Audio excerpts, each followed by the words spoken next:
All right, here we go. It's going to be 3 games, Nesh versus Tim. Nesh is, like, I don't know if he's hit S, but I think he's, like, basically a strong A-rank Terran. He's down here in the bottom left. And a good friend of mine. I've known this guy forever. He used to be playing with us all the time back in media.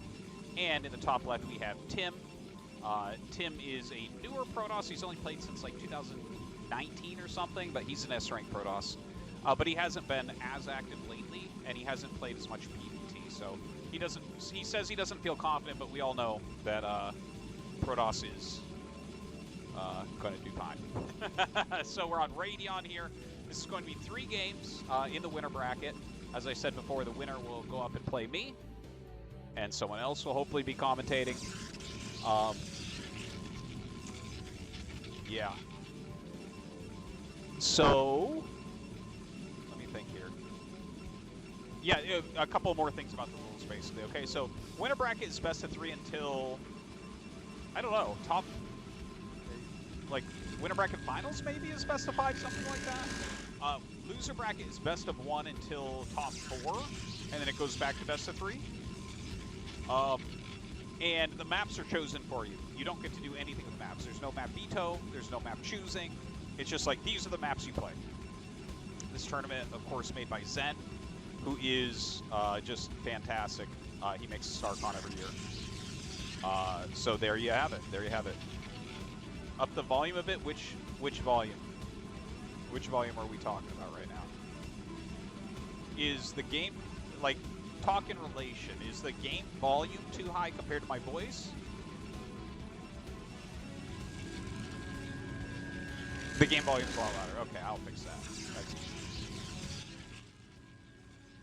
How's that? Is this a bit better now?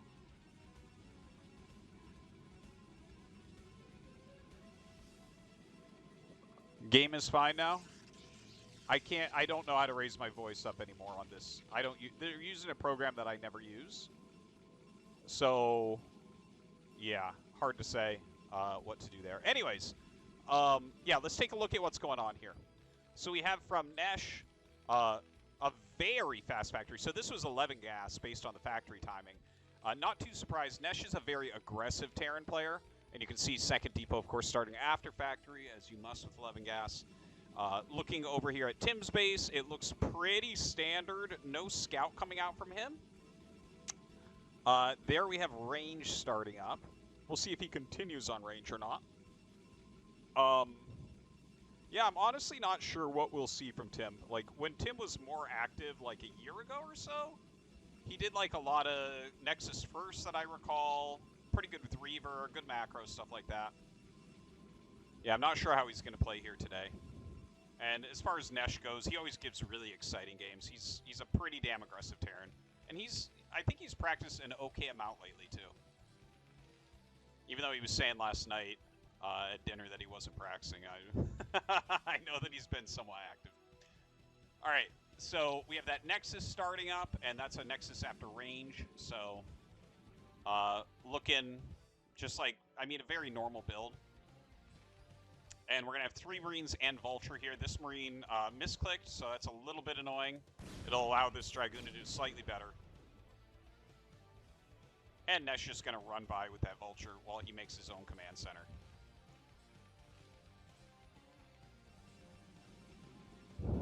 Yeah, Nesh up here with that SCV. Getting a pretty good scout off. He should be making a bunker. Like, it's pretty dangerous here to not make a bunker. He has an SCV down. Wow, the scroll speed on this is absolute madness. I don't know whose StarCraft account this is, but game... No, speed, mouse scroll. Jesus. It's insane. Okay, that should be better. There we go. Okay. So SCV gets picked off, and he went into, yeah, it looks like Robo and 2 gates. Man, it's been a long time since I observed a live game. But yeah, did make the bunker, so that's good to see. And a quick starport coming out, but it's not like, well, it's pretty quick. Not super, super quick, but when you get it going before the add-on is done, that's That's a pretty good timing. Oftentimes you're going to be able to get a drop off before the observer sees what you're doing. Unless they get a little bit lucky with that. Tim right now, spread a little bit with his goons, just kind of zoning out any vultures from coming in. Wow, this mouse speed is insane too. Oh my gosh. You know, guys, I have to say, I've been to so many PC cafes in my life, and I've never, ever, even one time gone to a PC cafe in North America that doesn't have mouse Excel on. Never done it. It's never happened. How can you own a PC cafe and have mouse Excel on as the standard? That is absolute madness. Literally, no one plays the mouse Excel in any game. What are we doing? All right, couple vultures coming out. So he's got 3 vultures. Mine's just finished up here for Nesh.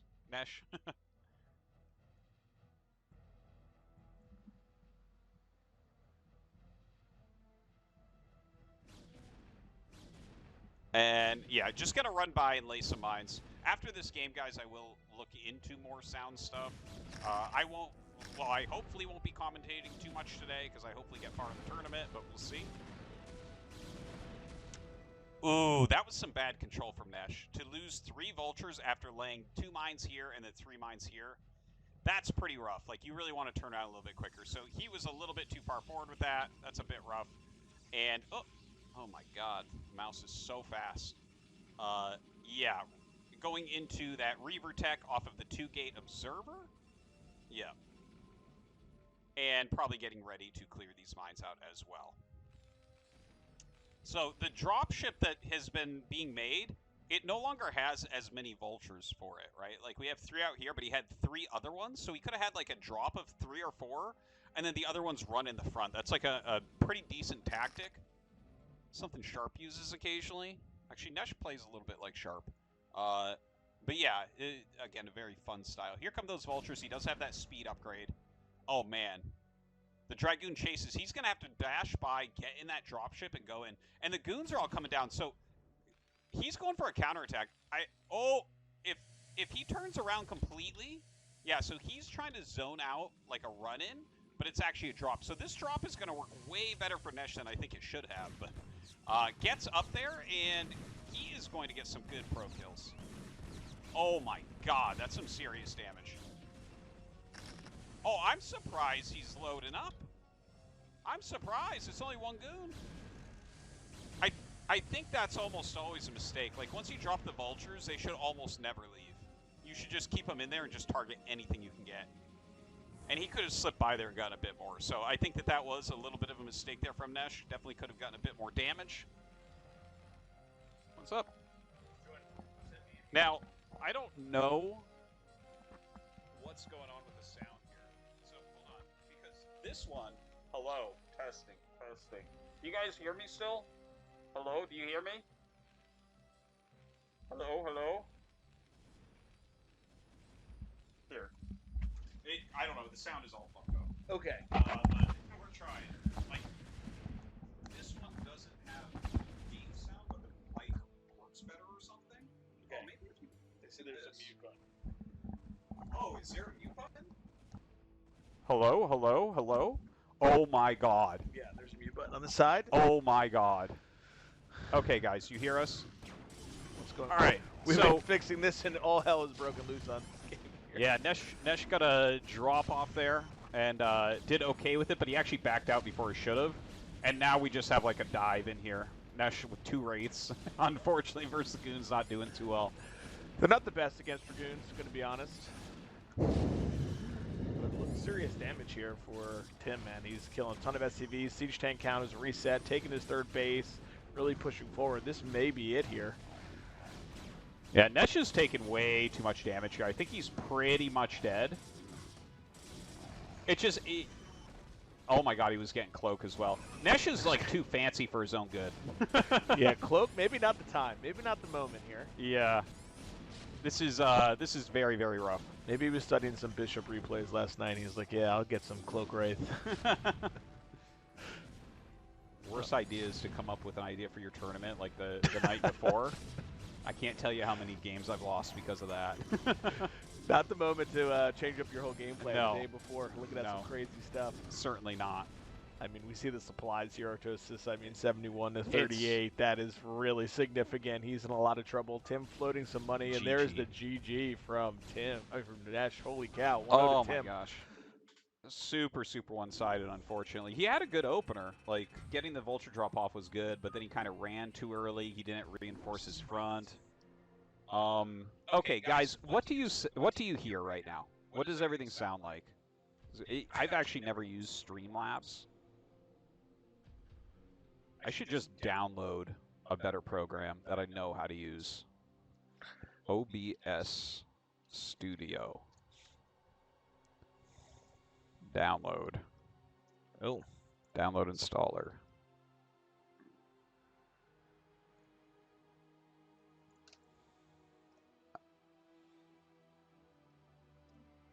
There's an echo. You hear us through 2 mics. Game is low. Okay, so this. That's weird. They hear us both through both microphones? What? Oh. Since that's running, it won't let me install the other version. Okay, well, we're going to do our best here for a minute, guys. In between games, someone can look at it. Yeah, we can sort it out as we go. Oh, Eclipse for map 2. I'm sure he's going to be really happy about that. A great Terran map, right? That's what I would want as the Protoss player here. Up 1-0, going to Eclipse. Can't say no to that. Oh, my gosh. Thank goodness. By the way, those of you who don't know, this is Raz. If you don't remember who he is, he's the guy that makes carriers against me every fucking time I play him. What side of the bracket are you on? I'm on the top side, so thank God. We're not going to hit each other all the way. Unless we make it to the winter bracket final, then make as many carriers as you want. I plan on it. Thinking about bringing back air toss, you know? StRyKeR Reaver carrier versus Zerg 2, why not? Oh, God. Some Bonnet style.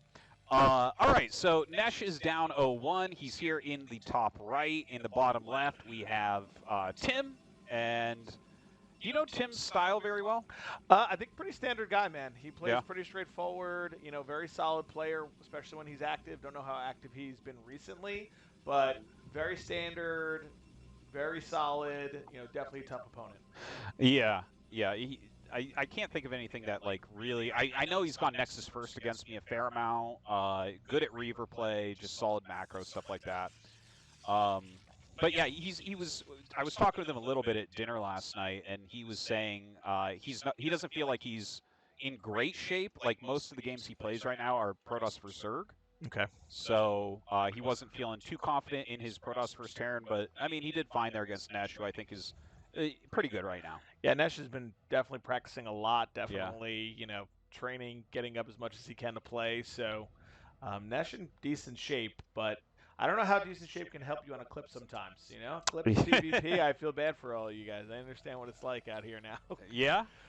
How did you find out? I played, you know, Terran for a little bit on the ladder just for fun, and I was like, oh, my gas is gone again. Yeah. Yeah, it's very frustrating. He didn't actually send this early enough to guarantee the gas, and Nesh likes 11 gas anyways, so that kind of worked out for him. But yeah, Eclipse is really hard. You have to be like 100% dialed in to play it. Like, I feel like when I'm really in the zone, I can play Eclipse pretty fine, but if you're even slacking a little bit, you're screwed. Yeah, I think even in the last couple of seasons, like with ASL and whatnot, and seeing Eclipse, we saw people kind of not, I don't want to say changing the meta, but more, instead of these forward gates, seeing gas deal 12 Nexus. Like, that seemed like to be kind of like the new way to play it. And then Terran kind of opening with that 3-fac and then trying to heavy push. So yeah. I think it seems like it's evolved since the first time we've seen Eclipse a lot. Yeah, it really has. I think we'll see what type of game develops here, because Nesh got his gas. So, like, if you take gas steal out of the equation, the map is better, but it's still actually pretty hard because of the different paths that we have on it. You know, like, it's like Protoss can counterattack really, really quickly on this map, which makes it a little tricky for Terran to actually attack. You kind of need Protoss to, like, give you an army or something. What's always interesting is, like, if your plan was to gas steal, and now that's been thrown out the window, making sure you're prepped for that to happen, right? I feel like some people are like, I'm going to do this, and then it doesn't happen. So pivoting as the player who had a plan. Yeah, that's never a good feel. is having a plan and then having it completely destroyed by something your opponent does. Let's see if Nesh gets this eBay block 2 down there. Good micro, pulls it back. Turn rate 24. None of us ever get to play in this, so this is kind of nice. It is definitely a treat when your things actually respond. All right, gonna get one SCV. That's pretty good. Delays it a little bit. Good micro from Nash. I'd be pretty happy so far as Nash with the micro here. Yeah, the SimCity is really well done. Yeah, yeah. It's further out there than, like, against proxy gates, I think this could be problematic, but really, really good against just a forward gate. Oh, micro falling a little bit here. Isn't this always the way? You think you have good micro, and then suddenly you lose all your Marines to the last zealot that walks in your base. I've been so spectacular, but then no, I've been not. But no Nexus down, 3 pylons, so a little bit later of a Nexus here from Tim. I think one of the things about doing these forward gateways, because I'm someone who definitely likes that, is you got to be careful how many zealots you send and lose, because the counterattack, if you're not up on unit production, can always kind of get you. Like if they go 2 Vulture or 4 Marine and pull some of the boys. So you really got to make sure you're producing units behind it sometimes if you're going to keep sending. Yeah, I don't mind occasionally if something like that goes wrong, add the second gate before the robo, something like that. I think that's pretty smart. Though a lot of people are just like brainwashed from like a snow build order. You gotta get the robo as quick as possible. It's like, well, you need units or you're gonna die, bro. Only Snow can hold entire armies with 2 Reavers. Yeah. Not the rest of us. The rest of us have to play like normal people. Well, Command Center timing was before the Nexus, so was pretty it? even. Yeah, he Holy actually got crap. that up pretty early, so that's pretty good for Nesh there. Yeah, quick eBay because he doesn't actually know what's going on. Could be anything behind that wall. It looks like the game state looks pretty even over here. Like I actually, like as a Terran player, if you were like, I will give you Nesh's position from here instead of opening yourself against him, I'd be like, all right, shake my hand, let's do it. Yes, this is where we are at 5 minutes on Eclipse. I want that. Yes, exactly. That's what dreams are made of right there. Yeah, I hope to have such an opening where my command center is 3 seconds faster than their Nexus and my SCV count is the same as their probes. And yes. The dreams of Terran players, you know? Are we? Yeah, we don't dream big. Well, that is a big dream, actually. It's the saddest part of it. I would like a clean opening on Eclipse. It's like, oh, you idiot. You may as well try to be a billionaire. Same thing. Yeah. Very defensive on the mine laying there. And he got the eBay, which is kind of like, that's almost overkill on defense, I would say. If you're going to lay this many mines and get turrets this quickly, I'm like, oh, I would have rather see like maybe a second factory and then the turrets or something like that, or, you know. It's like we're double defending DTs. Yes. Because like that one turn in the main doesn't really help at all with the Reaver, right? Like that's not going to make it too... that slows it slightly. Yeah. And that's it. But like you said, pretty even game state from Nesh. He's got to be pretty happy with this. We see this 3-gate observer. I like that follow-up, you know, just in case you're getting pushed. He doesn't know if it's a 2-fact follow-up. He doesn't know Nesh is playing this defensive. He'll be able to get his units out there, kind of sit by Nesh's opening at the natural, block Vultures, and hopefully just take his third. Yeah, I think that's probably where you're gonna go from here. Like he did go kind of heavier on Goon in the last game in the early portion of it. You know, Nesh is kind of known for like Vulture drops, Vulture run-bys, that type of thing. So he does want to be careful about that. But I think the timing of that third base is like maybe the most crucial thing that exists in PvT. Like if you don't get the third base up quick, you can't get the fourth up quick. And if you don't get the fourth up quick, what the hell are you gonna do? No. And if you can't get that gateway explosion on time because you're getting that extra income and being able to get to the legs, things like that, 5-fact, 6-fact timings really just become a problem. They're hard to stop. Especially if Terran can kind of sneak around and get behind those naturals. Like we've seen that so much in pro play where like the Terran armies move through the bottom part of the map so that they can kind of get into those little cliff areas where it's kind of more secure. Oh, three gates and a Reaver here. So maybe we're going to get a little more aggro. Yeah, this is, like, I kind of, as a Terran player, I look at a build like this, and I'm like, if I played Protoss, this is probably how I'd play. I'm like, well, there's a lot of options here, Raz. Like, you know, you can do some harassment. There's the potential of a bust. It would be good against a push. You know, you feel very safe with this type of production, but, yeah, it seems like it's just slowing down his third base a little bit, which, you know, that's... Yeah, a lot of bit. Like, when I scout that Protoss has no third base yet, I'm always happy. Even if I have no idea what they're doing, I'm like, That's fine. I'll make an extra missile turret. So you know how happy it makes me that you've embraced your inner ape, that you would go 3-gate Reaver and try to bust, you know? Like, that's, you've really embraced the Protoss way here. 100%. The Reaver's very good when it's next to a tank in siege mode. It's best position. Yeah. I don't know. He actually, there's no siege right now. I don't know if it was spinning, but if he does come up here with the Reaver and this many goons, he could potentially bush Nest. He has to have siege. I would imagine he does, right? He's at, we're at almost 9 minutes. If you don't have siege at 9 minutes, like, that's the most insane greed I've ever seen. What are you doing? If I skip this, I can get 7 factories. But... All right, here we go. We'll see. Okay, he doesn't have siege, I think. And 2 Zealots. Oh, he does. Okay. But 2 Zealots on the high ground with the Reaver. Reaver gets the first shot off. Tank's targeting that Zealot. Nesh needs to refocus on this Reaver because it is about to take out those... Oh, my goodness. Dude, that Scarab was insane, that last Scarab there. But he does 3 tanks in siege mode here, and the SCV wall is very, very good. So he is going to be able to clear a lot of this. Like, I don't think Nesh is dead, but his SCV count scares me a little bit. Big mine. Big mine. Nope, never mind. Just kidding. Are you kidding me? Those were on auto attack, man. Did you think that they weren't going to kill that mine? They know what to do. By the way, we do have a couple of vultures getting in for, an okay amount of kills, actually. Well, this is the way that, Nesh stays in these crazy games. He is good from weird losing positions. But, I mean, this one's pretty rough. Yeah. We've lost all of our tanks once again. We are losing workers.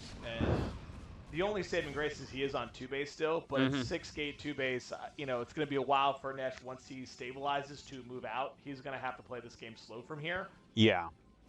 But having one siege tank at 10 minutes, we even built a bunker in the main. I guess we really thought it was going to be a drop, Artosis. Oh, you're right. Yeah, I didn't even notice that. Yeah, he definitely... Well, I mean, it was a Reaver, but that is a little bit overkill as far as that goes. I would like to see him clean up his SCV count, like get some down here.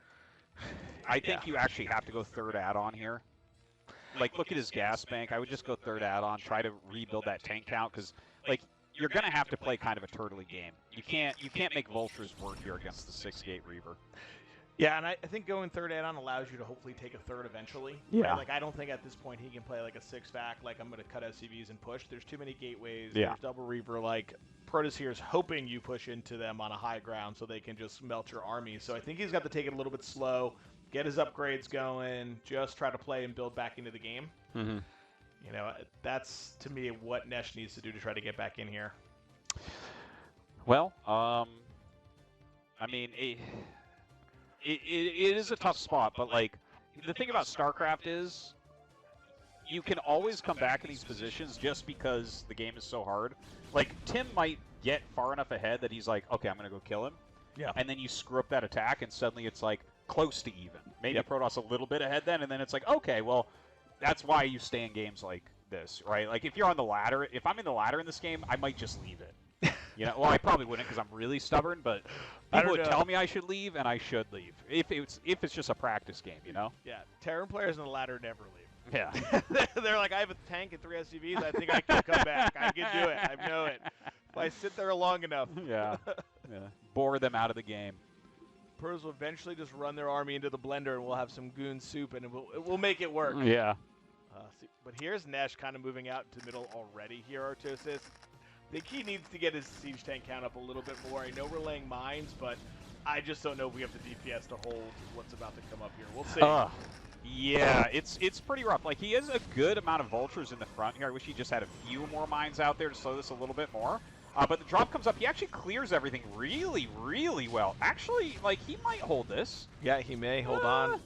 Yeah, like, I wouldn't be surprised if Tim would turn around, but I guess there's just barely not. I think if he had one more siege tank here, Tim would have turned around. Yeah, I mean, at this point, trading even inefficiently is good here for Protoss, right? You're on 3 base already. He has the money. He could be taking his 4th. You keep resetting the siege tank count. He can never really move out. So as long as you kind of just keep him here, and sitting in the patented arc, you know, you can just wait for him to come on out and keep resetting the army, which for Protoss is fine. Like that's how, you know, that's a win con. Well, that's why I was kind of hoping, and you mentioned as well, like the third add-on, you can do things like line here with tanks and then kind of push out slowly, then quickly take this and like siege up this area.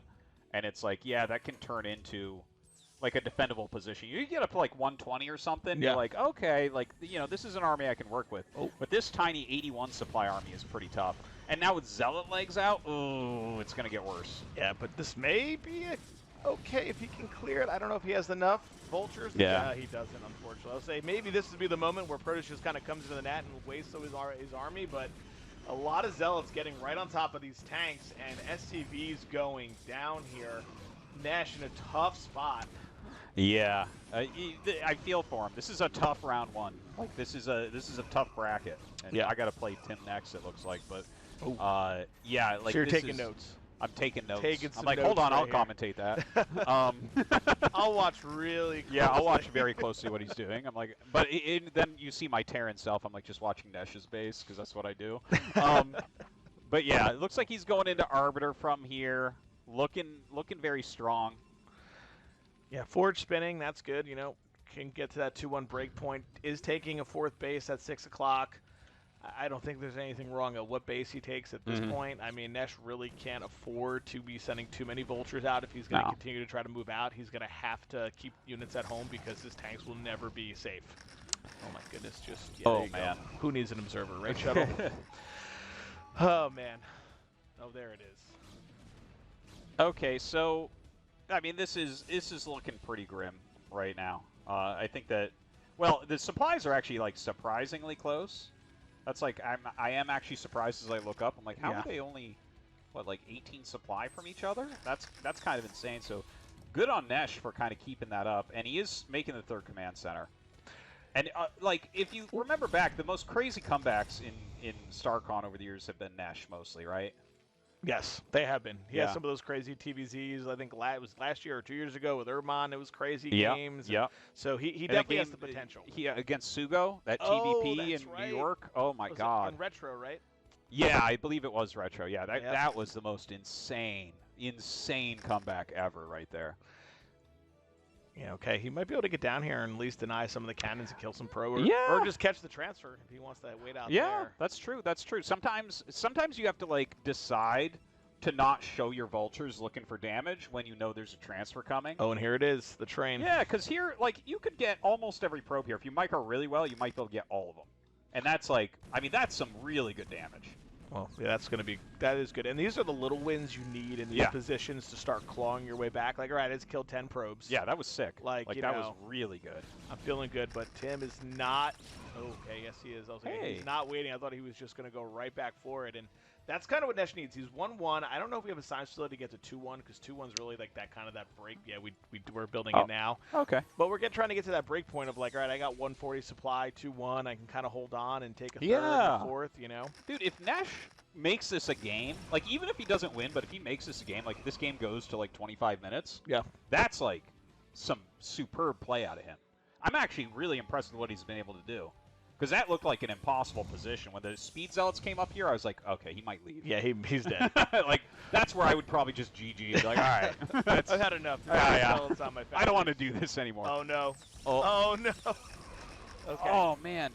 He clicked those zealots so well. Now, I don't know why he started to move up. Me neither. Yeah, just sit, man. Get your 3rd base up. Like, he's making some progress here. He Upgrades, Starport tech. Yeah, he's gonna make some sort of starships. I don't know which starships, but like he has quite a few to choose from. That's a new unit in the new patch, you know, that Blizzard just updated for us. Oh yeah, they're the best. Okay, here comes the Arbiter now. No energy. So the Arbiter isn't adding that much here. Oh god, there's just enough zealots that they're gonna ruin everything. They are.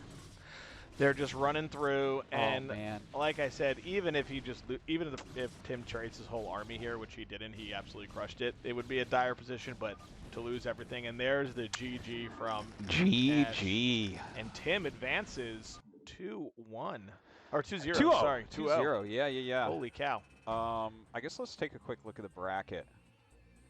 Wait a minute. There it is. Oh, my game's up too. All right. So where are you? I'm here. I play against Zen next. Oh, okay. Oh no, I saw you guys practicing yesterday. It was very one-sided. It's PvP. Anything can happen. He could build 4 gateways anywhere on the map at one time and just run a million zealots in, you know, so you just never know. But StRyKeR exit, that's a sick first round as well. So StRyKeR should be able to pretty easily go up here. StRyKER's probably the favorite of the tournament. So I think probably it'll be StRyKeR here against you or KUDOS probably. Yep. KUDOS, a.k.a. Kaido, very, very good as well. That'll be a great match if you two hit there.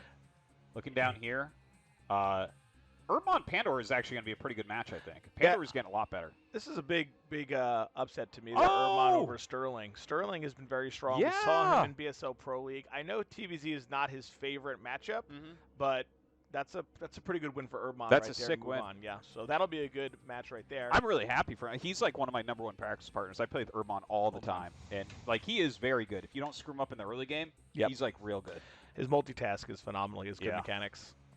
But that Machine taking it down there. There's my boy. All right, Machine over Rice Hat, and yeah, I think he'll actually take out Flash for the win too. Although he's pretty good. He is pretty good. But I think Machine will probably take that. And then you and Tim, man, you guys got the matchup. There it is. We do. And what's the first map for round 1? Is it Dominator? I believe it is. Yes.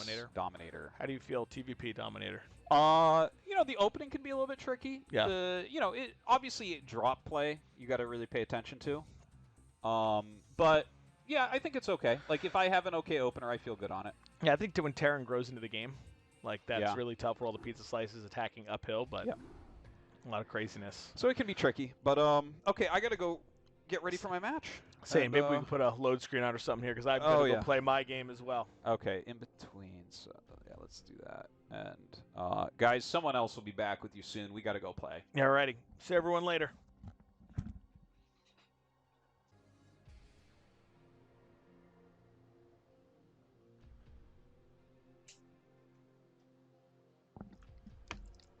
What's up, boys? I heard you guys were lonely.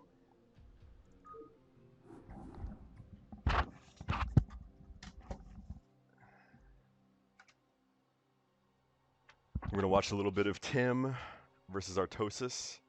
My name's Father. Nice to meet you guys. How's everyone doing today?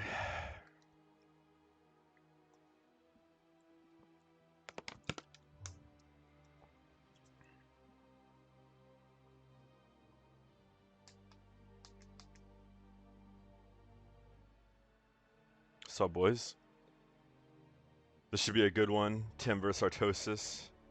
I know Tim is a little bit out of practice right now, but he's always a dangerous Protoss player.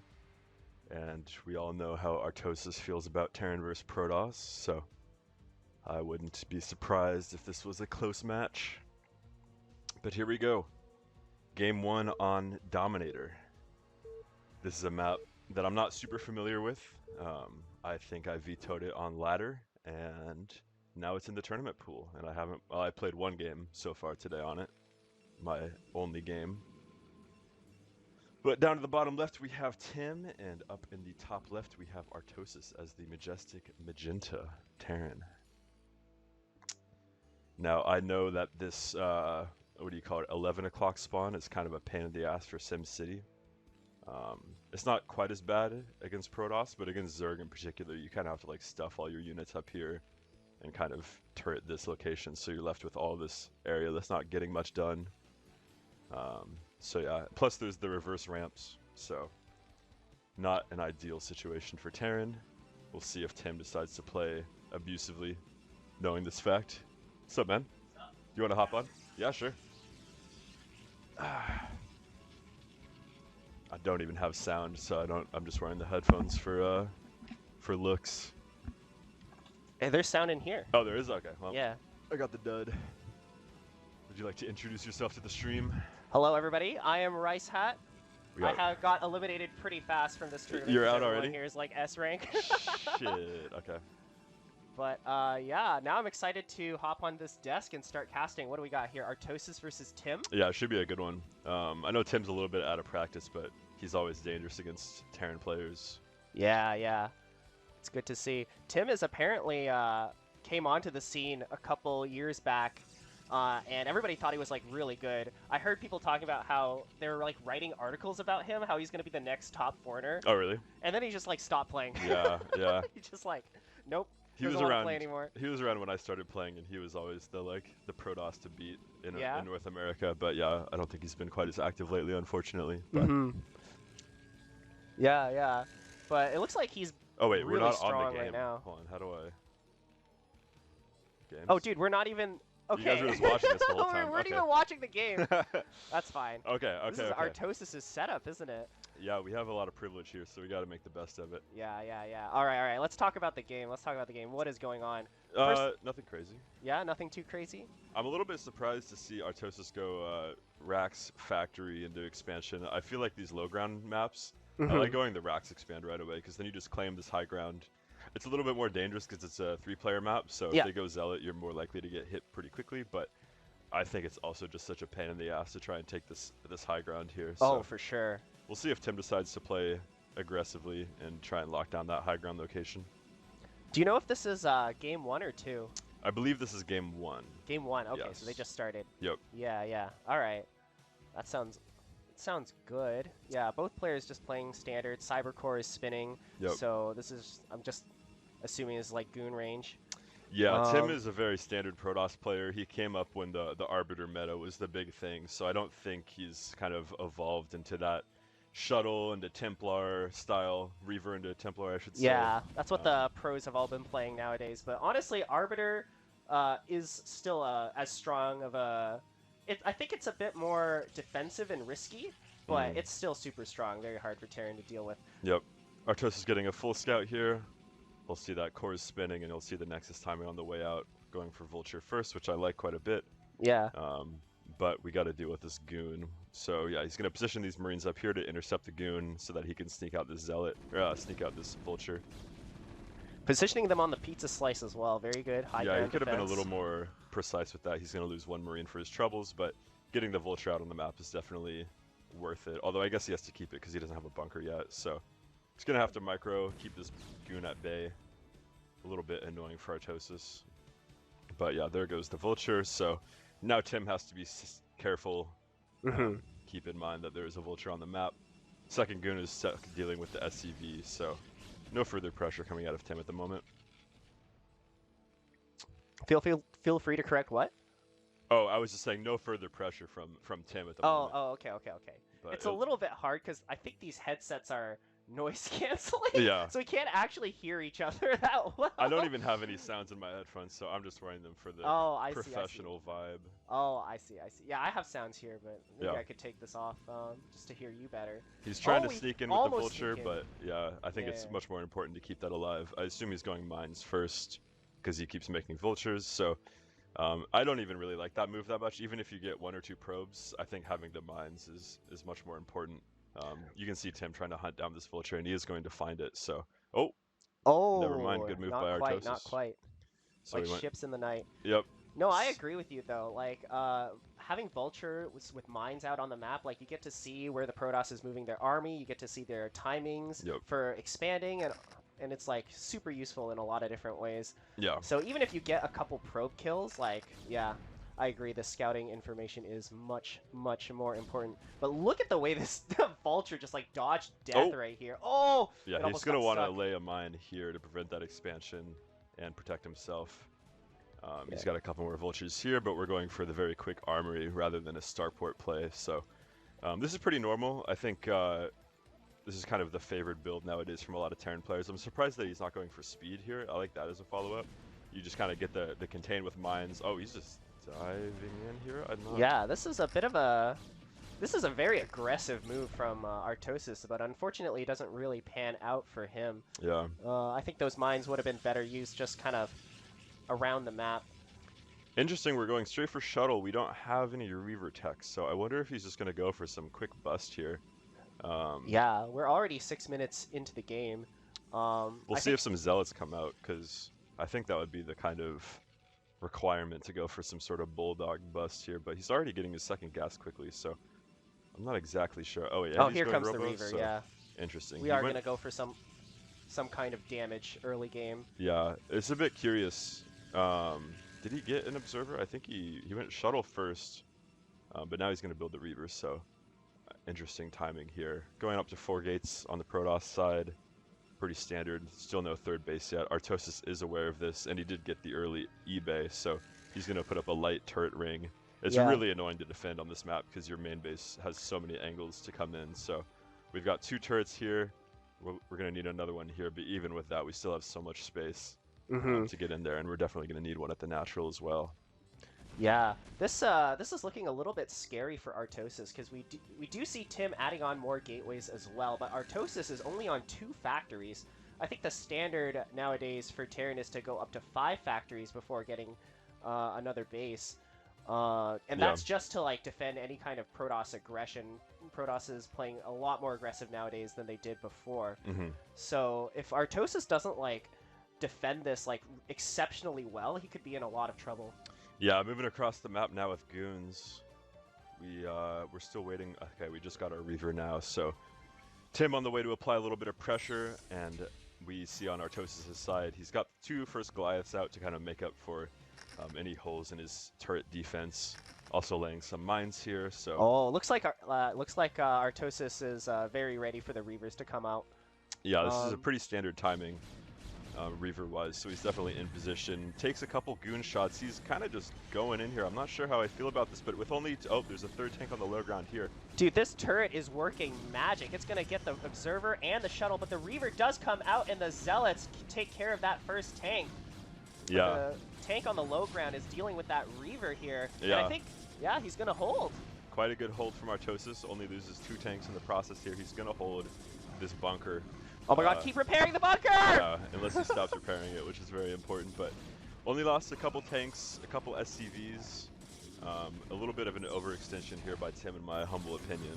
And we still have no third base from him. It's 8:30, no third base. Artosis going really quick with his +1. He should be starting his +1 shields in a moment as well. Up to 5 factories now. Pretty standard follow-up.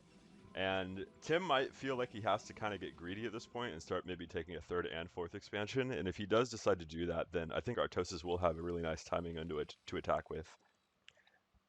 Yeah, that was an excellent hold from Artosis. And now we see that he has more factories than his opponent has gateways. This is a very strong position for him. And the Protoss is also taking his, he also delayed his 3rd, so. Yeah, just coming up now.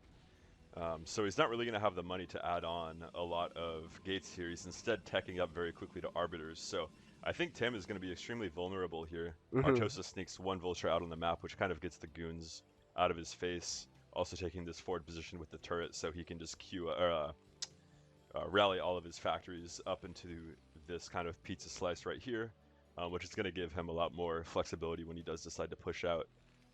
We also have our scanners here, so hopefully Artosis is going to be diligent taking out this observer right here. I know that's a really important part of this build, is just denying Protoss vision as much as possible. Still only on 4 gates here for Tim. It looks like he's getting ready to go to probably 6 or 8. But I think this is going to be a little bit late. I'm getting concerned for Tim here. The tank count is building up, but meanwhile the goon count is still pretty low. We even lose 1 here to some vultures. And we have a sweet vulture run by here. Gonna hit the 3rd base. Yeah, this vulture run by is gonna do a bit of damage at the expense of all these vultures, but maybe the mine will be set off by the Dragoon? Not quite. Good diligence by Tim not to set that off. We're gonna keep an eye on this until an observer comes by to take it out, because if any of these goons glitch out, you can say goodbye to all these workers at the 3rd base. On the other side of the map, I think Artosis is just about ready to push out. He never started his +1 armor, so I think when he realizes that, he's just going to be like, oh, it's time for me to push. And we're still only on 4 gates here for Tim. He just put down his 5th now, but he's going straight up to Arbiters and preparing to take a 4th base as well. So Artosis is taking his 3rd base. I think this is a little bit of a mistake. Frankly, he has some scanner energy that he could use, and if he saw the state of Tim's main base, I think he would be pretty inclined to go for a push here. Oh, that's true. There's still, how many what's the gate count? Is it still 4? Yeah, he just added up to 7 now, but still pretty low, all things considered. But Artosis definitely can just take this third base. Yeah, honestly, taking the third base is the safe play, and Protoss is only getting his fourth now, so economically, I'd say Terran is still in a very good spot. Yeah, Artosis definitely can do whatever he wants at this point. He's going up to 2-1 upgrades. I think he's just going to play this pretty standard from here. Decided not to take the opportunity to attack. And it looks like Tim is the one that wants to get a little bit aggressive. I think his Zealot legs are done. He feels like he might have a timing window here, and I don't think Artosis has vision of this quite yet, so maybe he might get caught off guard here if he just runs up this ramp on the third base before another depot wall gets built, but I think as long as Artosis can get in position in time, here's some mines right here. So yeah, Artosis is going to see this coming. He's going to start moving his army up to his third base, and I don't think it's possible for Tim to bust with what he has right now. Yeah, Tim wisely decides to back off here, seeing the mines there. It would just take too long for him to just get all of his units up into the third. So we see him kind of sharking his army around, trying to take control of the map. But Artosis seems pretty happy just staying in his little, like, upper section of Gladiator or Dominator here. Similar maps, I don't blame you. But yeah, so we're probably gonna wait for Artosis to max out before he makes any further moves. Upping his factory count, he's probably gonna go up to 9 here. But it looks like Tim is getting a little shisty here. He's getting a little feisty. He wants to make a move. Yeah, even a DT coming in the mix here. The Zealots move forward, try to get on top of the tanks. And it seems like he might just barely not have enough to bust this. There's still even more tanks behind us, and the SCVs get pulled as well, but so many Dragoons are going down. Yeah, I think Tim is taking a good enough trade here for it to be okay, though. He's definitely not going to kill Artosis. He could have actually come up to this space. Oh, this might actually be a full barracks being built. Yeah, I think that's smart, but he took an okay trade there. He thinned out the tank count a little bit, and when you're going into arbiters like this, you really just want to delay as much as possible, thin out the tank count, give yourself time to build up to 2 or 3 arbiters, start building up that energy. We see Artosis up to 7 factories now, still no vessels on the way, so I'm a little bit worried for Artosis on the timing side of things, but the real important thing is this 2-1 upgrades, which at least the +2 attack I believe is started now. But yeah, the longer this goes on, the more concerned I am for him. Obviously, this map is super difficult to deal with recalls on. There's just so many angles for the Arbiter to fly into the main base. And if I had to guess, I would guess that Tim would be going for recall first. But Artosis does survive. He's on 3 base. That's about all you can ask for as Terran in this matchup sometimes. So definitely neither player out of it by any means at this point in the game. Tim's still only on 4 bases. He hasn't decided to take another main base. So that's one thing going in Artosis' favor. Kind of as soon as the Protoss takes another main base, you really get put on a timer. You need to make something happen quickly. So yeah, especially on a map like this where there's only 3 available mains to take. If Protoss takes 2/3 of the map, then they're just going to be economically way too ahead. Yeah. Yep. But Terran has to be careful too. If they expand too fast, then the Arbiter recall could be very, very dangerous. You just can't have your army everywhere at once. And he definitely is aware of this. I mean, look at the this setup that he's making right now. So many turrets.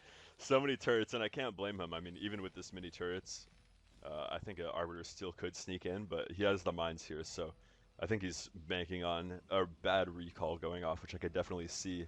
Vulture's trying to swing up into this 4th base, but they get nicely body blocked by the Zealots here, so only a couple going to make it in, not going to do too much damage.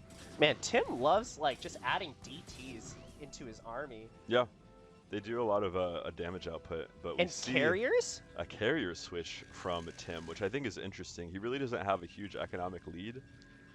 So only going 1 base, 1 Arbiter right into triple Stargate carriers. Trying to catch Artosis off guard here, I think. And this is going to be dangerous. I mean, Artosis is going to max out in probably 1.5 minutes. I think Tim will probably have 2 carriers with 2 more on the way by the time this attack kind of hits.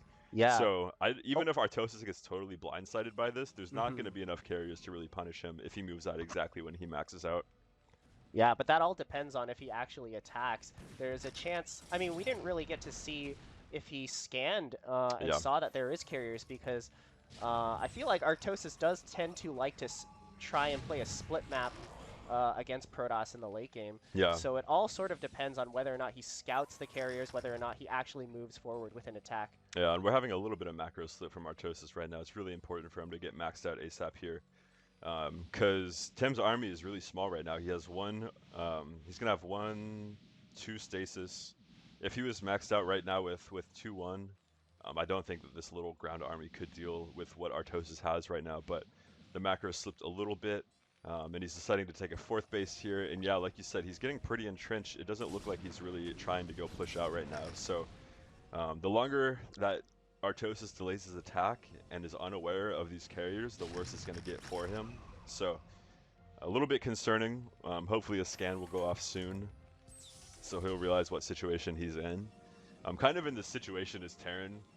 There's a feeling in the back of your head where you're like, my opponent doesn't quite have enough. He doesn't have enough expansions. His army isn't big enough. He's not being aggressive enough. There might be carriers on the way. So I'm wondering when Artosis is going to have that kind of thought in the back of his head, because the first 3 carriers are out. Once we get up to 6 carriers, we can start really doing things with it, especially if Terran is not prepared for it. And right now, I only see 2 Goliaths out on the map, so yeah, I think Artosis may end up getting caught off guard here. I haven't seen him scan the main base.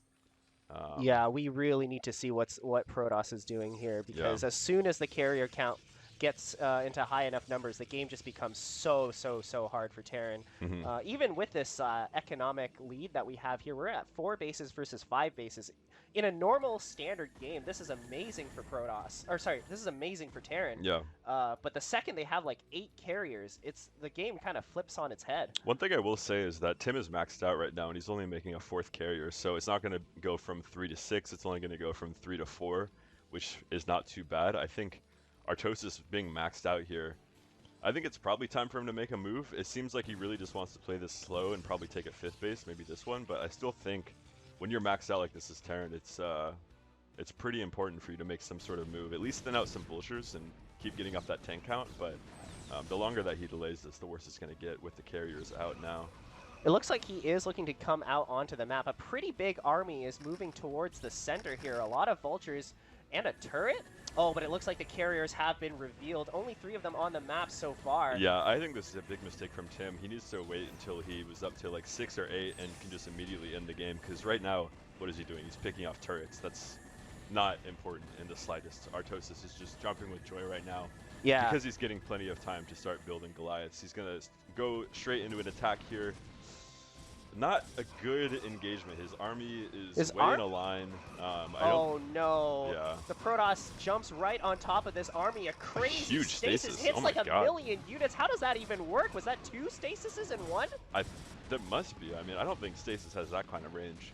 But still, Artosis is really not taking a good engagement here. He's going to lose everything. He had an opportunity there with the carrier reveal. He had a moment where he had the stronger army, but he did not take the engage he needed to take. And now 6 carriers are about to pop out. Well, 3 more, make it 6. And Artosis is going to be in a tough spot here. He definitely has the economy to stay in this game for a while, but it's going to be tricky. I mean, all Tim is going to do is just continue taking bases, force trades, and eventually Artosis is going to need to make a move of some sort. That was, I think that was only 1 stasis. That's crazy. That might be the best stasis I've ever seen. That is the craziest stasis I've ever. I didn't even know that was possible. The amount of units that got hit by 1 singular stasis. But that entire series of engagements, like Protoss could not have asked for a better sequence of events to happen, right? Terran unsieges his entire army and gets caught out in the middle of the map. Protoss loses a bunch of units, but that's honestly what Protoss wants. Because look at the Stargates; they're all blinking now. He has enough supply to get like up to 7, 8 carriers. Yep. That is so scary. Yep. So yeah, I mean Artosis, he does have a good position on the map, but it's going to be a matter of taking another gas expansion. It's going to be quite difficult for him. Both of these are kind of out of the way of his army. Carriers are going to be able to shirk around the map and take favorable engagements, but there is quite a few Goliaths right now. The stasis comes down, and Tim is going to attack right into this entrenched position. I'm not sure if this is the best place to attack. There's so many turrets here that are dealing damage to the interceptors that he's not even going to bother attacking with them. Yeah, that is an insane stasis. We're locking up like 8 entire Goliaths, but a crazy mine hit is going to kill a lot of these Dragoons. Artosis, I think, is going to hold this as well. Yeah, he definitely will, and Tim is really just not taking the best engagements here. 3 carriers is not enough to deal with this many Goliaths with turret support, even without turret support. So I think Tim is just thinking that it doesn't really matter how bad of a trade he takes as long as he can keep trading into the Terran army, not allowing them to get a maxed out 3-2 Goliath tank build. I think he thinks that he'll be in a good position regardless, but yeah, definitely not the best trades. And he's coming in again. He's got big storms here on the Goliath. There's no tank support, and it looks like all of these Goliaths are going to go down. But he is diving for a carrier. Not going to get one though, and yeah, huge storms on all the Goliaths. 6 carriers out on the field. Yeah. This game is he's increasingly putting the Artosis in a bit of a chokehold here. Yeah. The longer the game goes on, the more carriers are going to be out. But Artosis does still have a very scary Goliath army. You can't count him out of the game quite yet. He has 2 mining bases, although one of them is mineral only, and he's getting a third one on the left-hand side. Yeah, it's really important for him to secure another gas base because this one's about to run out, and then he'll only be mining from this base at the moment. So yeah, he's definitely going to have to take another expansion. But at some point, he has to get out on the map. You cannot just let Protoss get this base, and then this mineral base. If it goes split map against carriers with arbiters, it's going to be really tough for Artosis to win, I think. But yeah, Tim getting a little overzealous here. He's definitely not taking the best of trades. Yeah. And I think Artosis does have, he's still in this game. I don't think he's quite out of it yet. Oh, a good run by from Artosis. Going to get a lot of probes here, trading away vultures, which aren't really worth that much at this stage of the game. So. Yeah, but he is coming with the 9 carriers to shut down this base over here at the 9 o'clock position. Yeah, the probe is here, so Artosis should know that an attack is coming. Yeah, but in all likelihood, he's going to lose this command center. This is such a big carrier army. Yeah, 9 carriers is way too much for him to deal with at the moment. But he comes in. It looks like he might be able to snipe a carrier on 3 HP. It looks like it's going to survive for now, actually. Yeah. And yeah, Tim can just take this trade all day. Like, the Goliaths are doing okay, but it's just not the trade that Artosis Oh my god, there's needs so to take. many And mines. if the mine goes off, okay, big storm on the Goliaths as well. That was really nice. And yeah, just not enough Goliaths here at the moment. He might actually be able to dive in and kill one of these, but Tim doing a really good job with this carrier micro, keeping them stacked up, not allowing Artosis to target fire the weakened ones. And yeah, with losing all those Goliaths, I mean, we're in a pretty tough spot now. Tim doing a very good job making use of that cliff there to micro away the carriers. Yeah. And now that Artosis doesn't have this base, oh, it even dies to the carriers. Yeah, now that this base is no longer available to Artosis, I think we're gonna see Tim sort of run away with this game. Yeah, he's up to it looks like what, 12 carriers now, and then I think he's gonna go back into making arbiters because once you get 12 carriers, it kind of any additional ones is harder to micro, and you're not really gaining a whole lot from it. But an arbiter really can turn the tables. Hitting a huge stasis on a bunch of Goliaths can change the outcome of a fight. But yeah, I think Artosis is gonna be GGing out here momentarily, not going to be able to secure another base and just can't take any trades. He's even getting his tank count whittled down, so Tim has a pretty formidable ground army to start moving in here soon. And yeah, there it is. GG from Artosis. Tim takes game number 1. Man, I really think Artosis had that game, but unfortunately he just didn't scout that the carriers were coming, not fast enough. Opportunity to win that, I think. I need to go play StRyKeR. All right. Oh, good luck, man. Holy StRyKeR. Oh my god. But yeah, I appreciate the co-cast, and I'll probably hop on later. So, take care, guys. Yeah. All right, chat. It's me and you. We're gonna. Okay. Well, Fridge is playing right now. If the guys in the chat know Refrigerator, he's currently playing. But I think we're gonna want to see Artosis versus Tim again. Let me check the bracket. So, okay. Yeah, I'm pretty sure that was game number 1. So we should be seeing Artosis and versus Tim play again. Hey, Flash. How's it going? We already had our first big upset. Just Yeah. happened. Tartman beat Nash. Really? Tartman beat Nash. Oh my god. In the losers. So. All right, let's get you over here Oh, thank you. so that you can come into view. This is Flash FTW. Hi, everybody. The fake flash, fake flash. Yeah, fake flash, fake flash. I'm not even the right Asian. I'm Chinese. I'm Chinese too. Don't worry. We all wish we were Korean so we can Yeah. listen to the Korean VODs. But yeah, dude. Also, you guys were casting Tim Artosis, right? So Yeah, yeah. I believe they should be playing another, or was that game number 2? that was game 1. That was Yeah, game yeah. 1. There it is. Ah, here we go.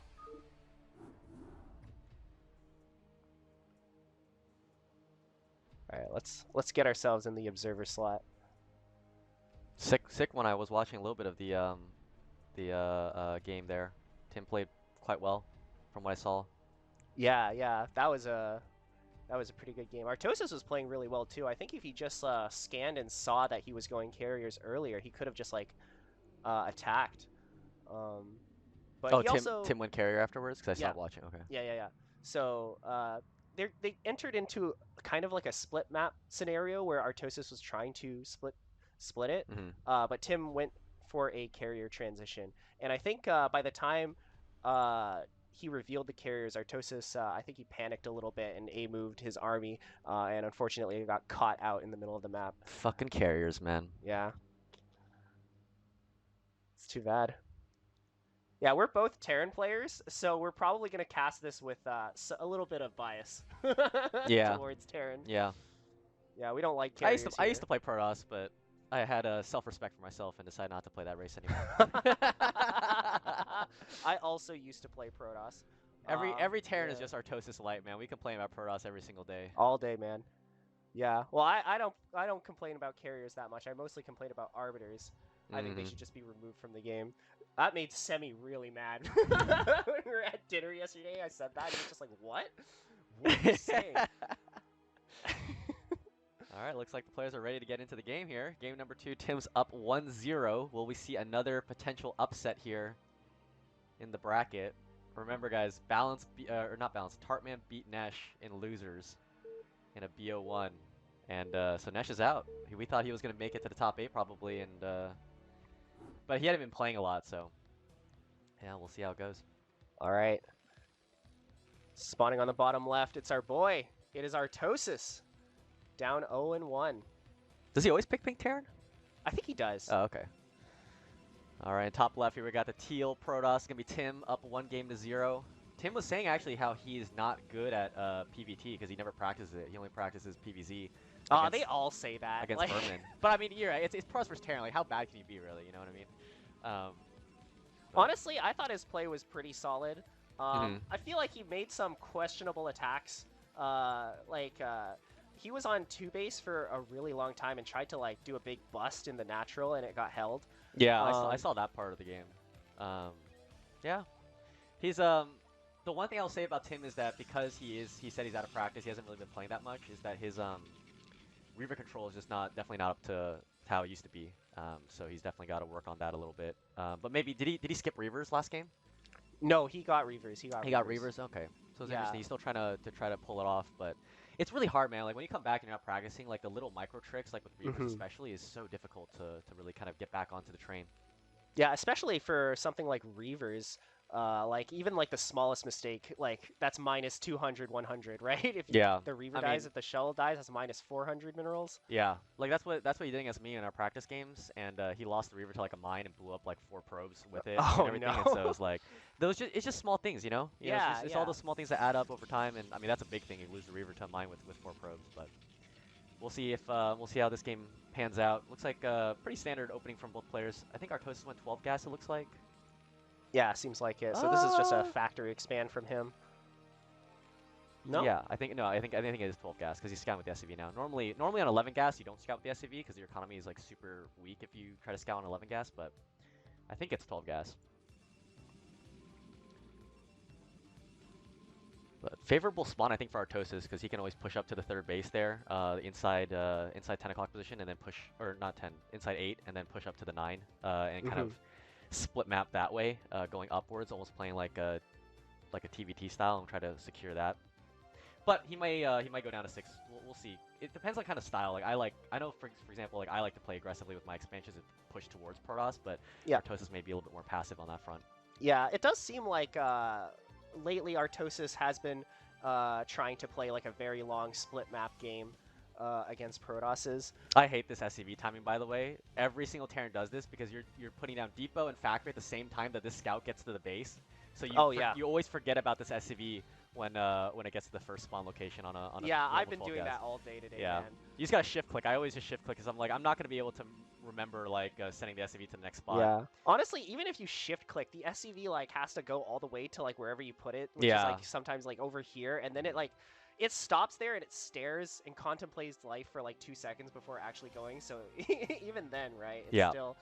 That's a surprising scout pattern, by the way, for our from Artosis. Normally, I think you go here and then you go across this way. You do N scout, Z scout, whatever you want to call it. But he's doing a box scout this game, which is kind of interesting. I guess he's not really afraid of center gate against Tim. But Tim's opened up here with the 21 next. It looks like, so he's gonna try to play pretty economic. Artosis looks like bunker. Let's see what he's doing. 2 marine. Okay, 4 marine. Wow. Okay, is this an FD then? Factory vulture. No, 4 marine. Very aggressive here from Artosis. Maybe he's worried about a zealot. Is that aggressive? Is he gonna attack with this? Well, we'll see. I mean, normally you see 3 marine expand, because right now you can see his CC timing is quite late, actually. Normally you'd have the CC up before the vulture even pops out, but he's going 4 marine vulture. It could be one of those delayed FDs where you get a tank after this and you push out with the first tank that you get. That's possible. With line upgrade behind. It's a bit of an aggressive take there. He's scouted the 21 next, so. Yeah, honestly, I think what might have happened is he last scouts Tim, and that just like he panicked a little bit and decided to go for the extra marine. Well, he saw 21 next, so he knows that it's going to be less dragoons, so he's pushing out here already. The micro trick, by the way, guys, is you hit the vulture on the goon 3 times to kill off the shields, and then the marines hit the whole damage while the vulture kind of moves away. But oh, this goon could be trapped out here. It's actually really bad for Tim here, but there's a lot of damage on this goon, especially hull damage. Oh wow, 53 HP already. This is actually super bad. Oh, but the marines are getting distracted killing the pylon, and now the second goon is out, and I think Artosis is going to be forced to pull back at this point. Yeah, but that we'll see if Artosis does something tricky, like maybe go into second factory here fast, because his that goon. Oh no, it's at 5 HP! Oh, he's raging hard right now. Oh. I was gonna say if he kept his units alive, he could have pushed with the tank potentially, and he sniped the low health dragoon, and then continued to move forward. But now without all of his marines that he built, I mean that's a 200 mineral investment early game like that, and now he's having to force to build a bunker right now. This bunker might not even finish by the time the goons get here. Yeah, and this might spell disaster, because 3 goons is more than enough to kill 1 tank. Oh, he's got to pull everything back. He's going to kill it. Bunker's not going to finish. He's got to pull SCVs to deal with this as well. His second tank's up, so this should be held pretty comfortably now with the second tank. And Tim's keeping that low health goon back pretty smartly as well. But I mean, again, this is a huge mineral investment from Artosis. Extra marines, bunker, things have not gone well for him here, especially against a pretty economic opener like a 21x for Tim. Yeah, he sacrificed his economy in order to try and get some damage done, but unfortunately the only damage that was done was to himself. So he's going to have to play this game a bit from behind now. And I don't know, this makes me a bit worried for Artosis, especially knowing his mental state. He might start raging at any, I don't know. When you play when you're tilted, you just play a lot worse. It's, I mean, I feel the same way. Yeah, I mean, I think it depends. Some people play better when they have a little bit of rage or tilt in them, and maybe Artosis could be that kind of a guy because he's kind of permanently in that state, especially against Protoss. Dude, I understand him, man. I literally can't fault him for that. I was raging the other day. Looks like Reaver again. Oh, Artosis went fast academy, so he's got scan already. Sees the support base, so he's gonna know Reavers are coming up right now. And let's see if he's got an armory. Probably academy armory. Yeah, Goliath's already out. So hopefully he'll be able to deal with this pretty comfortably. This is the way to get back in the game. If you can snipe that shuttle and kill the Reaver without taking pretty much any damage, this is the #1 way for that Terrans to get back in the game when they fall a little bit behind like this. Yeah, I think Tim is mostly playing a similar style to what he was last game, unless he gets a Nexus right now. But what he did last game was he opened up with a robo support bay with 4 gates, and he got his third base pretty late, but tried to bust the Terran. I think this time around, though, he might have a better chance at succeeding because Artosis lost so many Marines and he's economically behind. Yeah, we may see a potential bust here. Artosis pulling SCVs now to go for the bunker, but I don't think it's going to be a bust at the front. Watch the shuttle. It's coming in right now. So we're going to see it coming in here. And there are 2 Goliaths. Oh, the shuttle's flying by the top of the Marines of the Goliaths. This is exactly what Artosis or what Tim doesn't want right now. The goons are coming in. Siege mode is done. Is the Reaver gonna fall? Reaver has not fallen yet! Oh my god, all the tanks go down. The Reaver's not dead yet! How did the Reaver not die? I think this is game. This might be game. Oh my god. But the How'd bunker is shuttle live? barely, like, living here. No, but the SCVs are going down as well. Oh, yeah. Now the Reaver's targeting down SCVs. SCVs are gonna start falling as Fanny's bunker. Oh, the Reaver goes down to the SCVs kill the Reaver. That's so crazy. He's gonna hold. Wait, is he gonna hold? He's gonna hold. After the SCV kills the Reaver, he's gonna hold this. He doesn't have any other units, but that, I mean, he doesn't need anything else other than the bunker to drive away these goons. I can't believe he held that. Oh my god, that looks so barely held. The Reaver, holy skin of his teeth. The problem for Artosis is he lost so many SCVs there. Yes, Tim did lose his units, but now, I mean, Tim is expanding. He's taking a third base here. He's walking with these goons for some reason, but yeah, okay. They just wanted to peek in, maybe see what was going on, but yeah, it's not looking good for Artosis. Lost a lot of economy. Tim's rolling. I mean, his third base could have started a little bit earlier, but he was more focused on the attack, which is, you know, understandable. He could even double expand here, just take the fourth base at the 12 o'clock right away, but... He does have the money, and Artosis doesn't have the units to really punish it. Yeah, I mean, his tech is so behind right now. Doesn't even have Vulture speed yet. He sneaks two Vultures out. These could go out onto the map and try to get some damage and some scouting done. I think, yeah, he's going to have to find some way to try and claw back into this game. Everything is, I don't know, not coming up, Artosis. Yeah, he's transitioning into 5-fag. He's probably just gonna have to play like a long macro game and try to expand to the third base. But it's just gonna be tough because, you know, when you're in this position as Terran, like KUDOS has no pressure on them because they know that your entire unit comp is totally reset. So. Oh, these two Vultures get snuck in and does deal with. Oh, he catches these probes. Catch a few probes. Yeah. Oh my god. Five probes. I think will go down. Up 4 probes. It looks like, but yeah, not bad for 2 Vulture investment there from Artosis. Man, these pro gamers, they know exactly when the probe transfer happens. I don't even know how they know, like, the precise timing of, like, oh, I'm gonna, like when I send out these Vultures at this timing, they're gonna arrive at the third base exactly when the probes are transferring. I always think that's super impressive. I don't know how to do that. Yeah. Yeah, pros know the exact timing. I mean, like, I don't know exactly how long a Nexus builds, but you can always, you know, determine, oh, if they put down a 6:30 Nexus, for example, you attack. I think it's like 1 minute, so you attack at like 7:30 or whatever. Right, right. You get the probe transfer over, but Tim's got the shuttle alive in red health, so he's got to be a little bit careful about that if he's going to go for another bust. But he could. I don't see the Zealot anymore, so he might have built another Zealot or 2 and put them in the shuttle to bomb.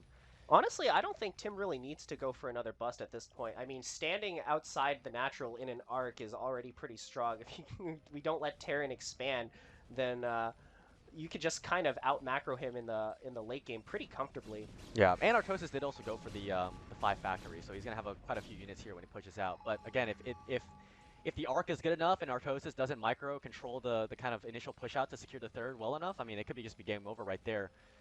So we'll have to see what Tim's plan is. He's not taking a fourth just yet. Just continue to macro up. Let's check the gate count here. I want to see how much he's going for. Okay, getting up to, looks like 8 gates now. Yeah, 8 gates and transitioning into Arbiter Tech. Again, we could see the fake out where he goes like 1 or 2 Arbiters and back into carriers. He is ahead, so there's not much pressure. And he's got the Reavers outside right now. Yeah, I don't see any way for Artosis to easily push out here. KUDOS just has so many units, and this setup is just so hard to break, especially given how small this choke is here. I guess once this egg gets killed off, that's a bit of a wider choke to work with. Yeah, I think Artosis will just hug the wall over down the left side as he pushes out. He's also getting a 6 factories. He's going 6 or 7 factories here. 6 factories, 7 factories. 7 factories. This is probably Artosis' way of saying I'm super far behind, but maybe if I control the push well enough that I can could potentially, you know, kill a base or 2 of Tim and then get right back in this game. But Tim's got the counter, basically. He went 8 gates, so he should have quite a few units here. Now he's taking a 4th base behind the 8 gate. Oh, he's going for a bust here. Artosis trying to push out. Here comes the Reaver. Reaver's going to try to get on top. He's going to move the shuttle forward. And the Goons, it's a tight choke, but I think he's just got too many units. Yeah, Tim going for the attack here, and he just, like, wiped out basically all of Artosis' tanks. The SCVs get pulled, but they don't manage to save the bunker. Oh, the shuttle's still alive, too. I think this is game. Yeah, there's too many units. Artosis moved out just a little too quickly here and didn't allow the 7 factories to really kick in. And his Natural's complete ransack. He's given up on the Natural. There's the GG. GG, well played. Artosis falling into loser's bracket. Tim advancing 2-0. Wow. Wow. Wow, wow, wow. Tim showing off his PVT right after saying his PVT is garbage. But you know, they always say that. They always say that. Yep. They always say, "Oh, I'm terrible. My PVT sucks." Blah blah blah blah, and then they just like smash you. Hey man, if you're Protoss, your PVT is can't suck. That's just not allowed. All right, let's see. Let's take a look at the bracket. Let's see what other games we could potentially observe. So he's gonna go down. Let's see here. So Artosis is gonna go down and face Launch. I think Artosis will face Launch over Oh, there. okay. More Terran versus Terran. Launch Artosis a TVT. Pandor Herbmon playing. StRyKeR versus Father. Right, right. Because Father was Father got the bye yeah. and then beat Tartman in the upper. Oh no. Oh no. Sorry. Exit got the bye. Not Father. And I got a bye in losers because Megalith dropped down against me. Oh right, like he didn't. Let's he didn't show- go. Let's go. Let's go. We take those buys. Losers round 3. Good job. Well done. You might I might play Artosis. against Artosis. I may Yeah. play Artosis. What do you think, guys? Do I cheese him? Do I BBS him? I think you should. I mean, What do you didn't think? What do you think, chat? Gypsy BBS'd him in Montreal StarLAN. Oh, and did it he? worked. Or no, sorry. I'm remembering wrong. Artosis BBS'd Gypsy because there's this one map where Gypsy apparently always 14 CCs, and he just like decided not to that game, and Artosis unfortunately didn't take that one.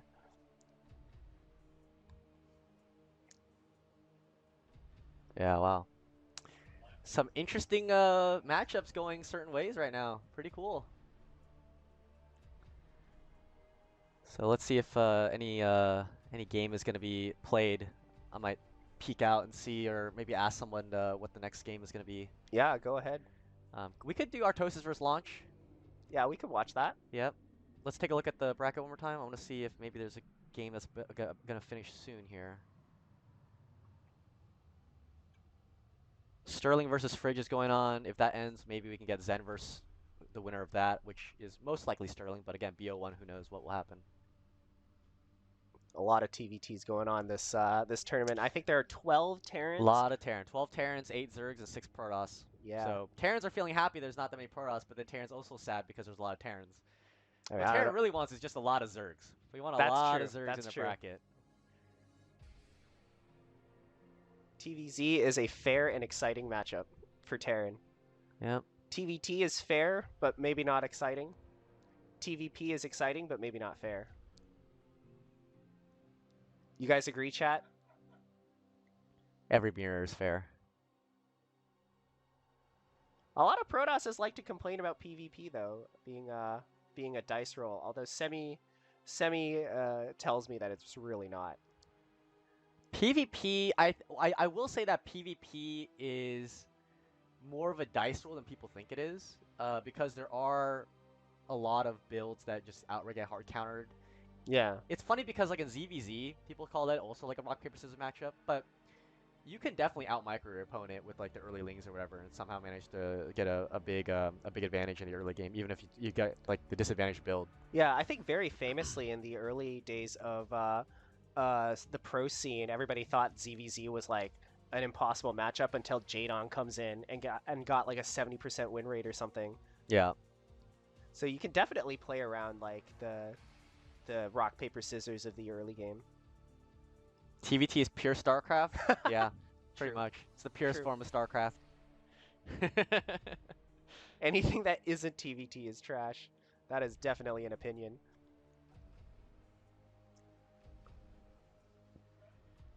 All right, I'm gonna step out real quick. I'm gonna see what the next matchup is gonna be. If there's a game that pops up, feel free to join it.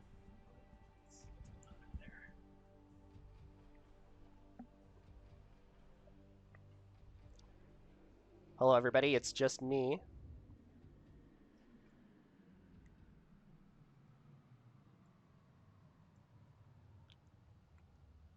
Oh, I should show you guys, maybe later, the hat that I gave Artosis.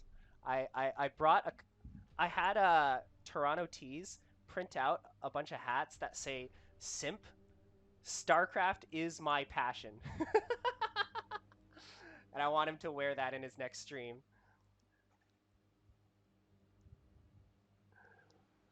I think you guys in the chat would love that. Show us some more mic volume. Oh, is the mic turned down? Let me see here. StarCon mic 1 and mic 2. Both mics are turned up pretty high, but maybe I can reduce the volume of the game a little bit so that maybe you guys can like up the volume of the stream. Or maybe I just need the mic closer to my mouth. Yeah, sounds fine. I did not give him a rice hat. I don't even have a rice hat. Yeah, levels are fine. Okay, okay. Already told us to tell Caster to turn on TTS? I don't know if I believe you, bro. I don't know if I believe you. I don't know about that one.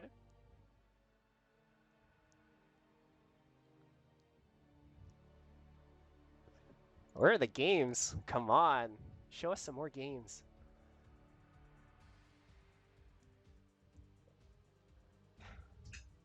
If Artosis gets eliminated and he comes on here and casts, you guys can tell him to turn on TTS. I'm not doing that. So I think Launch and Artosis just hopped into the game, didn't open up an ob slot. What? So yeah, they just started their losers bracket game. Everyone else is like just basically in the beginning stages of all of their games. So no games to cast right now. Hopefully in another 10 minutes there'll be a game that pops up, but we'll keep monitoring that. That's too bad. Doesn't Artosis know that he's streaming on his own channel, so all the guys in the chat want to watch him play? I guess so. Come on. Yeah, Artosis. Maybe he doesn't want the fans to see him play anymore after that last series. That last game was very rough. That last game was very painful. That one Dragoon leaving with like 5 HP, like oh. Yeah. Is Artie wearing a cap? Yep, he's wearing the cap that Rice Hat gave him. Oh really? Right now? He's wearing it right now. Oh, that's awesome. That's awesome. When is Flash gonna spank Artie? If Artie wins against Launch, then I play him in the next round. Yeah. So. Oh, man. Open up the observer slot for that. Yeah, we will. We will for sure. Flash FTW versus Artosis. I might just BBS him, and then if I beat him, then I don't know. I don't think he'll let me cast with him after that. So maybe I shouldn't. Maybe I should just lose to him on purpose. Yeah, yeah. You gotta. This is the kind of like social engineering that you gotta think about the mind games of in-person LAN, where you don't want to be too mean to them because then afterwards they might not like you. Hey man, cheese is cheese. Nah, generally everybody's like super nice in person. Angry Nate, no. Artosis lost game 2 and has fallen to losers, unfortunately. Yes, and he will be playing Launch and then ostensibly you afterwards. Yeah. Artosis did clap me in one of the CSL regional qualifiers, so I have played already against him. So we'll see how that one goes. I still have not had the privilege of playing against Artosis. I get eliminated from these tournaments way too quickly. Man, I've been like... Play Artie 2-1 Bullet? Bullet? Like Bullet chess? 2-1. 2-1's too slow for me even. I play 1-0 Bullet. Does Artosis even play chess? I don't think he does. Oh my god, wait. Stream Element says if you want to mute the TTS but want to hear Artosis and the game sound, enter Control W? Is that real? Is that real? Are they trolling? Is that real? Chat, does that work? I'm sure that's what we're supposed to do here. Yeah. Either that mutes TTS or it like closes my window or it's one or the other. What is that copy pasta you sent by? I do not want to see that again. Windows key L. Okay, that definitely does something else. I don't know what that is, but I think chat's trolling me. I think chat's trolling me super hard. Control Shift opens up LinkedIn. Oh yeah! Oh yeah! Like Windows has a whole bunch of like really like odd commands. Is that actually a thing? Yes, there is like if you press a certain amount of keys, I think it might be Windows key Alt L or something. Yeah, that's what he said. Yeah. That like opens up LinkedIn. Like it just memorizes LinkedIn.com or whatever, and then he like pops it up on your default browser. Yeah. That's kind of stupid, but also pretty amazing. What is this copy pasta? Dude, what the? Artosis chat has some crazy. Hidax, man, you got some issues, bro.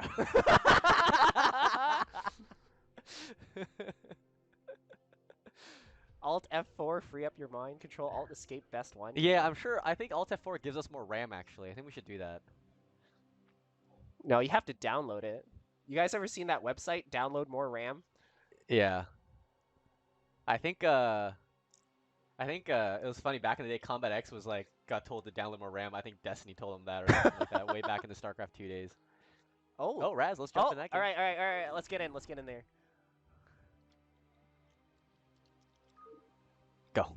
Go in. There we go. Raz versus KUDOS. 1-0 Kaido to KUDOS right now. Oh, KUDOS is Kaido. Right. All right. Cool. This will be a fun one. Man, there's so many commands. It's like weather in Philly too. All right, we're gonna be launching into this PVZ here. We have Raz spawning on the bottom left here, or sorry, the bottom right. Oh my God, I never get that correct. Hey man, minerals look all the same. They do. So, and top left here we got KUDOS. So tell me a little bit about KUDOS. I have no clue who he is, man. Okay. He's been under the radar. He used to be a former S rank Zerg, and Here, let me get you in on the camera here. yeah, so S rank Zerg, and then now he kind of not as active anymore, but obviously took a game off Raz, who is more active, so pretty. Honestly, yeah, pretty good. good. Isn't Raz like S rank player? Raz is an S rank. Yeah, player. And he's a BSL caster as well. He pulled up yesterday wearing his BSL Gosu caster shirt. Got that shirt going for him, so yeah, this will be interesting. Looks like it's gonna be a Forge first from Raz here with the probe scout on the pylon. You can tell if it's Forge first based on the probe. Yeah, so your economy is too bad to do gateway first with the probe scout. I mean, you can do it; it's just not as good. Yeah. But normally, if you go probe scout like this, it's almost always a forge because you're putting the forge down a little bit later than the gateway. Normally, with the probe, what you do is you mine like a patch after you put the pylon down. The natural it returns cargo and you bring it back and it's in time to make the cannon. I see. Or I not see. the cannon, the gateway. Yeah. Okay, so forge first from the Protoss player. Zerg is going for a pool first build. This is usually overpool. pretty standard. Very standard. It's yeah. pretty much the only build Zergs do these days in this matchup. I mean, normally you don't see a 12 hatch anymore just because maps have been giving more space for cannon rushes, I think, if you do open up Forge first. So we just see Zergs open overpool. It's completely safe. There's no issues there. So yeah, and it really doesn't damage the economy a whole lot either. Yeah. Like I think you how many drones? Well, like do you know what the drone difference is between opening overpool and it's not hatch? many at all. It's maybe like a drone or something like that. It's not. Yeah. No issues there. So interesting. He is gonna go cannon first before the Nexus here. On a cross map overpool. Usually I see Nexus first on 13 when it's cross map, but he might not have scouted it, so he wanted to put the cannon down initially. But he's just playing a little bit extra safe. See how many lings that KUDOS made here. If he made 6 lings, then obviously the cannon's very, very good. But it looks like, yeah, drone and 2 lings actually is the usual play here. Could be another set of lings behind, actually. So it's going to be 2 pairs of lings, 4 lings total. 2 here and 2 here. Yep. 4 lings total. But now he is getting the Nexus. So he is playing this pretty safe. Yep, just safe. And if he doesn't control this drone, he might lose his cannon, which is actually kind of bad to lose his initial drone. Oh, no. So, I mean, every drone matters in the early game, man. You really wanted to bring that back to kind of save it, but that's what happens when you don't control it. Yeah, well, at this point, though, like, Raz opened up pretty safe, and now he gets a drone as compensation. So things are, I'd say things are looking pretty even. Things are looking very good for him right now. And we'll see. I mean, cross map means that the rushes are a little bit weaker. So, like, for example, if Kaido goes like 973, which is possible, then, you know, it's going to take a little bit longer for those Hydras to get across the map. But I think from what I heard, Kaido does like the cheese in PvZ, be really aggressive. So we may see 973. I don't know what happened in game 1 because I wasn't there watching it, but it's possible that that's what also happened in that game. Oh no, I saw a pair of Scourge, so I think he opened up normally. Right. Yeah. Well, that sort of explains the tendency for Raz here to open up a lot more safe than maybe you really need to, because if you know your opponent is like a cheeser, then you just think to yourself, okay, if I can take this to a macro game without taking too much damage, then I should be able to pull a victory, even if I'm a little bit behind. Yep. Oh, this probe trying to Oh, sneak the in drone. here, but looks Huh. like it's not going to be successful. KUDOS doing a good job of microing his lings, blocking any kind of scout. So it looks like we're just going to have to wait for the Corsair. Yep, Raz getting denied here, so he is playing a little bit in the dark. May have to start a second cannon to be extra safe. He hasn't seen extra lings, so he doesn't need it yet. But once the Stargate and the Corsair started, that's probably when. Oh, looks like more lings were made. So another pair of lings were made here for KUDOS. So up to 6 lings now. But he's just droning up for the most part. Let's see. See if he started layer in his main. Yeah, okay, layer started. So Okay. so far so good. So far pretty normal play here from KUDOS. The first Zealot here from Raz, he's just going to come in and get some damage done. Might kill a drone here, actually. No, KUDOS going to react in time and kind of just run away. But we have more than enough lings to deal Yeah. with this one Zealot. This Yeah. Zealot is just pretty much just here to be annoying. Mm-hmm. Just get a little bit of scouting information, deny a little bit of mining, be annoying here, and he's doing a good job of it. Getting some pot shots on the hatchery. I'm surprised the lings haven't actually gone up to go deal with it, but now I guess the probe. Oh, the probe's got to live. No, probe goes down, unfortunately. And a couple extra pair of lings going here for KUDOS as well. And, oh, the This Zealot is a almost lot gets of routed. lings, actually, for just one Zealot. And I don't think he's really building that much more behind this. Yeah, eight lings here. It looks like Raz has kind of skipped out a lot on the. Oh my god, is this Zealot going to see everything? No, Oh. unfortunately doesn't get up there. So drones managed to pull it off in time. 8 lings though, yeah. So Raz didn't make that many Zealots here, and so he's kind of just powering up, saving economy, and just building a lot of probes. It looks like. Yeah, behind this, Raz does put down 2 cannons. That should that a- be is enough that a to gateway pretty below much the Nexus? defend any amount of lings. What'd you say? Gateway below next. Okay, yeah. So second gateway up here. Yeah, another gateway. Stargate has finished. Wow, Where's the very Corsair? fast It's not Templar blinking. archives before 6 minutes. So good timing for Raz. Only going to stick with 1 Corsair, it looks like so far as well. Overlord's going to come and see everything. Oh, there it for is. KUDOS. Oh, it's a little hard to see the minimap. The colors are very similar. Mm-hmm. All right, we're going to come in here. We're going to see the Hydra Den. And we're going to fly into the main, see the lair. So there's no. Where's the Spire? So he didn't go Spire, looks like. He went layer, but no Spire. Check the natural in the third. Yeah. Check the third base. No Spire. No Spire in Yeah. sight. So he just went layer, I guess, for. Overlord speed? I'm a little bit confused, actually. Yeah, I don't really know what the Zerg is really trying to cook here.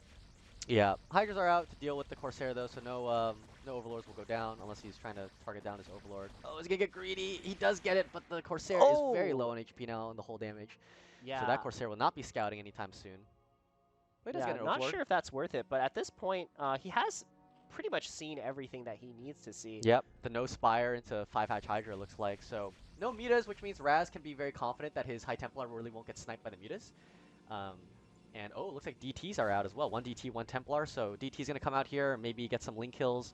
We'll see if KUDOS is going to be paying attention to that or if he's just going to run the DT by.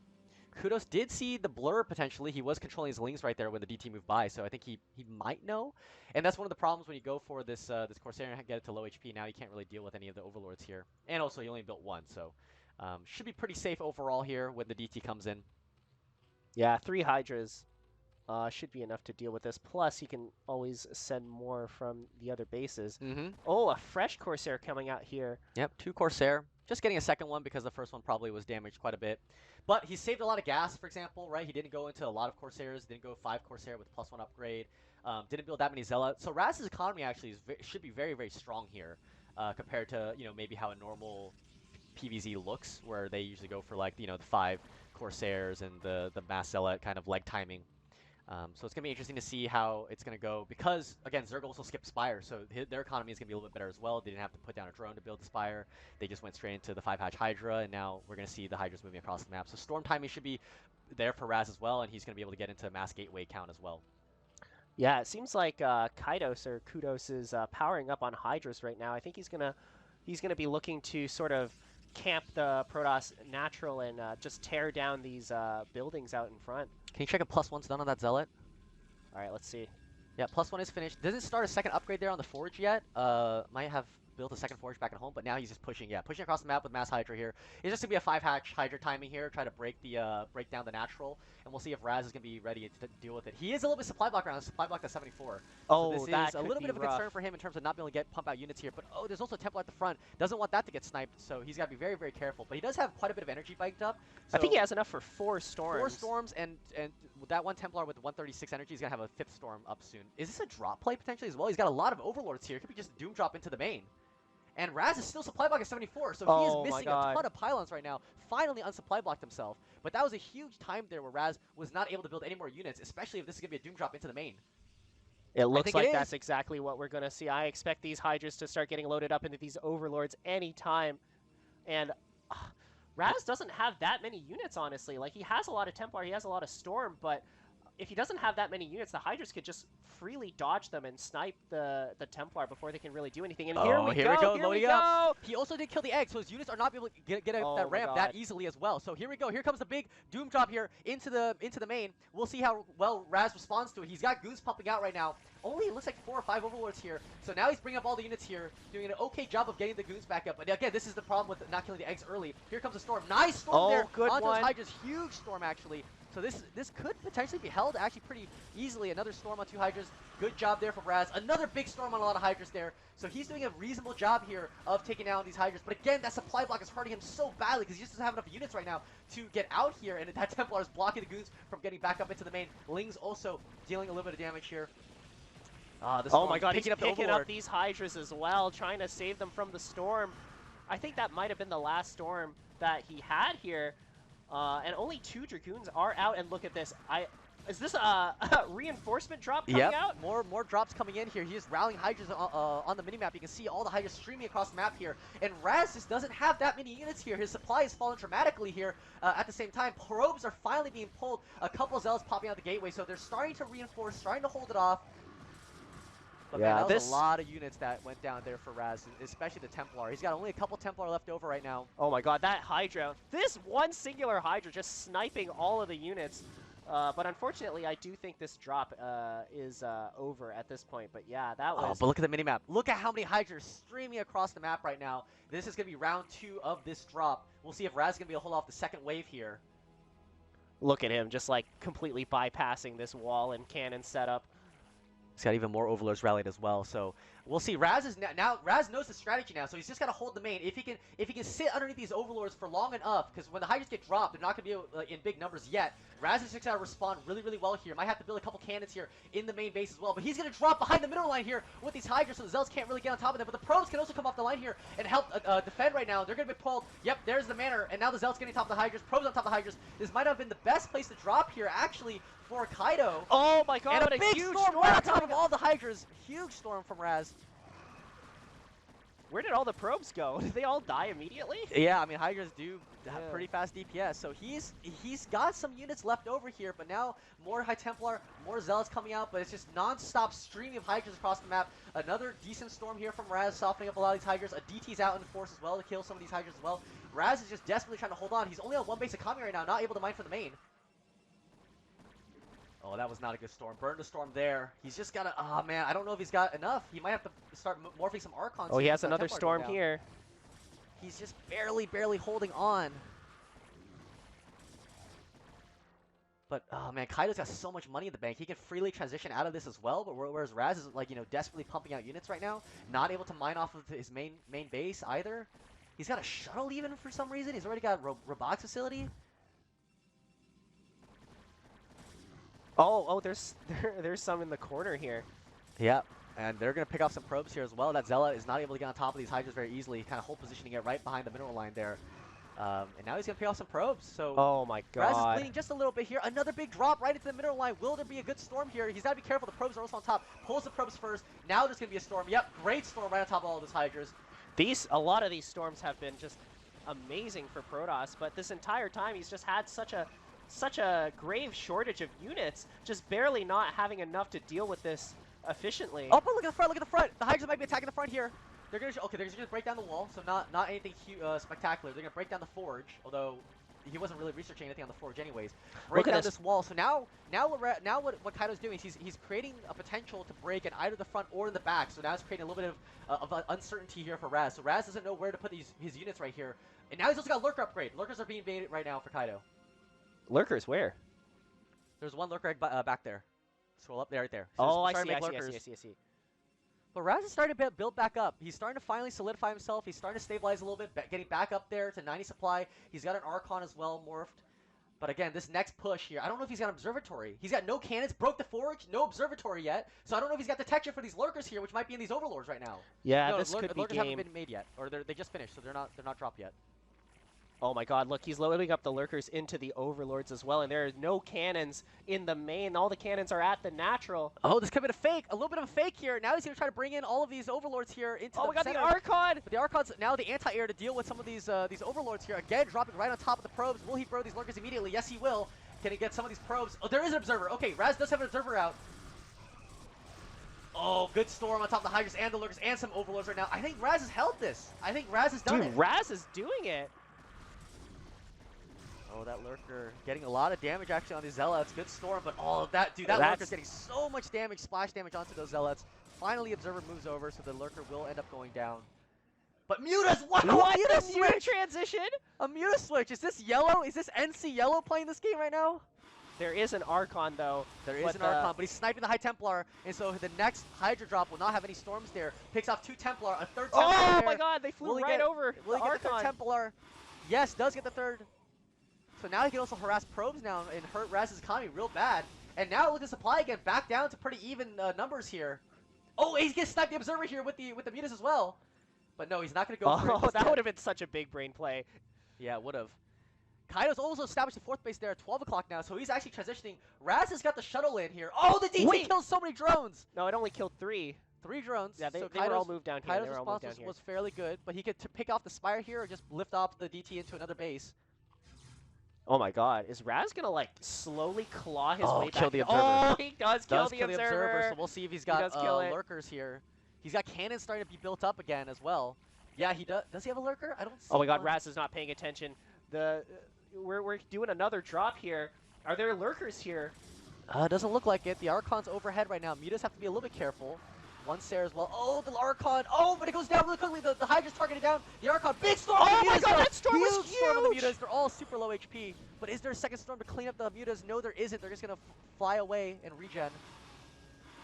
Oh my god, turn around and attack! Nope, Sarah goes down. That is so many low mutas. So let's go back. Raz was panning back. I think he's got another shuttle going back into the natural now of Kaido. So does he have a Templar? Is it just a DT? Oh, nice Templar drop there. Getting a few drones. What a scrappy game. And it's an incredible game here from these two. Oh my the god, drones! he droned All up and the he didn't reset the drones! rally. But okay, so this is actually important. Raz now knows that Kaido is droning up and transitioning out of this kind of all-in play that he had done. He's going to try to establish that for 12 o'clock. So now Raz is going to be trying to be aggressive here, knowing that he droned up. Didn't make a lot of units here. Oh my he's god, these mined out the Dragoons are natural. stuck. Look how long this game has gone where he's mined out the natural here. All right, 5 Zealots heading towards the 4th base. There's absolutely nothing there. So even though it is kind of defenseless, there's not a whole lot of damage to be done here. Oh, but Kaido doesn't have any units. He's also supply blocked right now. He made so many drones, got supply blocked, lost an Overlord somewhere, and now Raz is the one countering. Raz is the one pushing forward here. This could be an insane comeback that we're seeing, but there's so many mutas, and I don't think we have really anything to deal with Does this. he have Templar? He's got 1 Templar. Oh my god, the money's... Ah! No, he targets the drones instead. The Mutas are going to be able to clean up. Mutas are pretty decent against Dragoons with Hydras as well. So he does lose the 4th. He does lose the 4th, but he's going to clean up all of these Dragoons. Oh, there's another storm! Big storm on these Mutas! Where was the Templar? Oh, it was behind. It was behind them. Oh, a second storm. These Mutas are so badly hurt. But again, not able to kill them, which means they will be able to regen. Oh, now he's splitting up the Zealots. 4 Zealots are going to come in here and try to wreak havoc on this drone line, and another 4 split off into the natural. Raz is doing an excellent job here of splitting the attention of KUDOS, not allowing him to drone up, not allowing him to get an economy. But again, Raz is back to 1 base mining. Mined out at the natural. Only's got mining at the main, so... You know, he's got to think about either long distance mining at a 3rd, setting up a nexus somewhere, but there's so many units here from Kaido, so if Raz takes a 3rd, it's a little scary for him right now. He doesn't even have that many units to defend. I mean, Kaido could just run across the map back with Hydras and Mutas to stop him from taking a 3rd. Man, I don't think he did quite enough damage there. He needed to get, I would say probably a DT base. back in there killing some drones as well. Once again, what a hectic game. This has been an incredible game so far. But the DT will get spotted. It's just going to try to get as many drone kills as possible. 5. Pretty Very good nice, here and he from might even Raz. get out. I don't think Oh. so. Yeah, I think the Hydras and Mutas will be able to clean it up. Yeah, there's a bit too much here, but that DT did more than its fair share of work Yep, here. Kaido is super low on the drone count. Most of that supply is in those Hydras and Mutas right now, and I think I think Raz is going to look to take that third base. He's moving his units up here to establish it, and I think Raz Oh my God. has solidified himself. He is on one base mining, but I think if he grabs that third base, he will be able to hold on. He's kind of got a rough choice to make. Does he drone up right now and just let Raz take a third, in which case Raz is probably going to be, maybe more ahead, or does he try to just, continue to all in and bust through? He's made a lot of drones, so he's trying to re-drone. He does have a lot of Hydras, though, and there's only one Templar with Raz's army right now. He has a lot more anti-air as well, so these mutas don't look quite as scary. A lot of them are still damaged from the last couple of times they got pounded by the Archon and Storms. And there is a lot of Dragoons out. This is more than enough to deal with this many mutas. Yep, if he hits one good storm on the Mutas, watch the Mutas, are they coming in here? They're looking for the Templar. They're looking for a Templar. Raz is doing an excellent job protecting that Templar right now. He's really trying to make sure that that Templar is like the backbone of his army. If he loses that Templar, Kaido's going to run across the map with all the Hydras because there will be no storm left. Oh man, this is so tight. Oh, the Templar's out! It exposed! He gets it! He got the Templar! But there's another one. There's another that one was with incredible the army now. play. And now he's going to get this Corsair as well. Yep, 3 shots to And a single Corsair. goon as well. Yep, Raz Raz is being really aggressive here, although... Oh, another DT! Oh wait, where did this DT come from? It has 6 kills! Dude, Raz is just all over the place with these DTs, man. Just stopping Kaido left and right, not allowing him to develop any kind of a rhythm here in this game. It escapes as well. It does escape. He's got +1 armor as well. Check the... Oh, here we go! But he's a got big one attack Templar here. Storm, but the Mutas are going to dive on top of this Templar. Not a great storm there. The Mutas are going to get a top here. A lot of Hydras, but now the Dragoons are taking the high ground, so the Hydras will not be able to get that much damage effectively onto these Goons. But is there enough here to take out these Goons? I think there just is. There is just going to be enough here. Yeah, this is so much Zerg, even with the high ground advantage, even with these storms that are taking out a lot of Hydras, it's still not going to be enough. Raz is forced to pull back. He's got a lot of money, though. He is starting to re-macro up, but the problem for him is now I think he overextended. When he lost that Templar especially, he overextended here. Another Templar will fall for him, and now Kaido is again going to be the one pushing forward. Only 6 Goons left here for Raz. These cannons are only halfway done. He's going to have to cancel. Is he giving up the third? Does he have mining? Check the main. Does he have any mining left? He's got barely, and he's going to be mined out in about 30 seconds here. He's going to need to start saving up minerals because at this point in the game, he's not going to get any more, and he needs a Nexus here to be able to get any amount of income. I think KUDOS might have cornered Raz a little bit here. Check the drone count for KUDOS. Let's see what he's got. He's got, 7 at the main, or natural. He's got another few at the third. Not decent saturation at the main. Yeah, so not a whole lot. He's on 3 base mining, but yeah. it doesn't matter even if his drone count's not that great because guess what? Raz isn't mining. This is all that Raz has right now. He's gonna try to establish 3 o'clock as his new third base probably. I want there to be lurkers in here.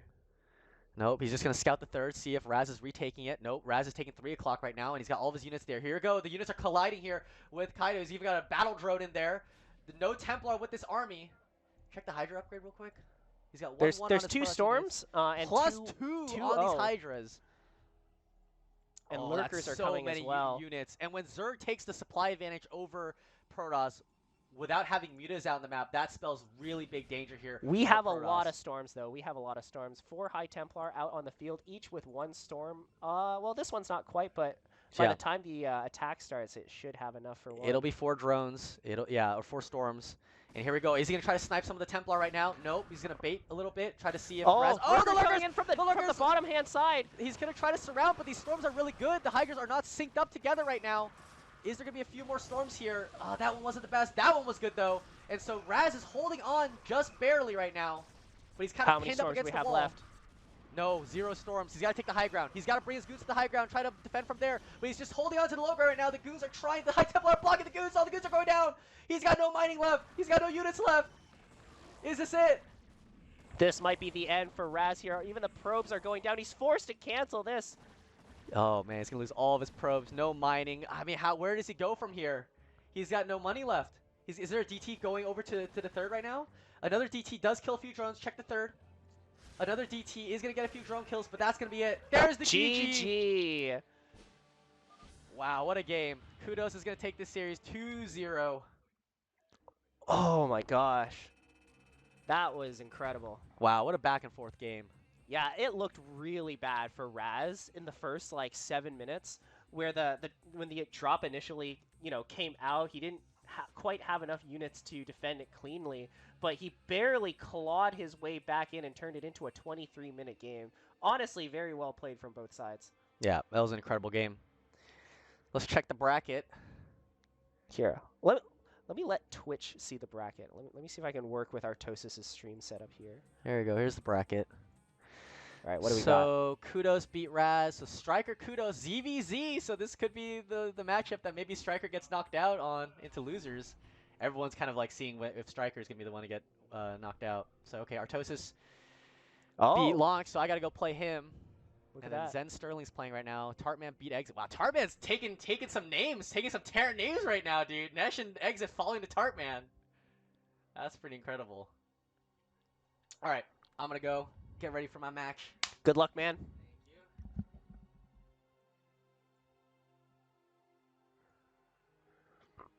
All right, this is the in-between game screen, I guess. It's just me. Man, where are all the casters? Everybody was talking about how they want to cast, but they're all playing. They're all playing. All right, what do we got? So Machine is playing Tim. That seems pretty exciting. Let's see. Let me go back to the brackets. Do you guys want to see Artosis play, or do you guys want to see Tim play? I'm pretty sure you guys want to see Artosis play. I'm pretty sure that's the one you guys are truly here for. I mean, we all want to see Artie. Well, let's look at this. Up here, StRyKeR and KUDOS. I think StRyKeR, so far this tournament has been the favorite. Everybody's been talking about, oh, is StRyKeR going to win? StRyKER's going to win. He's definitely very good, and I think purely in terms of like, I guess, popular ranking, he is probably the best player here. But we'll see. Anything can happen in a ZVZ.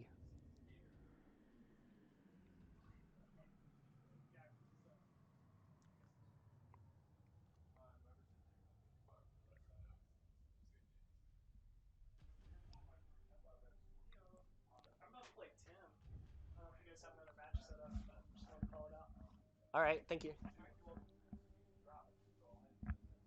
All right, so our two choices is to either wait for Flash versus Artosis, or we could just hop into Machine versus Tim. What do you guys think? RT's going to win the whole tournament because there's no way this game lags because it's LAN and also no TTS.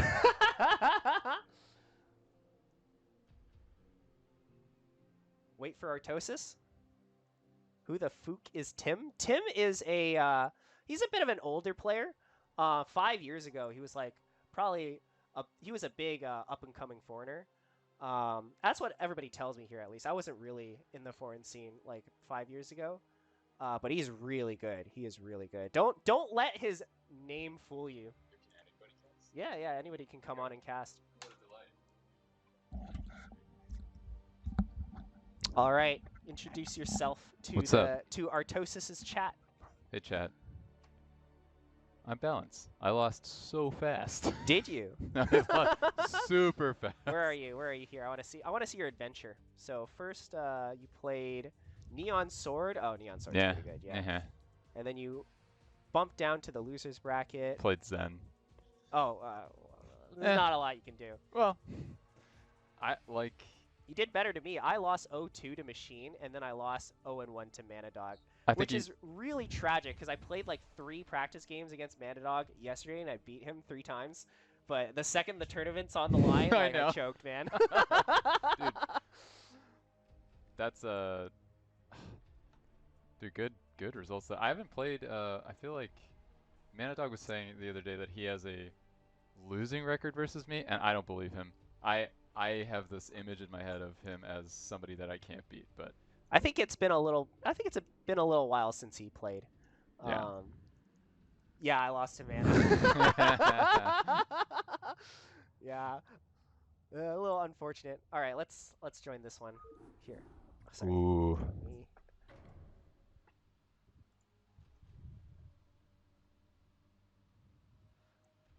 All right, guys. It's gonna be Flash FTW, the caster that was here just a minute ago, playing against Artosis. Yeah. Claimed a spot to cast the finals forever ago, and Yeah. like now he's just like winning his game, so he can't actually Dude, cast. if Flash wins against Artosis, I don't think he's allowed to cast the finals anymore. No, exactly. Artosis just be like, no, I don't want to cast. I don't want to cast with the guy that BBS'd me. Ooh. So is this is still upper bracket? This is lower bracket, so it's a best of lower, one. okay. It's a best of one. Yikers. Got any? Yeah, Artosis lost to Tim 0-2. Which, oh right, yeah. you know what? Fair. Tim is really good. Tim is strong. Yeah, and he's Protoss, so it's a bit of his weak. It's a little bit of a weak Okay. spot for him, I think. All right. But yeah, chat. This is what you asked for, by the way. You asked for TVT, and now we're gonna see some TVT. Although, if you ask me, TVT is the best matchup because it is the most fair for Terran. What do you think? I mean, by that metric, absolutely. Yeah? Can't actually argue. I've come around to TVT, honestly.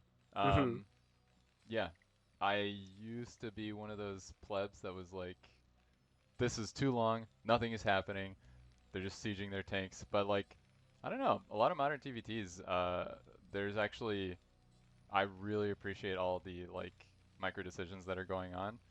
Yeah, there is really a lot of nuance to this matchup and a lot of things that you need to do at once, especially once the game starts involving the entire map. I feel like when you're watching TVT, you can't really see everything that's going on, just because like it's just like so much happening at the same time. Not even with the remastered zoom out. Yeah. Oh yeah, we have the. That's true. That's true. We can see everything now. It's But, 2025. Yeah. Honestly, when you're just watching, it just looks like tanks kind of sieging in a line. But I swear to God, when you're playing TVT, I'm just like, as much APM as I can spam out because I just don't have enough time to do everything. No, it's terrifying. So do you have any secret intel about what Flash might be doing? I do actually. So Flash told me. Flash has been talking to me all day about how he's going to BBS Artosis, but I don't think he's actually going to do it. I don't think he has. I don't think he has the balls to BBS Artosis. I'm glad there's a wall here. We can't actually we can't influence either of these guys. Yeah. There's the casters get their own little separate room. Yeah. From the rest of the gamers. But yeah, it looks like Flash is just going to open up pretty standard. I would be pretty surprised if he doesn't at least try something a little bit weird. Especially since he has played Artosis before and it didn't go well for him, to say the least. So, is there anything specific to know on this map about TVT? Honestly, I don't really know. I mean, these high ground positions are pretty strong. It feels like you might be able to get like pretty locked in. Yeah, I wonder how much these guys are going to prioritize just getting map control early. I feel like the way that I've seen that play out in TVT is primarily just you go earlier vultures. Whoever gets the vulture advantage and puts mines down tends to be the person that has this like room to breathe, let's say. Yeah. So 2 Marines are out for Artosis, and the barracks is going to be lifted and sent into the correct direction. I expect both players to just go for a 3 Factory Vulture at this point. I mean, I think that's what they're both the most comfortable playing. Whenever I see Artosis play a TVT, he's always going 3 Factory Vulture. And whenever I see Flash playing TVT, he's also always going for a 3 Factory Vulture. It seems like one of those things that if you don't do it, you're sort of destined to lose to it a lot. That's true, yeah. Now, is Flash keeping his barracks landed for any particular reason, or is this just a straight up, like, mistake? I think it might just be a mistake because the only reason you'd have this barracks like landed is if you're gonna make more Marines, right? Because you want to get the barracks out onto the map as soon as possible so you can scout exactly what the other Terran is doing. But yeah, he's just kind of keeping it here. Do look like they're doing basically the exact same build. The only difference being that Artosis has this barracks on the way, so he's gonna get some intel as to what's happening. Flash, on the other hand, having to play a little bit in the dark here. I kind of like the way that Flash positioned his factories here, just kind of at the top corner of the map. So now this barracks has to fly all the way inside. Oh yeah. I'm not sure if it was done on purpose, but it is kind of a nice It might just be detail. the way he built it. Yeah, nice. I guess drops or harass by air. So I'm just viewing this from a Zerg perspective, and I see that natural facing the I see Artosis' natural facing Flashes, and I'm just like, oh, that's an exposed mineral line right there. But yeah, probably I not think that it works big a of a deal. little bit differently from Terran, because usually when you're going for mass drop, you don't want to drop into the natural, because that's Yeah. usually where they're rallying all their units. So this position is actually probably better for Artosis. And oh my god, Flash Oh, moving out onto no. the middle of the map gets caught by 4 of Artosis' vultures. That's actually so bad. And he's going to lose absolutely everything. I think He Artosis might just might lose win the game game, here. honestly. Like, oh, that is so brutal. Oh, he's forced to How lift much these can you SCVs. actually get done with Or this lift the SCV pull, CC. though? 1 versus 4. High ground plus repair. Oh, the That's a repair pretty is invincible so good, vulture. though. But now you just, like, kill the SCVs, right? Like, yeah. it's... You're still, like, in a horrible spot. You're not mining. Yeah. More vultures are coming. The issue... Oh, my God! Artosis is so BM! What is this? Dude. Please give this man crap.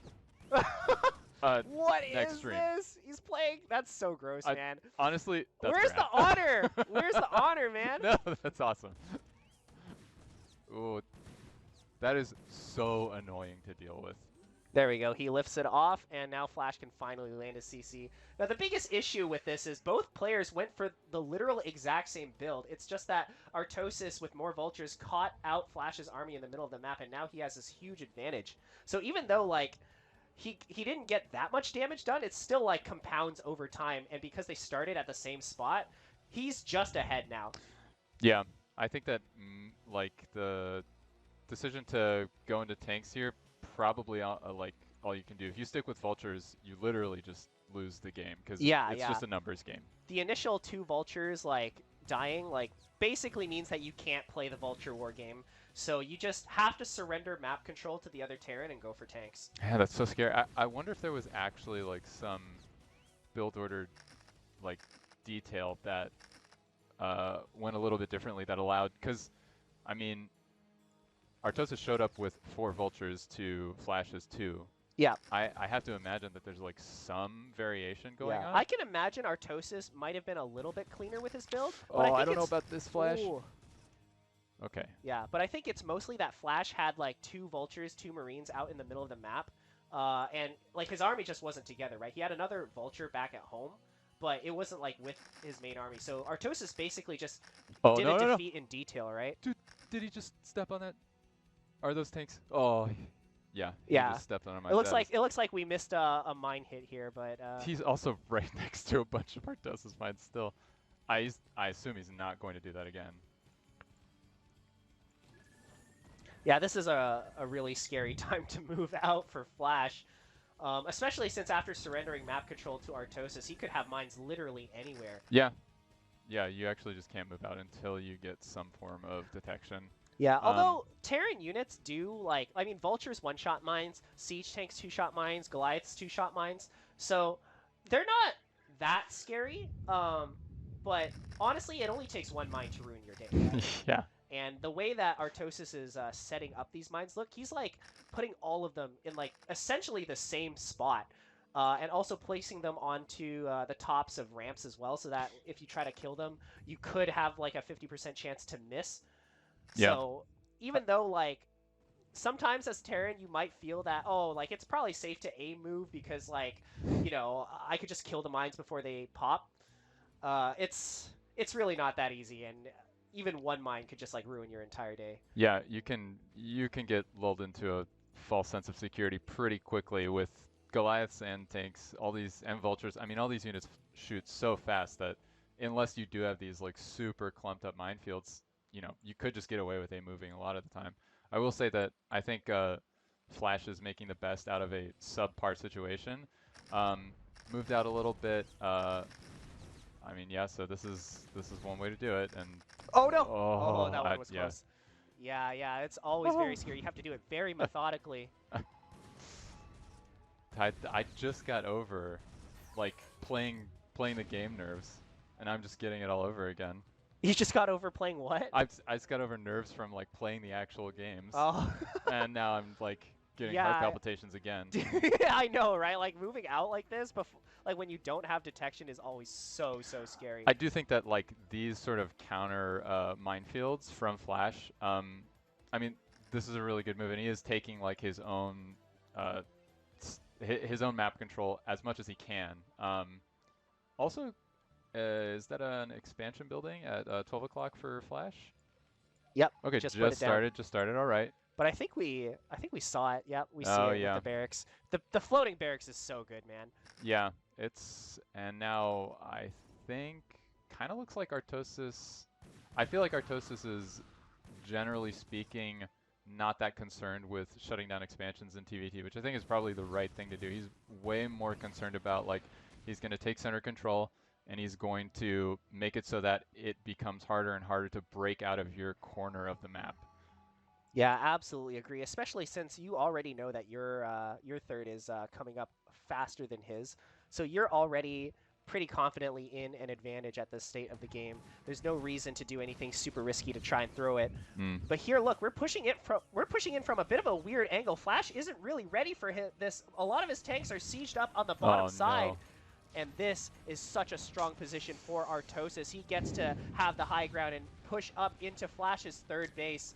This is really decisive and really, like, pretty cutthroat. This is like the, like, okay, I think I have the advantage or the numbers edge. Oh my God! All of these units just walking to their death and not actually doing anything. That is so unfortunate for Flash. I don't know if he was looking somewhere else, but yeah, it's honestly at this point in the game, like this is such an important position for Flash that, like, you can't just give it up, right? Like I think in that position you're supposed to. Yeah, I mean the problem is you don't even have like the tank count to properly contest that. So the best you can do is set up like a slightly staggered siege line and just make it so that that's as far as he can push. But honestly, it was just a winning move for Artosis. Yeah, like, and there's nothing Flash can really do. If Flash attacks, he loses his entire army, and if he doesn't attack, he loses his base. Yeah, that's GG. Man. He calls it. Artie. Our boy Artosis moving up to the next round. Arto God? TVT specialist? Man, what is the bracket looking like now? Artosis versus Raz. That's exciting.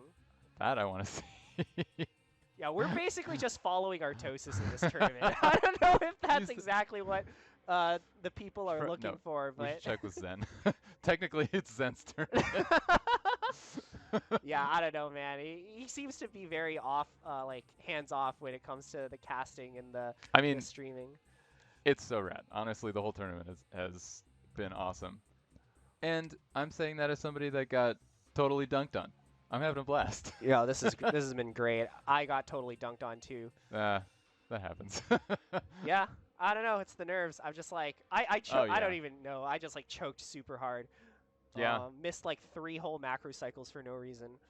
It's so brutal. Yeah, I was panicking. I was like reverting back to very, very old habits where I was just like, if I had to macro out of more than 3 hatches, I was just like, screw it. I'm not going to try to do this with one hand. I just like took my hand off my mouse and started like using both hands on the keyboard. Oh my God. That's so funny. It was a little brutal. It was a little brutal. That's absolutely brutal. So is this a semi game that is about to happen? Actually, well, if we look at the bracket, who is Semih about to play? He's about to play Herbmon. Ooh. He's about to play Herbmon. Tim is playing Machine. If you guys remember EG Machine, he's in this tournament. EG Machine, one of the legends, one of the names that like we got a lot of legends. everybody in here. knows. Machine, Artosis. Who else we got? Semih. If you guys remember Semih versus Artosis from Montreal LAN, that was a hype Dude, game. that was such a That good was game. so good.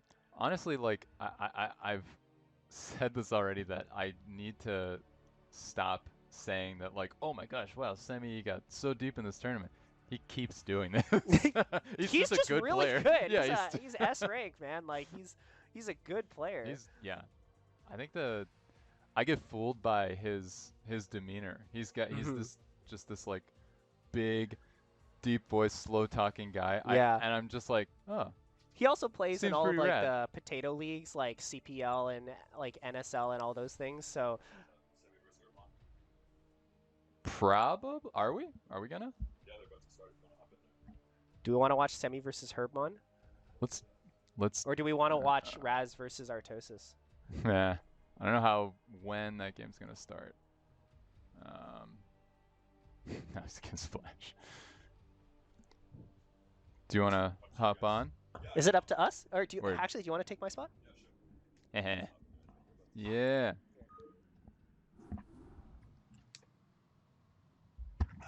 What's up, guys?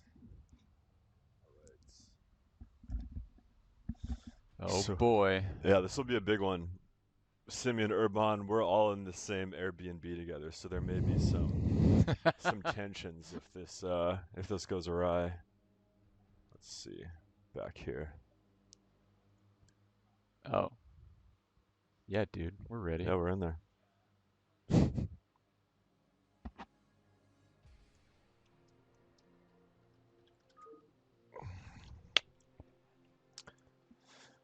Oh man. Yeah, this should be a good one. Two of the higher rated players in this tournament, I'd say. I think I'd give the edge to Semih, but not by a ton. Herbmon's definitely a strong, consistent player. Herbmon, yeah. One of these guys that always like just fights until the very last moment. Yeah. Yeah, his games are always a blast. I don't know if it'll hold up a candle to what was it, KUDOS versus Raz? That was Oh my god. That was a crazy. Were you casting that one? No. I was okay. literally like Oh, right yeah, outside, yeah, just yeah. like peering in. Peeking in. That was a crazy game. That was insane, dude. Raz, very nearly. Yeah. Just, yeah, that was insane. It kind of reminded me of that Flash versus, was it Queen game when Flash first started playing off races? He went Protoss one game against Queen, and Queen had killed like all of his probes with lurker drops or something, but Flash had this crazy all-in last-ditch attack with his whole army. And I don't managed even to make it remember work. this game. I thought Raz was gonna do it. Yeah, I mean, he was saying earlier that like that move out actually lost him the game. When he came outside afterwards. Yeah. It's so hard to tell though. Like that's like one of those impossible positions. Ooh, 9. Ooh. Yeah, going 9 pool here. Yeah. I'm not super surprised. There was a little discussion last night over drinks. We were all commiserating about our least favorite matchups. And Herbmon was complaining about cannon rushes, so it looks like he does not want to fall victim to that. So we'll see what building Semih decides to build first, whether it's going to be a gateway or a forge. I feel like 9-bolt is okay versus both of these, but Yeah, it's not bad. But yeah, you're definitely safer against cannon rushes if you do go for 9 pool rather than hatchery first. I feel like generally speaking, just pools are just being built earlier and earlier and earlier in every matchup. Like these days, Sulky just overpools every single ZVT.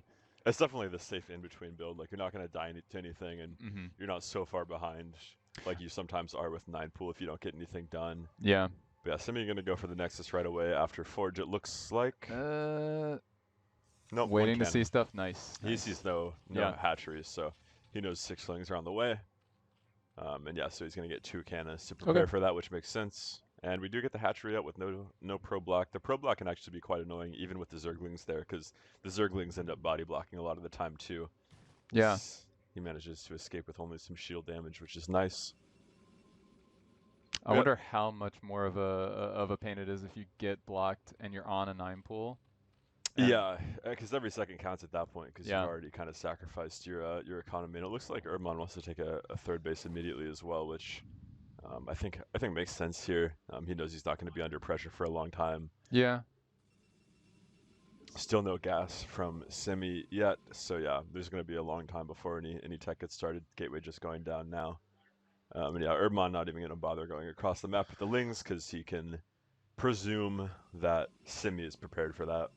Yeah, I'm a little curious about just to see how this gets played out because I just never open 9 pool. Yeah. I just always feel like unless I get something, I never feel like forcing the second cannon is enough. Yeah. I feel like some people I've seen just go quickly into speed, and then you have a little bit of an advantage just in the sense that you can deny any vision from Protoss until they have a Corsair out. Right. But it's still like, yeah, I don't know.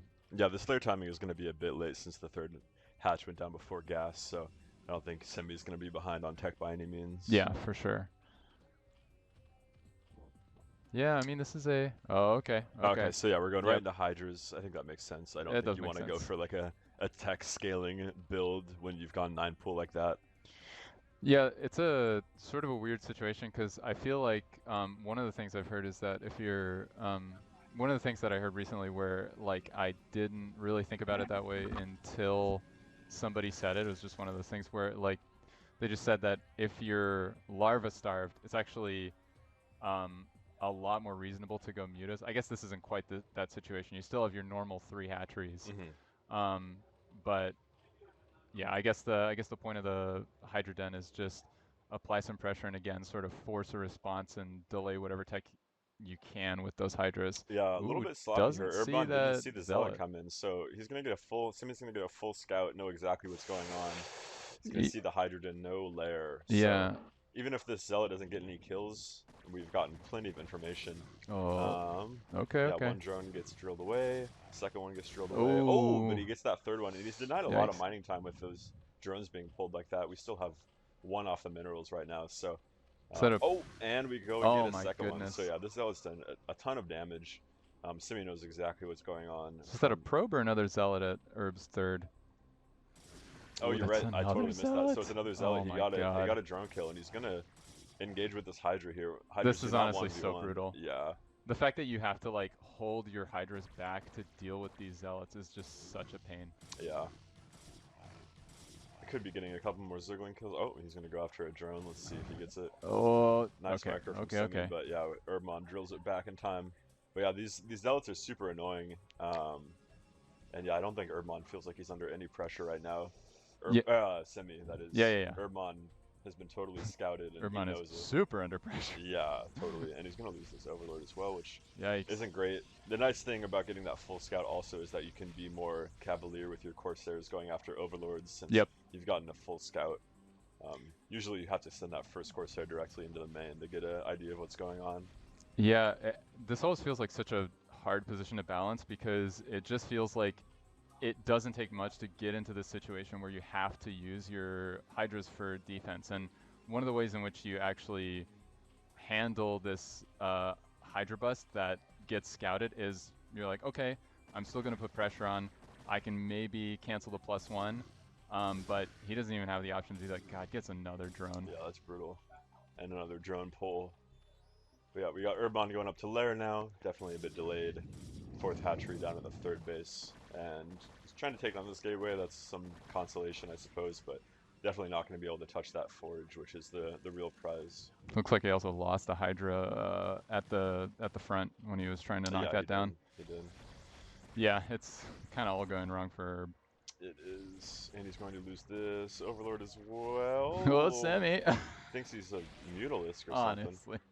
something. But probably worth taking the whole damage to get that Overlord. Every additional piece of damage that you can do right now is so brutal to deal with as Zerg. It all kind of just exponentially gets worse and worse. Zerg is poor in like every sense, so yeah. Tech is late. Drone count isn't great. Oh, Evo chamber coming up. 5th hatchery.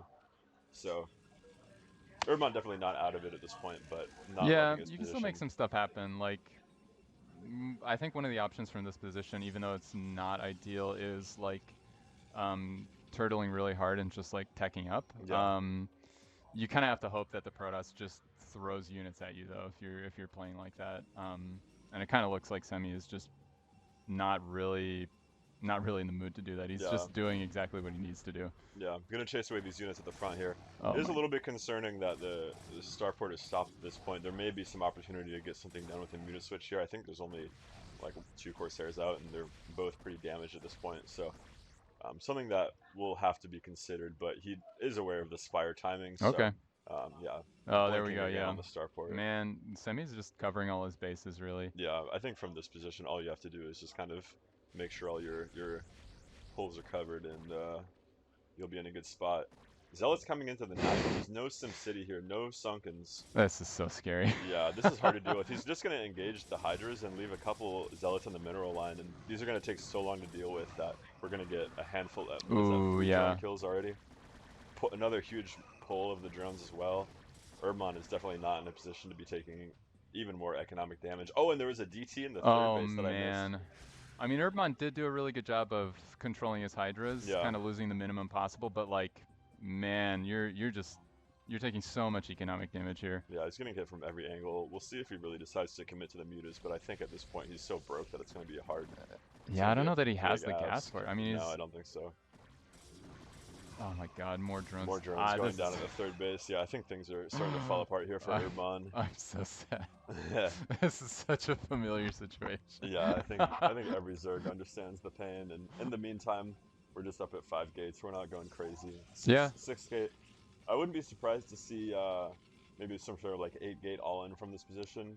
I don't know if that would kind of risk throwing away the game, but I feel like you're in such a strong position. I mean, what do you lose to? Yeah, Herbmon is still droning up so heavily right now. He's not in a position to create any sort of units right now. I think that's like kind of a reasonable thing to do, but I think again, if you're doing that, you're sort of hoping that Protoss is.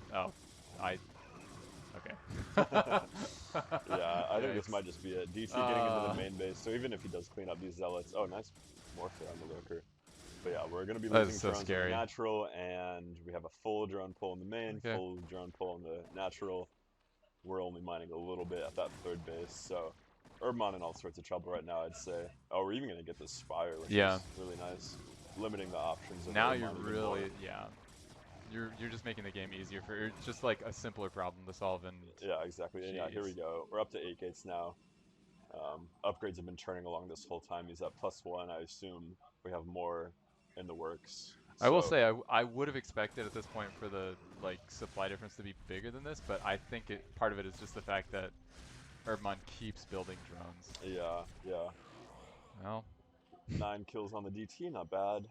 And yeah, we got +1 attack on Hydras, so we have something going on here. Nothing. A little bit oversaturated at the third base here with only 4 in the main, so we got to do a little readjustment there. And yeah, we're just going to see a huge Dragoon, Zealot, High Templar push, maybe a D tier 2 in there, and I don't think that Herbmon's going to be able to engage with this army once it gets built up.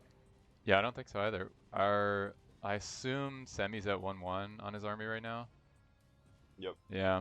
So yeah, that's his timing to go. Yeah. Against only what +1 1-0, Hydras, and there's a couple lurkers, but I don't think that that's going to be enough to stop the attack that's coming in right now. Got 2 lurkers at the third base, and I saw the robo came down. No observatory yet, unless I'm blind. Oh yeah, it is. Okay, so yeah, first observer coming out. But yeah, these lurkers probably for a moment will be able to stop this attack, but I think as soon as that observer gets here, we're just gonna barrel in. Yeah, it's looking pretty bleak. I just don't know what your options are as Herbmon. I mean, he's fighting really hard, but yeah, now the observer's here, and this is a pretty easy clear from Semih. Yeah, trying to flank with a couple Hydralisks, but honestly, this army isn't that big, and there's no Zealot support, really. Yeah. So the goons are a bit vulnerable, but I think we're going to start seeing those rallies come across the map. Nice target. And it's going to get pretty brutal.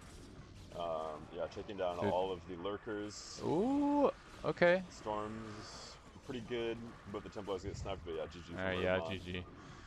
I mean, yeah, definitely some, like, some sparks of what Herbmon is capable of, but, like, he was just in a bad position for such a long time, and Semih did a really good job of navigating that game, and like, yeah, sort of like demonstrating to me at least what's scary about 9-pool.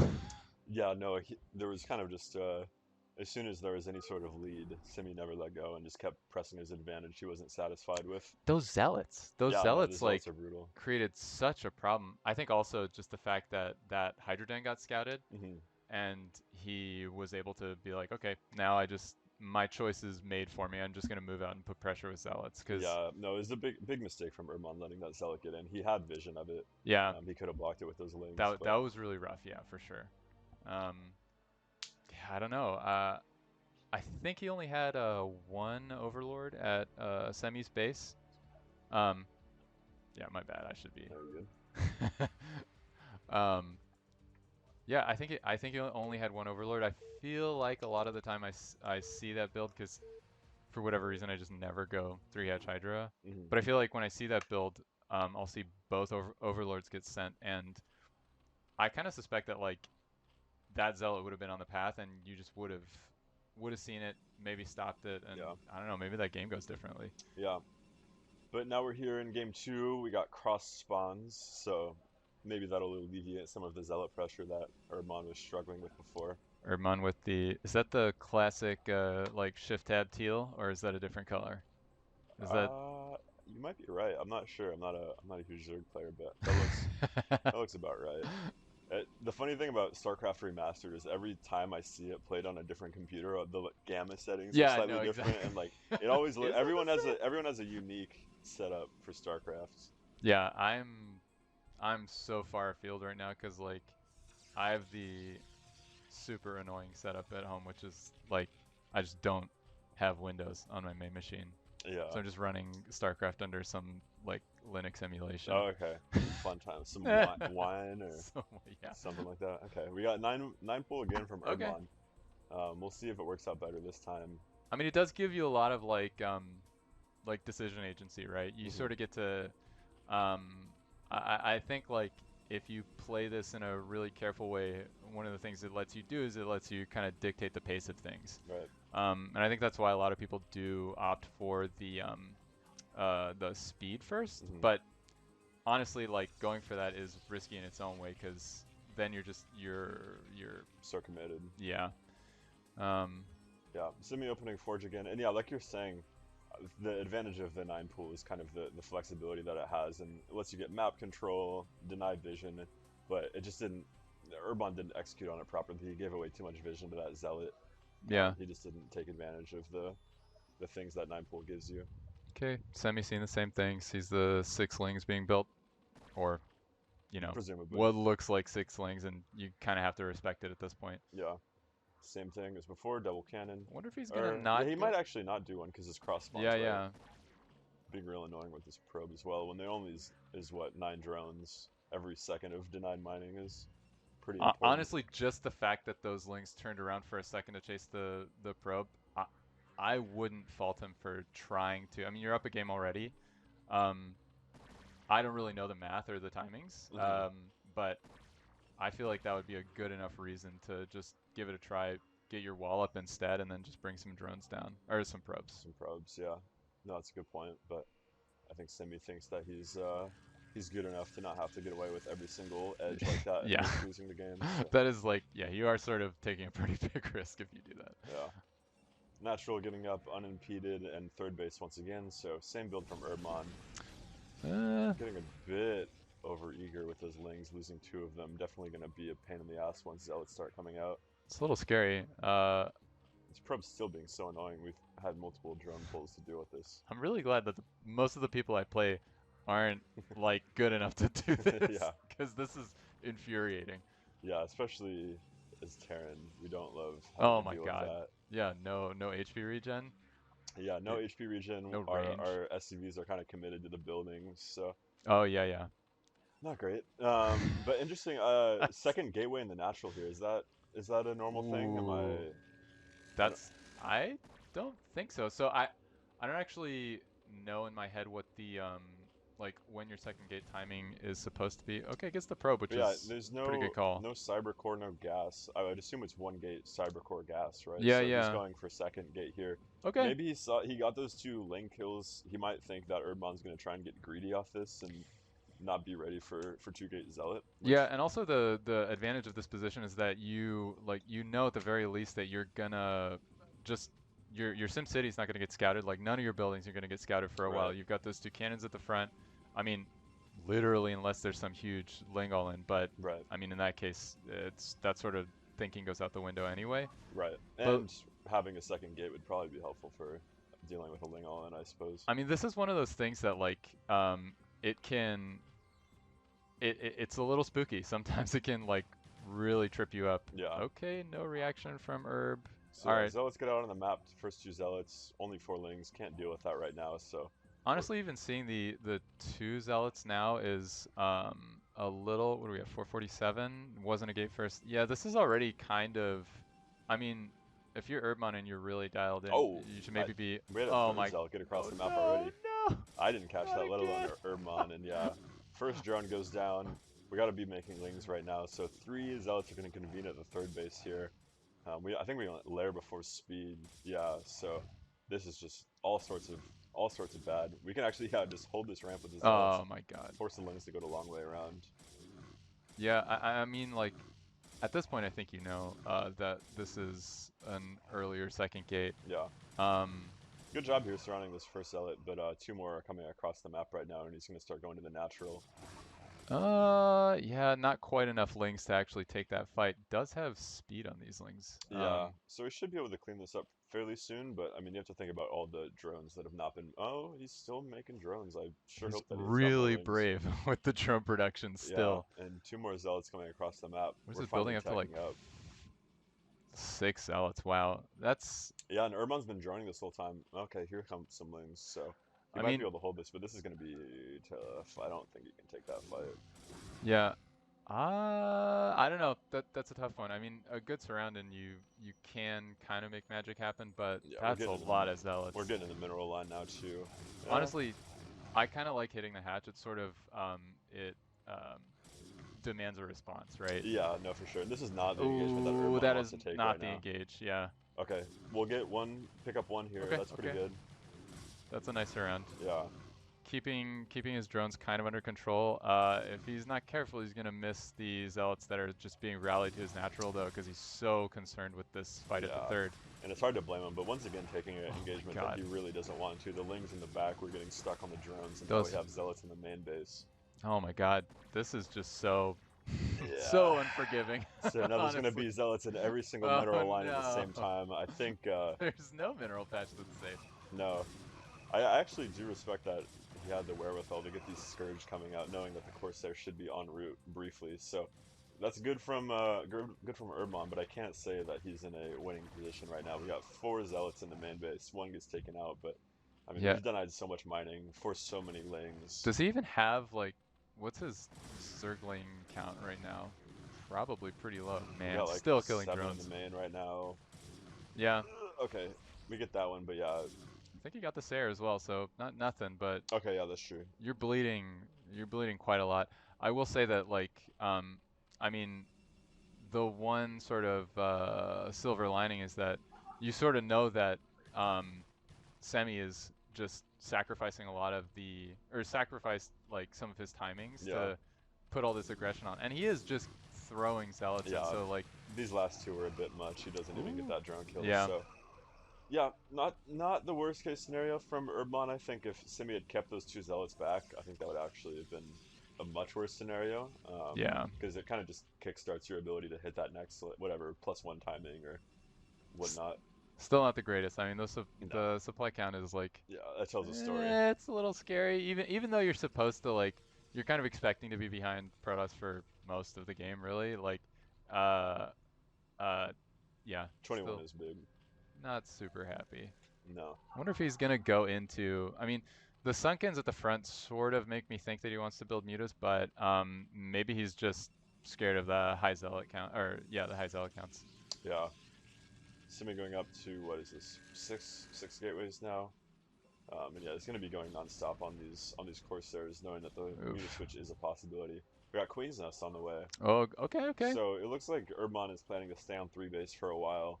And I think this is a good move. I think one of the ways you can get back into this game, not like this, but one of the ways you can get back into this game is just kind of hoping that Semih goes for a big attack, and if you're just super well prepared while you're attacking up, and you have the SimCity like he does, Yeah. I think he'll be in a good spot to hold any aggression. So if Semih does overcommit, tries to go for another like 8-gate push like he did last game, I see a pretty good chance that Herbmon holds it. But this timing is going to be scary. We got +1, we got an Archon, we got 5 Corsairs. There's no Mutalisks on the map right now, so even if all that Semih does with his ground army is distract Herbmon's ground army, he's going to be able to kill a ton of Overlords, probably like at the 3rd base here. Yeah, I hadn't even thought about that. But like I was just thinking that Semih is a little bit sort of, I mean, this army is just made to roll over mutas, right? Yeah. But Herbmon's actually like set up in such a way that he can use the SimCity to his advantage. He's built a lot of static defenses. Yeah, we've got spores at each base, so Corsairs will be pressured regardless. Yeah, so I mean, like, all things being equal, I think you'd probably prefer that Archon to be a couple of Templar just building storm energy. Yeah, absolutely.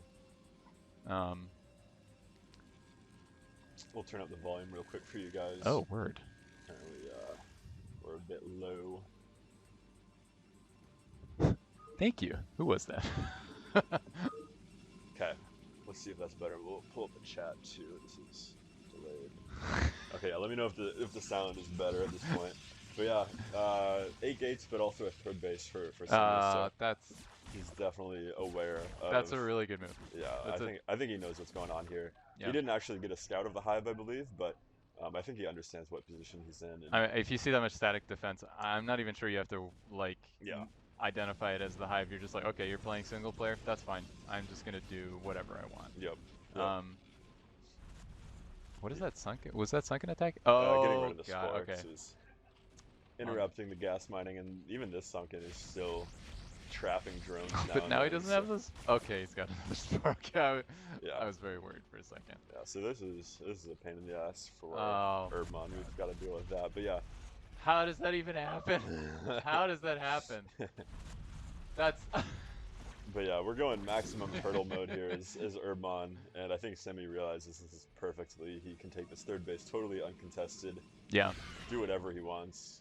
And now he is building up his Templar count, and like, has Herbmon started his hive? Yeah, hive is done. Oh, we finished the hive. We got Defilers okay, on the way. okay. So he's going Defiler Lurker. I think that's good. He recognizes the sunken colonies in the way. Poor. That's gotta hurt. I wish we had face cams so we could see his reaction to that.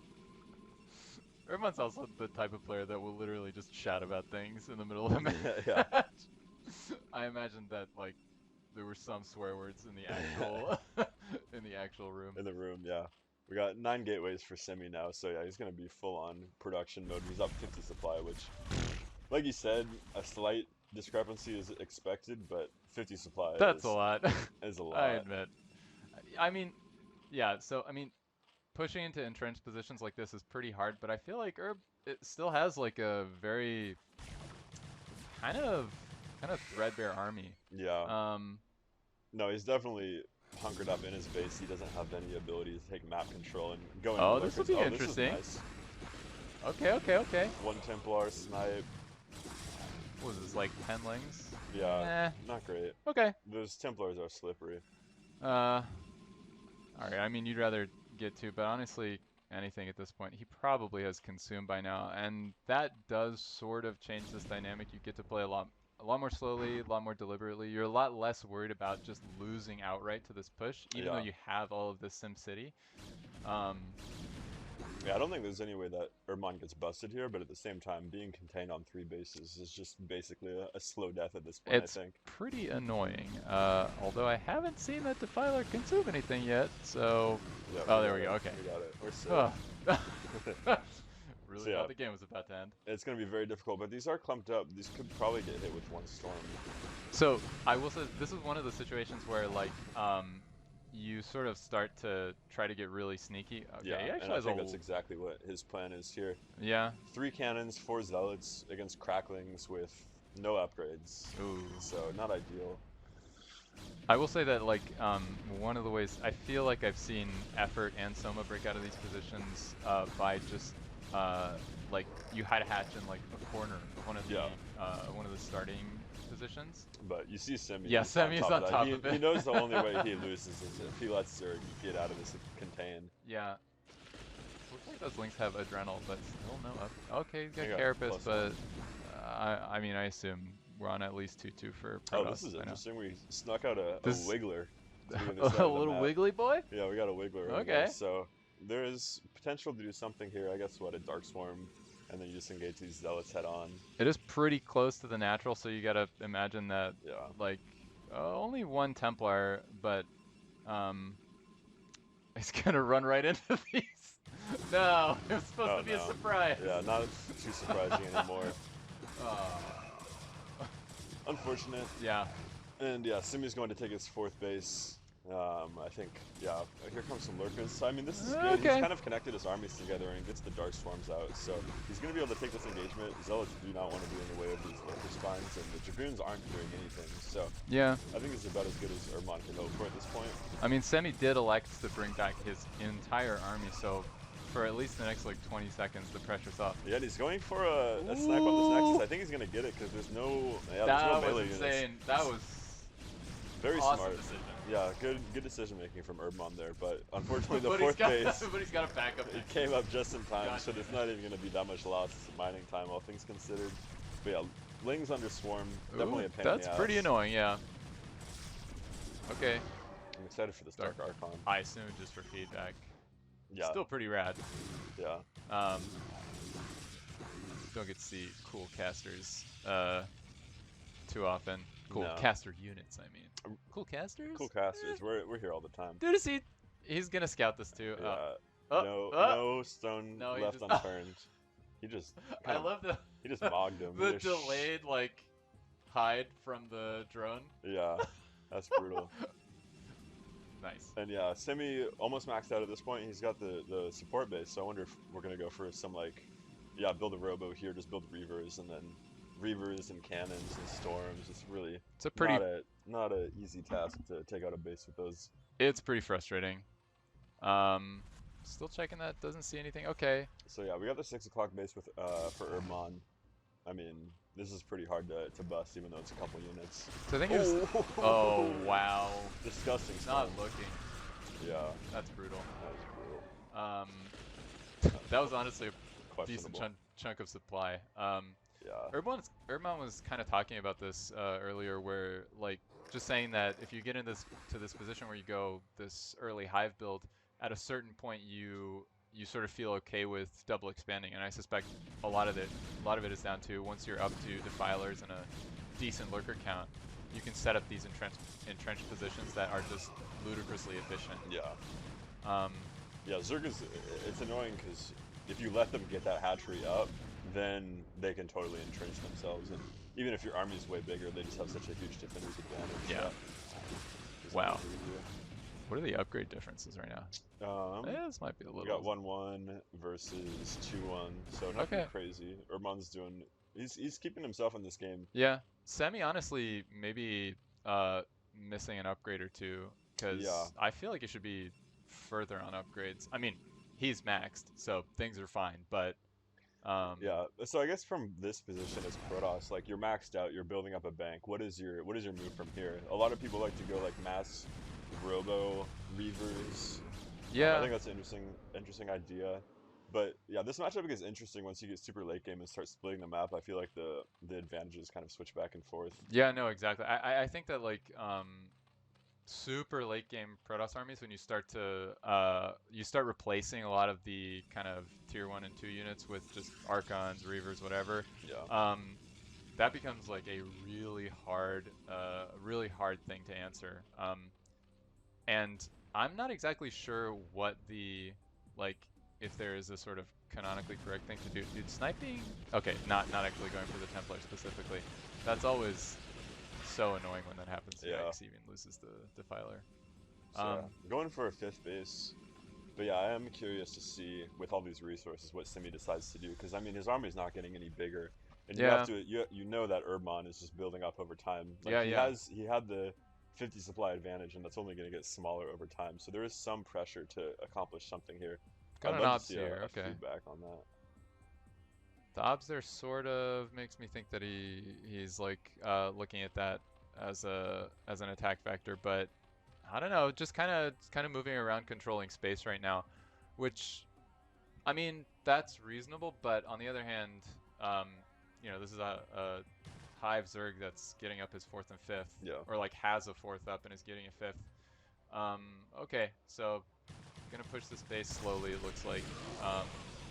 No Nidus here, which I assume, kind of means that you just position your army in such a way that pushing into it from below is I think it's really hard to do. Sit everything right here. We got a counterattack coming in from Herbmon, which I think is smart. Yeah. If you can deny this base, but I mean, look at that defense. Yikes. That's going to be brutal to bust. Okay, that Nexus is not going to get sniped again. Yeah, and we got a little bit less over here, but still, I mean, Reavers and Cannons is such a pain in the ass to deal with. Yeah. Ooh. I don't know. Okay. We got the Dark Archon. That's worth something. I don't know what you can actually. I mean, the feeling normally is you sort of want to pull Protoss. You want to pull them around because they're like traditionally just less mobile, but that's really not the thing that's going on right now, right? The Protoss is the one that's on the map. Yikes! This just got like no contested. Unfortunate. And I don't even think we can engage the army. Like, at best you can help to contain it, but you're and there are reinforcements coming too? Okay. So yeah, this is... Finally, Semih found some use for his army, started to get good trades from it. It looks like Herbmon's going pretty all-in on this counter bust on the 5th, down at 3 o'clock here. But the Reavers are just putting in an incredible amount of work. Those Reavers are such a problem. I wonder, like, how... I wonder how late you can take KUDOS switches, you know? Because sometimes I feel like these defenses are just a little bit imbalanced towards this these Reavers and the splash damage that just demolishes the cracklings. Oh, that's really cute. Nice. Okay, we got some. A couple spines up. Okay. But yeah, I mean, one interesting thing coming from the Terran perspective is it kind of feels like when Protoss goes carrier switch once you've already maxed out and you're in a rush to like throw away units so you can start building Goliaths again. He could catch Semih in kind of a similar spot, but I mean, we've got Corsairs, we've got Storms, we've got Archons, so... And he hasn't really... The thing is, he hasn't been under enough pressure to really dip under 180 this whole time. Right. Like, so... it's just pretty tough. I mean, once you get sort of ahead in upgrade, or once you get far enough along in upgrades as the Zerg, you can sort of start to make things happen. Okay, so... Yeah, Herbmon's managed to keep up this whole game with the upgrades, which is impressive. Yeah, I mean...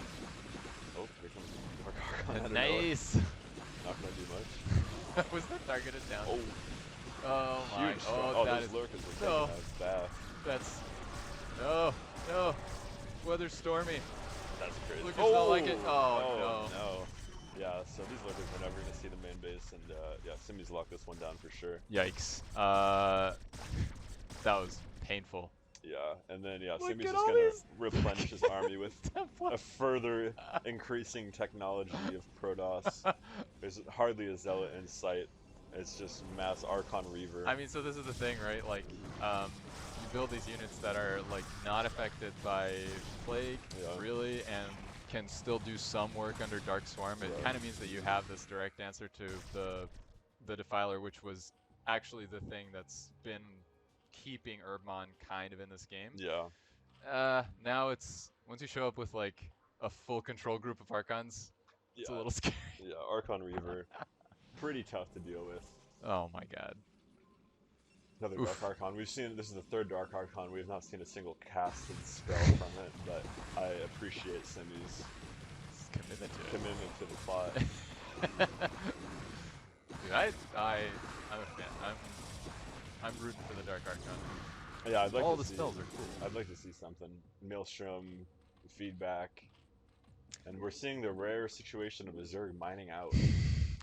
Not something you see often, but Yep. it is getting low. Wow. Yeah, actually, down We're to on just one base right now, or sorry, 2 bases, but yeah, 2 mineral lines. That is low. that is very low.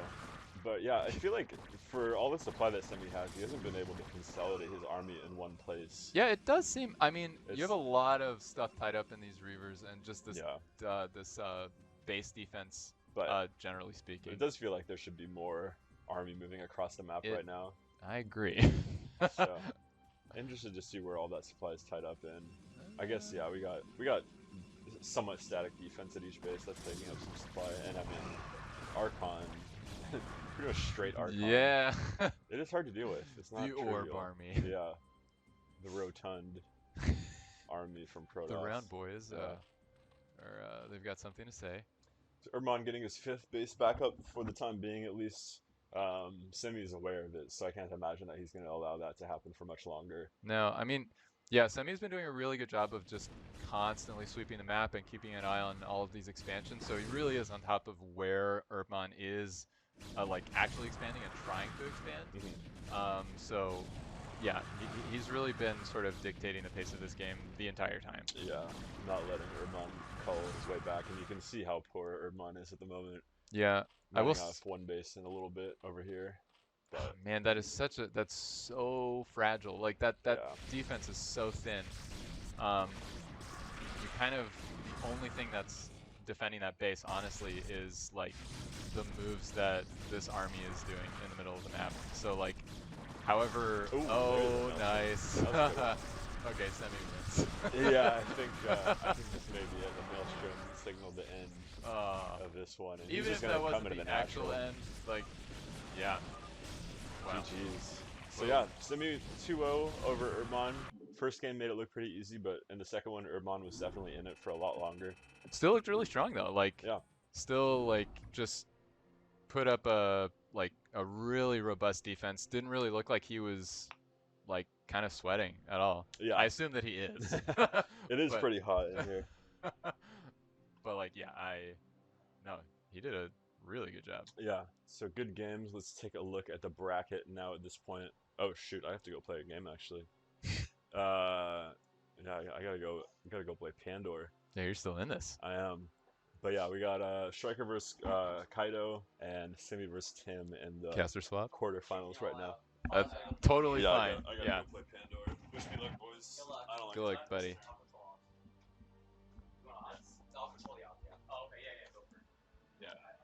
Get ready for Legends. Chicago, man. Are we still on?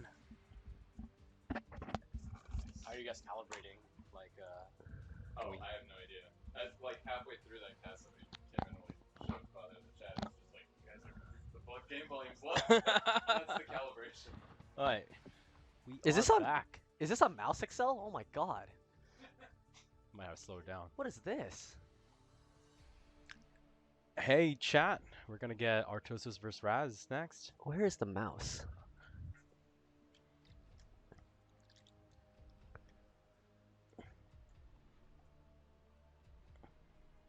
Do it in game. Oh, Oh my god, we were on mouse Excel. Cam. Hey, yo, what's up, Diggity? How's it going, dude? Oh, diggity! Oh, shield battery. What's up, dude? Alright, we're doing Raz Artosis here in the losers bracket, BO1. As we know. Is it Best of one. It is best of one. Holy It is still shit, BO1, yeah, I think. Best of It's- one I think the on next round Metropolis. is when it goes to BO3. I think losers round semis. 7 is best of threes. Oh, okay. So I think it's like semifinals, loser bracket. Yeah, it's gonna be good. Artosis just said, "Be gentle." So whoever told him that I was ragging on him in his game against Tim, I'm gonna find you. Playable. Oh, we're doing playable, dude. Yeah, I don't know who the. Oh, that's Raz, I think. Lars Raz, yeah. All right, here we go. 3, 2, 1, 0. Artosis fighting! Raz fighting! All right, we're on Metropolis, spawning up here at the top left position as the looks like kind of a gray Protoss is gonna be Raz. And bottom right, we have Artosis as the lime Terran. These colors are terrible. Let me shift tab. There we go. Blue Terran and red Protoss. There we go. Blue and red. All right. Well, we know their favorite colors now. At least Artosis' favorite color. So Flash, what are you expecting this game? Metropolis, Artosis gave it the eye roll when he found out he was playing Metropolis against Raz. I mean, it's a drop heaven for Protoss, right? And so, and I know like the better Protoss players, like the AS rankers, love going shuttle like Reaver and then the shuttle drop style with Templar. So it's gonna be difficult. One thing to notice is that this is gonna be a best of one. It's a 12 next. It's a cross map scout 12 next for Raz. No way. No, I think it's gonna be a. I thought he built the pylon here, but yeah, he's just showing forward gate. Forward gate. It might be a 12 next. I don't see the probe going backwards. So I think he just wanted to mine this patch here, and then he'll you think he'll come back down to build the gateway? Oh, no, it's definitely a 12 next. Is it definitely a 12 next? Oh, no, maybe not. I feel like we both don't know the Protoss optimization here. That was really weird though. Well, I guess, we now know it's not. It's going to be just a proxy gate outside your But he's cross-map scouting, because I saw his red box go to the bottom right corner. Nice. So he's going to find, first, can we look at Terran? Terran's going to go 12, let's see, is it 11 gas or 12 gas? We'll see what Artosis does. I think he went 12 gas normally. He likes 12 gas normally. Yeah. But this is so crazy that he's going cross-map scout here and he's actually going to get it. And what's our gas timing? I think it was 138. 138. 137. Okay, so we can expect a 228 factory if everything goes optimally. I think Protoss does the cross-map scout when they go Zealot first like this because they want to know that the Zealot can go to the closest position possible. Ooh, so it should be fine for him. But Probe's gonna get in here. Artosis probably think it's a close spawn, so he might go Z scout, and he's gonna get super late scout on Protoss here. This is so annoying though. The early probe just gets so much harassment done. So it's a 207. He put 2 on the gas, so it's probably going to be later than a 233 factory. Well, he's messing up this SCV. No. Oh, and the SCV positioning God. was so bad there. He's even had to cancel the building for a little bit there. So this probe is doing quite a bit. First Zealot's out now. And Raz is following it with just core gas. Very normal. Oh, the factory went down a little bit earlier than we thought. And the Marine's out, so this probe will not be long for his world. Actually, taking quite a bit. Oh, almost lost it, actually.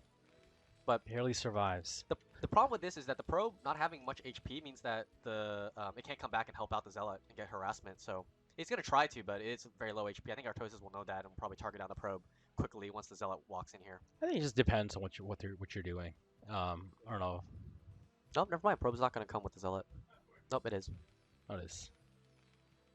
But here we go. Ooh. Zealot first. Artosis is going to react to it. 2 Marines. And we Let's see how good his micro is going to be. I mean, he's got the perfect setup for this as well. So does get one shot off, but now this SCV is going to have to be delayed. Oh, if he gets lucky with this SCV positioning. No, factory's going to go down. Oh, this SCV was blocking his Marines, unfortunately. But the factory does go down. 1 Marine only having died so far. Oh, doesn't want to lose that. Does save it. Good micro here so far from Artosis. He's now scouting around the map. So only 1 Marine killed for the Zealot. But Vulture now coming out means that, yeah, Raz is going to have to turn back. But he does have the Nexus. Did we get an SCV? I don't think he got the SCV. I think he lost with just 1 Marine. Just 1 Marine? Okay, that's not bad. Feels like he got a pretty fast Nexus down as a result of that attack anyways. Yep, first Vulture's out. Going to check around here. Maybe they might hide the Zealot, so he was just checking around there. Now he's going to go Command Center. He went 3rd Depot. Yeah, 3rd Depot before CC, which is obvious against a Zealot first. And the first Goon's going to be coming out. Let's see, I think we'll know the tech choice in just about a minute of the going into this game from both players. Research immediately.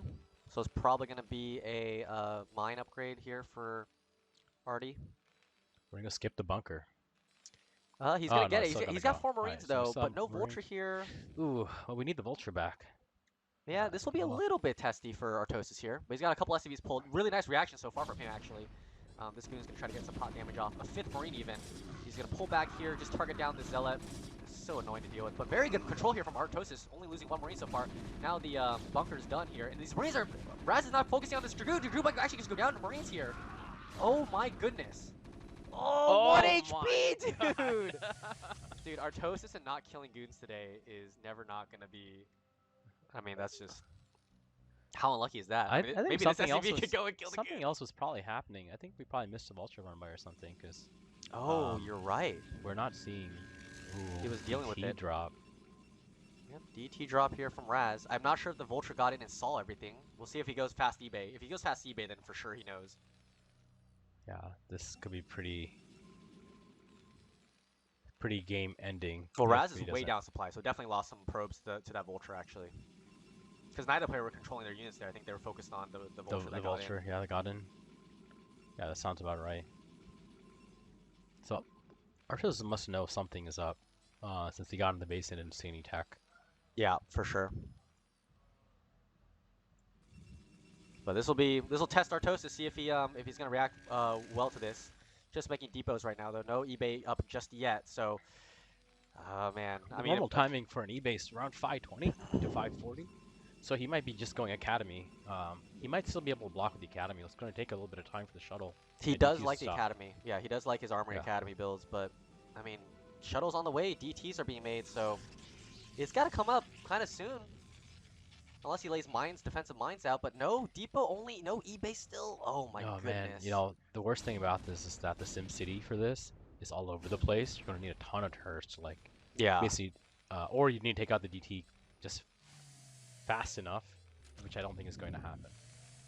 Yeah, we'll see. but DTs are out. Everything shuttles is kind out. of orphaned if you think about it, right? The factories are up by themselves. The Yeah. CCs need to be protected. The depots need to be protected. This is going to be a terrible. Ooh, well, we picked off the Picked up a goon with the mine here. goon though. But so he needs to put down turrets right away as soon as that eBay finishes. Otherwise, we could be seeing a cheese game here. Yeah, something's going across the map. So let's see what's happening over there. Two Oh, is tanks. the SCV gonna south the shuttle? Oh, it does see the shuttle, so he knows he's got to get the turrets up right away right now, unless he didn't pan and see over there. Oh, he's got to get these turrets up, man. He's got to get them started. Oh, that's not gonna be done in time. What's happening in the main? Natural. Protoss natural. He is coming in here. He might just kill Raz here. All the goons are you dead. know what? Yeah, this actually. And the is turrets might be looking- finished in time. Oh, he's dropping the Yeah. DTs. No, this turret won't finish in time. He's grabbing a third base at the same time. Yeah, but they're both taking damage. Massive damage on massive both damage sides. on both sides. Yeah. Yeah. This. Well, you know Well, what? no. Karen is probably going to come out ahead He's- based on what it looks like. Oh, but he's gonna lose his turrets though. He's gonna have to crawl turrets up and maybe use vultures to lay mines Yeah, but defensively. But Raz is losing all his probes. He's Yeah. he lost all his probes in his main already. yeah, I think this Artosis game can is also basically camp. over. Oh, it's Um, 200, but he's gonna just camp as natural now and just have be okay with one base mining, because Raz has no mining. Oh my God! Killed the turret. There's no turret in the natural. Okay, he's got one up Yeah, here. but he's fine. It's this, like Protoss is Karen's doing way more damage than what Protoss. Oh, is there's no actually. probes. There's actually no probes on the map right now. Yeah, Yeah. I think Artosis Hells barely holds. But yeah, good instincts to counter actually. Yeah. I think this could have been very disastrous if Artosis decided not to counter. Well, I think he saw that there was opportunities. He kept killing so many of these goons that were coming out here, and so yeah, Artosis got this. Well played. GG. GG. Raz is gonna get knocked out here. Artosis is gonna Wow. continue on. We thought we were gonna have a crazy game, and then ended up quick. Yeah. So if we go to the bracket, so Artosis will now play Pandor. Looks like Pandor had a fast game against Father as well. Yeah. So another TVT. We might just stick with that one. Herbmon versus Tartman, ZVZ. Machine versus Luring, which should be actually really good. Yeah, it'd be really TVZ. good. I don't know if they already started. Mech versus Yeah, Sterling is a mech player. Doesn't play bio at all. yeah, and Machine is just a solid all-arounder. Yep. Play any style really. Yep. A lot of mirrors going on. ZVZ ZVZ and a and then PvP on the top PvP. side of the bracket. So we're gonna have a So PvP final. we only have final. so we have a TVT, a PvP, a ZVZ and a TVZ. TVZ. That's crazy. Yeah. Let's see if Pandora and Artosis is gonna jump right into the next game here. Are we on round of 7? So we still it's all best of 1. So Pandora can still upset Artosis. Yeah, losers round 5. If we check the, we're gonna check. Is the Discord on here? No, I'm gonna check Discord real quick on my phone.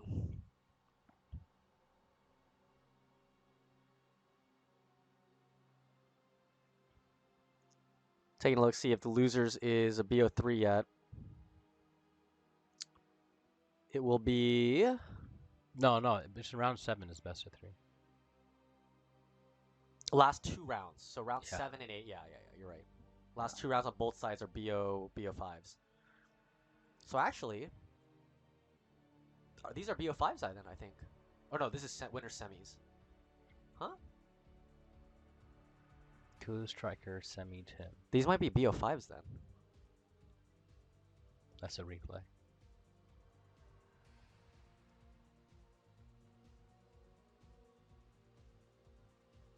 BO5 semifinals and grand finals. Okay, so it's just the last two then. Last two semifinals and finals. Yeah, but then round 4 is best of 3 winners brackets. Yeah. And so is the losers. If you go down, round 7 losers. Yeah, round round 7 will be a mostly BO3, best of 3. and then So BO3 these and the have losers a round couple 8. more best of 1s to go through. Games are going quick. Yeah, they are. All right, so based on the brackets right now, what are your predictions? Well, ZVZ, anything could happen, obviously, but I mean, StRyKeR's the favorite, so I would expect him to win that one. Semih's PvP is quite good because his Reaver control is excellent. So I think that Semih will beat Tim. We'll have a StRyKeR Semih winners finals there. Oh, KUDOS won!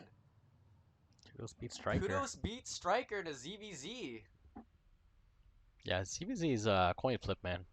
It really is. So StRyKeR, Especially if people are the same level, it becomes more and more coin flippy. And if you look at the bottom here, he's got 3 Zergs. Unless Sterling can beat all the Zergs down here, it might be another ZVZ for StRyKeR to advance from losers quarterfinals, basically, in round 6. So things could get dicey for the tournament favorite here.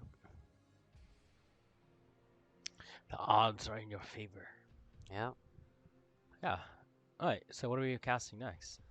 Yeah, we're just gonna wait on the next game to get started. Let me see. I'm gonna step outside real quick and see who's gonna be playing next. Yeah. Where's Herbmon? Isn't he? Oh, who's he playing next? He's gonna play someone, right? Tim is Tim. Tim is a ProRoss player, North American ProRoss player. Kind of the underground. Herbmon. Oh, Herbmon lost to Semih. Okay, so Herbmon's been knocked out. 2-0. Wow. I was not expecting that. Semih's crushing it, man.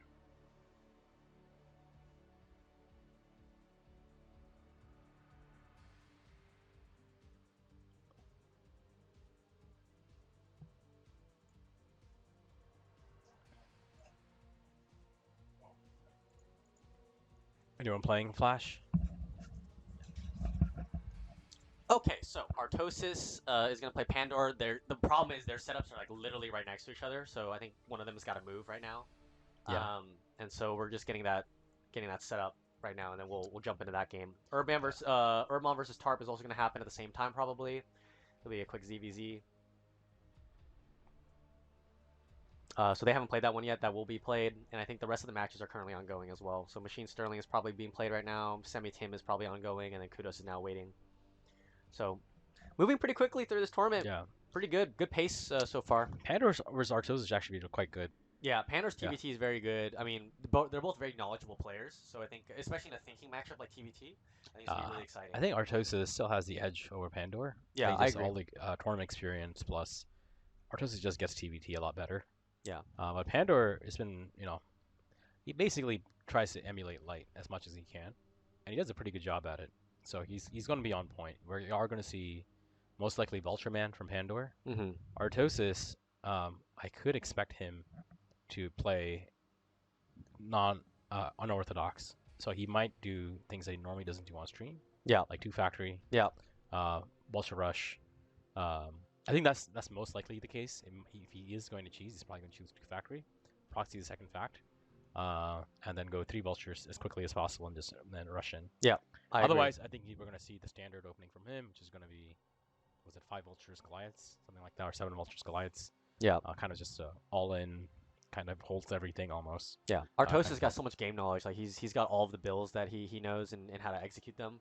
And I think a lot of Terrans struggle with that because they don't get enough TVT practice, not really practicing different builds. So usually you just kind of play one build or whatever and kind of get good at that. Yeah. But Artosis. What is the round 5 map? Maybe the map will also be will make a big that is differentiator. A good point. Let's take a look on the Discord. Losers R5 is Deja Vu. Deja Vu. That's map. the 4-player map. 4-player Twilight. Twilight. Yeah, it's a reverse Jade. Yeah. Okay. So in that map specifically, TVT It's really the cheese old or Deja Vu anything. too, because there's the walls in the center as well, so it's kind of a choky map actually. in the Yeah, center. it's so I think whoever controls the center will most likely have an advantage. Yeah. I think as long as someone doesn't get the high ground, Mhm. which I think they'll both try to not make sure the other opponent doesn't get the high ground on them. We'll probably see them kind of just get out to their choke point between their natural and third, probably set up defenses there, and start playing a real game after that. Yep. Yeah, I agree. I mean, 3-5 Vulture, if you can get the advantage and you can camp the high ground, it's really, really good. And then you just transition into mass tank and just kind of push to the high ground and contain. But Yeah. Can you grab me a light salt light? Like bleeding. I think they're, let me just double check real quick if they're setting up. Yeah.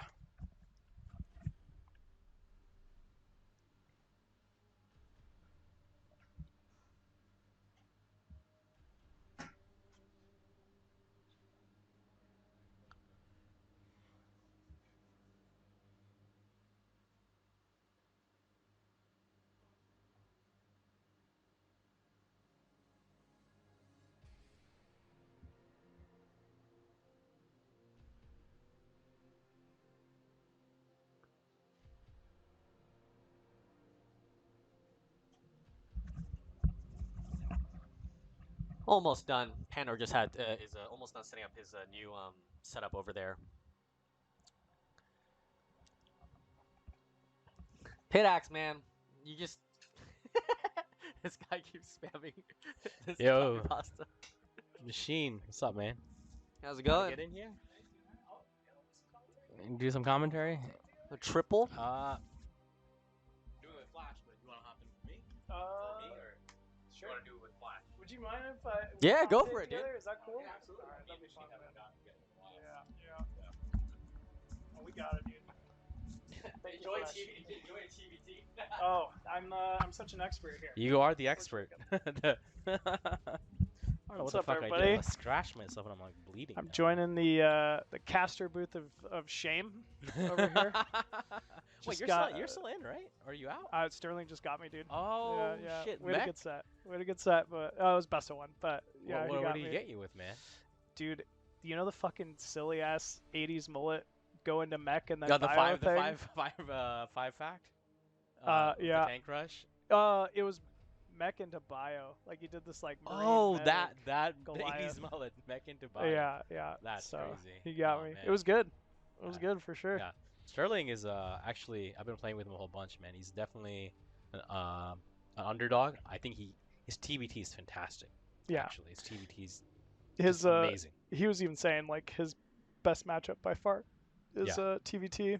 His worst is versus Zerg, but Oh, you actually played with him back in the day in WCG and stuff, right? Yeah. 'Cause yeah. he was like he started playing like he started making the qualifiers like 2008, 2009, Yeah. 2010 area. Yeah, he did. Yeah. Yeah, came back and remastered. What's up, dude? Yeah, dude, Sterling Yeah. underdog, but I think he's gonna go far. I think if he has the Yeah. right bracket here. He's in losers bracket here, so he's got a uphill battle for sure. Yeah. but Well, we could look at the bracket all here players who can do and it. see how it's going on. Let's see here. What do we got? We got. You gotta switch the scene. If you go back to what are they so using? yeah, he's losers Streamlabs? round 5 here. StRyKeR. All the way Whoa, down. Kaido beat StRyKeR. Oh, ZVZ. I guess that makes Yeah. sense. Yeah. Then we have Sterling. Yep. Tim versus Semih PvP. Then we got Sterling at the bottom here. Artosis Pandor. Okay. I wonder if everybody's in a game right now. Probably. I think Pandor and Artosis are sitting next to each other, so they're moving away from each Oh, other to okay. get set up. So, okay, that's going to be the next match for us here. Losers round 5. That's gonna be the next match, man. All right, man. We actually wanted to cast your match, TVZ, with you guys. What was that? We were gonna cast your match. Oh, Yeah, okay. Well, but, you know, yeah. it had is to- already over. Yeah. Yeah. It was good. Those best of ones, man. No, he played well, dude. All in all, I'm alright with my matches. I, played some good games. Yeah. Beat some good players. All that jazz. Yeah, dude. so. Yeah. Had a good run. My series with Tim was pretty close. That guy's always been a big problem for me. ZVP. Yeah, he's quite good. Yeah, he's quite good. Quite good. Yeah. Shoot. So what else you been up to, Machine? How's Not how's the playing veteran Brood War. Zerg life treating you, dude? Yeah, the Zerg life is a grind. I'll say that much, man. It's, Yeah. yeah. Did you practice at all for the tournament? You no, just showing up raw? no, just showed up raw. Dude, Yeah, Machine made it this far. Yeah. Just raw skill. that's okay. From the 2022 meta. Yeah. I've been playing. I've played enough that I'm still picking up. It's not like the meta's changed that much and all that. Flash. Yes. I think he's just playing some games with AOT. Okay. So Yeah. yeah. Dude, crazy story what you Okay. shared with me, right? Okay. You were like, oh man, I went to Korea. I went to a PC bang. And Machine told me, yeah, I just started playing and I hit S rank in I did. Korea. In Korea. In Korea. It's like the craziest story, dude. Last year in October, I ended up traveling over there for work. I do, for folks that don't know, I travel around doing events for the Tekken World Tour and stuff like that. So one of the stops was in Korea. Actually went to Freaka Studios, where they have like ASL or Soup. Yeah. And, did my show there.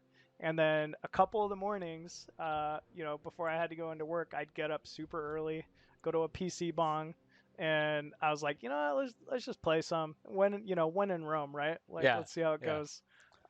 So yeah, played my matches. They started going well. I noticed a bunch of the folks working the LAN center were like, who's this white guy?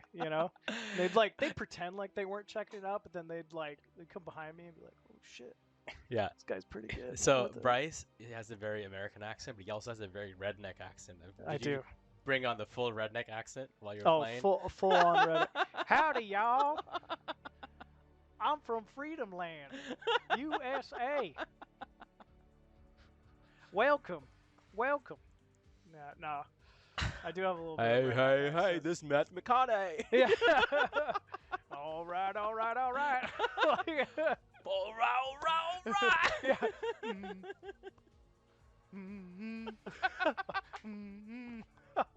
Dude, that's such a good Oh, dude. Imagine you're playing the guy, like, right behind you. And you're doing all this shit. Oh my god, it fucking pissed me off, that's for sure. Like, what the fuck is this idiot doing behind me here? Oh man, that'd be good. We probably have to switch scenes and stuff, too, so... Oh, let yeah. me see.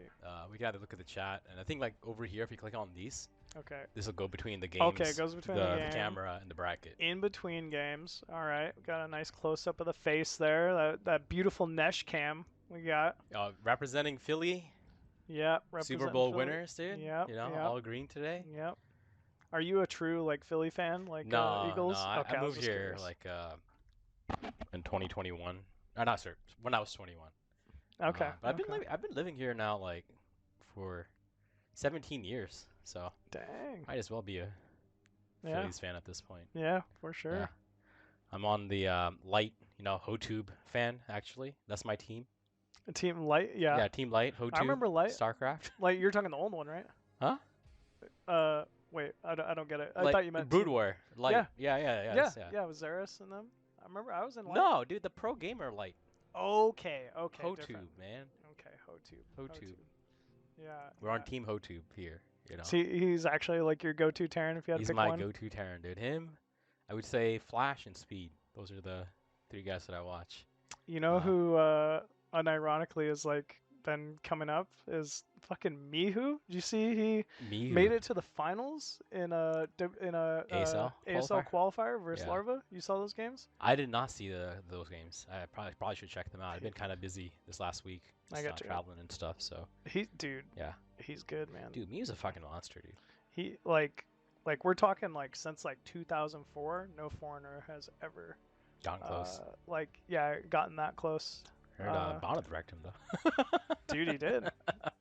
Just goes to show. It's rock, paper, scissors. You might think you're good, you're not Bonnet good. You're not Bonnet. You're definitely Bonnet.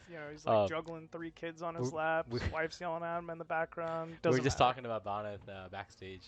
We were like, hey, Bonnet, what he does to practice? He just comes on Discord, asks everyone, hey, who wants to play Bounce? Yeah, that's how he practices.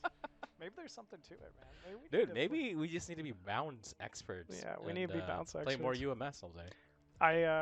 I remember very clearly one time he did that. He was like, "Oh, anybody want to play bounce?" I don't play bounce, dude. Like I don't. But I was like, "Sure, yeah, bounce asking around, need some folks to play bounce. Like I could do it."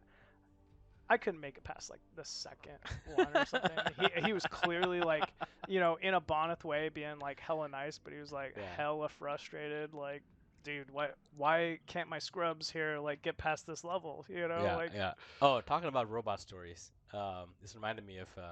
Have you ever played that map 1A, 2A, 3A? no, but Oh, it's just like you have.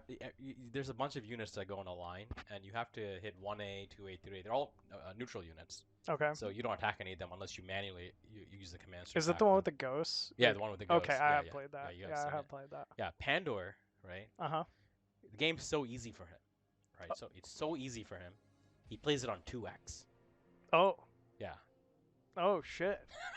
Actually. Actually. He's like Yeah, it's like it's so easy for him. He's like playing it on 2x. I'm like, oh my, like. So now the running joke is he's actually just a robot. Okay. Yeah. And someone is maintaining his machine learning algorithm. Okay. Yeah, there's a GitHub page for him and in his patch notes that come out. He is a strict believer of HOTube. So as soon as HOTube releases a video or Light releases a video, we update the patch notes on Pandor. And he learns a new build. That's how he learns the new build, only from HOTube. Okay, that's hella funny. There was an old game called like Snipers or something like that. Yeah. But it was like player versus player, where you get like one ghost and you have to snipe the other team's ghost, and there was like a bunker you had to eventually kill if you kept getting far ahead. Yeah. Your units wouldn't like just automatically respawn. It would take a minute, and you'd have to like upgrade shit. Anyways, I remember playing that way back in the day. Yeah. I was pretty good at that one for sure. Or maybe everybody else was bad. Dude, but I think everyone was bad. Yeah, I think and I was slightly better than everyone else. Yeah, yeah. Not anymore, man. Everybody, dude, like the foreign level, like I feel like, man, like back in the day, like, you know, you could just like slap B players if you were pretty good. Now, dude, everybody's good. Like, dude, everyone is good. Everyone is good. There are actually, I feel like there's only some few people that are exceptional and really stand out. Yeah. But otherwise, like the competition is like, at A rank to S rank, it's just so flat. Like a lot of A rank people can beat the S rank people. Yeah, and vice versa. S rank people beat them more consistently. Sure. But like, unless you're on like 2400, 2500 level, you're just not gonna beat someone like 10-0. Like. Yeah. Yeah.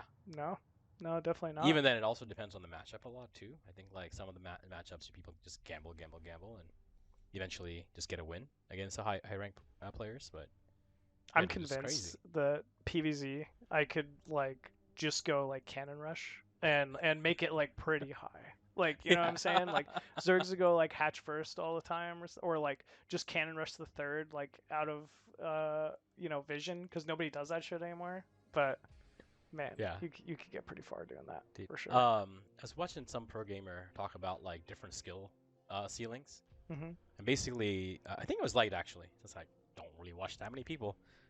Light was mentioning the skill ceilings to him are like this. So like a B rank, especially as a Terran player, I think as general, at B rank, you can basically execute a build order. Like you're not missing the build order, you're not missing the beat. At A rank, you can also micro your units pretty well. At S rank, you're like pretty sharp with your control. So like you're like hitting your build order, you're microing correctly, you're winning most of your fights. So that's around like that puts you around like 2250, right? That's low S rank. Sure. And he said basically 23 to 2500 is where you learn tactics. So all you're really learning is like how to fight correctly, and like when you should be taking fights. And you're doing all the other things perfectly at this point. So, but 23 to 2500 is mostly about tactics. Okay. And like what sets a pro gamer apart, and he was mentioning like this is the last stage, is that like the tactics is like the most important thing that you learn. But what makes the pro gamers really stand out is they're also choosing which fights they'll win, and how what percentage they'll win to buy. So pro gamers are only going to be fighting when there's an advantage. Okay. So like if it's like 80-20, that's when they're going to go fight. They're not going to fight a fight that's like 50-50. All right. And because they're pro gamers, they get an extra 10% advantage on that, right? Because they can micro better than most people. So like that's what Light says is like you know, the MMR range, like where you fall underneath. Hmm. What do you think? Do you feel like that's accurate, or you feel like that's? There's only one exception to that I can think of. Like, I think, yeah, 99% of what you said. I know that some players will take a 50-50 just to draw attention from the opponent occasionally. Like, that's the only other exception. If you really feel like you're confident and you have lead and you're like, I'm going to just do this just to pull them away from something else. Like, if it's a true 50-50. Yeah. But that's about it. I mean, yeah. pro gamers gambling with other pro gamers, like they're probably like, 50-50. Like someone has to be like, well, this is an 80-20 fight. It's like, Yeah. I don't really want to fight the 20 fight, but I gotta fight it, right? Like they can't avoid it. Yeah, but yeah. It's like I take or the vice versa. A lot of times you get pushed into fights that you don't want to fight, but you kind of have to because you can't afford to lose whatever it is you'd be giving up. Yeah. We got Diggity in the chat. Oh man. Diggity, I hope the wedding's going well, man. Yeah, man, for sure. You guys are doing I think from what he told me, he said is it Scottish or Irish wedding? I'm not sure. Yeah. Shoot. Dude, I wish that guy was here. That guy should have my seat right now. Diggity. Dude. Good to see you, dude. Yeah, range. Yeah. That's Wolverine on the left here. Look, I can stab him. Yeah. I gotta say, not only do Terrans take forever to play their games, they take forever to get in games, apparently. Yeah, man. Yeah. I think we could have probably done the whole ZVZ matchups by now. We probably could have, actually. Yeah, I blame this all on Artosis, obviously. Yeah, he's the one actually taking the most time, and he's the one that's not moving. yeah. He's like watching replays and consulting Scan, who's like DMing him, like, man, Artosis has Scan on a speed dial, dude. Yeah. What Scan, should I do let here? me know what Scan. to do next. He's terrible. Just fucking run him over. Like, that's not a strategy, Scan. Like, I need something here. Like, oh man. Oh boy.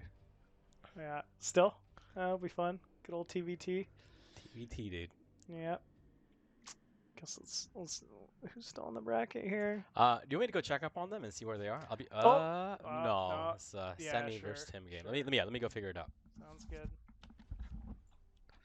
Oh god, guess I'm just alone here with my thoughts now. It's always a scary position to be.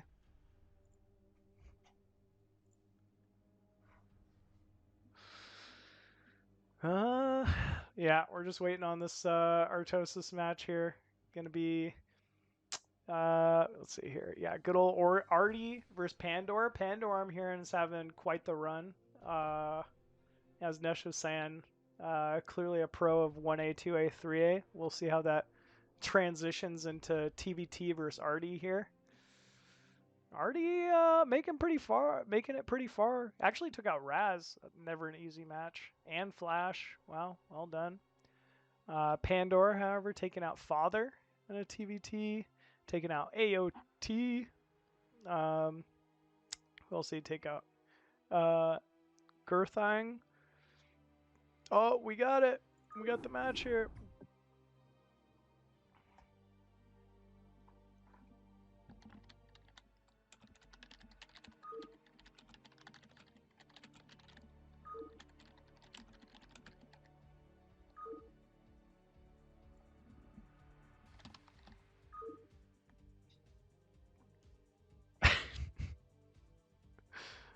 Alright, we'll see how this one goes here.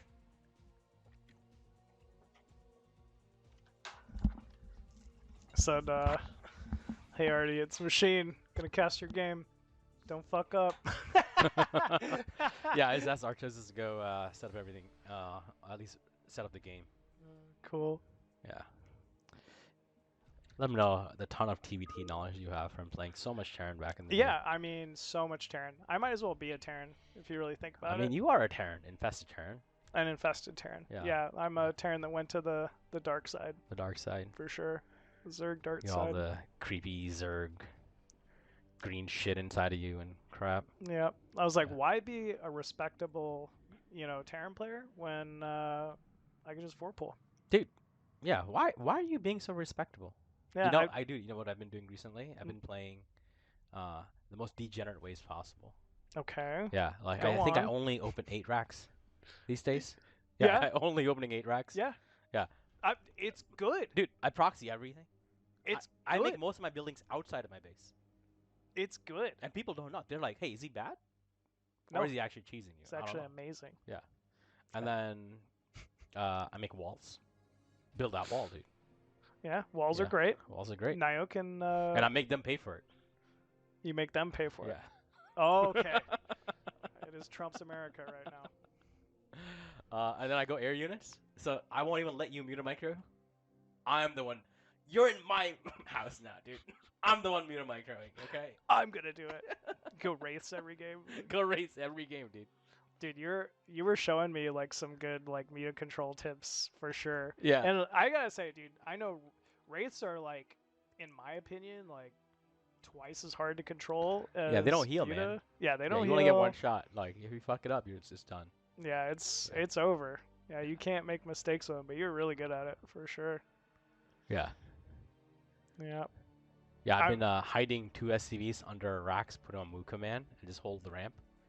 Oh, actually? Actually, so like I also like and then I proxy the factory, lift it off. So I make the first vulture, lift it off, put it in their base, make more vultures, You're so then dirty. come with wraiths. So if you go mute at all, you die. So you have to go Hydra. If you don't go Hydra, you're dead. You know who Oh. does that? Like, all right, you're gonna. Terror? You can. Yeah. Yeah, See, that's I knew okay. you knew. Yeah. Yeah. Terror, man.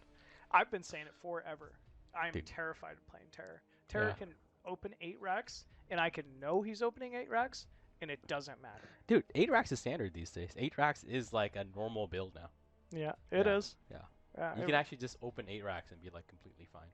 I know. Yeah. Dude, you're preaching to the choir. I swear, dude. If you went back 2 years ago, I was saying this to everybody. I was like, just go 8 racks into factory. Like, why would you not want to win the game? You know, you you start off with such a big advantage. You have the map control early on. Like, Yeah. Zerg is so uncomfortable. They gotta play from just an odd, shitty position. The thing is, all you need to do for 8 racks is build 2 drones, and then you're ahead. I feel like if you kill 0 drones, you're still ahead. Like, 'cause they have to pull SCVs, and they're like, or like Yep. drones, and they're like chasing after your shit. Like, oh, I gotta fuck all this shit up, otherwise, Yep. like I'm fucked. Right? And let's be Yeah. honest, a lot of the time you're killing 2 or 3 drones. yeah. Yeah, for sure. It's tough to control. Well, we made it, man. We have an opponent. Okay, I thought Terran you was versus going Terran. for Protoss for a second there. I was Oh, like, no, no no, way. no. All right, Okay. so you're gonna be obsing. Okay, I'm gonna obs. Yeah, you're gonna Alright, be the got you. obs. All right, so yeah, if the obsing sucks, blame Nesh because he picked me to obs. So You're in the seat, dude. I know. Yeah.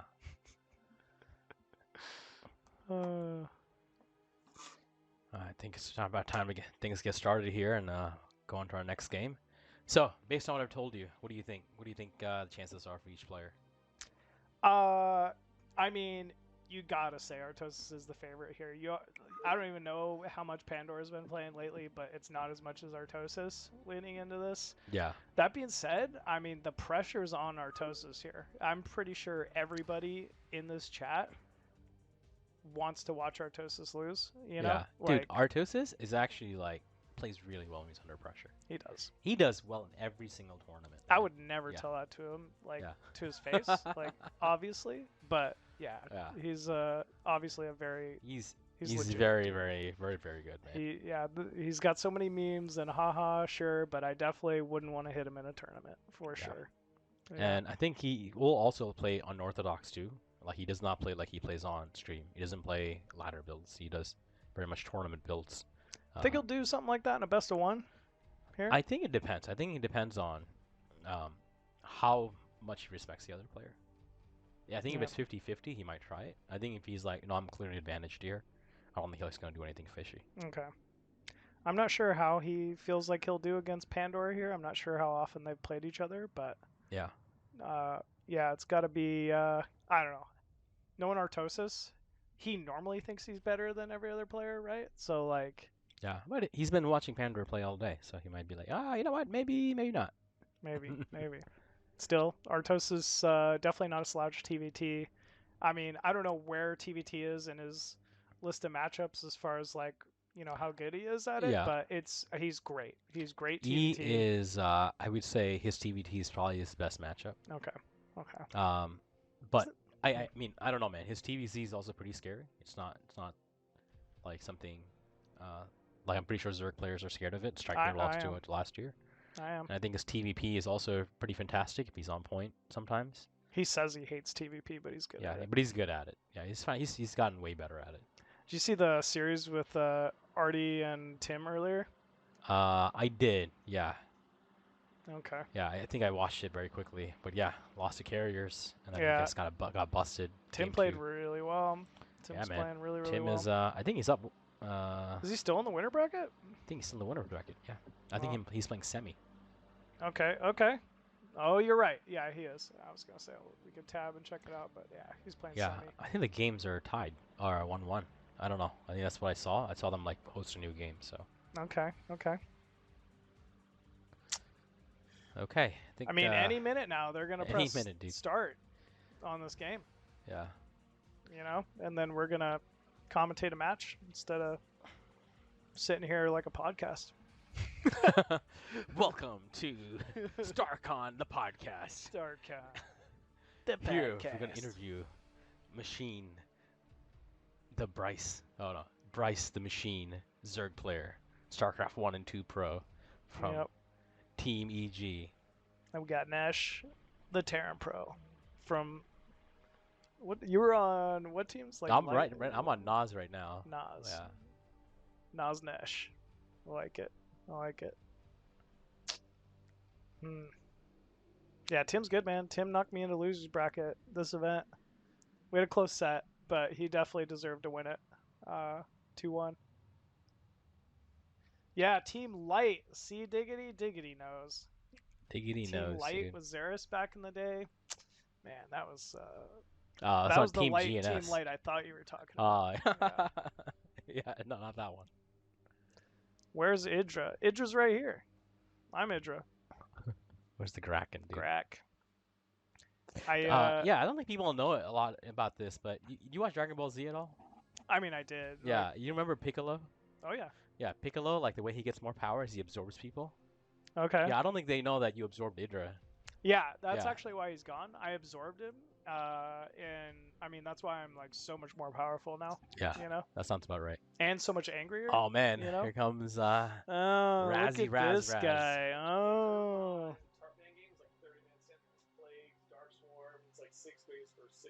Holy shit, dude. That No sounds shit. amazing, actually. See, dude, Herb plays so bizarre as ZBZ. Yeah. I believe it. We're waiting for this to start at some point. Is that what's going on here? All right, you want to say hi? What up, everybody? How we doing out there, You want to do a chat? quick interview, Raz? Quick interview guy. What do you got for me? All right, Raz. Favorite place in Philly? Oh man, I really don't hang out much here in Philly. I will say the Chinese place we ate at yesterday was quite good. Yeah, what's the name? Ime or something like that. Ime. It was really good. Yeah. All right. For the viewers, if you had to do one thing in Philly, what would it be? Oh, one thing in Philly. Yeah. Oh man, Tough questions, man. it you is know? tough. This is. I can't believe I didn't prep for this interview at all. Nash didn't give me any heads up. More off stream, I'll kick him in the leg. It's fine. I mean, I guess you got to see all the sites, right? Like you got like the Liberty Bell and all that stuff, the Rocky statue. You got a lot of sites to do. Yeah, but one thing. I said one thing. One thing. Why One thing. do we gotta put it down to one? I you don't know, man. These pro players, dude, they don't listen, dude. That's it. Just go with the vibe, dude. I don't know. All right, favorite pro player Favorite ever? ever, Oof. or not right now, or like ever? Right now, whatever. I mean, I love watching Snow play. I could never play like that man, but he's incredible. Yeah. Minnie's Nice. fun to watch, but no other human can play the way Minnie does and be successful. Minnie's just his own He's just savage. quack. Yeah. Yeah. Did you like Reach back in the day? I like Reach. Favorite old school pro player. I mean, you gotta go Bisu, right? He's been around Visu? forever. I think he's still current, man. He's still current, but he's still old current. school. I mean, Yeah, what do you okay, want? fine. Into the rainbow? I don't know. Into the rain? What do you want? Into the man? rainbow. What do you want, bro? This guy wants me to go deep. I don't know. Elky? Like, who do you want to pick? Oh man, This guy. we're going back. Yeah, no, that's good. I'll take Visu. You know, I heard he did. recently started playing full screen. Okay. Yeah. Artosis is not eliminated. He actually knocked me out. I thought that he would see my 2 gateways after I expanded and not push, and then I could DT drop him, but he pushed anyway. I told him he embraced his inner Protoss gorilla and just moved across the map despite Dude, having ape good powers, information. You know, you Terran players, complaining all the time, but vultures are pretty good. Yeah. 75 minerals. 3 They mines. get 3 extra units. They do splash damage. They do splash damage. They detect invisible shit. It's unbelievable. Yeah. I think we're actually going to, I was just talking to some of the people, and I think we need to change the idea in the scene. This is a good forum. Like, we got to stop complaining about Protoss and start complaining about Zerg. This whole Defiler unit is really, Yeah. it's a little bit, it's out of control. They're slow. They're hard to get to. They're weak. They- They don't even have an attack. They just got You're play right. defense for 17 minutes and They just have to plague things and do 4,700 damage to like 7 Dude, units. there should be It's like fine. a highlight in like when you play Zerg, like how much damage you do with plague.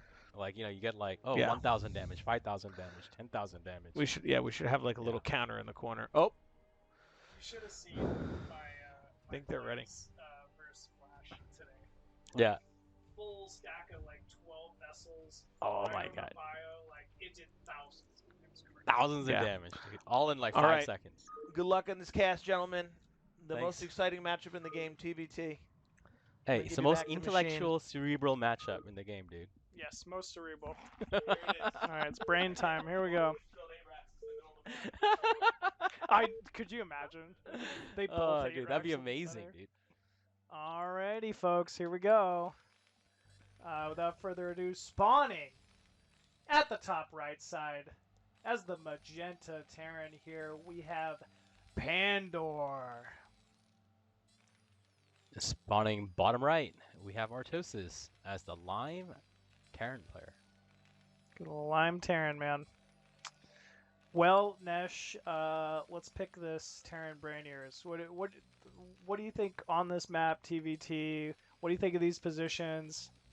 Got anything so to expect TVT, here? I think it depends if you're going to play standard or not. I think that's basically we're going to need to see the first signs if it's going to be standard or not. I personally, whatever you do, you have to get to your high ground as quickly as possible outside your natural. If you don't get there, the game is just instantly over. It's just impossible to go up this high ground after they have you contained. So it's actually extremely important that you get to that high ground and cover with tanks. Otherwise, after that, if we're into the long game, whoever controls the center has a pretty big advantage too. I played with Pandor quite a bit. I played Artosis a bit back, not more recently, but maybe a couple of months ago. Okay. I would say Pandor is going to probably favor 3 factories. He's going to mine up, and then he's going to just build a tank line across the map. Like try to 3 cut fact off. vulture heavy? Yeah. Oh, but Pandor opens with a proxy Rex. So, Okay. yeah, this is going to be interesting. We'll see what happens. I think they're both going to have similar builds. They're going to get 12 gas each. Does having this proxy barracks assist with being able to hold this high ground outside Artosis' natural at all? Not really. When you're building your proxy racks, and that came on time, honestly, you can build maybe 2 or 3 Marines out, but both of them should get the Vulture about at the same time. The Vulture can clear out any Marines. Okay. The only time the proxy racks is good is if you're able to get scout a lot faster. Okay. So you're able to gain information a lot quicker. Makes sense. That's the biggest advantage. And the other reason proxy racks is really good is if there's any type of greed. So if they go 12, 13 CC, 14 CC, or rack CC, it can punish that extremely quickly as well. Gotcha. However, there is a downside with all upsides. The downside is that if you run into 8 racks, you're kind of screwed. Gotcha. Or if you get scouted, then you're kind of screwed. So there's a small downside, but again, very unlikely in a 4-player map. Yeah, especially in a best of 1 like this. Yeah. The factory timings looks about equal for both players. Yeah, it looks like they're going to finish their factories exactly at the same time, and Pandora gets a double scout, so he's going to know exactly where the opponent is immediately. Yeah, unfortunately, Marine moving to the wrong side of the map. Does actually scout this out, realizes Artosis is not top left. Meanwhile, Pandora realizes Artosis is not top left. Artosis scouting with this lone SAV here, and will last scout Pandora. Yeah, oh man, this is going to be, look at this move by Pandora. He's moving the Marines all the way to the left side so he can pick off this SCV that's going to scout him. And he's definitely not going to get the scout off. Ooh, gets away. Yeah, Good so for Artosis Artosis is a here. little bit blind. I do see the Rax is going the right direction though, or I hope it is. I feel like it needs to adjust it. Artosis has to. Yeah, Artosis. But again, here's the problem, right? So the vulture is out, and you only have 2 Marines, and you really need that to be back at home. Oh, but wow, we skipped. Ooh. We skipped. Vultures. Yeah, skipping Vulture feels a little greedy here, right? Yeah, this is a little bit of greed. We should have followed up with a Vulture here too. But this is gonna put Artosis in a favorable position. There is a move here that you can do. You build a tank, and right after you build a tank, you just go. Because they have this Vulture in your base, it's actually impossible for them to have a tank faster than you. But 6 kills, man. Man, that Vulture is a boss Vulture. 2 from... It was at least 2 from... oh, another one. This is unfortunate. This is a... Oh my gosh. It's 8 kills. So That's 6 insane. SCV kills. Yeah, and we And see we're already really behind, and Artosis is just playing it safe. Pandora has to basically do some type of move, but he might just decide to play this very safe.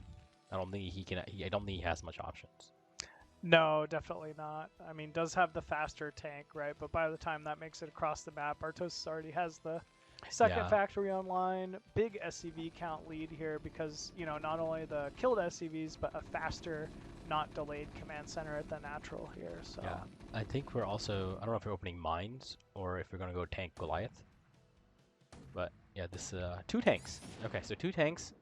He should bring a couple SCVs. I think if he is going to threaten, he should threaten with 2 tanks and a couple SCVs, and he could probably do a lot of damage that way. I mean, he knows he's got a big, you know, he's at a big deficit. I'm surprised he doesn't maybe just try to hold this high ground like you were saying before, but he's actually backing up. It's probably the right call here. And Artosis realizes he can't lose his high ground, so he also goes up and makes sure that he doesn't get contained here. Looks like the first Goliath's out here for Artosis.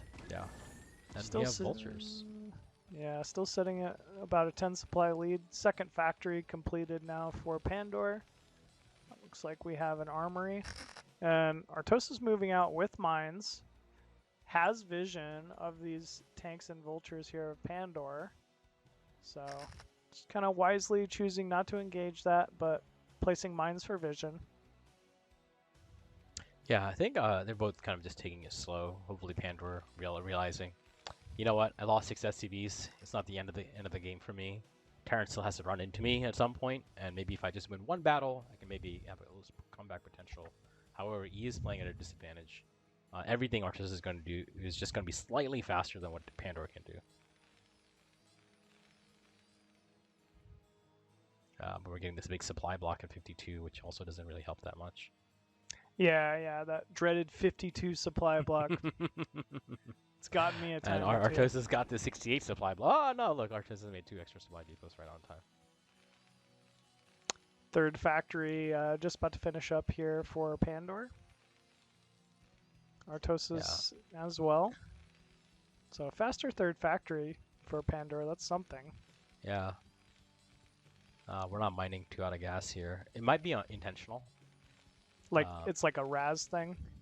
No, because he lost so many SCVs, the bigger thing right now for him is just getting units out. Units cost money. Sure. So he might just be doing that intentionally.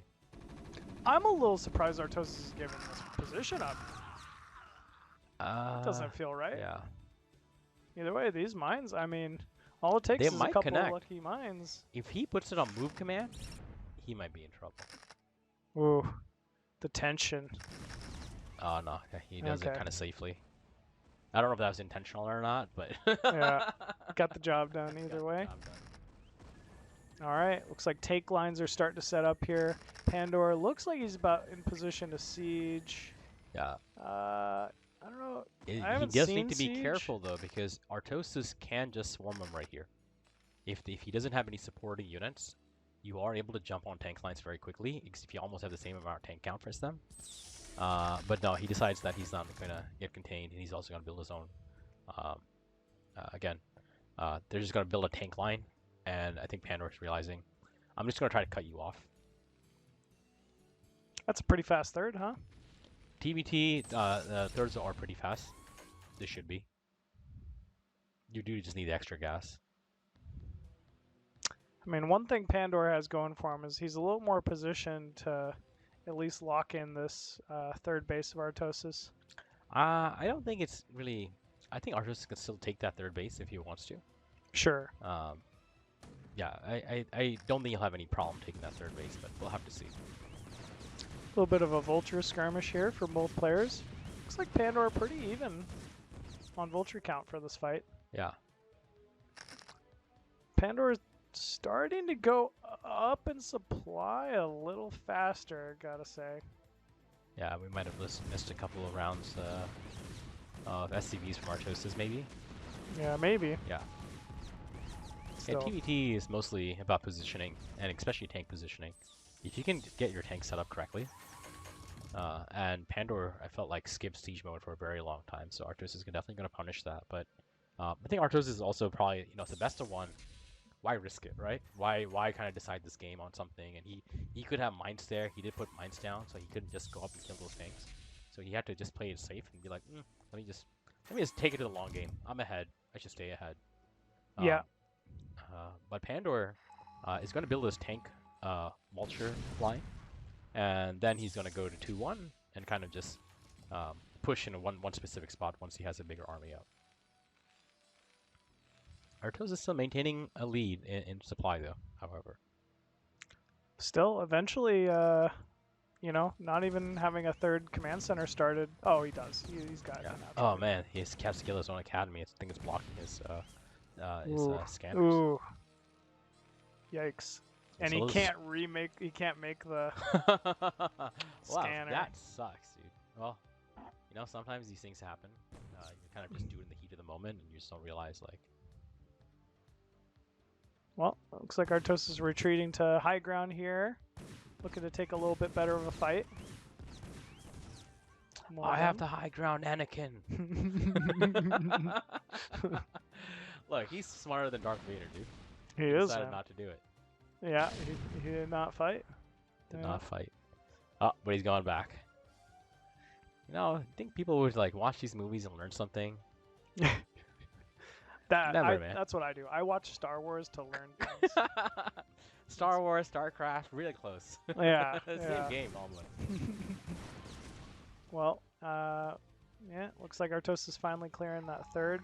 I'm a little, I don't know. Artosis, I think, is going for a faster 2-1. I don't really agree with this choice from like how he opened, but I don't know. We'll have to see. Can we get a scout of each person's base and see what they're up to? Sorry? Can we look at each person's base? Okay, so we have 6 factories Yep. here, and then we have a science facility here. Yeah, it's on the way. And Artosis already has 6 factories as well. And he has the science, I'm pretty sure it's not dropship. Oh, here we go. So, yeah. So this is a great push by Artosis. He's not really losing any tanks here. And Pandora's already lost, like, 4 tanks. Still, these were pretty bunched. You know, it's not like Artosis didn't take, you know, damage on these tanks. But yeah, still looking all right for Artosis here. That's quite a few tanks. Yep. In the center. This has But definitely been however, up and mining. He's not gotten his... Artosis still hasn't gotten his 3rd base. It's been not mining for a long time. Yeah. What do you think of him taking the 6 o'clock base instead of mid-right? I think mid-right, if he takes it, he might get out-tanked. on the hitting from the top right, you can still get that gas. Right, if you move to the right a little bit, if you you're talking about like 3 o'clock base, right? Yes. Yeah. So he can like Pandora can set up a couple tanks and hit that. So I think it's just an easier time taking bottom left, and then kind of starting to split the map here already. Makes sense. Yeah, he's got a good amount of SCVs. Definitely should transfer some of the ones from the main to that third base. Ooh, a couple drop ships. Oh, we did go drop ships. Okay. Pandora? We had the vessel, and Pandora also saw the. Yeah, I did scan those. Did scan the drop ships, so he knows to expect some kind of drop play. Artosis looks like he's content with just moving tanks across the center of this map now. He's just trying to draw a line. Yeah. Despite the advantage, he's not really trying to push any kind of advantage. But I feel like at this point, the advantage is long gone. Pandora's been mining this third base for more than like 2 minutes, 3 minutes, like, and then now we have this vulture harass coming through. The vultures are still doing damage. Artosis has moved his entire army to the left-hand side, so maybe he can squeeze in here before Pandora can follow that army and cut him off. Wow. Great move here from Artosis. Looks like he's absolutely caught Pandora off guard. I mean, with this, Pandora's third and fourth seem vulnerable. There's only a single SCV here. Yeah, I think he's not really going to lose much. I think it's just more for positioning thing, though. If he ran by here, if he knew about this, he could just run by and I think he the knows, third, but I think though. he's playing it safe. Again, like, this is a safer choice for him to cut off the fourth base and fifth base. And then now he has Pandora in a choke, actually, right? Like, if you look at the positioning, Artosis has a much better position. Yeah, absolutely. There is, however, a small chance that Pandora can just bust in. It's only a single tank here. Most of the army is to the left. Yeah, I'm a little worried about this pathway. If Pandora really grouped and pushed. Yeah, and if he chokes off, like, his reinforcements, I think that'd be actually very disastrous. Because even if you have 2 dropships, like, or 3 dropships, you can't really do all that much. It's just a game of chess right now, and I think Artosis has a better army and position, and there we go. I think it's showtime now. Yeah, he's even bringing the dropships in here. Big movement. Surprised Pandora wasn't set up for this, but here we go. Huge siege, D-Matrix even going down on a lead tank. And then we have the dropships flying in. This third base is going to die. Wow.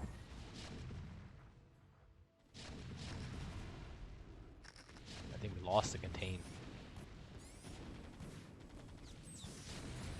Artosis is in a fantastic position now. Oh, well, Pandora also built counter dropships, but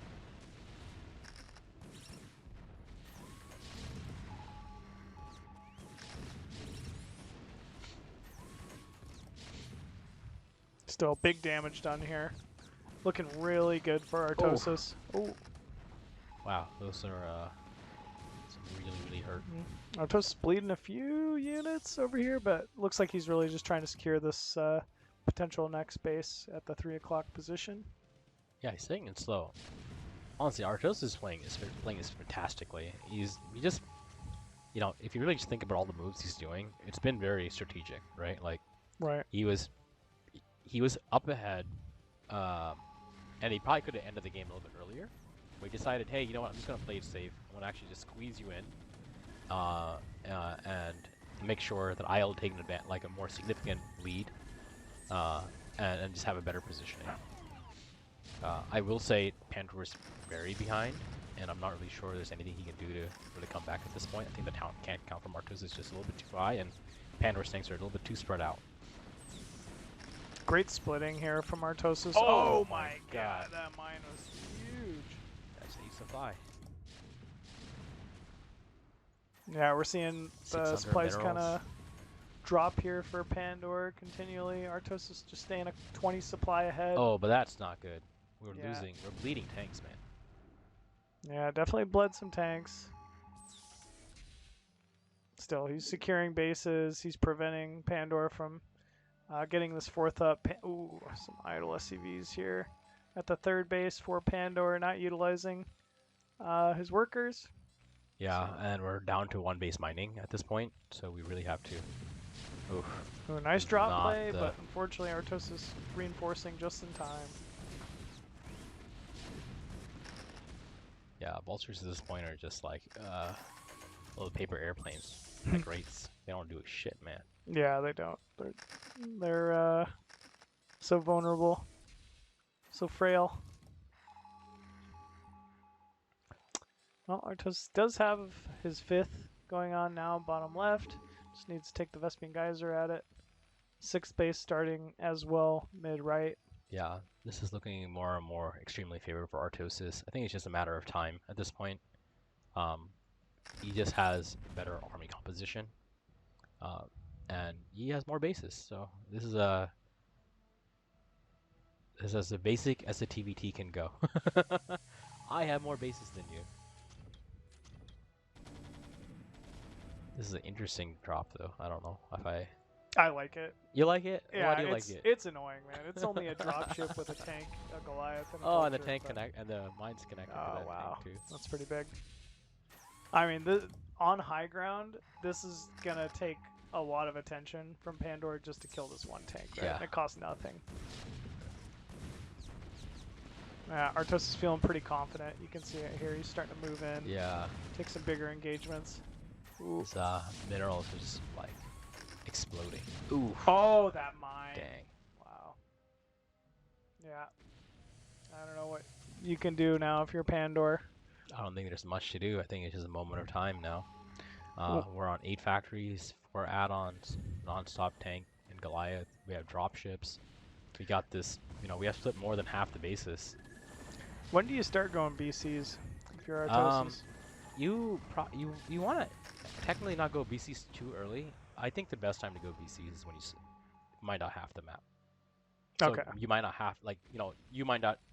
They mine out their side, you mine out your side, and then now it's like a game of Okay. So okay. now it's like that's probably the best time to go BCs. Wow, these mine connections have been huge for Dude, both I think sides. in StarCon all the mines got extra 1 range today, It feels like it for sure. except my mines. Yeah, except yours. Yeah, my mines got -1 range. Ooh, wow, this didn't kill anything. You're right.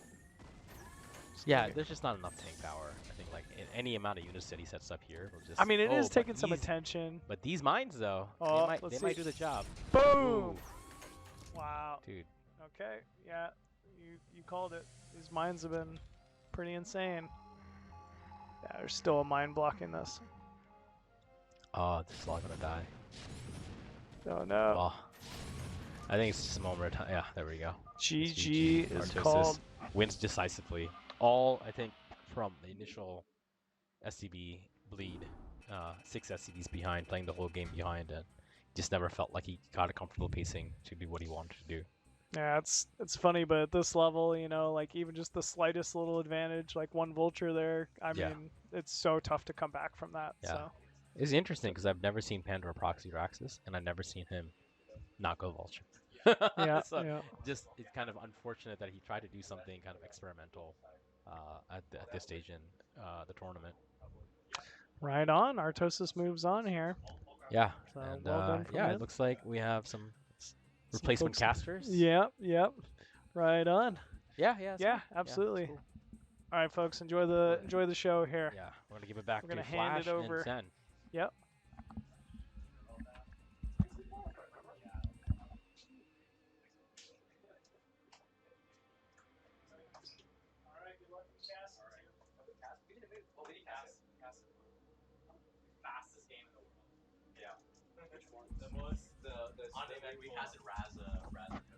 Oh, was it super fast?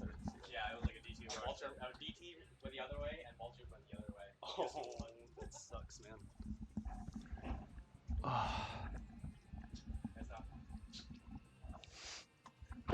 Oh. All right. Yo, chat, what's up? Are you guys having fun? Look, this is the host. Ah, He's whatever. the man right here, dude. Whatever, it's man. Zen, the Whatever. host himself. It's whatever, guys. You guys having fun? Let's give everybody caster turn up your fucking audio. Are we quiet? Oh, I think they lowered it. Is this Oh. better, guys? Hello, hello, test, test, test. Give me a mic check, please.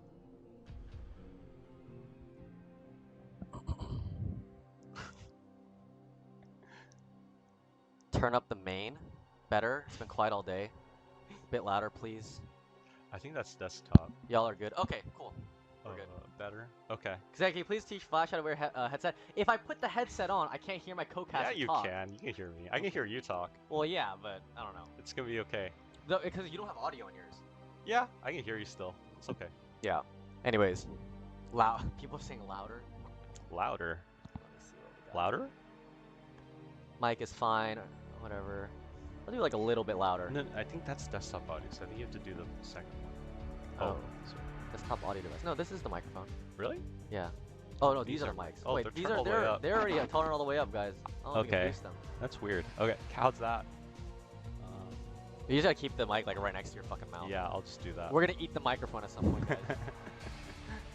Louder, louder. Dang. Oh, louder is an Arto chat meme. Oh, okay. Oh. You guys are idiots. Fucking guy in the chat, man. Wow, that's so troll, dude. Anyway, thanks for tuning in, guys. It's awesome that you guys are supporting today's event. I hope you guys are having fun. There's been a lot of really good games on stream and off stream.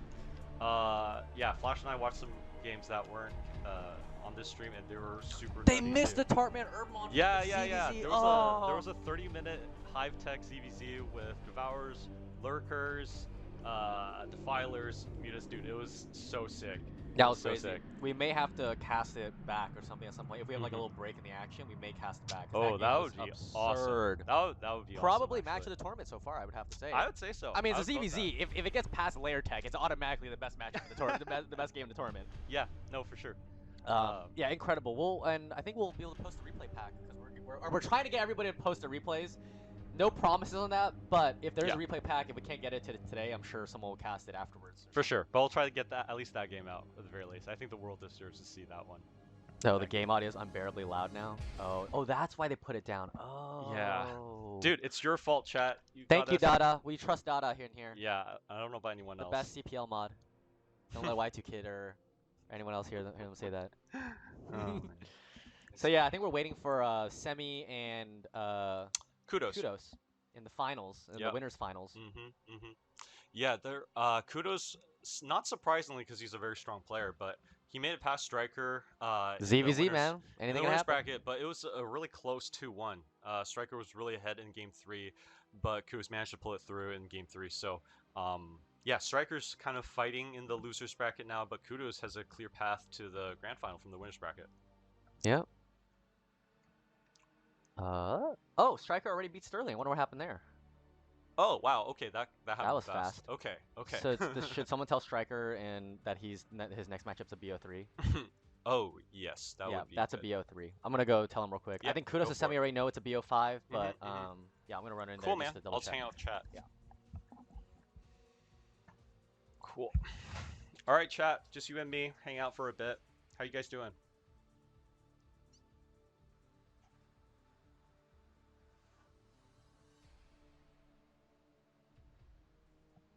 Yeah, he still has a hope. He's doing great. Good. Who am I? Good question. I don't know either. Yo, what's up, Dada? Good to see you. Yeah, I haven't talked to you in a while too. So good to hear from you. Clever Combat, what's up? StRyKeR knows it's BO3, so. Okay. I'll just put the headphone on. Whatever. Yeah, man. Hope to catch you next time. Range and I are coming next year. It's official. Okay, Ozzy and Range for next year. We'll so see that'll it. be I'll excellent. see it. I'll believe it when I see it. We'll see.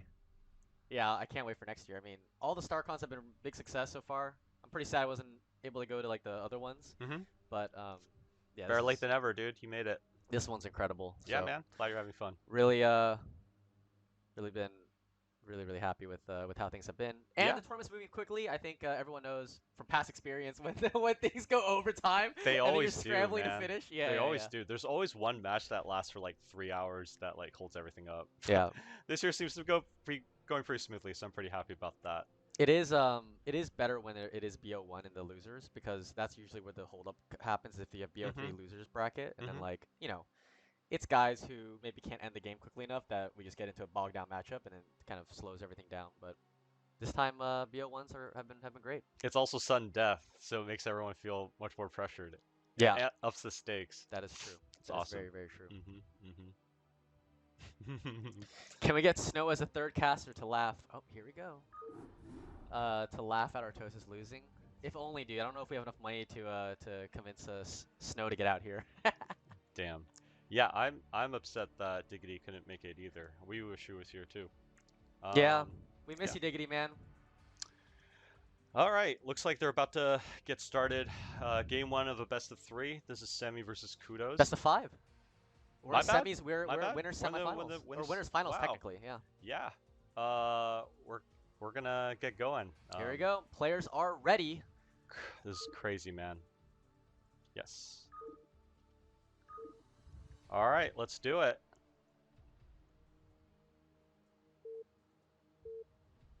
Do you have sound on yours? No, yeah, you don't have. That's what I'm saying. You don't have sound on yours.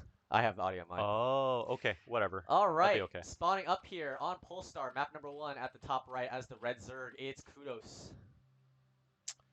Spawning in the top left, it's Semih in the blue uniform Protoss. Yeah, kind of like navy blue. Navy blue. So Yeah. we don't have to do the shift tab to get them fixed on colors, which is nice of us. What's your favorite color to spawn with? I just do shift tab, so I'm teal every time. I have no You like personality. consistency. I have no like it. personality, I man. respect it. But if I choose, usually I go pink. Okay. I like pink. All right. Cool. Pink man. is like one of my favorite colors, man. It's such a nice color. Nice, dude. But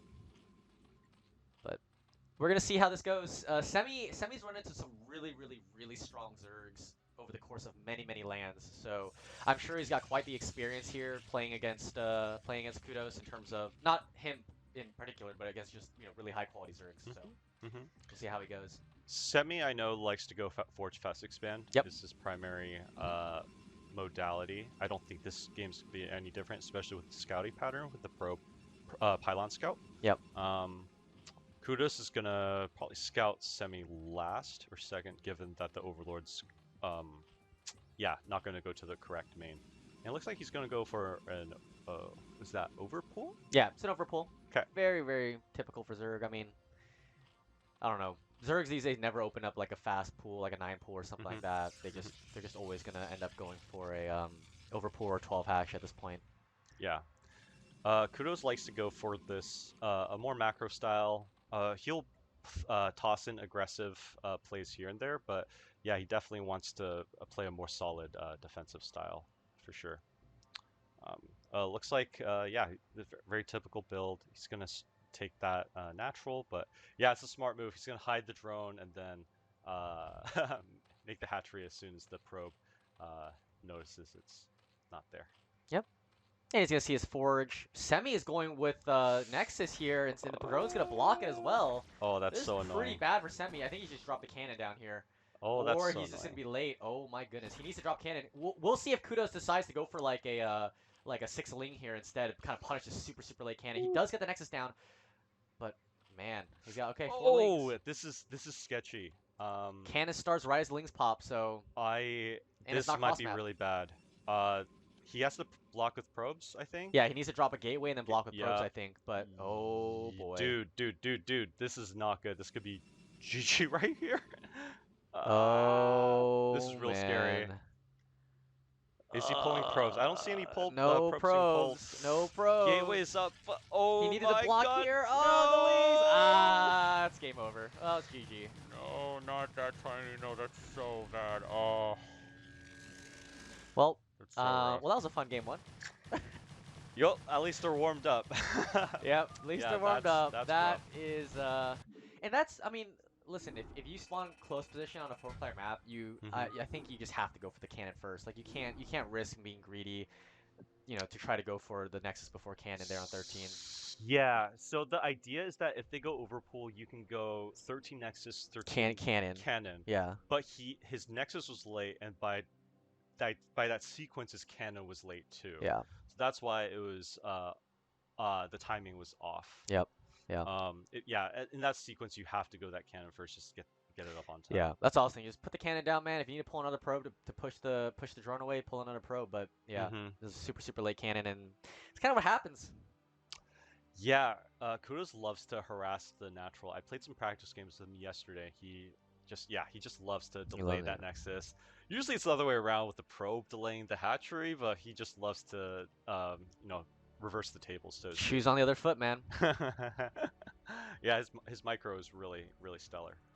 Looks like we're going to game 2. Semih's probably kicking himself right now. I know he sometimes gets pretty frustrated with himself when things don't go quite so well like that, but I know he'll pick himself back up and get his mind and head straight. Yep. This is not a BO3, this is a BO5. We're in winners finals here between KUDOS and Semih. KUDOS taking game number 1. And then losers bracket right now is going into BO3s. Although Artosis Tim, ironically enough, they're playing against each other again, is a BO1 still. And then winner of that will play StRyKeR, I believe. Exit. Nice. We don't want you. Yeah, so Tim Artosis are playing right now. StRyKeR's waiting in the losers semis for him. There we go.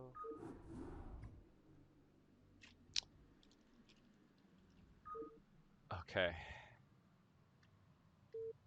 All right, game 2 on Eclipse. Are you Casters Eagles fans? I was rooting for them in the Super Bowl. I'll say that. I don't watch American football. I watch the proper football. Spawning on Eclipse on game number 2 as the gray Protoss. It's gonna be Semih. And spawning in the bottom left, it is KUDOS in the red Zerg. I actually hate the gray, so I'm gonna switch the colors. So now he's the blue Zerg, and Semih's the red Protoss. Yay!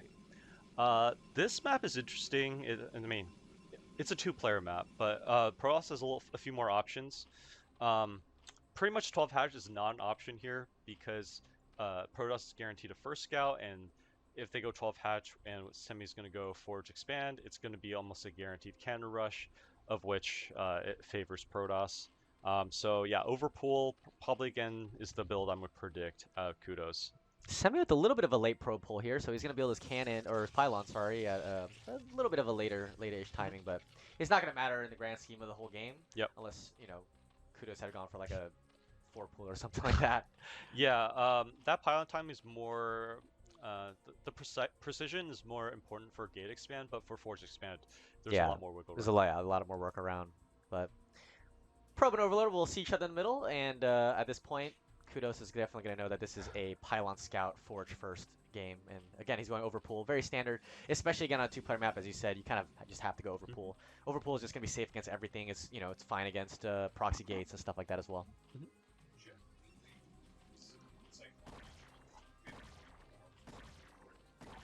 What do you guys think? I think they want to watch you, so if you guys are okay waiting, then yeah, okay. Cool. I mean, it's a BO5 though. It's the only problem. Are you guys okay with? I don't want you guys to get cold or anything. Okay, all right, cool. All right. Give the people what they want. So Tim and Artosis are being delayed so that they can be streamed for you guys. So you guys will check out the game after this one. And then afterwards, it's just a straight line all the way to the finals actually, because StrikeR Sterling happened already, so it's a straight line. Oh shit! This. Yeah. Okay. So we'll we'll have a rotation of casters coming in here, and it's gonna be cool. Great. Love that. Yeah, I mean 4.5 hours. We definitely can make through all of the rest of the series. We don't have any TBTs left, I think so. You never know. You never know. Well, no, Artosis is the only Terran left. Yeah. Tim Semih are last 2 processes, and StrikeR KUDOS are last 2 Zergs. Oh, what I meant is, you never know when a long match is gonna happen. That's true. ZVP can go very long as well. Any matchup can go very long. Any yeah, one of them. That is true. It happens when you least expect it. Except if Herbmon is involved, then it's guaranteed to be. It's guaranteed to be a late game. Yeah. All right. Yeah, pretty standard play for them so far. Okay, cannon's gonna be. I didn't really catch the cannon timing. I hope it's gonna be on time this time. Yeah. It's on time this time. Yep. Yeah, it'll be on time. Yep. Now I can tell it's on time. Didn't lose the Ling. Nice. Yeah, KUDOS is playing really well this tournament. I'm really happy to see him perform really well. It's crazy because he hasn't, we haven't seen him really practice that much. So the fact that he's just kind of shown up and made it to the winners finals and already got a game up is pretty incredible for a guy who doesn't really play that much right now.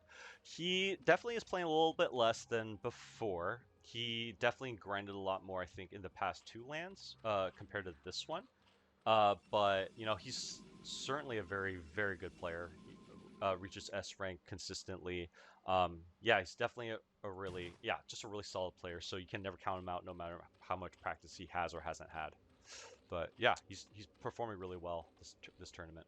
Yep, first 100 gas. We are going to see the layer. No 3-hatch Hydra. Semi's actually done the pro gamer wall where they moved the forge back so the cannon can cover the forge here. A lot of times you see the forge just being made in a line with the gateway, and then Hydras can actually take out the forge. But we see a lot of pros now doing this where they kind of stick the cannon right here. Yeah, I to like protect it. the forge. So yeah, it's a nice little optimization. I think that a lot of pro Parasas have been doing recently. Let's see. So yeah, the core is on time.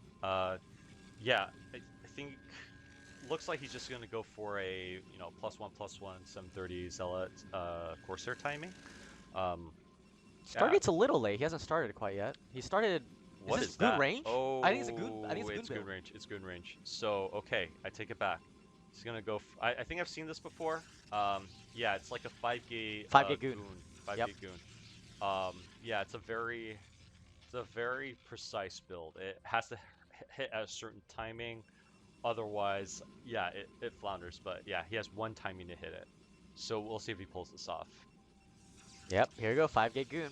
Which is very interesting because I think he knows that this is going to be Muta Spire, which isn't Muta Spire like pretty good against the 5-gate goon? Because you just go Muta Ling, right? Yeah, it's supposed to hit a little before it pops, or like right around before Zerg can reach critical mass. So yeah, the problem is though, KUDOS is going to move the Overlord to see it.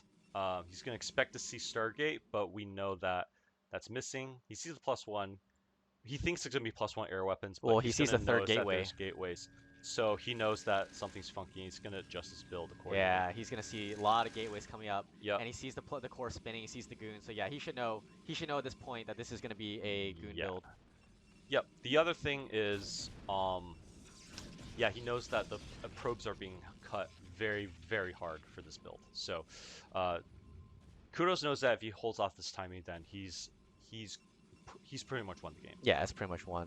The goon is nice. The early goon, kills the Overlord, so KUDOS is a little bit supply blocked here. Lings are going to try to come in here, but Semih with the perfect timing here is going to be able to push them away. But he might try to just backstab with these Lings and force the goons to pull back. We'll see what happens here.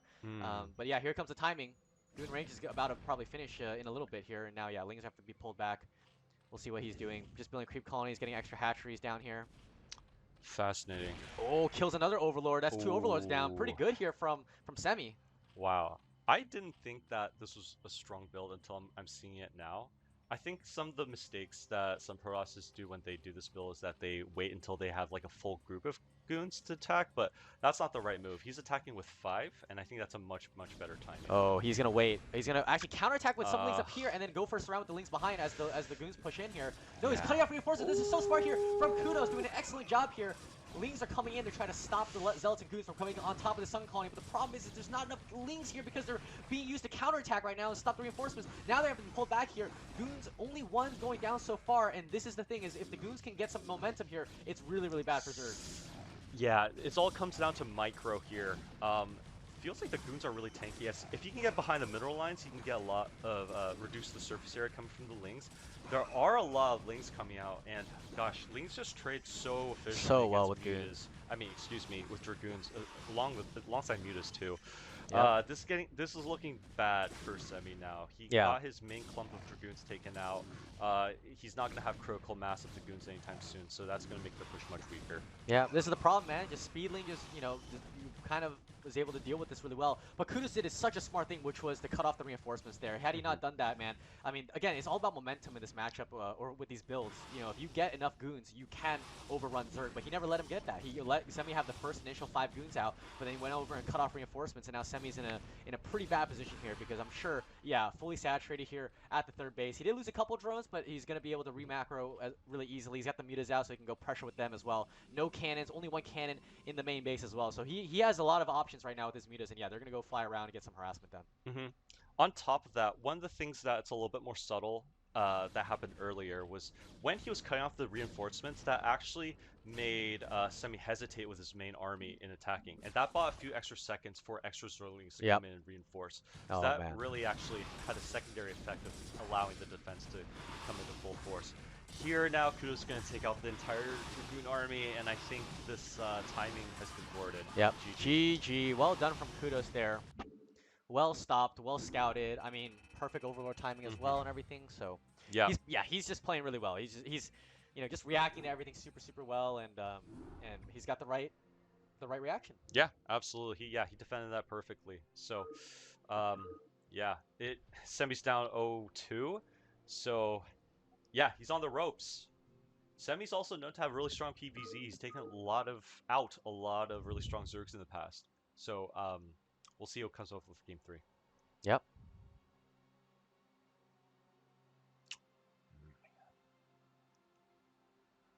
So, if we do see a 3-0, Semih gets knocked down into losers finals, and then we're gonna see a string of games. Tim and Artosis as a rematch there, and then winner of that plays StRyKeR, and winner of that will play Semih for a chance to, or not saying Semih's out of it yet, but down 0-2, we'll see if he can get the reverse sweep off.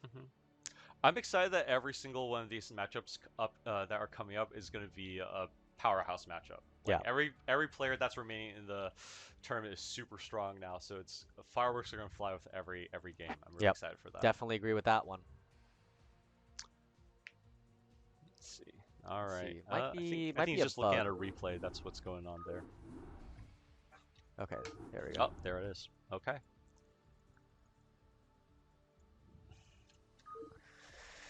All right, game number 3 here on Radeon. Let's go, Radeon.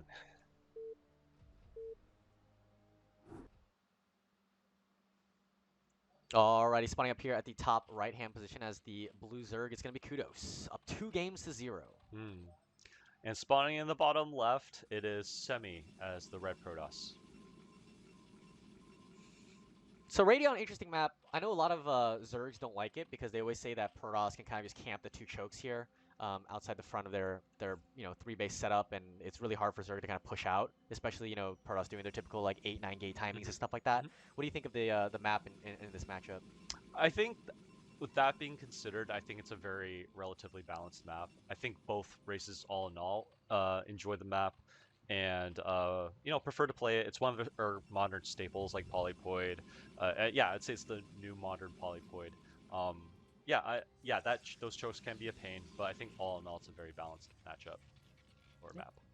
Semih sticking to his tried and true Forge Fast Expand here, Probe coming out with the Pylon Scout. And on the other side, KUDOS is, again, also doing Overpool. Same thing. So, I mean, if you're KUDOS in this position, it's kind of like you're playing like Sulky, right? You just want to play nice, safe, standard, we'll just adapt to what my opponent's doing, but I have all the answers, and I've got my whole book of knowledge right now that I can utilize in case something kind of goes weird in a game. Yeah, he certainly has that approach to the game. He definitely wants to not be too rigid in following like certain build order or like I had some conversations with him, and some of the times that he felt like he wasn't playing well was when he was trying to emulate like a pro's playstyle too rigidly. But when he kind of let that go and kind of just played a little bit more based on flow and intuition, he felt like he was playing a lot better. And here, like last game was certainly an example of that, and we saw him play very well in that regard. Well, a little worker battle here. Probe versus drone. Looks like the drone is coming a little bit ahead right now, but the probe is going to be able to get by. Unfortunately for him, not able to stop the hatchery once again. So KUDOS doing a good job so far this entire series of getting this overpull hatch down without any problem. Again, now this is cross map, so now we can see the 13-13 come out here from Semih. Yep, and as predicted, this kind of part of the game is really mapped out between these two, especially between these two builds in particular. Both players know exactly what to do in response to the other one. Yep. Cannon's going down now, Ling's popping, but again, cross map means there's going to be a little bit more time here for Semih to get that cannon up. We'll see if the Lings chase the probe or they're just going to go beeline it across the map. I don't think a drone has scouted this position yet, so he may not know exactly where Semih is yet. Or he knows it's cross map, but he's going to send 2 Lings over to deal with the probe, 2 Lings across the map to scout, but this cannon should be finished by the time those Lings get there. And interestingly, he's going to take the 12 o'clock instead of this typical third base position over here at the 2 o'clock position.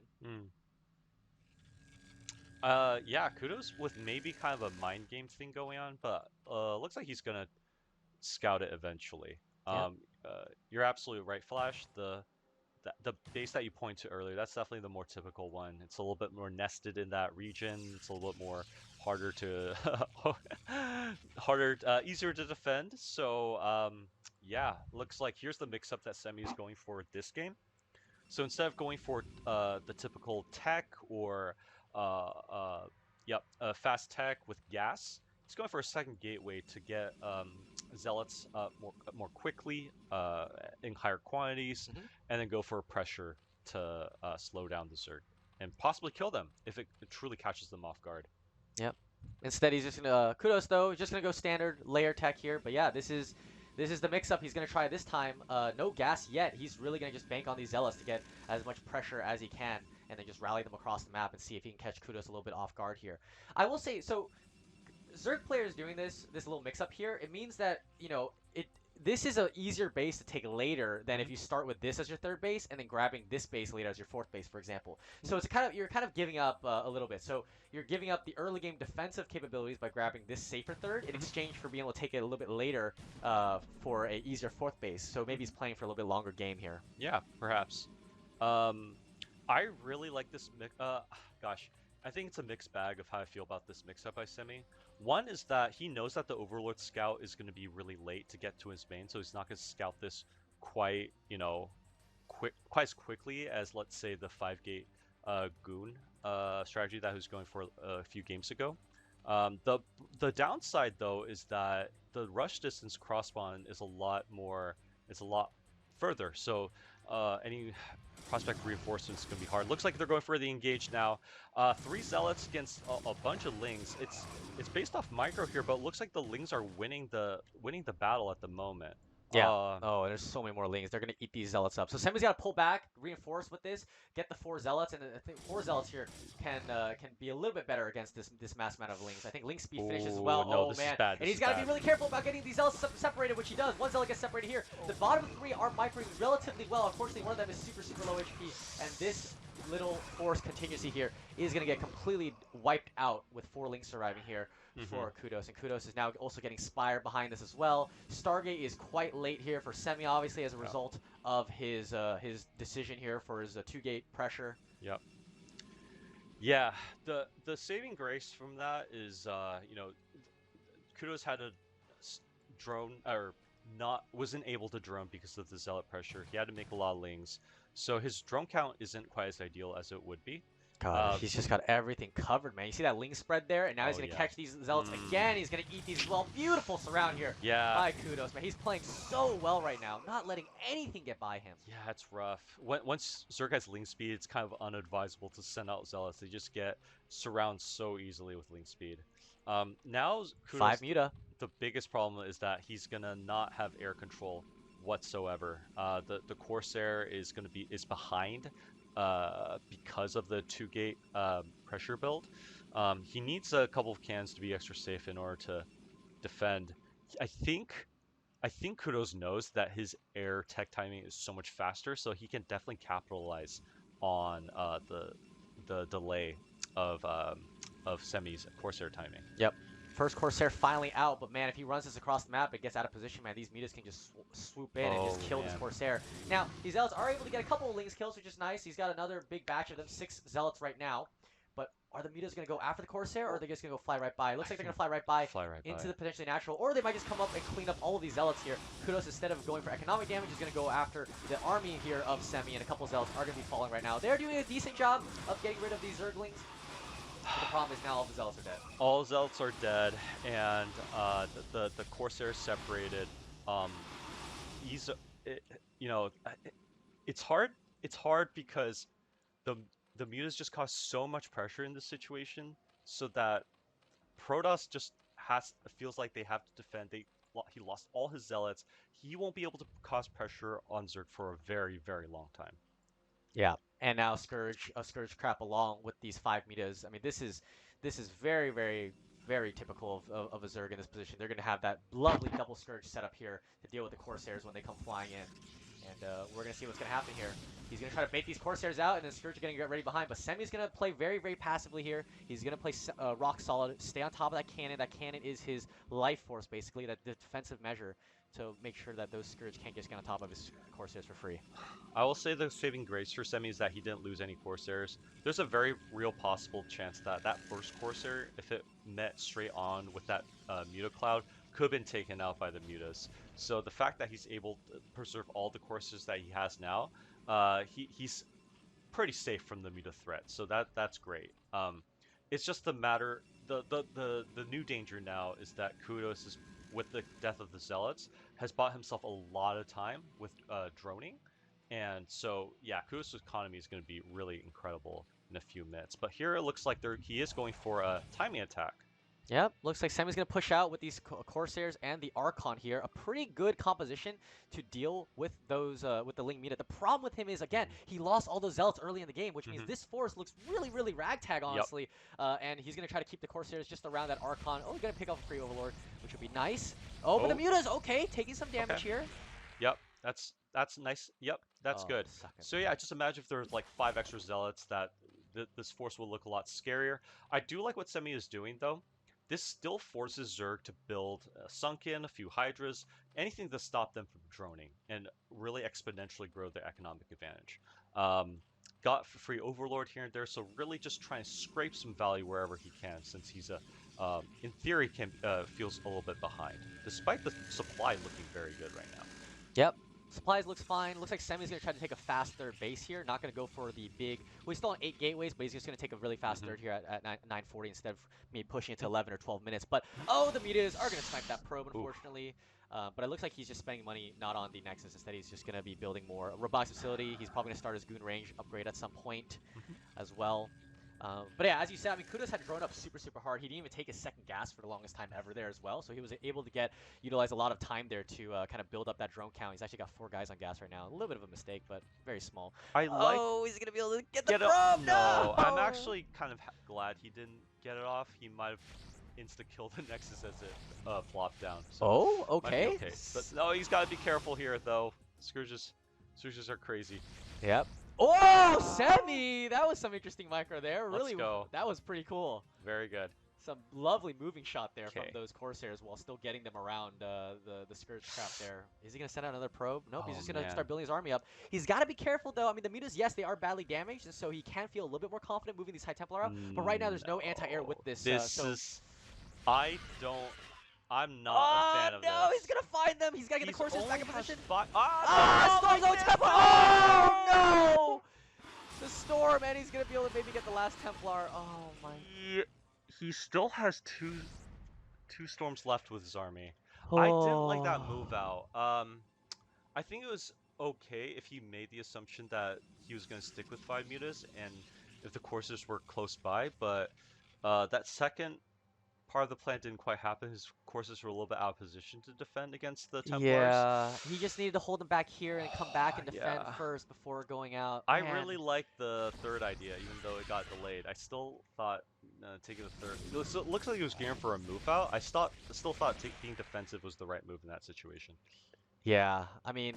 I think it might have been okay, but now this triggers the Hydras to start moving out on the map. They know that, a lot of those Templar went down, know that a few Storm were burned at the same time. Now, Semih's done a good job of clearing out all these Scourge, so now the Corsairs really have good air dominance right now. Also, the Mutas all went down, I believe, as well. So he's got that going for him. He's got the third base coming up. It is noticeable that we don't have the 4th base from KUDOS yet, and it's 12 minutes. So he's going really hard into this layer tech on 3 base. Yeah, I'm a little confused by where KUDOS' money is going. Yeah, at this time he should definitely have a 4th.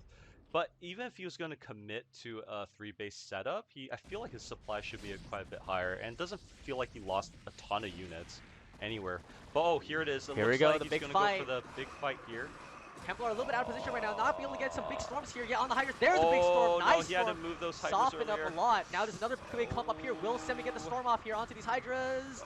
Not getting storm. There it is. Beautiful storm. Huge storm, actually. Is Semih pushing through here? Did he find the angle where he's able to get through? Another nice storm softening up quite a few of those Hydras. And now it looks like KUDOS is storming the back foot. These goons are starting to build up in quite large numbers. All the Zealots have been kind of going down, but the goons critically are still alive. Yeah, he took out the front line of the Zealots. He only has goons left, and it looks a little misleading. It still looks like Semih has a chunky army, but goons aren't as tanky versus Hydras as Zealots. So, I don't know. Okay, it doesn't. Yeah, it definitely looks dicey though. This might be an overstep. Yeah, this is tricky for both sides. Oh, that yeah. one storm, beautiful. Oh my gosh. But he's got no storm left. It's just gooning his Hydra. Yeah, see what I mean? Here the Hydras just take out the goons. And Oh, what? GG! No, he didn't have any economy left over. Because he's going 3 base all in basically at that point. I think he could have stayed in it for a little bit longer, but I didn't think it was over. Wow.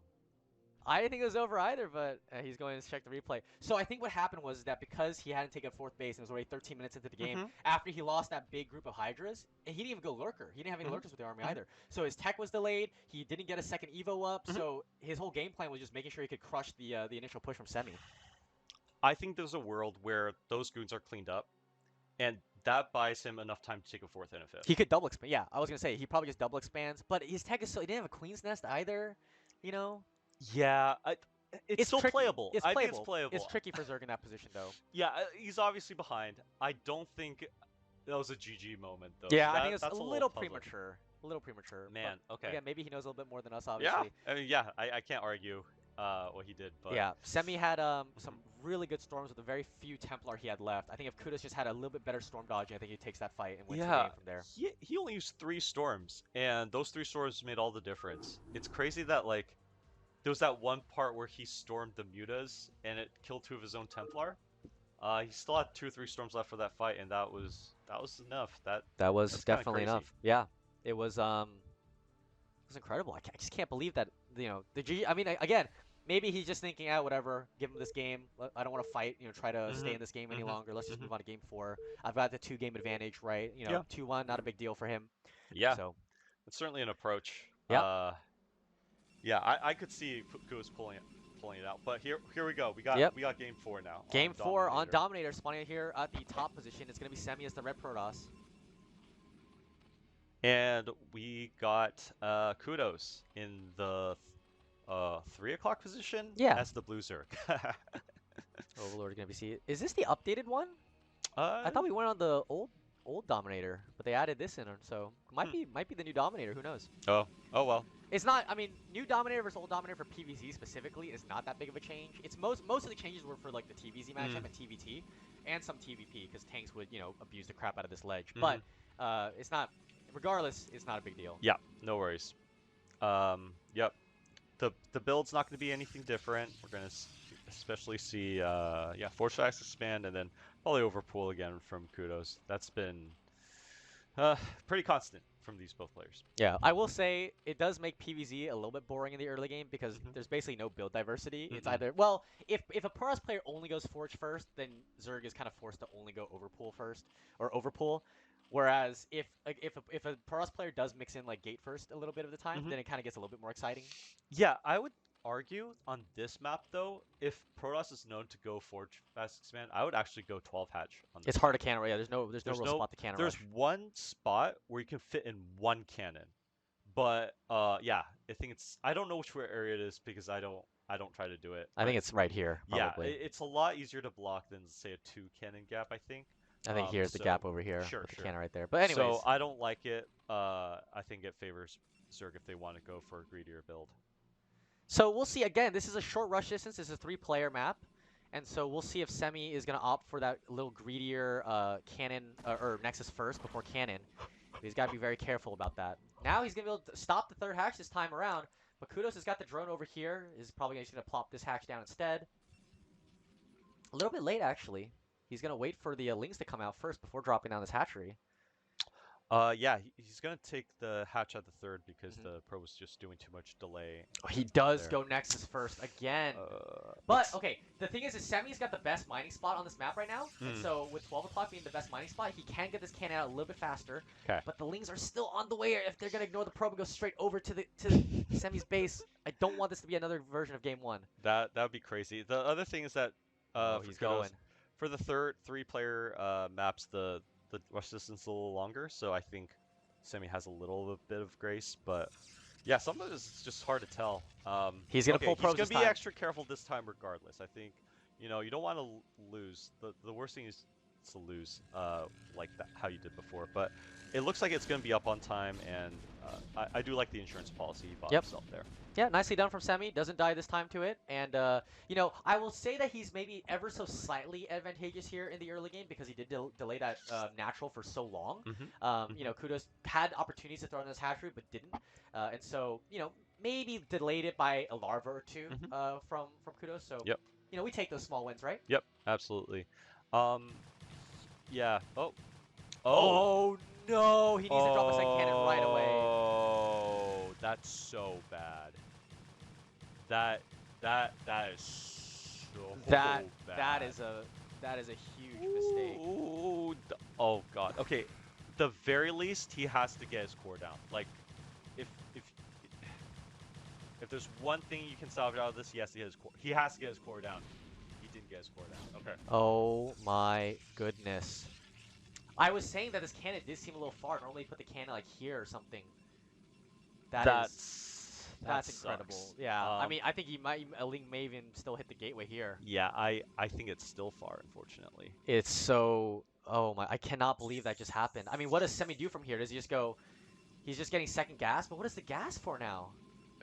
I mean, he maybe just start +1 really fast. There's still no core because he didn't start the gateway. He just has to throw down at +1, I think. Go second gateway, go fast +1. Yeah, he canceled his second gas. He's just gonna all in. Just gonna go gateway all in. But okay, here's the thing. KUDOS may not see it because his Overlord is likely to go this direction and into the main. But obviously, if he sees nothing in the main, he's gonna know something's up. Yeah. Oh my God, is he going? He can see one gateway. That's fine. That's not a big deal. Seeing the third gateway is what I would be worried about if I were Semih. Sure. Yeah, I would love to have seen what was going on from Semih's perspective. Maybe he saw his Zealot was going to come out soon and be able to defend the Lings. I'm not quite sure. But anywho, we have a 3-gate all in. It feels like it's going to be all in. Feels all in-y. Feels all in. And it feels like the core is there for as a distraction. Well, yeah, honestly, I mean, he probably would build this here anyways, regardless. But KUDOS is going to know, okay, well, I killed your gate. You didn't build your core. I know this is a normal timing right now for you. Yep. But Semih is going to be like, well, maybe not, because I'm going to have a lot of gates. It's funny, his goons are going to be blocked if he implements goons in the future. My But God. I don't envision this game going very long. It's going to end pretty quickly here, I would say. Yeah. He is going to try to see here. Maybe he's going to see the third gate. But he's going to know for sure it's going to be a little bit of Zealot pressure, but maybe he's not going to know how many Zealots are going to come out. So that could be a little tricky for KUDOS to deal with. But I think he's going to see the third gateway. Ooh, this is rough. Yeah, Semih's in a rough spot. If he moves out now, it looks like the Lings have good micro. speed. Good micro. A lot of Lings or Zealots are heavily damaged. But yeah, he's going to see the 3 gateway set up right now. So he knows he needs to build some Sunkens, just get a lot of Lings out. And if he can push this back, Spire's, you know, already on the way. Almost done. So yeah, I mean, it's going to be GG as soon as those mutas pop. So he's just got to buy time for mutas. Yeah, time is against Semih right now. Semih's goal is probably try to find a time where he can kill the Zerg, versus KUDOS' goal is just to delay, get mutas out, and then GG. Because this is similar to the previous game where he has air control much earlier because of the tech timing. Zealots aren't even going to be able to get to his base before mutas pop. Mutas are already being started right now. This is rough. Yeah, it's hard to see how he's going to get out of this. And, you know, it looks like the Lings alone are enough to take out the Zealots. Good micro here from Semih, though. Only lost 1 Zealot there. Traded for, you know, quite a few amount of Zerglings. Yep. So doing really well. But again, Sunken Colony is going to be here. Not be able to push through. And if he does try, he's going to get absolutely surrounded here. But here we go. KUDOS again is going to try to go first round. Loses a Zealot initially on the priest round. But yeah, it's... Oh, he got 6 all the Zealots are going down. I think it's over. I mean, the tech is so delayed. He's so behind right now. Looks like he didn't actually... Okay, he did make it 1 muta so far. But Semih's also bleeding Zealots here. Yeah. This is too rough. Now Semih's tech is all super behind.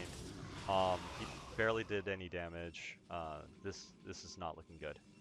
You know, so the thing that I think he can try is he's got a cannon, he's building Corsairs, he's got getting +1 air weapons as well. So there is an opportunity for him to maybe go 8-gate and just or 9-gate, just see. You know, let's buy time to get to 9-gate and let's see if he can get in there. Yeah, but is he going to survive this muta harass here? He only has 1 cannon, 2 Corsairs. I think KUDOS knows that if he just masses muta and Scourge, that he can just kill him. Right now, he doesn't have his second gas yet. That's interesting. It looks like he's going to go for a regular Hydra timing, so what you say actually rings true. If Semih just decides to survive for an 8-game timing, he might be fine. Actually. Second Hydra Den for him wants to research that Hydra upgrades double time. So a little bit of a mistake. That should be an Evo chamber. So hey, late Evo, late upgrades for Zerg. There's a chance. There's a real chance in this game because he's gonna not have +1 range upgrade for the Hydras when they come out. Zerg giveth, Zerg taketh. True. But yeah, it looks like he's not gonna die to Mutas, so that was a threat, I think, but I don't think that's there anymore. Yeah, he just traded so efficiently against those Zealots that Semih just didn't generate enough value for him to be ahead. Here, KUDOS played really safe. Getting a second sunken. I don't think that's necessary. Maybe a little too safe for my taste. I'm with you. Oh, he does cancel. Okay. Oh, it is an Evo chamber. Oh, okay, he flipped it. He flipped it from a Hydra Den to an Evo chamber. Okay, so. I'm glad he noticed that. That's some strong wherewithal. I'm impressed. Yep. I don't think I would notice that if I did that. Force air here for Semih right now. He's got to be a little careful. I mean, +1 is going to finish soon for him. But he's got to be worried about this little Scourge crap here. Oh, boy. Nicely done by Semih to micro away there. Yeah, good micro, good micro. And yep, here we go. Getting into the mass gateway. That's going up to 7, although he's going to have to kill one of these gateways later. So he's going to have to add a couple extra gateways on top of that. It can slip. Goons can slip through that gap, can't they? No? No, I don't think they can slip through that. Goons are pretty fat. We'll see. We'll see. Okay. Straight into Argon. Oh, the Corsair! No, okay, only lose one. It was okay. That's not too bad. It's not too bad. Not too bad. +1 is finished, I believe, on these Sairs. Yep, +1 is finished. DT's coming out here. There's an Overlord, though. 2 Overlords, actually. And now, looks like I think what Semih's going to do is he's going to try to do a little bit of a pressure here with this small ground force. Now this force is much different from the one we saw last game. The last game was like 4 Zealots or something. Now we have 8 Zealots with the Archon. It's still pretty small, yes, but it's not as small as before. The problem is, in this game, in this situation, KUDOS' economy and setup is already far more advanced than the previous one. He already has all 6 hatcheries up. Here, yeah, the Sim City's a lot tighter, so it's a lot harder to bust. Yeah, it's not going to cause a lot of damage, but it does cause some pressure, which is good. Yeah, Mitas are going to get a little bit harassed down here. We'll take an Overlord out, which is nice for Semih. Nope, can't, because the Mita Scourge are very, very close by. But he's got to throw down a few more gateways here, I think, unless he's going to stay on the 7 gateway production and kind of go Ling or Zealot Templar. Yeah, I like how KUDOS is taking that 6 o'clock base. Yeah, I think the safer macro style is going to serve KUDOS well this game. Yep. I mean, he's ahead. Yeah, so definitely. I think just play out for a long game, get into Hive Tech, really just control the map, and then you're going to be in for a pretty good time here. Semih's economy not able to support more than 7 gates is a little bit interesting from this perspective, I guess. Yeah. But I guess maybe from an early game, such a huge tech disadvantage there that he's not able to really go for it. Yeah, I'm curious to see if the Goon's gonna fit in. I don't think they can fit. I think they can, man. We could do we can put a Artosis poll in the chat, yeah, to see if the Goons will fit. I don't think they fit, man. I think that's they can, pretty thick. Okay, Semih's army comp looks a little funny to me. It's a lot of Zealots. Okay, he does have Templar, which is let's go. No, yeah, no let's way. go, let's go. Of course no they can't way. fit. Look how big a Goon is. What are you talking about? There's no way they can fit. Oh no, that's so bad, dude. That's crazy. All right, who in chat actually thought that the Goons were gonna fit from that gap? Come on, man. That's insane. Of course not. There's no. Look how big that is. Yeah. Look how big. It should fit. Wait, I need an emo Blizzard after this. Dude, Protoss already has so much. Do you want Goons to be able to fit through anything, man? Come on. Oh my god. The non-Protoss player knows the unit sizing better than I do. Of course. That's so I used to play funny. Protoss. Anyways, getting in here, looks like the Hydra's going to pressure the front wall. They're going to try to target down the forge. Bad storm from Semih, but he might be able to surround these Hydras. Oh my god, he does take out quite a few Hydras. Though. He does lose the forge. No +1 armor. Big deal, actually. Although, again, the +1 attack. Okay, +1 attack does finish. But will we see +2 attack maybe a little bit later? So, Semih's still got a little bit of timing here with the +1 versus +1. Yeah. He's starting his third. For sure. No, the problem is that KUDOS has a lot of map control, and he has these mutas able to harass the third, stop coming up, and more importantly, get his fourth up and running. Oh no, Semih! Dude, he needs to kill. He Pay needed to kill that attention to your yesterday. gateways. He's Dude. getting fly. Okay, there you go. He noticed. Those needed to. That gate needed to be killed yesterday. Had to God cancel dang. his third base as well. So yeah, Semi's in a world of hurt. He needs to push. I think he's got to push. The problem is he did burn 2 storms. One storm was good, the other one not so good. He's only got 2 Templar too.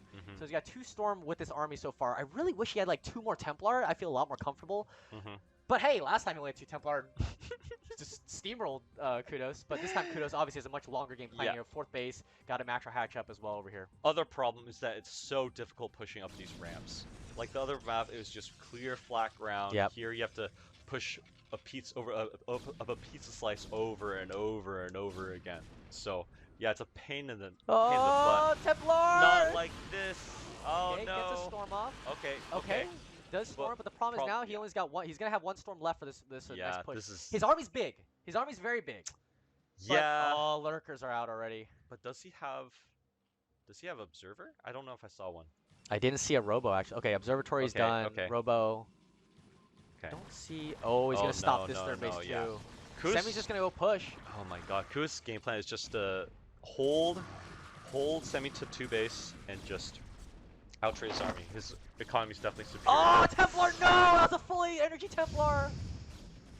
This was the low down energy. This one. is crazy. Holy sh. Oh, and my Semi's God. army's getting pulled everywhere right now, just bleeding No, units. not like this. Oh no. Oh my god. What a surround. But KUDOS is losing some stragglers here as well. So a little bit of a trade there, but any trade right now is in favor of KUDOS because he's got the long-term plan right now. Yep. Semi barely's got his third base about to finish. He might have to try to just double expand here, but there's already Hydra waiting for that pro to come over. I think the safer option is to expand to that one that he was originally going for. But yeah, he needs to get another expansion ASAP. Draw this game out. Play for the long-term game. Here we go. Semi, can he try to take the top of the pizza? And he will be able to, but now maybe KUDOS is going to do the opposite here. But no, I think there's not enough Hydras right now. So just the Gateway Army. Oh my god, like that. Taking 9 instead of this base. Very interesting decision. I like it. Could get away with it here. He knows he's behind. He's going to do a Hail Mary move to get himself economic. Oh my god, look at that blue on the mini-map, man. Look at all that blue here. Assuming he survives this attack. Oh my god. He's got to get some good storms off here. Not the best storms. Not the best storms. He's going to be able... There's not that many lurkers here, so Zealots can't get on top of these lurkers here. Meanwhile, though... Oh, this is discombobulated from both sides. Oh, big storm. Good storm there from Semi this time. Okay. He's going to try to hold the top of the pizza right now. Is he going to be able to hold? 2 couple cannons here. He might snipe the Nexus, No, honestly. he's not. He's not. This is good for Semi right now. This is KUDOS is trying to attack into the high ground right now. He's not going to be able to do it. The Hydra's just not as effective against these goons here. Nicely done from Semi, holding on. Wow. I am astounded. That was incredible. In the meantime, this 4th base is also getting up here. So now Semi is the one with the aggression, pushing through.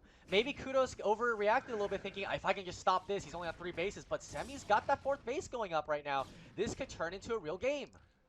Semi's not mining from that 3rd base quite yet. Oh, and another Hydra is going to snipe it and kill a lot of these probes. God, KUDOS' army movement is immaculate. He dragged the main army down to distract and then use a backstab to snipe the Nexus. Incredible. I love it. That's a master tactician. Oh, and again, Semi's army getting pulled out. KUDOS is just going everywhere on this map right now, man. Look at this army positioning. He's just moving in every direction, pulling Semi apart. Now, it is kind of biting him a little bit, where he is starting to take a little bit bad fights and overextend himself. But right now, he is getting on top of the pizza. Oh, the Templar snipes! Big Templar snipes there by KUDOS. Oh my goodness.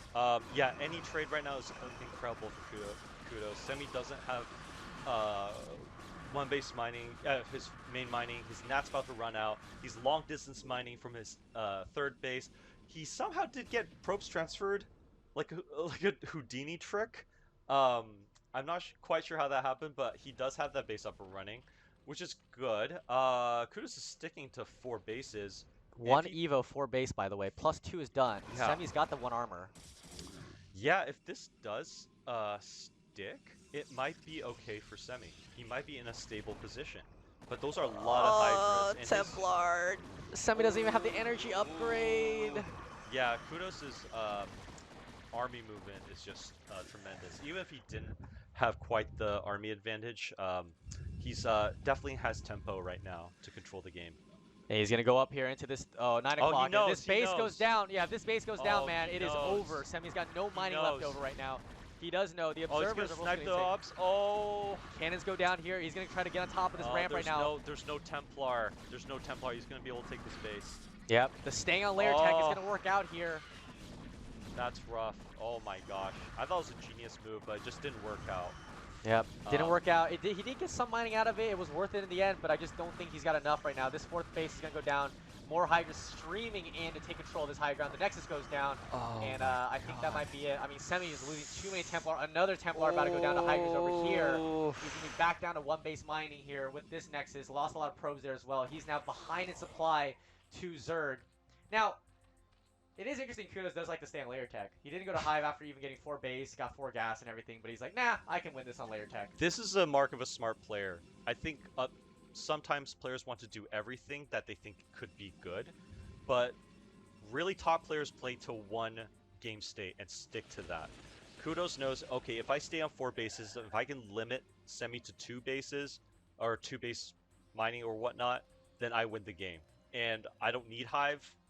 Okay, 5th base, great. I don't need anything else. I'm going to do everything in my power to make sure that happens. He got the game state, he won it, he's going to secure the game. Unless if he gets his DT. Okay, what reaction time, man. Dude, is this a pro gamer? That's like pro gamer reaction time. I mean, he did lose 4 drones, but again, you know, he could have lost a whole lot more. He could have lost 24 more and it could still be okay. Not even overloads on the path. He had no clue. Yeah, that was incredible. I'm so impressed by his reaction time. He's definitely on a heater right now. Yeah, KUDOS playing really, really well this game. Yeah, that's incredible. Oh my god. Nice storm there from Semih, but again, I mean, he's just down supply, down 2 bases now. I mean, only 1 base mining for Semih. KUDOS is now resaturated, redroned his 4th and 5th base. And KUDOS is about to get mined out, but again, it's a 2 base mining Zerg versus 1 base mining Protoss, and KUDOS has got the supply advantage as well, which should never really happen in this matchup until late game. Yeah, at this point, yeah, KUDOS just getting more and more ahead. Big surround here. Oh my god, and look at that. that. Good storm dodging as well. But it's so naked in the back. Now he's gonna probably kill all those probes too. Oh my gosh, that's incredible. All the probes going down. That Nexus is gonna go down as well once again. There's the GG. Rough. Well played from KUDOS. 3-1. Oh my gosh, 3-1 by KUDOS. What a series! Wow. Yeah, really well played by both players. But, hey, DeWalt with a rate of 79 viewers. Thank you, DeWalt. Hey, thanks, DeWalt. Really appreciate it. But KUDOS just was really impressive. His reaction timing, his game planning, his thought process, and just his maneuvering with his Hydras with those Templar snipes. Yeah, that's the one thing I love about these lands is that they bring out the best in everyone's abilities, and we're seeing everyone kind of in the zone right now. Just really love that. So, KUDOS in the finals, waiting for Semih. Let me see if I did. KUDOS in the grand finals. Grand finals. He's gonna have a 1-0 advantage, by the way, again for winning, getting to the finals. Tim Artosis is up next, another BO1. Going back to losers bracket, and then winner of that plays StRyKeR. Winner of that plays Semih. Dang. So I'll see if anyone else wants to turn to cast. So you wanna stay or? Let's go out and talk. Okay, we'll see if anyone wants to cast. We'll be right back, guys. All right, chat. We'll be back.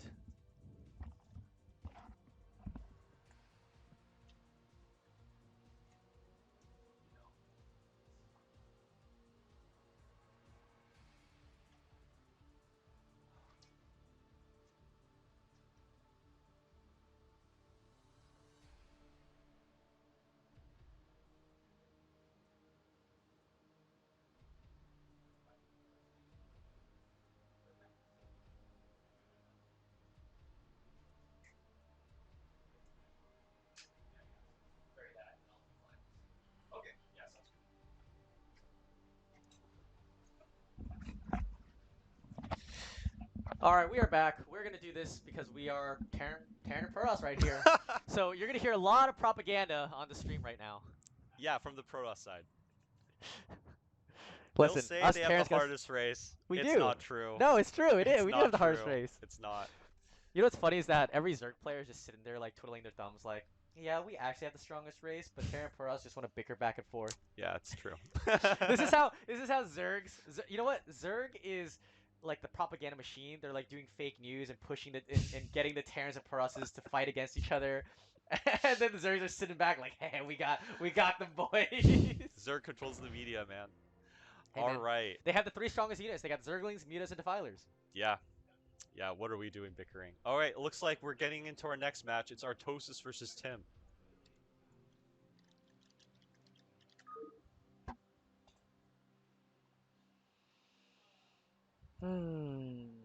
You know what's really interesting? Every LAN I kind of see a different theme or like some kind of like emotional theme throughout Yeah. each LAN. This year, what I've really found fascinating is that there have been some players, Tim included, that I think plays a lot better when they have no expectations. So from what I kind of gathered, Tim hasn't been quite as active lately. He did definitely practice, but hasn't been as active as previous years.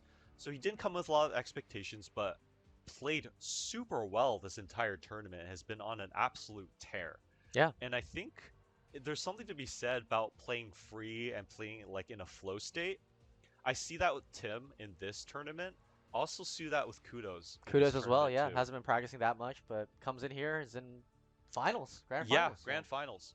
KUDOS, I think, at least from some interactions I've had with him, there's some years where he like grinded so much, Yeah. and he like put in so much time and effort, and I think there was some aspect though he put a lot of pressure on himself. And I think this year he kind of loosened up a bit. And he was like, this is a game that I love, but I don't want it to get in my head, as so to speak. And I think when I see him now, he's so calm, he's so collected when he plays, and you can see he's bringing out the best of his abilities when he's playing. And Yeah. I think I just love seeing that out of people. So I think the theme I'm taking away is don't practice too much. Yeah. And I think the whole tournament so far has kind of had the theme of these guys who may not practice all that much, especially they've been busy with life or whatever it may be. As especially as we get older, we have more responsibilities in life. But these guys are doing really, really well. I mean, Tim doesn't play that much. Semih, KUDOS, Sterling wasn't been playing very much, but they've all been making really, really deep runs. Yeah. So it's been really incredible. I think, there's something to be said about not over practicing, not getting too much in your head, and setting too high of expectations and pressure on yourself. Yep. And there's definitely a lot of power in that, I think. All right, well, we're in game number 1 here. Well, I guess it's a BO1, unfortunately. I really wish this was BO3, but unfortunately it's a BO1. Artosis versus Tim. Artosis spawning over here at the 3 o'clock position on Dominator as the yellow Terran. And we got the red Protoss here spawning in the 7 o'clock position. Boo! That's the red Protoss. This is the hardest race that he's playing. Let's give him a lot of props. No. The hardest race is over here. Over here. What a clownster. Anyway, this is our revenge match. Tim was the one that knocked Artosis down into the loser's bracket. 2-0. In the very first round of the winner's bracket. So many hours later, let's see, the tournament started at around 12.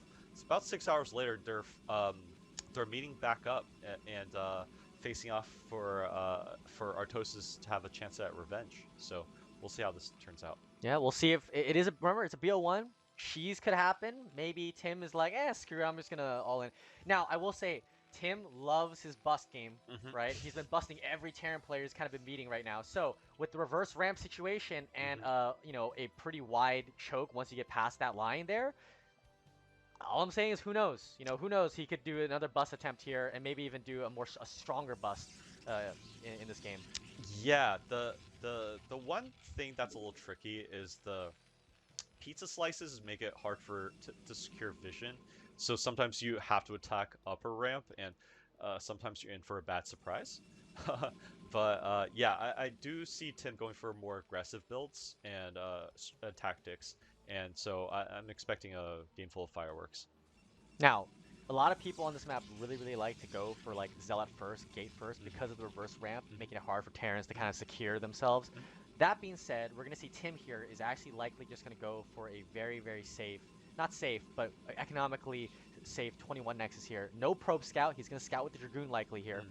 And Artosis, meanwhile, went for 12 gas. Did get it at 137, so a little bit faster than normal. But we'll just have to see kind of how both these players are going to move forward from here. Yeah. 228 factory. Yeah, that's good factory timing. Yeah, both are playing very standard. I don't expect anyone to pull the boys or anything and do anything too crazy. Right now, I think they're just gonna go for at least a mid-game macro game. Nothing too crazy right now. Yep. And we may see Artosis maybe go for just 6-fac, right? Just go for 6-fac push. I know he likes to play, more economic, more safe with his gameplay and his style. But on this map, again, because you have these pizza slices, maybe he's got, there's some gateways here you can shell, but he just pushes tanks up slowly but surely over here. It is possible that he's going to be going for a little bit more aggressive build order. Yeah, I honestly have this map banned in the map pool when I play ranked. So I don't have a lot of experience on this map PvT. I think that it definitely favors the aggressive style, like you said. So I like to go for Zealot first or 14 Zealot on this map for sure. Yeah, I just feel like it's kind of hard to bust Terran at a certain point because they can attack you up into the high ground, and then you can secure tanks up against the border like that. Yeah, behind the third's minerals, yeah, on that side. So that makes it hard to kind of bust the Terran. Yeah, Yeah, it's pretty tough. We'll see what happens here, though. Tim is now scouting out, got the Nexus started. So far, pretty normal here. Bunker's going out for Artosis just to be a little bit safer here as well. And yeah, I mean, I think Artosis knows exactly what Tim's up to. He's also going to come see the second goon. Going to try to sneak an SCV back in here to see what Tim has got. And he could maybe, skip the eBay timing here because he's not going to see a really fast Citadel Vadoon for no DTs. He does see the Robo. That doesn't really give him too much information. And the Robo is normal-ish timing, maybe a little 10 seconds late. Yeah, but a little bit later than maybe what you expect. I think he was trying to hide it and have the goon kill the SCV before he saw it. But yeah, at a certain point, you just have to get it up. Yep, second Vulture. So Artosis is going to go for a pretty standard Vulture opener here. Probably 3 or 4 Vulture mines into speed, likely. Armory going up. So yeah, it's going to be a standard game. 430 Armory? That's pretty quick, no? That is a little bit quick. Normally it's down to like a 440, 445. But 430, I mean, if you can afford it, if you got good boosting and your build was pretty, not really interrupted, then yeah, 430 is totally fine as well. Oh, okay. So it pushes up your timing a little bit, if again, assuming things go smoothly. Yeah, you're sacrificing. Are you delaying tank production in that situation with that? No, not really. Okay.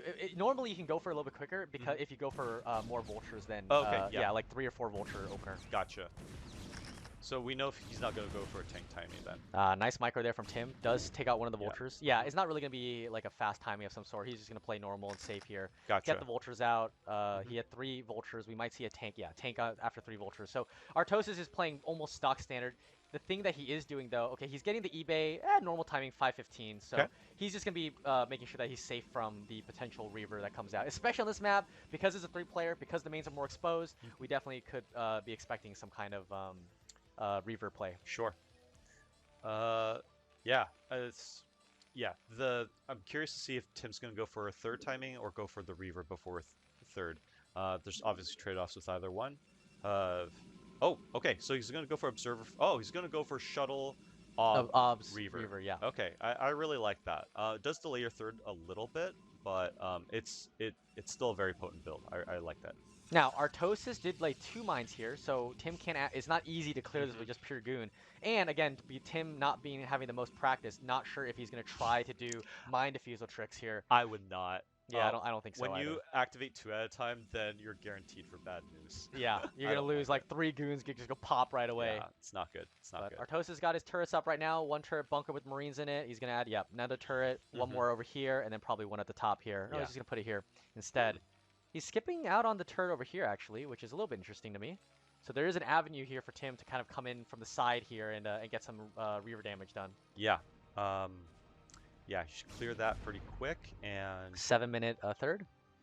Yeah, that's not bad. It's not bad. Not bad at all. Normally, a lot of pro want to try to go for it like 6 minutes if they're really greedy, but 6:30 is normally what we call normal timing. Also, the fact that he did go for Shuttle Reaver as well is going to push this back. And actually, he's spending more money here, so it could be another 2-base bust potentially.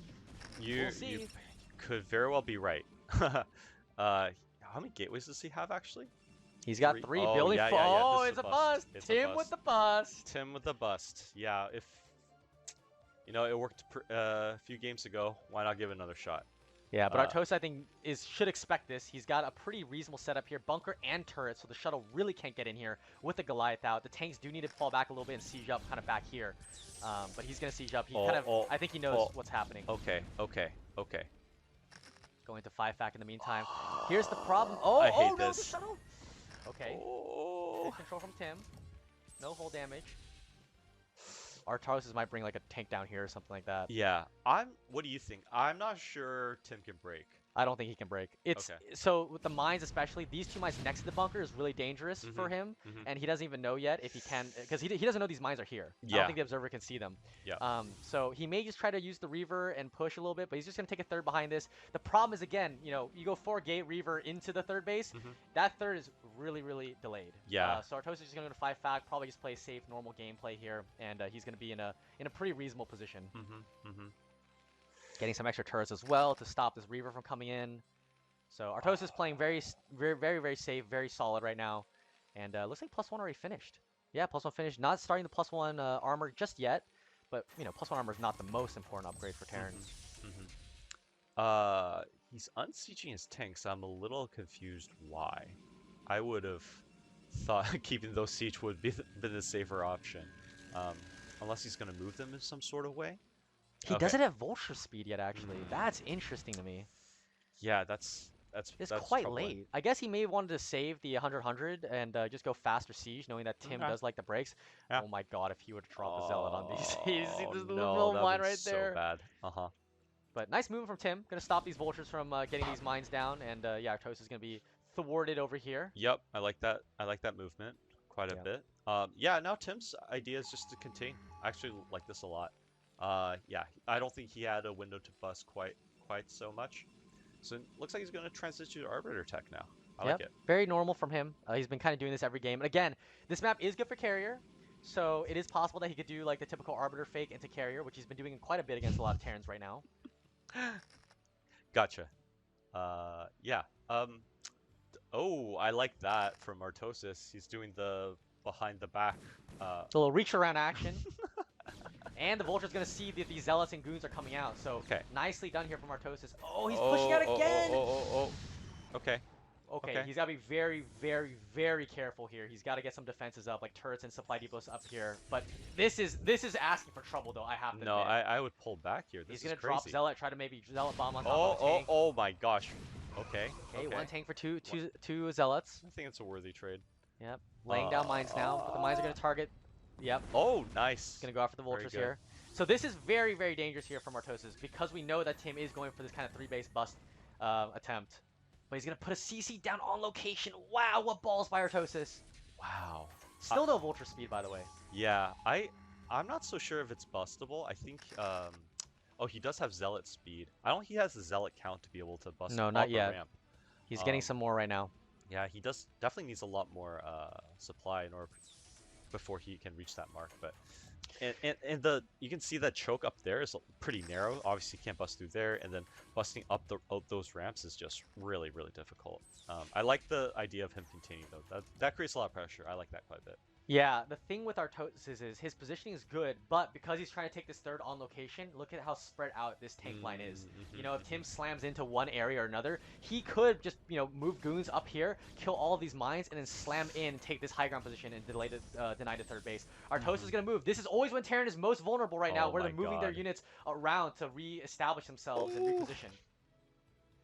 Yeah, the supply count though makes me think Artosis is planning to hold this off. Yeah, I'm not worried. I think he'll hold. Despite the the spread, I think he's totally fine.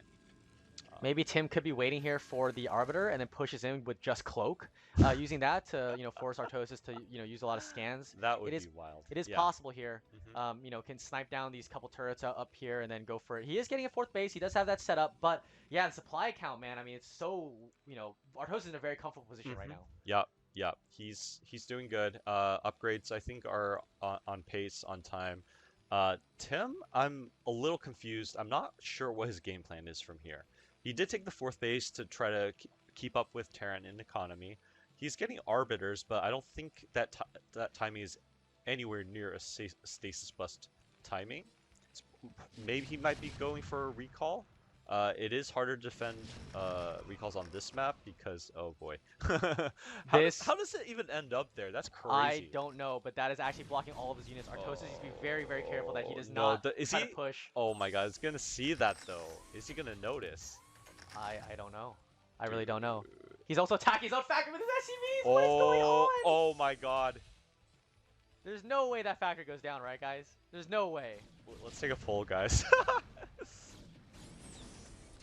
This is the craziest. Oh my god, this happened with Semih as well when his goons got stuck and he didn't realize. Oh my. Okay, Okay, he noticed. okay. But he noticed. He noticed. Okay, He noticed. He noticed. Okay. We're okay. We're okay. Almost, about a third of the HP down from the How did factory. they end up there is my question. Anyway, Yeah, I have no clue. Artosis' supply looks really good. He might be going for a push. I'm not sure. He should at least secure another base, though, to get 4 base set up. Yeah, I'm really curious what Tim's game plan is here. It's not quite clear to me. Yep, Artosis is just going to slowly inch out right now, playing very, very solidly. Just wants to get out just a little bit more and secure that 4th base location, and then start to inch his way across the map towards Tim's base. Losing a couple vultures here, not the biggest deal once we get to this late of the position, because he can actually re-macro with more tanks and increase that tank count. And again, he's just playing really solidly, getting starport finally. Very late starport, in fact. So he's only going to have 1-1 for a very long time, not able to get that +2 upgrade. So this could become kind of like a map split kind of gameplay here from Artosis, knowing that he doesn't have the +2 to really push. The problem with that is Tim is just going to take every single base on the map here and then can transition into carriers, which he has. That's a scan. Oh, what a perfect scan. He sees it. So now I think Artosis is just going to go. I think he's just going to go. He's got carriers building. I'm just going to push. Dude, I like the... Oh my god. That was an excellent scan. Holy. That's a game-changing scan right there. Yep, this is the one Arbiter. He's probably got stasis for it, but now Artosis is going to slowly move up here. Those units are going to be caught out of position. Okay, I was a little confused what the game plan was. Now it makes a lot more sense to me. He's buying time. He's trying to wait for the Arbiters or the carriers to come out. There's a DT Arbiter. Here we go. Here's the push. Artosis is out of position a little bit. The State siege up right now. Decent stasis, but the problem is the stasis in front, which means the Zealots can't get it through right now. And they're getting funneled right into this little choke point right now. Oh my god. Dude, the Reaver's having free reign on everything. Yeah, Reaver's getting some good shots off, but the problem is the Protoss units are stuck. Yeah, Protoss units are stuck. That was not the best stasis there. I always talk about this with Protoss players. You need to stasis more back in the formation, because if you stasis in the front, your Zealots can't get on top of huge storm. The Artosis is going too far, too forward. I think he's overextending himself a little bit. Carries are out now. But carries are out. Good storms. How many? Where are the interceptors? Oh, he doesn't. He's got +1. No, not like this. Oh, he's moving into the turret. He's got to kill that Goliath so he can save that one carrier. Oh, big damage on that one carrier. He doesn't have that many interceptors out yet. He rallied over to the. Okay, he gave. He knew the carriers were coming regardless, but yeah, it's far better to have the carriers build more interceptors before putting them into battle. Yep. So here's the thing. Tim did this against me as well, but this time he kept a lot more army alive, his ground army. Last time when he played against me in a practice game, he lost his entire ground army, and so Artosis was able to, I was able to just kill his bases because he had no ground army, and the carriers are too slow to defend. This time, however, he does have a ground army, so he's able to at least be able to defend if Artosis tries to go for a big counter push. Artosis can't do that. He lost too many units there. Actually overextending a little bit, moved his tanks too far forward, lost quite a few, and now this is going to be able to buy time here for more carriers to come out, and Artosis is going to be in a world of trouble if these carriers can continue to get out into big numbers. He has a lot of carriers out already. 6 is plenty to do a ton of damage. Yeah, 5 right now. 5. I think 6. 6 just popped out. Here we go. So 6 carriers. They are going to take a while to build up the interceptor count right now. And look at this. Going for counterattack. Artosis trying to double span across the map right now. He's able to shut both of these down. But Terran is going to try to fight back potentially here. Is he going to defend or no? I think he's just got to push. I think Artosis just got to counter. Give up these bases, whatever, and then just push. And see if he can drag the carriers out of position here, potentially, and get these Goliaths on top of them. Oh, yeah, this is the right move by Artosis. Yeah, he has to shut this base down, at the very least. At least shut the gateways down. That's a DT, though. That's so annoying. Okay, he does scan it. Does scan. He's going to trade a lot of turrets. Nicely done by Artosis to defend his 4th base. But now, and look at this. Our carriers out of position. Ground army's out of position. Artosis can get a big siege up here right now. The ground army is trying to come back in time. There's so many mines. He does have a stasis, though. The tanks are very clumped up. This could stasis half his tank count. This is a game-changing fight. Oh, big that stasis. is a 6 stasis. And that's perfect position. It's in the back right now. The Goliaths are trying to get on top of these carriers right now. The Zealots and Goons are... Where is the rest of his ground army? Oh, no. Some Goons not getting into the fight. But there's just enough right now, I think, to deal with these Goliaths. And the carriers are utilizing this high ground area here where the Goliaths can't really get to them. The carrier. One goes down. That's okay. One goes down. I wonder if he has the interceptor upgrade. A lot of those carriers have only 4. Oh my god, does he not have it? This is nuts. Tim at least has a lot of base mining, so he has plenty of money in income coming. But yeah, he lost most of his ground force. I think it's still okay. He has all his gateways. He can replenish. It's just Goliath, so yeah, he just has to do his darndest to micro here. He's Artosis trying playing his best. so well right now. He took that base behind and is still putting a ton of pressure on the map here. Tim may very well lose this game because he does not have the interceptor upgrade. If he had it right now, there'd be another extra cloud of these interceptors coming out right now. The fact that he doesn't have it means that it's so difficult for him to really take down these Goliaths efficiently because the interceptors are just out for way too long. He's got a good carry count, but he just needs that interceptor upgrade. Yeah, it's really rough. Tim has a lot of money still. He'll still be able to produce interceptors, and if that's the case, then Protoss is never out of the game. Okay, he's building that. Really love to see if he's building that interceptor upgrade. Yeah, he's got +2, +1 right now, so he's got a pretty good, healthy upgrade count right now. I think he's gonna be able to get over here and save this base, luckily for him. But Artosis does have 5 base. You know, if he can just keep his mining going, he can continue to spam out these Goliaths here and continue to try to find a way. Oh, he's even got plasma shield. Find a way to just inch down this carrier count, especially because he just doesn't have the interceptor upgrade. Oh man, this is hectic from both sides. Terran wants to spread Protoss thin and try to make Protoss have to decide where to move their carriers, and at the same time, you can see from the bottom, Artosis bring units to siege on the gateways as well. So it just causes a lot of havoc.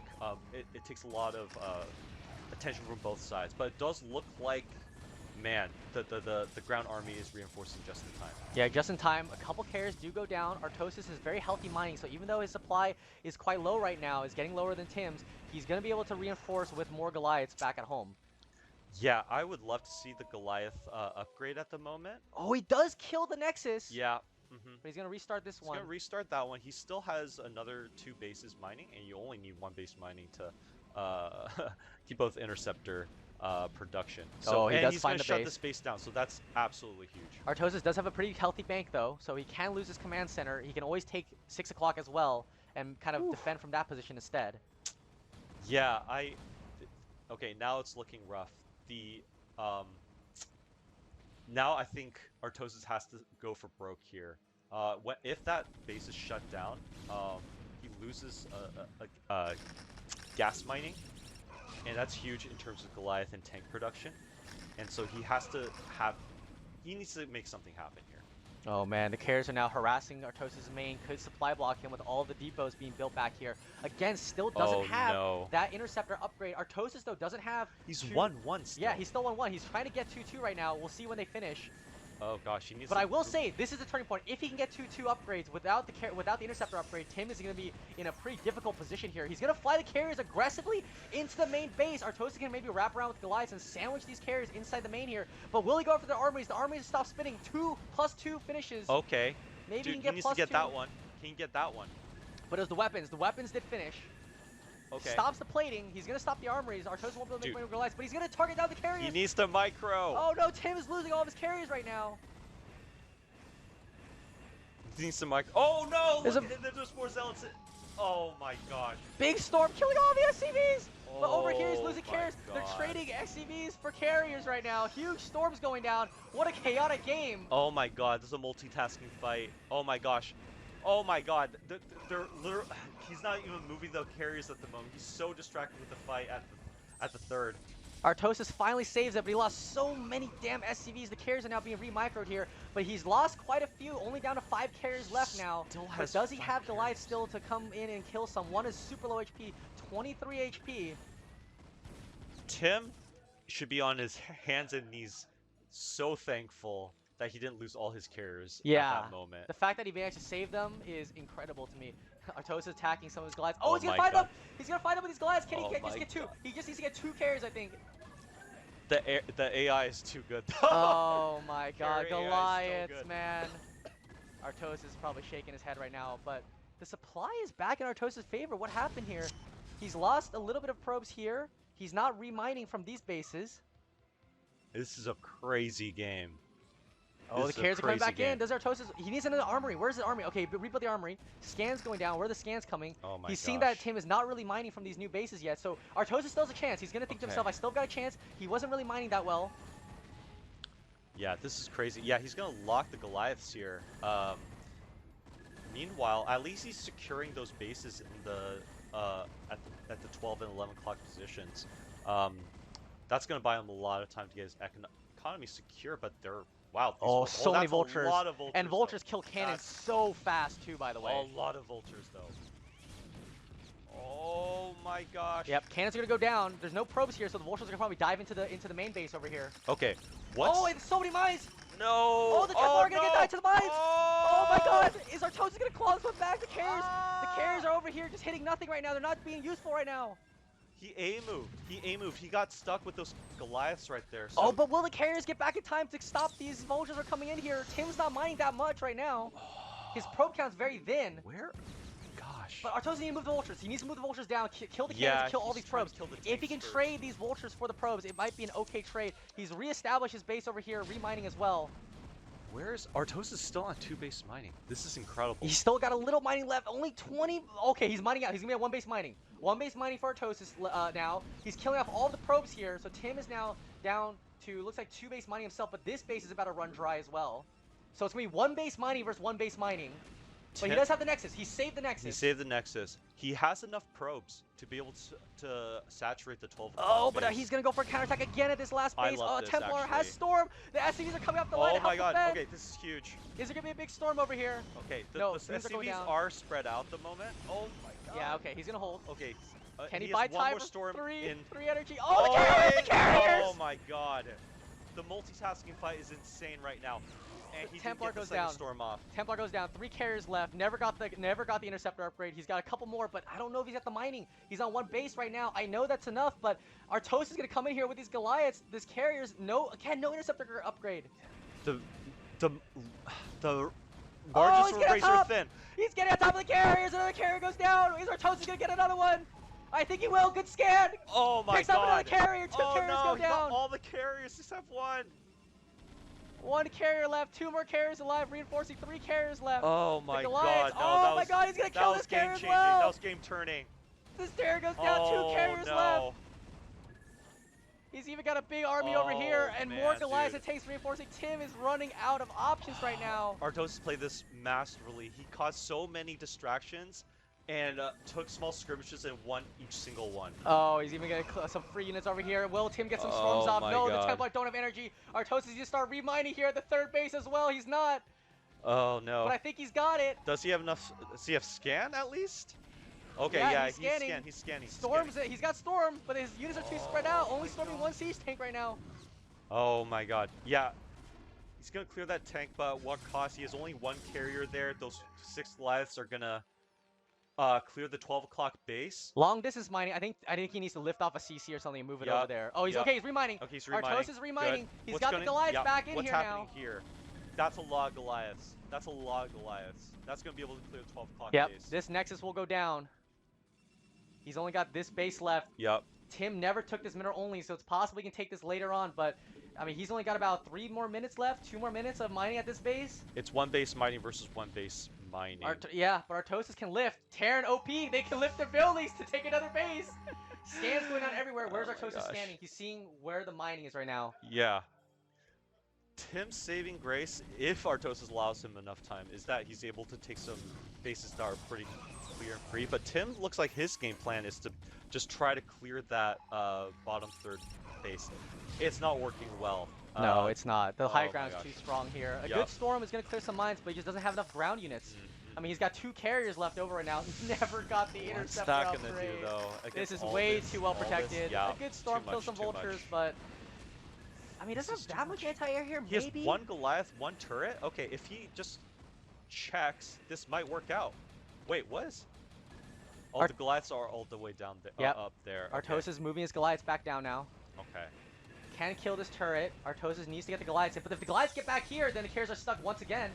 I think that's what's going to happen here. He's going to pick up the Archon. Oh, Artosis is going to have him in a vice grip, though. Yeah, he's going to have to try to maneuver the carriers down to this backside right now. But Artosis, oh, no. He's lifting a CC. He lifted his 3rd base CC over. Oh, my God. And yeah, he's picking up SCVs, but it doesn't matter.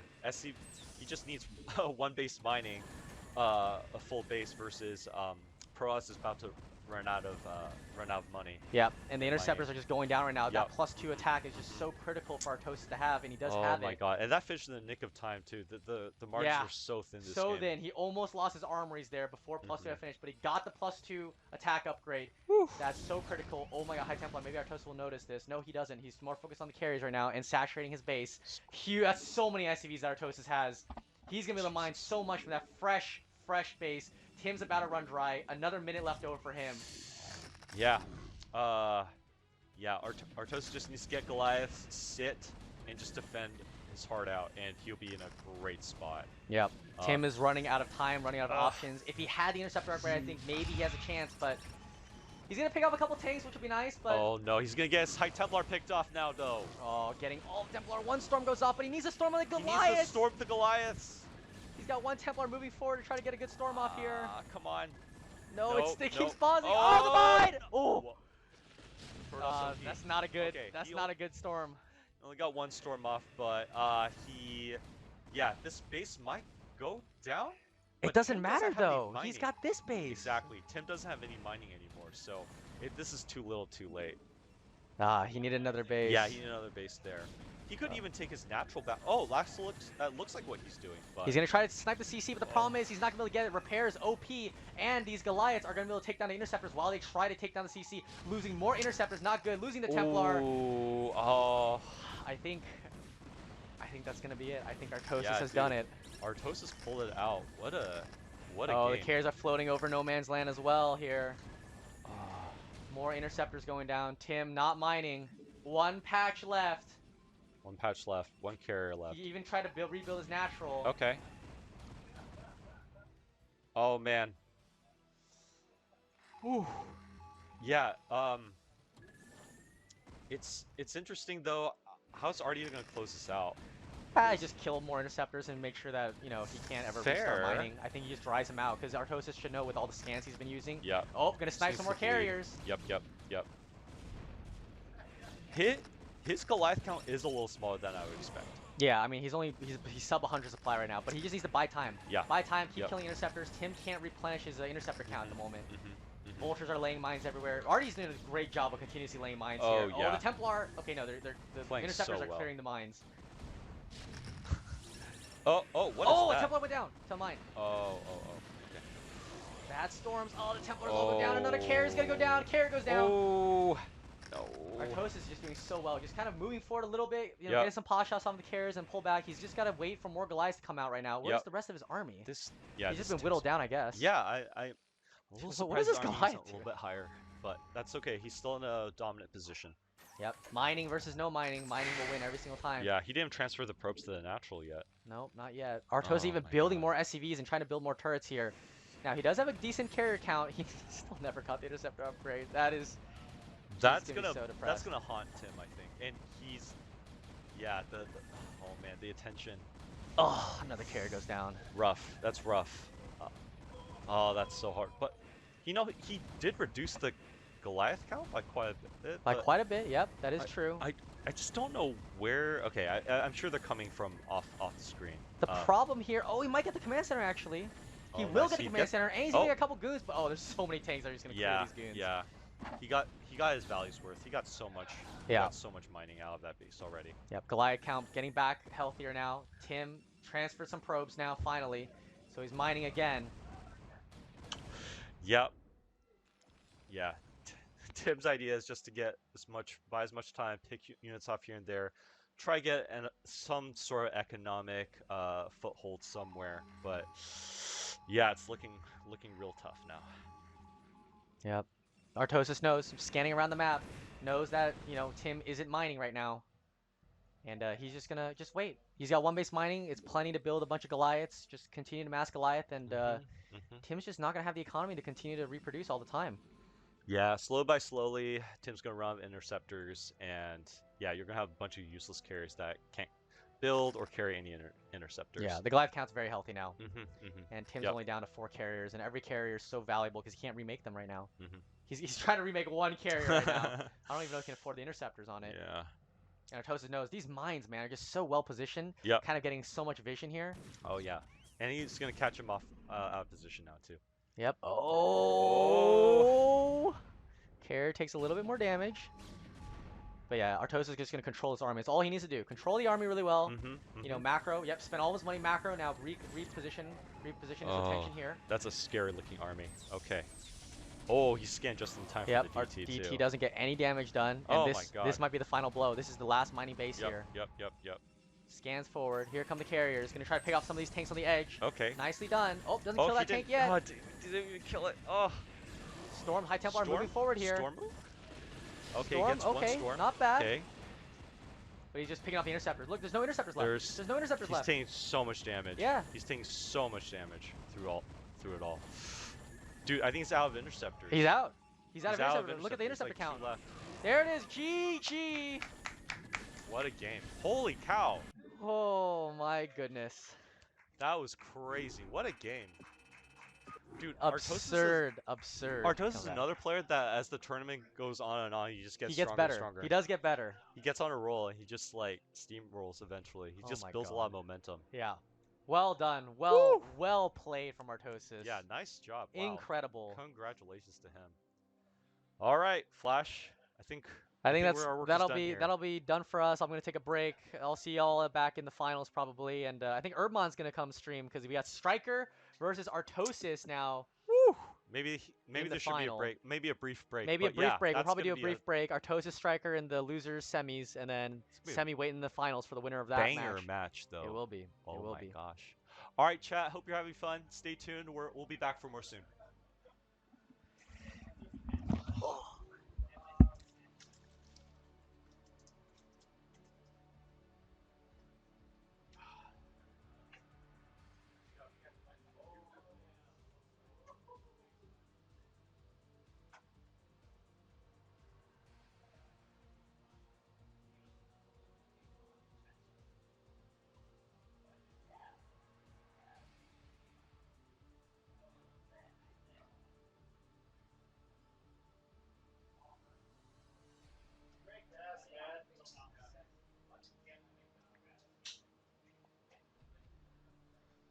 Yo, what's up? I hope everyone's enjoying these games. The last one was wild. Artosis able to take it. Tim forgot the carrier upgrade. His brother's making fun of him as we speak. But yo, it's Herbmon. I'm trying to find someone to co-cast with me. So yo, you want to come in? Hey, all right, we got a father going to be joining me. Oh yeah. Oh, Artosis can take it. Ooh, who do you think's gonna win this? Semih, the pale horse, he got smacked down by KUDOS. I was a little upset. Yo, what's up, Clever Combat? Wish you were here, homie. Artie can do it. Ah, come on. Let's hear for StRyKeR and KUDOS. Zerg life, bro. Come on. I want to see the Zerg representation. KUDOS on a heat. Oh my god, dude, he's killing it, bro. I'm a little jealous, not gonna lie. Drugs bad, McCoy. Yo, what's up, Silver? Hey. Rocking the simp hat. StarCraft is my passion, yo. Never forget. Yeah, show the hat, dude. Look at this. One of a kind. Oh, this boy's a true simp. We all simp in here. Hell yeah. Alright, one sec. I'm gonna help you cast. I'll be your co-caster for. I'm guessing it's Artosis versus StRyKeR. Yeah, and Father said he was going to join, so we could get a third person in here too. Oh. I'm down for that. The raciest of hats. What inspired the hat? This hat? Yeah. It's just your lifestyle. Yeah. I saw a different hat at an anime convention that said simp solitaire is my passion, and I was like, I need that, but for StarCraft. Hey, there's no such thing as an original thought. No, nothing's ever original. All right. So We're What do we waiting got? for the game. It's going to be StRyKeR versus Artosis. He's probably taking a quick little break. I would That- imagine so. that That was was- an insane game. Oh my god. All right. So I gotta tell you guys. Oh shit. Sorry. The chair just broke. I gotta tell you guys. This guy, Pandor, brought his mahjong set. He brought his mahjong set. Pandor brought it? Yeah. That's Pandor's Oh. set. So we were just like playing that, right? And I had Twitch open on a little window on my phone. And at some point, I just started getting really engrossed in the actual game instead of like the mahjong game that I was playing. So I just started just like not paying attention to the game I was supposed to be playing and paying attention to that game. I was like so engrossed in it, I just like lost like all my points. I gotta ask Tim what, like, did he think, did he think that he clicked on the interceptor upgrade, or was that just a complete like just? I don't know. I think that he just like never noticed because usually when you just have carriers flying around, you're just like constantly trying to build interceptors, Rebuild those, right? Yeah. So you can't actually see the little bottom bar that says that you only have 4, right? That's a good point. And at some point you just assume that you have it, right? Like you don't ever assume that you don't have the interceptor upgrade, which is probably the most important and first upgrade that you get when you go carrier. Yeah, right? because it was like, yeah, you had 4 carriers, but technically you only had like 2. Yeah, and he had like 8 carriers as well, so it's hard to notice that half your interceptors are missing when you already have like 20 or more, right? Yeah. I didn't notice he didn't have the interceptor upgrade until someone in chat said something like, "Oh, a great way. That's a great way to save money is to not get the interceptor upgrade." Like, I saw that. I was like, that is so funny. And then I was like, wait, does he actually not have that upgrade? Like, he doesn't have that many interceptors. It was pretty go-so. Match fixing, you can call it that. Tim felt bad. He's the reason why Artosis got knocked down. Yeah. And so that was kind of like a revenge match. It was. That was the match of the century. I can just imagine like the slight smirk on Artosis' face he's just when like, he saw the GG. He was like, yeah. I'm I superior. played Terran. Yeah. Yeah, I'm like 20 times better than him. Yeah. Even though that was like the closest game. That was absolutely the closest game I've ever seen. And I think what makes it even more exciting is if you guys remember Artosis versus Tim in the upper bracket, right? On Dominator, Tim did the same thing, right? Like, he went for Reaver, and he, like, expanded afterwards and went carrier after 4 bases, right? And he just, like, rolled over Artosis in that game, right? Mm-hmm.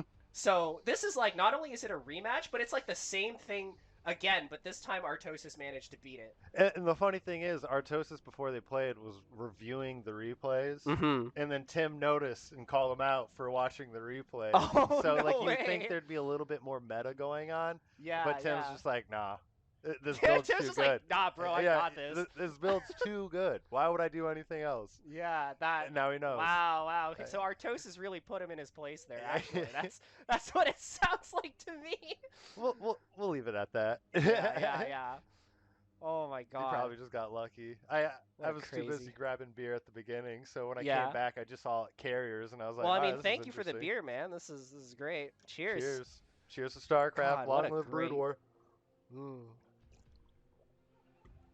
Oh, man, I could also hear the casters going crazy. Yeah, from, like, yeah, dude, like anytime, like I'm just like trying to build my hand in Mahjong, and then I hear yelling from the caster test, and I was like, what's going on? What's going on? And then the Nexus goes down. Like, Yeah. it was a good experience for me.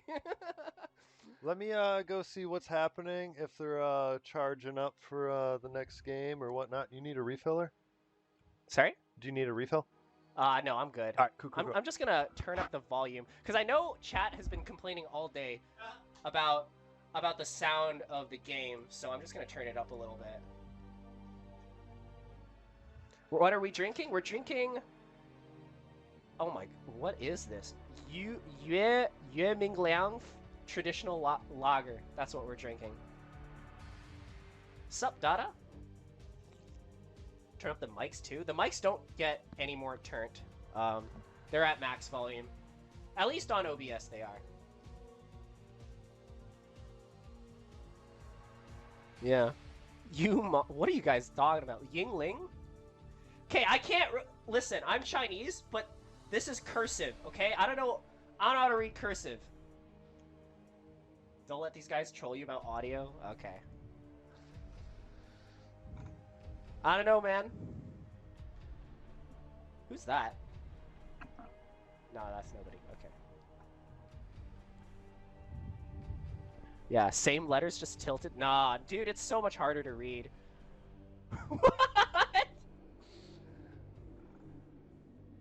I'm not muted, okay?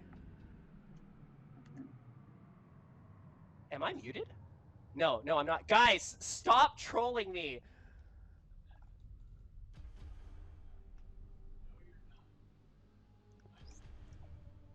All right. Thank you, man. Yeah, see? A guy I trust from just outside the casting booth told me that I was not, in fact, muted. So. Yeah. Oh my gosh. So I think we're just waiting on the next match. The next match is probably going to be... Okay, let's take a look at the bracket. Let's take a look at the bracket, guys. I'll entertain you. Here we go. Here we go. We just witnessed Artosis versus Tim. The most insane, close game I have seen all day. Excuse me. Burping because of the beer. Up next, we have Artosis versus StRyKeR. This is losers round 7. I wonder if this is actually a best of 3, or is it still a best of 1? Because we're pretty far down here. Anyways, whoever wins in Artosis versus StRyKeR will be facing Semih, and the winner of that will go on to play KUDOS. So, for those of you who do not know, StRyKeR is actually the favorite to win this tournament, according to everybody except for StRyKeR himself, obviously. Because you don't want to be a little bit humble, you know what I mean? You don't want to be too full of yourself. So you got to be like, nah. But everyone here was talking about how StRyKeR is the favorite to win. Semih is S rank Protoss player. He's a pretty active member of the community in the CPL, in NSL, and of course he is amazing at the game.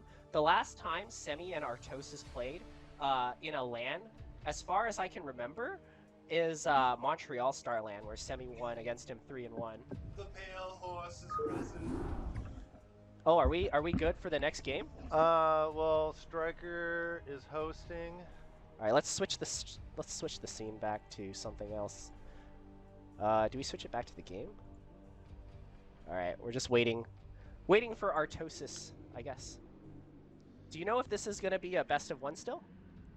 Nope. So now in the losers bracket, we've made it to the best of 3. Oh, that's so hype. So That's so hype. Tim just missed out, and yeah, Artosis and StRyKeR are gonna have a best of 3, and then from that That's it plays super Semih, hype. the pale horse, and then after that fights KUDOS.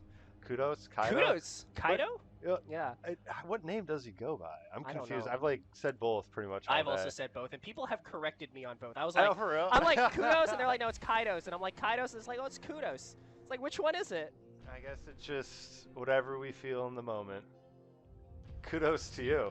Yeah. I'll be honest, I don't even know who KUDOS is. Apparently, he played a bunch in the North America Pro League. Yeah, no, Kaido, he's been a strong Zerg for a minute. Mhm. He was kind of like around the Jaeyoon bubble. Yeah. And just solid player. I was honestly expecting him to do more like 3-hatch Hydra play styles, but he's played macro for pretty much all of them. Yeah, that's what I heard, is that he plays definitely more aggressive, more cheesy than Yeah, Wizards. but you know, we're in the tournament, so he's like, oh, this is what you guys think I do? Well, let me show you my other play styles. Yeah, that's exciting. That's exciting. Yeah, he's definitely not anyone I expected to be. Like, because I have in my brain, it's like, oh, these top players. It's like, I know Semih is like really good. I know like StRyKeR is one of the best, right? Artosis he's pretty good, and he showed some good games, right? But KUDOS, I've actually never heard of his name until now. Also Tim as well. Oh But- no, Tim's yeah. he's another one of those guys who he never really plays, but somehow just wins. Yeah. Because that was his whole thing. Like, I played one game like a week before this event, and he was like, I haven't played. Yeah. And I'm like, well, you beat me. So either you're lying to me, or you're just one of those rare Definitely lying. dudes that just don't have to play. Although, okay. But then again, he forgot his interceptor upgrade. Yeah, so, yeah. I mean, Like, I feel like he definitely has played enough in general to know how the game works. Like, he knows basically everything he needs to know about the game, and he has all that muscle memory from playing before. But I guess if he hasn't played like that consistently recently, then he'll miss random stuff like maybe an interceptor upgrade. He's scared. He's scared. Honestly, I It's would only ask been for 25 5 minutes. years, yeah, dude. Yeah, 25 years. Still not enough to, you know Yeah. all the builds and. Honestly, at like this level, I feel like whenever someone says, "Oh, I haven't played in a while," it means they haven't played in like 4 days. Like Yeah, they yeah. were like super grinding, and then they just like a week or something. They were like on vacation. They come back and they're like, "No, I haven't played at all, bro." Yeah, dude, I'm so rusty. Yeah. It's like, no, you're still maxing out like 300 APM. I think you're pretty good. Like, no, trust me, dude. Nah, I'm nah, so nah. much better. Yeah. Dude doesn't know how to take a third. What is Machine Oh, doing here? Machine. Oh no. Can I obs? Uh. Sir, have you tried watching the stream? Yeah. Okay. Oh, Machine. Representing Good old Clan Machine. Red. EG. Hey. From EG. Dude, I Olden love times. Machine. It's crazy. I Yeah. remember in StarCraft 2, he was at the EG house and Mhm. just being like such a fanboy. And now he's a practice partner. It's like, dude, That's insane. how cool. That is so sick. He's such a sweetheart of a dude. Yeah. Unlike Yeah, that no. Raz guy. Unlike that Raz Yeah, guy. yeah. Whoa, crazy. You know so There well. he is, man of the hour. All Hey, right, all finally. right. Let's go. Dude, I'm so hyped. Oh boy. I'm so hyped. EG Herbmon. throwback. I'm so ready. Are you gonna be doing the I'll observing? do this. All right, awesome.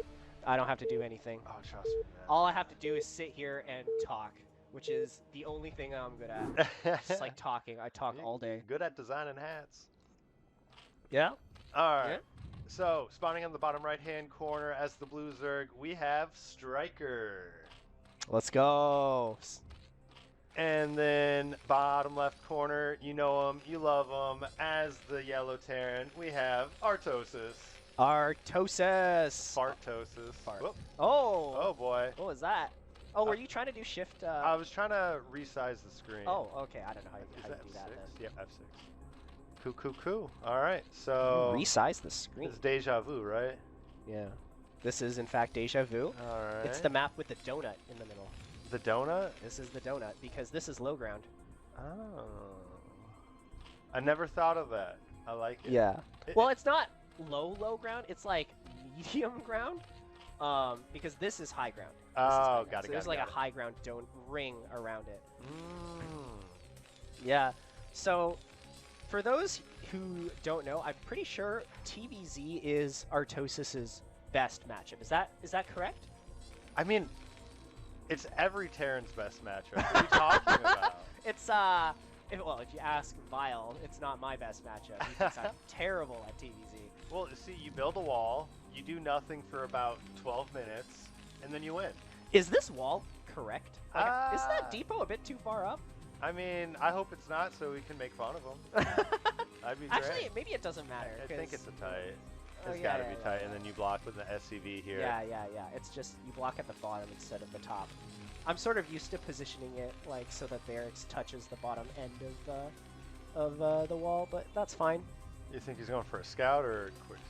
Yeah, scout. It's gonna be a scout. That's depot first into racks. This is all super normal, super standard. Yeah. What you'd expect from our boy, who goes with honor, skill, and hard work, right?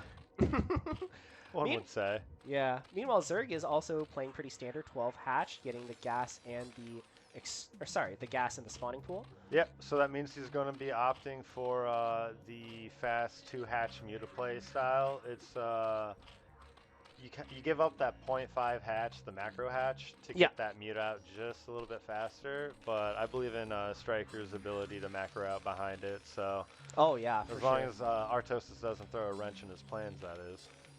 Yeah, I mean, we'll see. I mean, we know how good StRyKeR is at Muta Micro. He's definitely considered the best Muta Micro player in this tournament, maybe in Oh, NA. then why is he in the losers bracket? Okay. Well, to be fair, he got knocked down to the losers bracket in a ZVZ. Dude, ZVZs are hard. That's what knocked me out. Yeah. Tart, man. I hope you're watching this. Actually, I know you're watching Oh yeah, this. you did get knocked out by by Yeah. Tarma. That was an insane series. Yeah, that was a fun We one. actually didn't. I don't think we casted that one, No. but I'm pretty sure Diggity said he was gonna cast these Oh, games sick. after like the tournament is over, like from replay. Nice. And he definitely needs to cast it. I don't want the world to know about that match. Oh, trust me, the If I world, won, the that'd be a world different- wants to know about No, that. no, they Up, don't. chat. Let me tell you guys, that game went to Hive. It was like 3 to 4 base versus 3 to 4 base. You see that once in every like millions Zerg versus Zergs. I don't know what you're talking about. It was like about like every other game I play ZVZ. Are you really? Are you actually serious? That's probably like the 4th or 5th time I've seen that. Yeah, personally. Koreans don't like me. Yeah.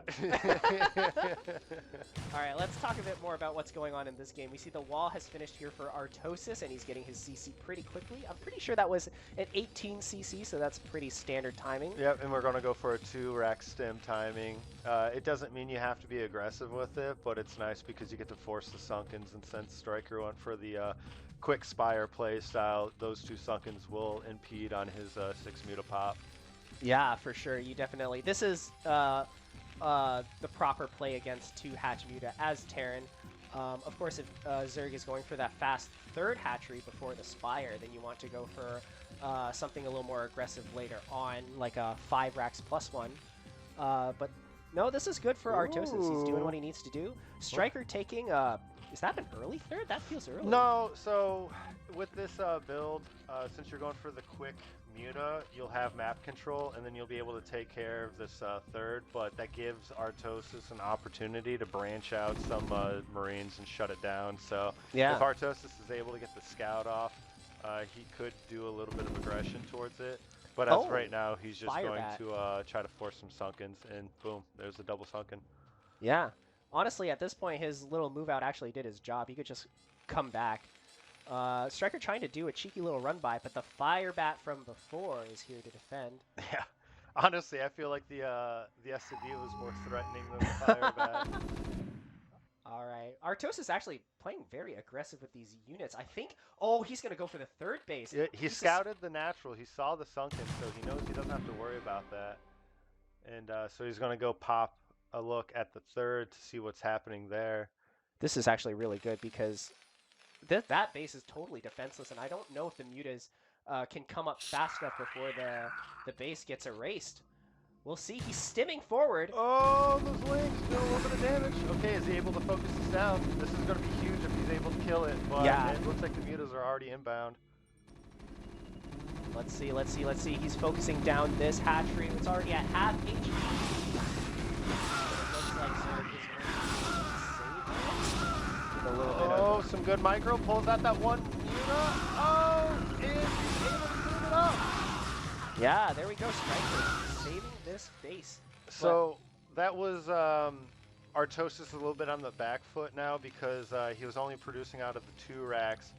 Losing that army is pretty devastating. So right now, if StRyKeR gets a good trade on the Marines, he might be able to overrun the infrastructure. And Yeah, he really didn't build that many Marines in the early game. Like, that was like a 7 Marine, 1 medic move out. That's... I feel like normally at that point, if you want to do something threatening on the map, you need at least like 8 Marines, right? So it was a bit of an interesting choice for him to play so aggressively with those Marines. But now he has his turrets up, and even though his bio ball is reduced, he's not in like... I think his spot is definitely playable still. Like, it's... he scouts the natural. He sees the Queen's Nest and Hydra Den. For a second, I thought StRyKeR was going to go for Crazy Zerg, but it seems like he's just going to transition into a pretty standard macro game. Yeah, just aiming to get that Hive a little bit earlier, but with the Hydra Den behind it, he should be safe from anything too aggressive coming out of Artosis. Honestly, I think he could probably just transition into Crazy Zerg if he really wanted to, given that he just wiped out 7 Marines and a medic. Mm-hmm. Yeah, as he's just pure droning at this point. He's what got? No, he's got a good healthy amount of mutas. So 9 mutas, more than enough to threaten a whole lot of damage on the Terran if we're not playing perfectly. Oh yeah, one slip up and all this could go away. Here we go. Here we go. I think he's looking for an opening here. Yeah, he's more just taxing Artosis at this point, just poking and prodding, seeing if there's any loose Marines to pick off, but nothing. He's not going to overcommit to anything. Evo chamber going down. We still don't have the macro hatch. He's got the resources for it. His third is looking pretty healthy. As long as you're mining the gas, that's the most important thing. But those extra drones on minerals are always beneficial. We see a big bio ball coming out of Artosis' base here. Are vessels close to being done, or what's going on with that? Because this bio ball is scary. If you don't have like good mutamicro, you have to micro your mutas like really well to be able to defend this. But if you have lurkers and they don't have vessels, there's not really a lot that you can do. Yeah, and practicing against Artosis, I know that big balls are pretty scary. Yeah, for sure. Good job, by the way, sniping those 2 Marines there. That's exactly what you want to do. Pick off reinforcements, pick off small groups of units. Excuse me. Yeah. Oh my God, StRyKeR is really getting. Oh, he's gonna pick off the medics. Oh, he's picking Artosis apart right now. This is no bueno. Yeah, this bio ball is slowly being reduced, and lurkers being built at every base. StRyKeR in a fantastic spot right now. Like, I could see him taking taking a 4th base. Oh no. Promptly. Oh yeah. And what's nice is when you take the natural like StRyKeR did, getting that 4th is way easy. You don't have to have a defiler to be able to take it. Oh, that's a good catch from Artosis. Good engagement. A lot of damage. Uh-oh. Oh my God, are those hold position lurkers? Those are definitely hold position lurkers. I know for a fact. Oh, this might be really bad if he doesn't bad. scan. But was that? So many of these mutas are damaged. He focused the natural. He saw that there was lurkers, so I don't think he's going to really pressure it. Yeah, honestly, there's no. The threat of hold position lurkers is so great. You might as well just wait for vessels, and it's not like. No. Oh no. Oh no. Oh, he senses it. He knows. He has a feeling. He has a feeling. Someone go watch Artosis. Make sure he's on screen looking. Oh my God, dude. I'm getting heart palpitations from this. Yeah, alright, so we're on a 5 racks double starport. Okay, and he pulls up the lurker, so he's he feels like he's overstayed his welcome. Alright, we're now starting to enter the late phase of Zerg versus Terran. Zerg now has Hive Tech, Defilers, going for Ultra Den, right? Is that what I saw? Ultra Den would be the standard. Oh, okay. I thought I saw it, but we don't. I think I might have mixed up the Nidus for the Ultra Den. They both just have like a giant gaping hole in the middle. Yeah, we have double Evo. Are we gonna see Hydra play? I have no idea, but look at this. Artosis with his huge bio ball coming right down the center. There is a whole bunch of stacked lurkers there. How many lurkers is that with overload on top, too? I don't think Artosis is in position at all. Oh, no, especially not with the orange cloud. Oh, no, you can't be losing vessels. Yeah, bad move. Good snipe with the Scourge there. Fire Bats on the way with drop ships. Yeah, lotto That's what I like to see from Terran. I don't like that. I'm glad we have a Zerg player and a Terran player where we can balance each other out our biases. You better watch your back, man. If I catch you slipping, I'll infest you. Yeah. Yeah, the one queen just to infest Terrans. I swear to God, like, I want to see more Zergs do that. Just like build 1 or 2 queens, just so that when they attack like a base, they can infest it if it's at half. And it's just gonna die to a Marine. It's how everything dies. Oh, One Marine? Oh no. No. Oh, he got the queen nest. That's a good pickup, but I mean, as long as... Well, we already have Hive, so at this point, does Zerg even really care that the queen's nest is down? I mean, if the Lotto ship does what it's good at... Oh my God! The Lotto ship almost rolled like 3... I don't know, dead. Like, yeah. Well, I don't gamble. Unless I play Mahjong, but... Yeah. Okay. Oh, good catch with the Scourge. He kills all of them, and now he's moving into the base, but Zerg is ready. The Fire Bats come out first. A lot of Zerglings going down, but I don't know how much damage Artosis can really do with this. Oh my God, he's going to the back. Oh my God, this is so strong. Yeah, this is really annoying for Zerg to deal with. But now that the Dark Swarm is down, oh, Artosis is going to move onto the left-hand side and maybe pick off the Defiler mound. Or the Defiler itself! That's big, but He's going to kill the Evo Chamber. I don't know what upgrade was building there, but that's definitely annoying for Zerg. Oh yeah, and that was like the longest one, so, or that one's been there the longest, so it's probably working on a melee. Oh my god, there, throw the lurker! Throw the lurker! Oh! Not quite. This drop is so annoying. I think StRyKeR's going to be able to clean this up. Yep, the lanes are going to follow him, so... Yeah, but that was a pretty inefficient cleanup, I think. Oh, look at this! Artosis is gunning for it! All the lurkers go down in front! Oh my god. And he's going in with the Mutas! The Mutas are not being microed, and the Sunken is going down as well! Oh no! Oh, he killed the Defiler! Oh my god! Oh, move back, move back! Okay, go into the natural. Into the natural. Let's go, let's go. Okay, drones are going down. Yeah, we're going down. Dude, this is so much damage. Oh, okay, all right, this should end this attack. But Artosis, he's playing really well right now. And look at this. Oh wait, the attack is continuing. The medics are out in front, but yeah, there's no way he can break this at this point. The Dark Swarm is just too good. Yeah, so it looks like Artosis has taken a third, so guy in chat, you're wrong. He does take a third, but the question is how long is it going to take for him to saturate it? Give that yeah, it's still another not 5 being minutes. mined. That's an interesting third base location as well, but I guess... We're going to be seeing battle cruiser. I love battle cruisers. Although, we are getting a lot...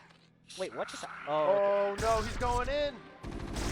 Oh my god, Artosis going in once again. The Defiler is a little bit on the late side, but oh my god, there's fire bats in there, so he can still kill the Defilers that are coming through the Dark Swarm. These fire bats are doing work, but now that the lurkers are here, oh, he's gonna pull back. He's gotta pull out. Back, yeah. Oh yeah. Oh my god, those medics. Get the medics back! Save the women and children! No, death. Alright, so we got some Defilers, so I think StRyKeR was able to clean up those drops. Oh my god, look back there. Okay. Yeah. Oh! Pick off on the vessel. Are those all the vessels? Where did the vessels go? Yeah, I think we're only on one vessel now. Oh no, okay, we have these Okay, as we well, still have others. So those are just like two stragglers just there for some reason. Artosis is putting on so much pressure on this base here. Alright, Defiler being irradiated. Oh, some ketchup packets. Yeah. Is that the technical term for it? Ketchup packet? Oh yeah. But look, at the same time, Artosis is microing a second group of bio, going to try and break the fourth and the third bases of StRyKeR. How many lurkers? Only one lurker there, so if we catch this Defiler out, or if this Defiler, like... Oh, okay. I thought the Defiler was going to try and plague or something. That would have been too interesting. It was thinking. Oh yeah. no! Oh my god, Ben, pull the vessel back! Come on, Artosis! Oh no, not like this. Oh man! All right, so we got some multi-prong harassment at the third. Oh my god, we have to defend these vessels. Come though. on, these vessels, two pull it back! Pull it back! Pull it back! Oh, what? It still gets it. Oh, it was plague. It was plague. It was plague. Come on. Okay, the fire bats are out in front, and they get killed off by the lurkers. More scourge being popped out. StRyKeR is doing an amazing job defending his positions here, and now with his 4 gases, he's able to start making ultras. Let's check the upgrades. So Zerg is on +1/+1 armor, or 1/1 armor. Terran, are we at +3? We're at +3. Oh no, we got the battle cruisers. The battle cruisers are in fact out. Oh man, it takes so much gas to kill these bad boys. Oh my god, it's not gonna die. No. That's so funny. Okay, so looks like we're finally at a kind of a standstill. Yeah, but look at the amount of map control that Artosis has. Boil. Out comes the Ultras, but they need the Defiler back there to support them because they don't have enough armor to take efficient trades. The Defiler needs to put down a Dark Swarm or else these Ultras are gonna... Nice. Oh, he burrows the That was Defiler! I've only ever seen computers, like in the campaign, burrow Defilers. I've never actually seen like a real player do that. Well, now you know that StRyKeR doesn't have to worry about erasers. That's true, yeah. Oh boy. Oh my god, 3 ultras being sent to the top left. Artosis is going to be forced to lift. but we're continuing to apply pressure on the bottom side of the map here. That one lurker is going to do a lot of damage, but these Ultras, they just don't have the upgrades to be able to contest this army. Yeah, they're going down like Zerglings. It's pretty crazy. Yeah, I think StRyKeR might have actually forgotten the +2 carapace upgrade on the Ultra. It's usually common practice to get the armor upgrade before you get the other armor upgrade? speed. Oh, okay. Yeah, but yeah, but I guess he did the speed first. Yep. It's a choice. It very much is a choice. Is there any reason why you wouldn't make that choice, though? Typically, if you're playing against mech, you're trying to get out on the map ASAP. Right. So your Yeah. armor upgrade, I mean, it helps, but it doesn't really matter when you're dealing with siege tanks. Yeah, yeah, that's true. But against Bio, I think armor is just way The too armor, efficient. yeah, that's what you want to go for. Throw away that potential harassment, but they go down so easily. Oh my god, we're starting to take engagements at Artosis' third base here. He needs to defend this. Oh no, a little bit. He got the fire! Oh, that's crazy. I was wondering what those Marines were doing there. But yeah, he snipes the Defiler. 4 battle cruisers are in this fight. That is so many. But these Ultras are so fast. The Lings are so fast. Plague on the battle cruisers, but they also plague the Ultras as well. Here we go. StRyKeR moving forward with his army, but Artosis just has so much. He used Restoration? Artosis with the plays? Hello? What am I watching? Is this StarCraft? Yeah. Am I watching StarCraft in 2025 where you go Restoration on Medic to restore your battle cruisers that are plagued? Is that what I'm seeing right now? It only took 25 years to finally figure it out. Yeah, come on, Terran players. What are we doing, man? We should be using all of the upgrades. Where are the ghosts? Where's my nuke build? Oh my god. Oh, that's another plague. That's a massive plague. And the Dark Storm is just so good. I don't know how we can break this as Terran, but we're going to try. 2 battle cruisers out front. Another Restoration on the battle cruiser, going to prevent it from taking damage. 1 battle cruiser goes down to Scourge. Okay. Oh my god, we're gonna find this base as well, yeah. But a 6th/5th base going on the top, going down on the top side. There are a bunch of units there. I think we're gonna try and kill this base. We're still only at +2 armor. We're still only at +2 armor. 5 Marines just killed 1 Ultra. That's not normal. Oh, and we also got the 6 o'clock. Artosis is doing it, man. Artosis really is doing it. This is incredible to watch. Our boy. All right, the 2 Marines are going to try and take care of this base. And if we can keep Zerg on 4 bases... Oh my god, he's building a bunker too. He's building a bunker too. Okay, Zerg going to try to move out on the bottom-hand side.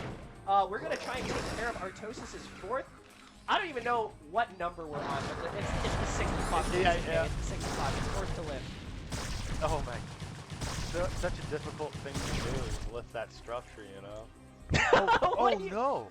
The natural is completely it's open. wide open. Oh, Artosis doesn't know. He doesn't know. Oh my god. Scan, please. Oh my god, you gonna Yamato? Yeah. Hello? Yamato? Is this 2025 or what? Artosis, he's pulling out everything right now. He's hungry. He wants this win so bad. Oh yeah. He feels it. Yeah. He's feeling it. Oh my god, here we go. Once Still again, nothing. There's nothing here. Oh, A 1 Defiler just popped out now. Quick, consume! Eat the Zerglings! Here we go. We have fire bats in front, but they're moving out behind. Huge plague on all of the bio. And these Ultras pop out just in time. These fire bats are going to try and deal some damage. Just go down no. instantly. Yeah. Dude, these Ultras are still at +2 armor. Like a... Oh, he lost the happening? CC. Oh, that's so bad. That's actually really bad.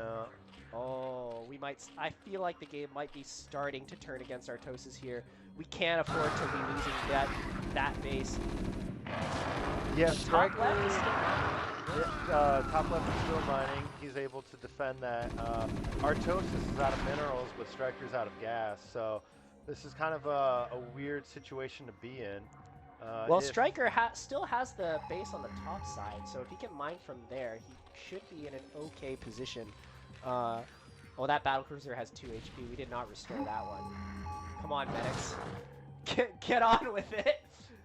Get back into the game. Let's go. All right, we're irradiating these ultras out on the map. I don't see any Scourge, any Hydras, anything that can really do something to impede these vessels from just kind of running around and irradiating everything. Pretty much. All right, we scout that this base is being built. StRyKeR is actually leading in supply right now. We see 144 supply in StRyKeR's hand compared to Artosis' only 119. StRyKeR knows that the top left base is the only base that Artosis has mining, so he's going to try to break it once again. Ultra still only at +2 armor, so we are melting against these Marines. Oh, there is a Defiler. Oh boy. We hear the audience, like, in the other room saying, Defiler, Defiler, Defiler coming! This game is so hype, man. Alright, Dark Storm goes down, and the flank does both at, like, instantaneously. He's clicking so fast, dude. Well, he We're lifts lifting. CC. Why are we lifting? He just wants to evacuate. His bases. We're in a very, very rough position as Artosis. Oh my god. Keep throwing away these vessels. No. Well, not there. now we're getting some revenge on this.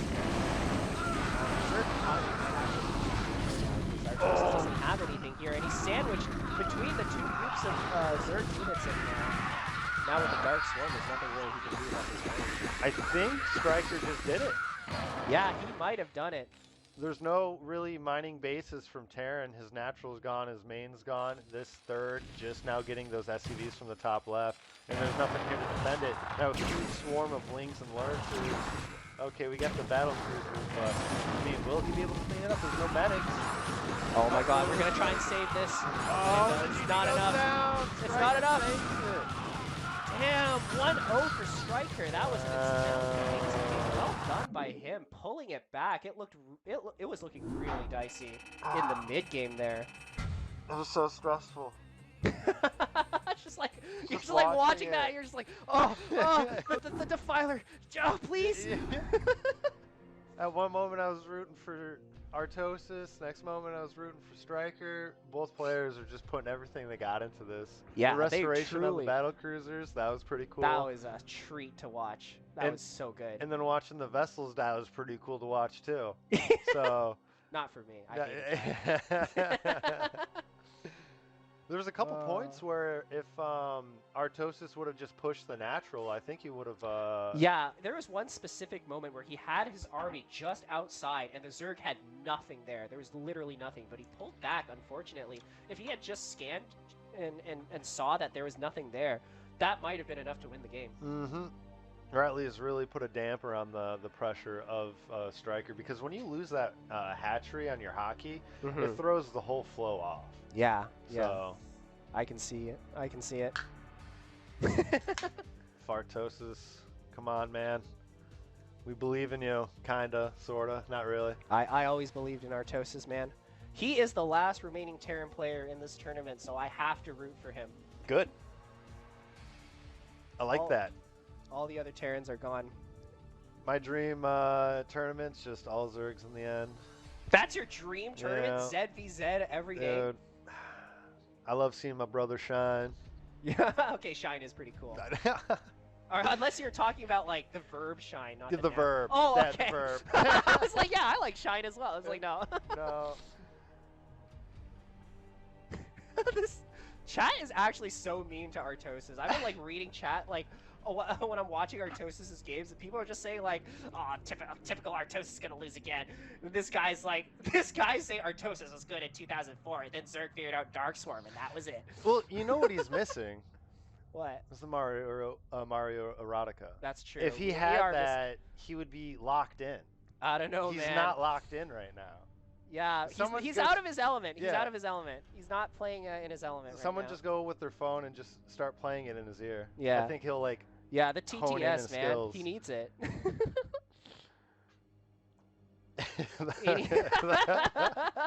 Oh, great. Thanks, Swatty Chop Suey. I think I know exactly what he clipped there. Oh, boy. This is a best of 3, by the way. This is It's a best of 3. Matt Stanky. Oh, there it is. All right, next game is up. We're going to play on Dominator. Once again. Machine, of course, going to observe with us, even though he's not with us in the room right now. He's a good boy. He's allowed to. Yeah. Yeah. Dare I say, one of the best boys. Could be. Could very well be. What's the score currently? It's 1-0 for StRyKeR. Yes. 0-1 for Artosis. Mhm. But that last game honestly could have gone either way. That looked really even for a lot of it. Yeah, the Artosis definitely had his timing, but StRyKeR was just able to clean up the Lotto ships, and then Artosis kept losing the vessels. The vessels, I think and that was big. You're right, because we saw in almost every engagement, StRyKeR just barely had enough to defend, just barely the Defilers in time, barely enough units. So if Artosis just had a couple more irradiates, if he could irradiate the Defilers more efficiently, then who knows, man? He could have easily won that game. Yeah, Maybe not easily, but trading energy for resources is always a good trade. Of course, of course. Yeah, our Protoss brothers know about that. Yeah. Throw down that storm. Yeah, we can both agree. Storm is overpowered, right? Oh yeah. You want to do the So introduction? busted. Sorry? You want to do the introduction? All right, spawning on the top. Okay, this is not the top or the bottom. This is just the right-hand side. I got tripped up there. Spawning on the right-hand side of Dominator, up 1-0. It is StRyKeR. You want to do this one? And then spawning on the bottom left-hand corner, once again as the, was it yellow? The yellow. Yep, yellow Terran, we have Artosis. I feel like I've been seeing Artosis pick the color yellow like every time. He's a Normally yellow picks belly. Magenta. Magenta? By the way, Plain. he's 8-raxing. Boy, what an evil man. An evil What man? an evil This man. is standard! This is not standard. Yeah. I'm sorry, I'm Terran biased. Can't even. Yeah, this is pretty aggressive from Artosis. We're gonna try and get some Marines out right away. Oh no. 2 drones is 2 drone kills is enough to make that even. So any more than that, you're balling as Terran. I hope not. I hope StRyKeR holds this flawlessly. No, dude. Listen, all right. Listen. If StRyKeR dies to the 8-racks, we get a game 3. Or they consider could play a that. macro game and be both gentlemen, and then Artosis wins. But I don't think we're going to be seeing that. Well, it's actually fairly simple to transition into macro from 8-racks, even if it's a forward 8-racks. So I would not be surprised if that is the direction this game eventually goes. If we only kill like 2 drones, 1 drone, 3 drones, like the game is definitely not over. Oh, we spot this with the drone. We scout it. Yeah, this is no bueno for Artosis, and now already 3 drones are being pulled for StRyKeR. 4 actually. We're gonna try and meet he didn't cancel. these units out on the middle of the map. He didn't cancel what? He didn't cancel the extractor. He's actually keeping only 1 drone harvesting on it, so that means if he's able to hold his layer timing, we'll be that much faster. And really good drone blocking right now. Yeah, Artosis' unit's a little bit disjointed here, but it's going to allow this small group of units to sneak past. But now the drones are behind the Marines. This could be really scary. 1 Marine. Oh, okay. It was almost a surround there. Oh, the Lings. They're morphing. The Lings are morphing. The bunker is pretty far back. That's a pretty safe place to put a bunker, but it's not actually going to kill the hatchery. No. But you could always leapfrog it. Oh my god, the drones are coming back! Go! Oh!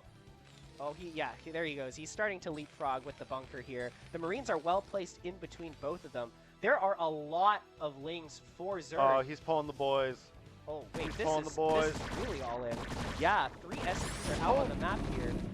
Still not a single drone has gone down. That is quite impressive. And there's so many Lings. Get in the bunker!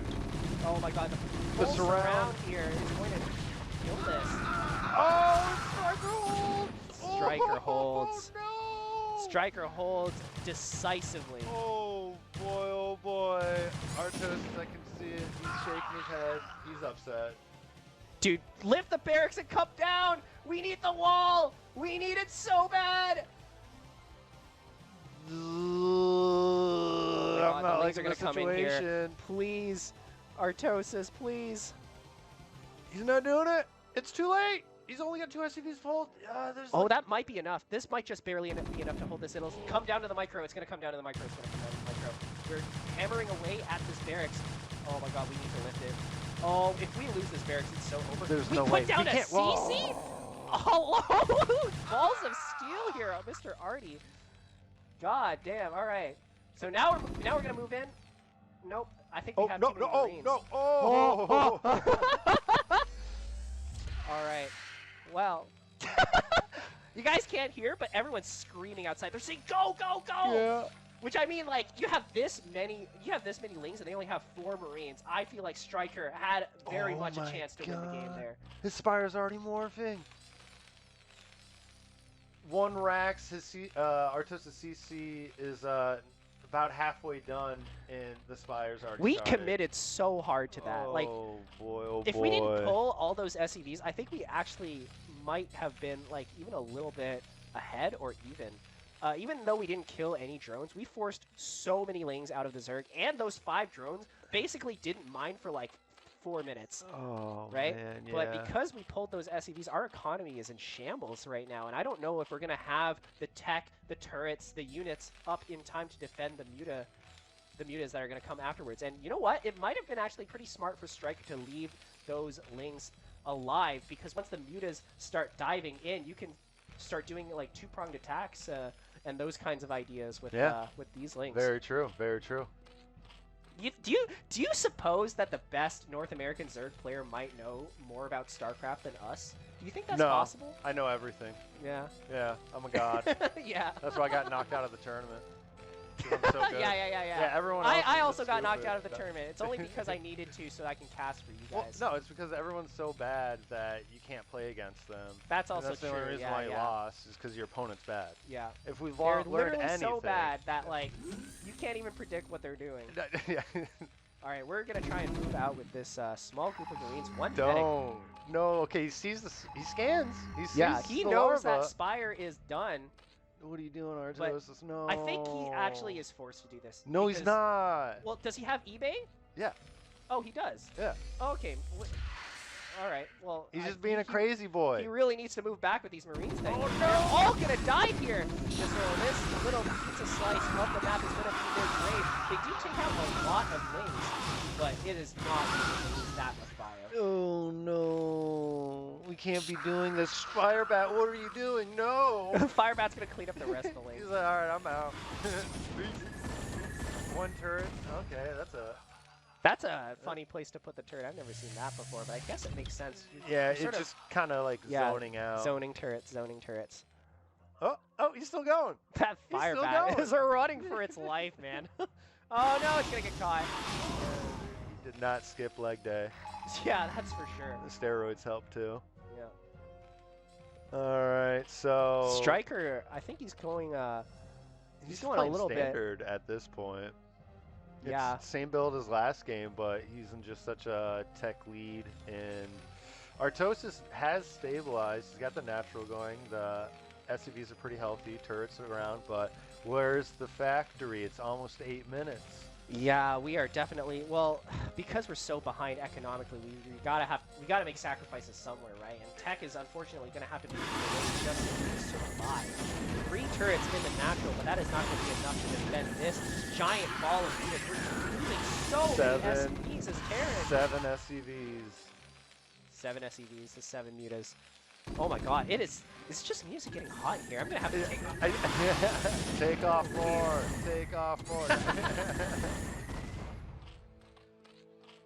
Oh boy, StRyKeR is looking so dominant right now. Artosis really just throwing everything on the line just for that early Marine pressure, and it did not work. Yeah, and it did now not pan out.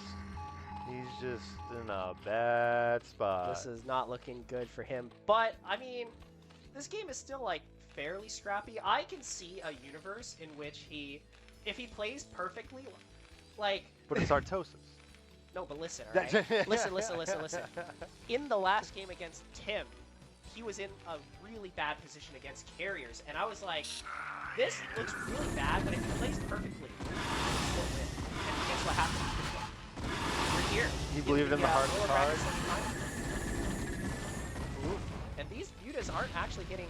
Well, they got 2 turrets. We're going to need to rebuild them. But we can scrap our way out of this. This is playable. This is playable. If you gave Flash this position, he could win. So if you gave Flash this position, he could win. Artosis, maybe? Flash for the win, right? That's Yeah. what you're referring to. Yeah, Flash for the win. Yeah, that Flash. All right, 10 mutas. But Artosis, okay, he's actually playing so aggressive. I'm not actually sure if playing aggressive is the move for Terran, but it might be our only option to get back into the game, or else we'll just die to Zerg macro. How did that lane kill 1 Marine? How did that happen? I think just him pushing out on the maps, giving him like I'm doing something. I've accomplished something, right? Yeah, the false sense of accomplishment before the 10 mutas just kill everything. Oh boy, is he gonna catch the reinforcing Marines? Ooh, Good swipe there. Oh my god, the reinforcing Marines are in fact gonna get caught out here. The medic, there's only 1 medic for this entire team. That's not enough healing. Oh, it's because the second medic just ran off somewhere. Oh, Medics, no. why do you betray me? Medics. Well, so Artosis Marine count just got reset, Again. and it's 10:30. We do have starports going down. Okay, with so the our science tech is facility. finished. We do have tech. Alright? If we gave Flash this position, and maybe 1,000 minerals, Oh, maybe, no. you know? Lurkers are here. This is the start of the Lurker Contain. This is...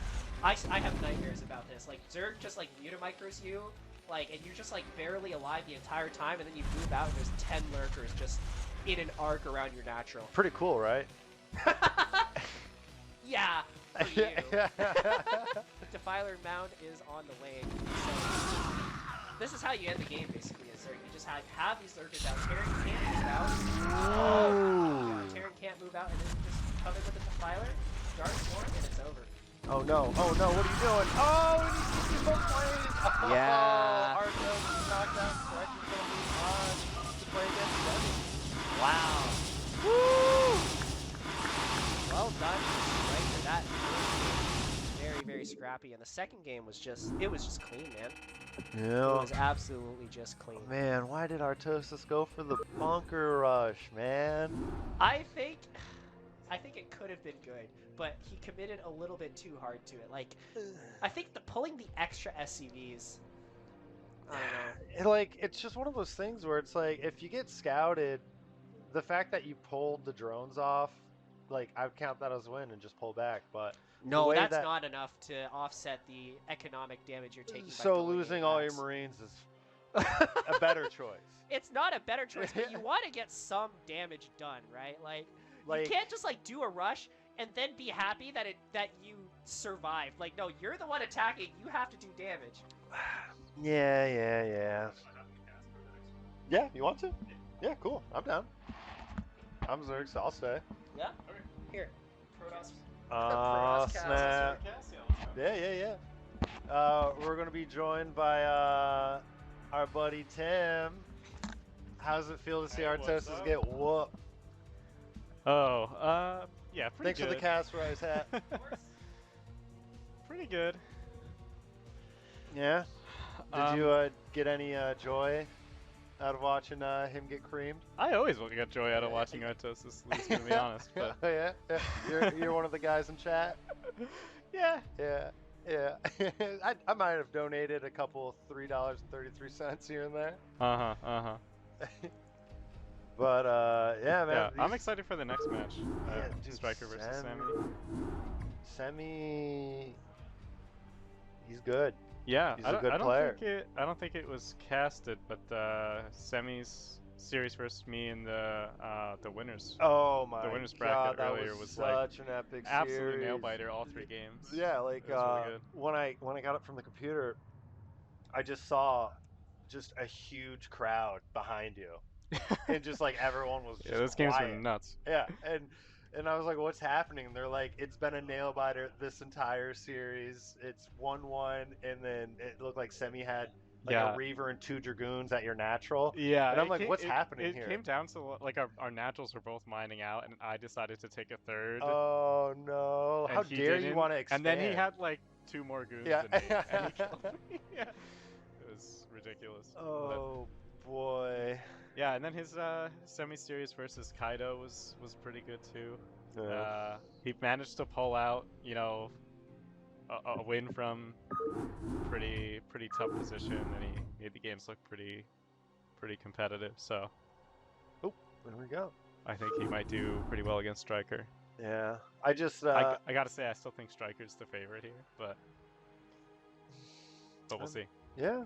I mean, Semih's knocked out Crossy at the Montreal LAN last year. Oh, really? Yeah. So there's a reason why he's called the Pale Horse. He just when he's knocked down, he comes back even stronger. I swear. Amazing. And I wish we had like another microphone to put next to him because that dude breathes like Darth Vader. It's the funniest thing. I love that boy, but his breathing is just so apparent. Gotta get enough oxygen. Yeah, dude, right? Oh man. But it looks like he's probably like maybe doing some jumping jacks, some push-ups. Who knows? Gotta keep that physique up. Yeah, dude. What's the map pool for this? I don't. Oh, my phone's right here. Let's Let me see. check. Well, the first Polestar, map. yeah, Polestar. Polestar, Radeon, Eclipse. Hmm. Okay. I mean, I think Polestar and Radeon play out like really stock standard for PvZ generally. Yeah. Eclipse is a little weird, so if we get there, that'll be fun to watch. I feel like if it makes to game 3, I feel like Semih's got. Oh, yeah. Yeah, appreciate it, man. But I feel like Semih's got something up his sleeve. We were talking about different builds, and Oh yeah, he's got a surprise. he's got a spicy bag. surprise. He's got a bag. Okay. That'll be exciting. Yeah. He tried doing the goon build. Yeah, with, against Kaido. Kaido, he did all sorts of weird shit. Yeah. Yeah, 5-gate goon on 2 base. That I haven't seen in forever. Yeah, It almost worked. that's usually how it works. Yeah. Where it's like if you throw down your Hydra Den and you skip Muta, you're dead. And like you have to get your natural. Kaido actually just flooded like a lot of lanes. Yes. That's what he did. Yeah, He hardly built any See hits me, until after my he brain held. would have been like drone. Hmm. Yeah. That's why I died to it. Because I like economy. And it seems like Kaido's not afraid to be like, I'm just gonna deal with this. Yeah. What's other than like a standard play, what's kind of like a go-to like gimmick play you got for PvZ? Proxy double gate. Ooh, oh, okay. So I hardly ever do this, but Okay, sure. There's a fun build you can do out of a Forge expand where you take a really fast second gas. You build a Stargate, but you only make like 1 or 2 Sares to try and fool them into thinking you're just playing a normal build. You get a fast Templar Archives with 3 gateways, and you just make 6 DTs and just like run it at them. It works. It's shockingly good. Oh my yeah, I mean it's definitely a God. gimmick. Like if they suspect that you're doing something like Weird. Weird, and they just like build a sunken and build Hydras early, they'll hold it. Yeah. But you can easily kill someone with that. Oh boy. Yeah, Yeah, if it's I like a think minimum like Hydra count like 4 or something, it's like whatever. Yeah, the DTs will just kill them. And Oh, like Sunkens, man. Sunkens benefit a lot from their 2 armor against Zealots, because Zealots are split into 2 attacks, so it's really 4 armor. Okay. So it's like 12 damage instead of 16. It makes a huge difference, but DTs is 40 per swipe. Oh, like, for real? hardly matters, yeah. Oh, So trust the me, I DTs remember cut down the Sunkens really fast, campaigns. actually. Yeah, and they one-shot Lings. It's like they're, everyone like thinks of DTs as just, the one-off stealth unit that you're annoyed at because it's invisible. But no, they do like a shit ton of damage. Oh, yeah. Too. Like, yeah. It's So just you they just build like they 6 don't or have the 7 help. of them. That's the only issue. Yeah, it actually is shockingly good. Every once in a while. Yeah. I think it's a Quark favorite. I was actually. literally yeah, just about to say I feel like that's a Quark build. Yeah, Like, I independently came up with that like I don't know, maybe 4 or 5 years ago. But I've also seen Quark do basically the same thing. Yeah. With maybe some minor adjustment, but Just poorly executed. No, just slowly executed. Yeah. But hey, it still works for him too. Yeah. So. Yeah. You hear that, ladies and gentlemen? Protoss OP. Yeah, it's good. And then you just follow it up with Storm Zealot. You follow it up normally, Yeah, So like yeah. if they go for mutas, then you already have Stargate, so you can pump out Saras, and hopefully you don't lose the 2 you made to Scourge. You I just mean, if gotta they go pump it muta, back. the DTs just win. Yeah, probably. Yeah, because all the overlords, as You long have as to you have to start building the Corsairs and make cannons in your nat Yeah, in yeah, your yeah. main to defend the that's, counterattack. But that's what you guys do already. basically, Yeah, so it's no big deal. easy. Honestly. Man, I think I might start playing Protoss. I'm gonna win next StarCon. It's as easy as everyone says. Yeah. There's some Protosses out there, but quit telling them our secrets. You can't be saying that, man. Oh, Artosis got to 4th place. Oh, that makes sense. Yep. So now we're at the top 3. Yeah. Top 3. Yeah. Are we gonna end with a ZVZ? Or is Semih gonna be able to pull I this hope one not, out? just because that's a little disappointing if the ZVZ finals, but I mean, sounds pretty cool. might tackle you. All right. Oh, Semi's in he's the game. in. About to The start. boy's ready. Casters up. Go.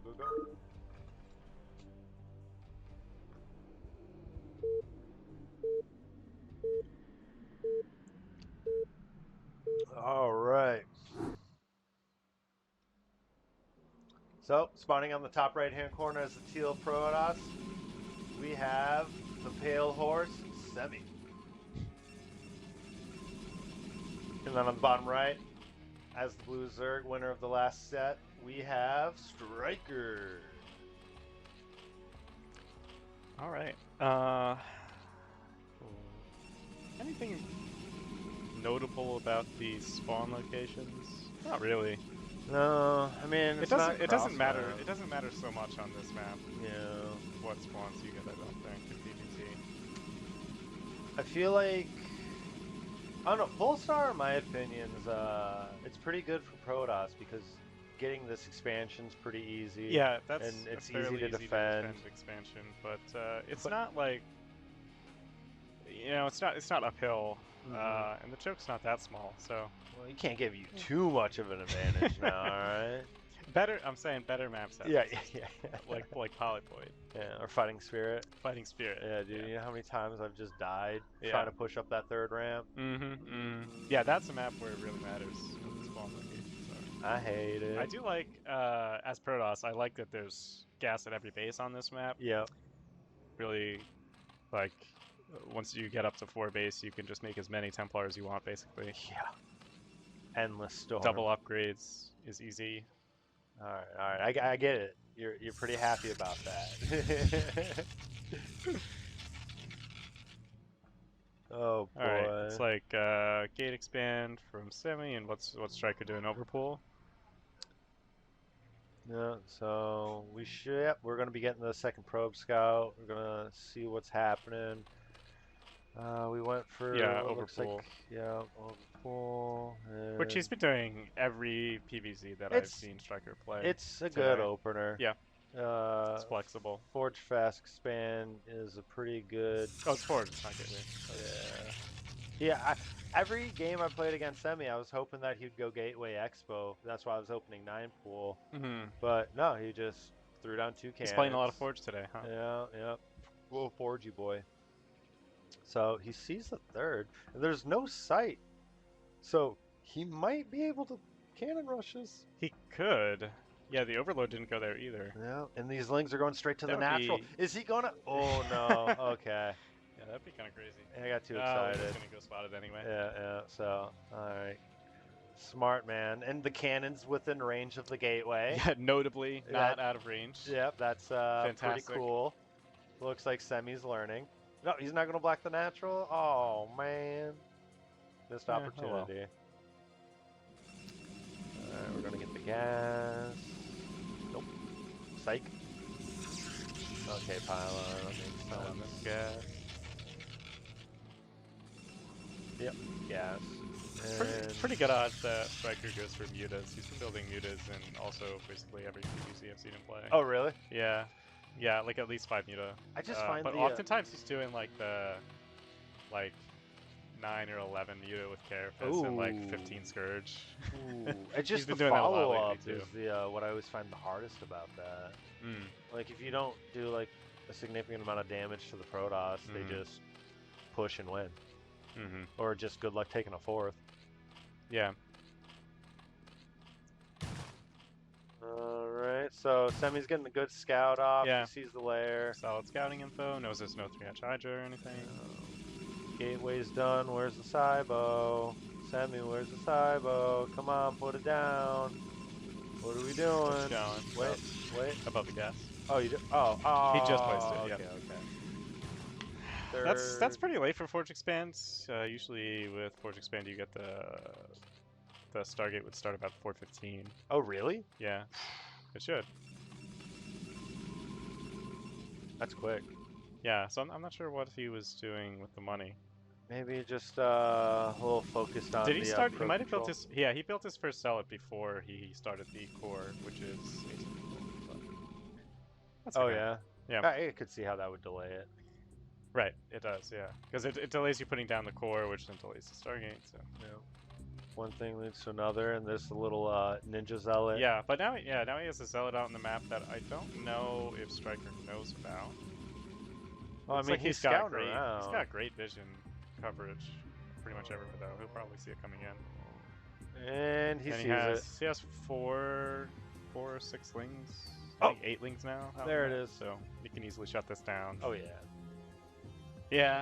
It was a good attempt. Not gonna get much done, then he's gonna get surrounded and picked off, I think.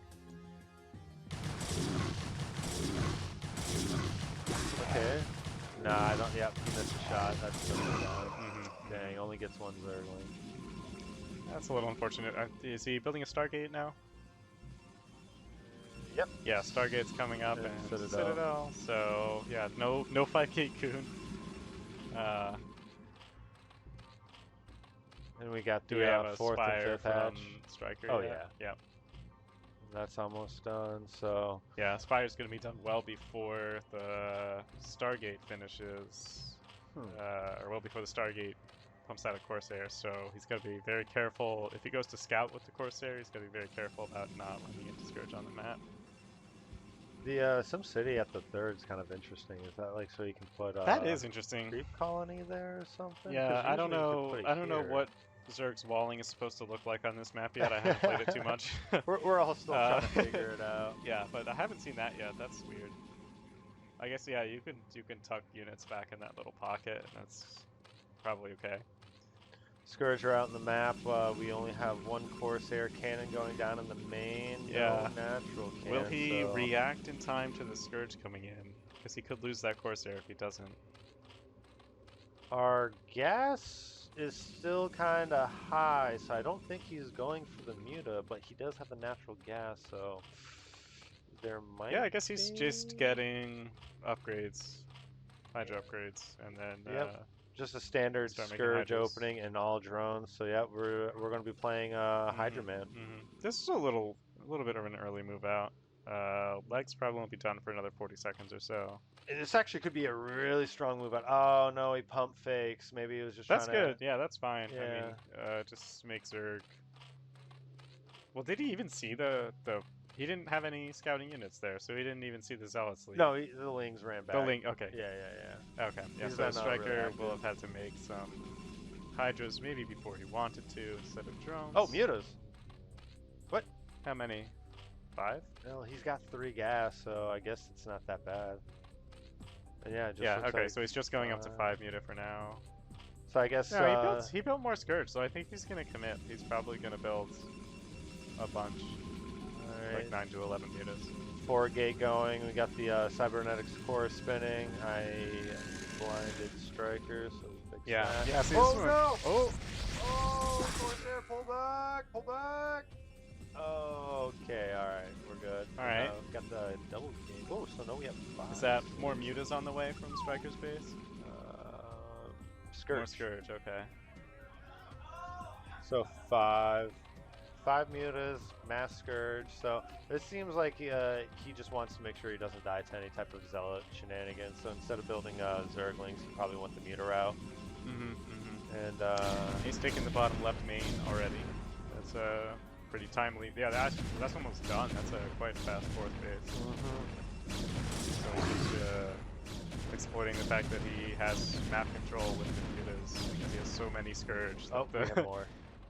The Corsairs can't safely push out. Semih made 1 Archon, which can be enough to make this work. It's pretty dicey though. So the idea is you just retreat the Corsairs back to the Archon when the Scourge come after them, and Archon can one-shot the Scourge with splash damage. Must be nice. Yeah, but it works. Yeah. Yeah, and he only made 5 Corsairs. He did not continue pumping them out, so this is really, really risky. Like I don't think does StRyKeR +1 Carapace already? Yeah. Yeah. I would not be pushing out with just 5 Corsairs against this many mutas and Scourge, even with the Archon. With only 5 Corsairs.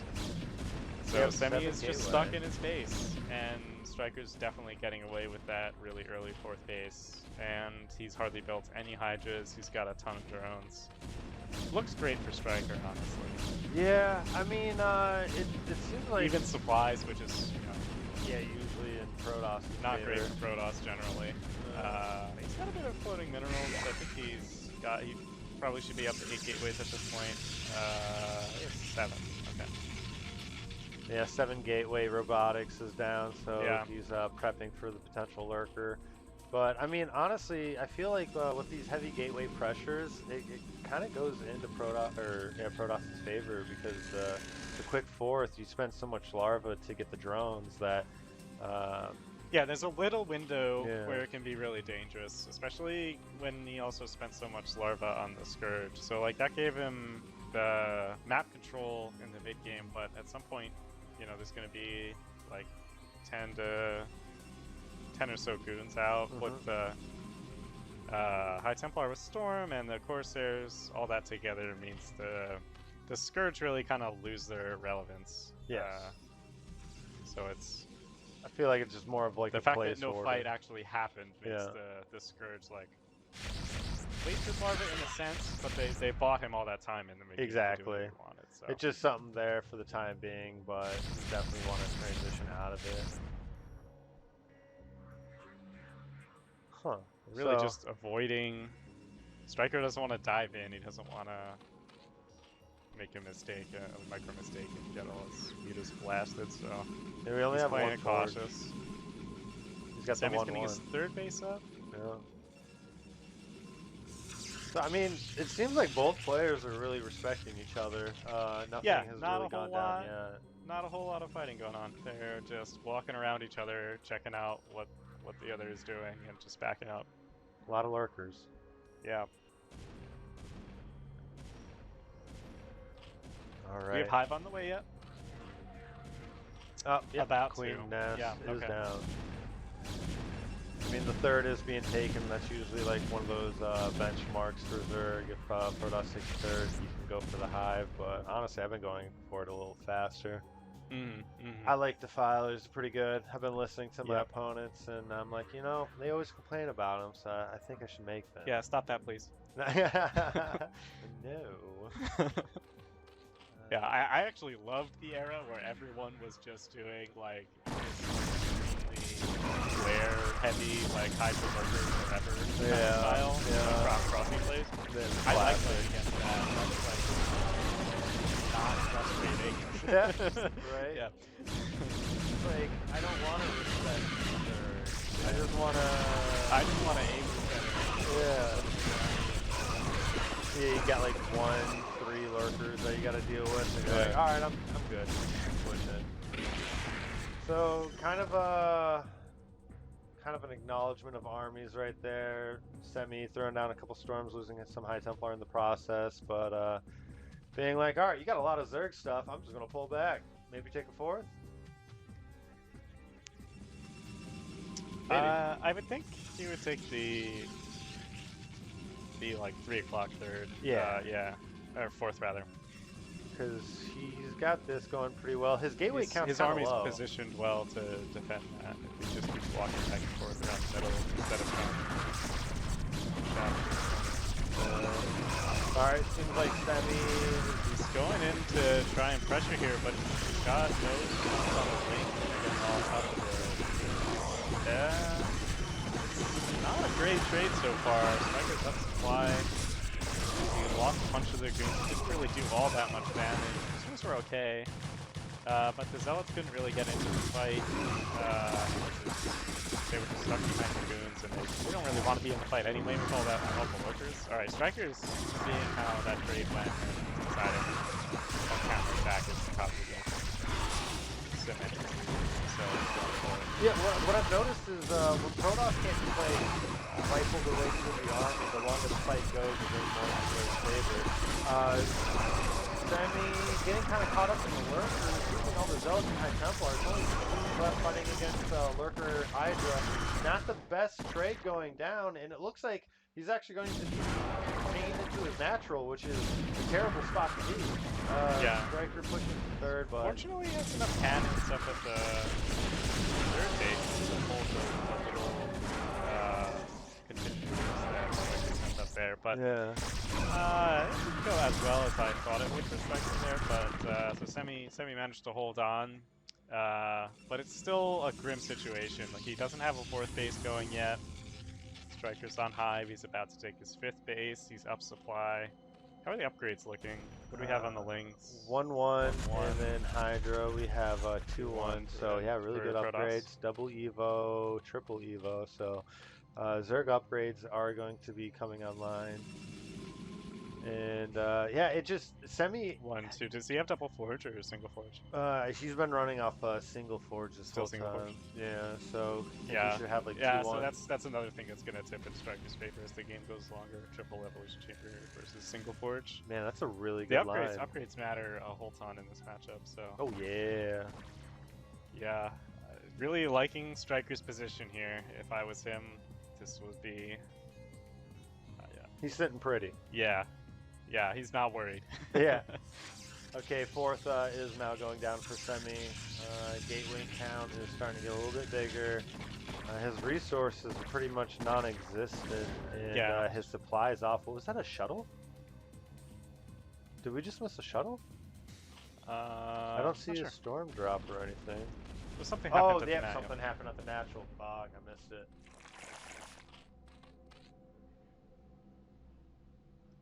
Alright, so... Semih's just kind of pushing out into the middle of the map, seeing what he can get done, but I feel like at any point, StRyKER can decide to just counterattack one of his bases or surround the army in the middle of the map, so Semih really can't afford to be... Yeah, oh man, he's gonna get completely sandwiched here. Oh! Like 70 feet hard. Oh, so good storms. But now... he has a way to escape out to the top left, but StRyKER's just going to start moving down the middle of the map and surrounding. Oh no! Those lurkers were really clumped up. They got all those storms, but it's still... But using all the storms on the lurkers instead of the lings, you just lost so many dragoons. Not a lot left for Semih in the middle of the map. Yeah, he's... Oh, and looks like the 4th was denied by Ling, so StRyKER is pretty much in a dominant position right now. He's got the 6 o'clock and the natural at the bottom left. And Semih's just stuck on 3 base, but the main should be mining out soon, same with the natural. Yeah, so. I think at this point, if there is any hope for Semih, it would just be to slowly creep out to the bases that he can defend relatively easily with, without having to move his army across the map. So the 4th base that he just tried to take, and just try and like grind out the game and build meters and a lot of Templar and play defensively. Because it's just with how much natural StRyKER has, and how ahead he is in upgrades and supply, there's really no way to push across the map and kill anything like that. Yeah. And pretty much all these trades, it's just like, it's just going to go in StRyKER's favor. He's got so many resources, so much larva that It's like, alright, as long as I kill units here Yeah, and feels there. bad to be in this spot. Oh yeah, and the Zerg's overwhelming the Protoss. Protoss Yeah, is micro kinda, your heart out. But Yeah, it's not going to amount to much. One of them are going down to Phylers on the map, and I think it might be lights out for Semih this game. This was just a really strong display of PvP on StRyKeR's behalf. yeah, he played it calm and collected. He usually does. Yeah, he just control the map with the Muta Scourge to buy him time to run up. And then use this insane macro mechanics to just have more stuff by a landslide. Someone give StRyKeR a beer. How about 3? Make these games even. Yeah, make him do a shot every time. Yeah, every time you win. It's like, alright, bud. Here's your handicap. Yeah, drink up. Oh, man. So, it is a best of 3. Yeah. So, hope for redemption next game from Semih. Yeah, and just a huge rally coming in. Unless we get ZVZ finals. Yeah. Hey, you know my feeling on that. I'm pretty happy. Can't wait to watch 2 9-pools fight it out. Dude, cannons are so good. It's endless. Yeah, this is it's looking grim. There's really no way for Semih to pull back. He's just been defending. He had an opportunity, but he never really made a decisive attack, and now he's been slowly getting whittled down. Yeah, looks like it's basically it. StRyKER's got units streaming across from every base. Yeah. Shut this down, and then And the GG goes down. StRyKER was able to take game 1 of StRyKER versus Semih. So that was kind of anticlimactic. Like, Protoss, he was getting everything he needed, but he just wasn't out there pushing the army, contesting any of the bases. It just allowed StRyKER to get the forward. I feel like he really couldn't. Because just of Muta Scourge. the way that StRyKER played the game, he had map control the whole time. Yep. And there wasn't a whole lot that Semih could do about it with the units that he ended up making, because he never went above 5 Corsairs, so he couldn't really contest the Muta Scourge in the air. The Archon is like dangerous for StRyKER, but it's not, you know, he can just avoid it. It's just one slow ground unit, like, you just fly around it. Yeah. So it's not enough, it's not really enough to like go put pressure on the map, it's just enough to like I think it's keep him like out of your base. 7 Muta. If you split them, you can attack an Archon. You You'll can do take that too, damage, yeah. but at least you can fight it if it's like really threatening. And I'll let you do something. Maybe he needs you to. All right, in the bottom right corner, as Red Protoss, we've got Semih. Hopefully, he can put up a stronger fight this game. And then in the bottom left, we have Blue Zerg StRyKER up 1-0 in a best of 3. Yeehaw! Losers bracket. Yeah. The final one.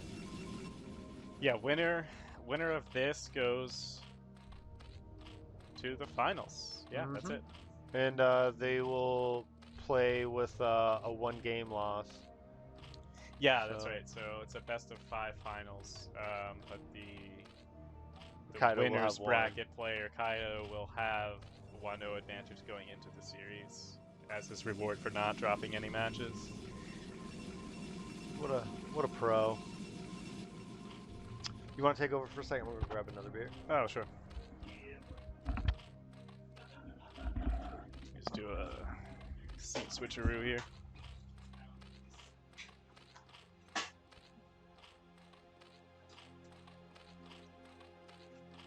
Alright. Alright, Semih is going for gate expand this game. He's mixing it up. StRyKER, once again, going for overpool.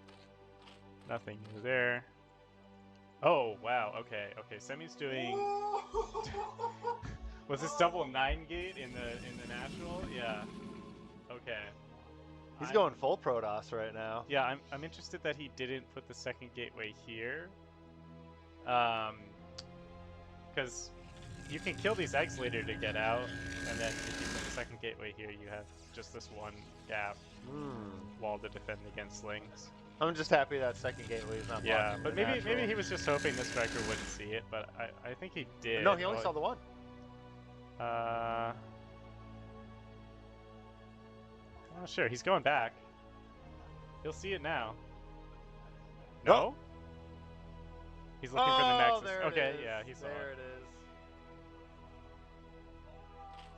Okay. So just pure All right, well, link that's the production. plan, and StRyKeR knows. And wow, he's taking just a gonna third? go take a third base anyway. No way. That's kind of crazy. There's no way. Yeah, I'm sure. If you're feeling that confident, go There's for no it, buddy. way. But I think typically you would just put the third hatch in the net, right? Yeah, against yeah, this, because then you can use it as a Sim City to Right. protect the sunken. Make a But sunken. if StRyKeR knows something, apparently This I one's don't. messed up. Oh, yeah, dude, it's like reaching. Oh, he's pulling the boys! Holy, Whoa! this is crazy. Dude, Yeah, Semi's man. Semi's going like completely all in, off the rails on this. No. And StRyKeR never got a third hatchery down. He Yeah. didn't make a gas, so he's not gonna have link speed on the way. He's just building links off of 2 bases. He's going to need to buy time to be able to throw down the sunken colony. 2 creep colonies Yeah, probably going but to go down. there's like 7 probes. There's 7 probes in here. It's gonna make this fight really difficult for StRyKeR. Yeah, oh my god, the probes getting in the way. So much damage back there. Oh! That's insane. Did he do it? I think he might. I think he did it. Yeah. Oh my god, This this is, is I mean, break what the does he have at home? He's got 4 probes at home, so he didn't even really make both gateways. But he got the first 3 out. Oh, the sunken goes down! Yeah, the sunken goes down and got targeted down by all these probes. Oh my StRyKER's at 9 supply. Yeah, this is brutal. Protoss! Insane. Yeah, what does he have? 3 drones? Yeah. Yeah, 3 There's drones no total. way. That's insane. There's no way. Oh my god. New build Semi, unlocked. you evil man. You beautiful evil man. Oh, and the probe's going in. Yeah, this is crazy. Probably going to be the last engagement.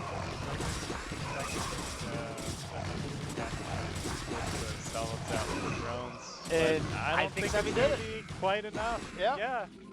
Drones are going to go down. no GG way. goes down. StRyKER taps out. Holy. And Semi takes it by pulling the boys with the double game. Amazing. Okay. Oh. And now he said he's got some special sauce on game 3. I don't know. I mean, he just pulled that, Are we so... hosting it? What? Do we have to host him yet? No, they do. But, like, cancel, then rejoin. Oh, okay. Sometimes it doesn't load. It's weird. Gotcha. But then just go down. Man, Semi's, he's hungry. He's like, I don't want to see a ZVZ finals. I hope he makes it. Ooh. I bet both of these nerds are sitting on the edge of their chair right now, just being like, this is everything. Okay. In the top right corner, we've got Semih. Now 1-1 in the final game in the series to determine who goes to the grand finals. Yep, versus KUDOS. And then in the bottom left-hand corner is the blue Zerg. We have StRyKER. It seems like they, you know, I don't have like a default color. I feel like I need to get a default color now. They're just going with random. Yeah. I mean, every time StRyKER's been blue. Artosis was yellow, or that kind of like offset. I like teal. Teal, yeah, I like teal's shift a good tab. one. It's Well, always, yeah, I shift always tab. teal versus red. Yeah, I shift tab when the colors are confusing. Yeah. Or when like someone picks a color that's like the same color as the map background. Oh yeah. my god, yeah. Like if they're like pale blue on a Twilight map. Yeah, oh or my God, like you just can't orange see. on La Mancha or something. Yeah, You're like, uh-huh. oh, come on. It's dirty. Yeah, it's like everything's so bright. Can't see it. Can't see that siege tank. Yeah. Alright. One pylon. Nothing crazy yet. FFE. Looks like it. Oh, it's a gateway. Gateway on 9. And then this is just overpull again from Yeah. StRyKER. It's a good opener. It's a solid opener. I think it's a little weak to 9-9 gate in your nap, pull 7 probes. Yeah. Yeah. You're right. Yeah, I didn't know that before. But I know that Yo, now. really? Yeah. Yeah. This day is where you found out that pulling the boys with the 9-9 is good. Hey. Well, we're learning. I'm happy for you, man. I hope your MMR goes up a little bit more. Just remember, don't do it versus me. Because I know the formula. Just alt QQ. Wait, what are we doing? What's going on over here? I feel like I this told is gonna you. be two I more told gateways. you. I know my boy Semih. Is that right? Is it 2 more gateways? That's what I'm thinking. Hell yeah, it's 2 more gateways. All right. This is an evil build. So did he play out game 1 stock standard just to Yes. just to mind game him? It could. Like, to set up the next 2 games. Because Yeah. I told you, I've been talking to him. fully intending to just like, Yeah. you know, not care if he loses it. He's like, I'm done. I just want the W. Screw the honor. Hey, whatever it takes. Yeah, exactly. Now, is this going to go straight into the 3rd? You know what would be really funny is if StRyKeR decides to go up to this base to take his 3rd. Right. Because the drone's blocked. Oh. Oh. He doesn't, though. Okay, so those... Okay, he builds the hatch off center Whoa. because the probe is in the way. Makes that's, sense, That's but- fine for the yeah. 3rd base, I feel. Like, Yeah. by the time you actually have enough drones on here that it matters, you have the other hatchery up. So it doesn't really impact mining much. So that's fine. It bothers my OCD though. It sure I does. don't like it. But he doesn't know. StRyKeR doesn't know yet about these 2 more gateways. StRyKeR doesn't He's know. gotta be suspicious. Yeah, he's like, "What's about going the on lack here, of the man?" Nexus, but he doesn't know what it is exactly. It yet. could be like, oh, he's building like the forge in the okay, he's like forging the main to like maybe like lure him in. Oh, he's about to find no, out. he sees it. He's about He to sees find the out. zealots. He's like, what? Yep. What's going on here? 5 zealots. Oh no! Oh no! Oh, Well, StRyKER's taking a overextending. good fight here. He's got a bit of a surrounding. He didn't quite trap the zealots. Okay, he got good damage on for, you know, not a lot of damage on the links yet, but 5 zealots is a lot to deal with this early. And it's only 2 hatch production versus 3 gate. Yeah, the 3rd hatchery is gonna take a little while to finish here. Oh, Zergling's getting blocked up on the egg. Yeah, no sunken on the way. What's going on in StRyKER's main? He's probably getting link speed. He wants That's to a lot of lead, but zealots. He hasn't started it yet. There's 8 zealots in the net. Holy. Boy, oh boy, that's a lot of damage This output. is going great for Semih. Yeah. Is he going to win? StRyKER can't even afford link speed. Oh my god! Mind the That's gas it, for Semih it. did it! There's no way the 2 hatch production is going to keep up in the 3rd. Like, I think it's Blink gonna is take a delayed. miracle for StRyKER to hold this. Dude, what if he pulls the boys on top of him? Okay, so wait, takes that for natural. Yeah. That's I a mean, huge what can thing you right do? there. I mean, Oh, he's gonna go on the got main? No sunken. He's got 10 drones. Oh my god. There's just no way. Look at this. Is 10 Yeah. zealots. And he just like hides them behind the mineral line. Oh my god. Okay. All right, Oh, let's oh. see.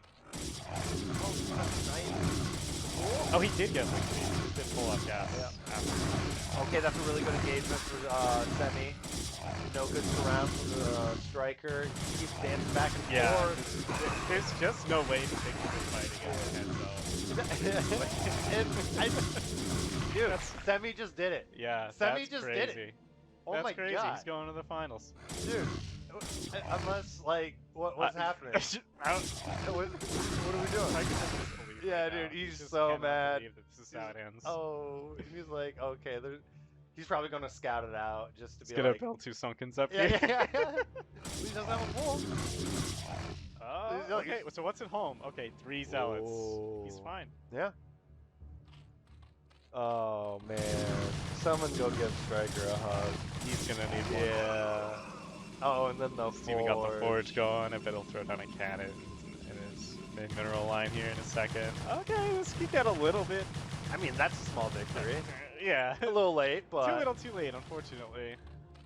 Oh, man. Well, if all the zealots get split up enough, hypothetically, it could be losable, but Battle drones. And no, okay, Yeah, we're back this- to the 12 zealots. Oh my This- god. This is like 15 Yeah, zealots. and the GGs go down. shit. Semih. That's unbelievable. Oh, I bet. Semih is a mastermind. I Dude. can't believe he pulled this out. That's crazy. I feel like KUDOS watching this like, oh no. What do I do? Yeah, now he has no idea what He's to gonna be expect. so paranoid. Does he have more tricks though? Like, what Oh else yeah, has he got? that wasn't even what we talked about.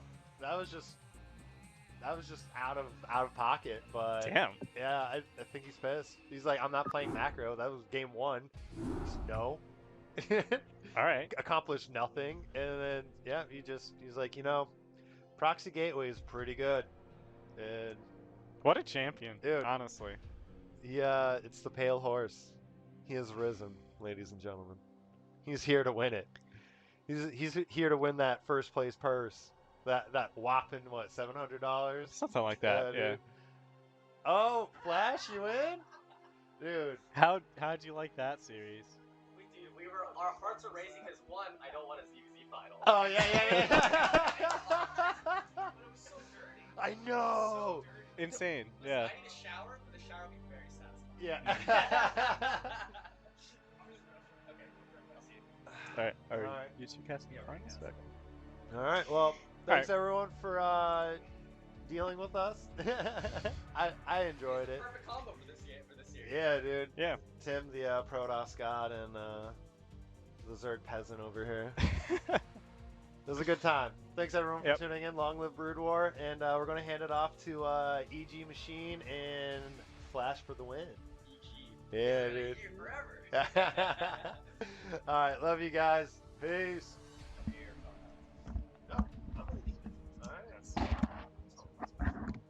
I was gonna say, it was a ZVZ final, you and Tarbush just cast it. Yeah, And it's, instead of watching the ZVZ final, we just pull replay of your game. Oh, Fuck the final. no. We just watch it high-tech ZVZ I instead. told the chat I don't want them to see it. Oh.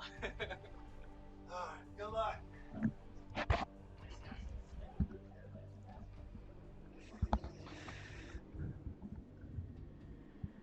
Alright, chat. Artosis wants no part of no Terrans involved, so he has declined to cast.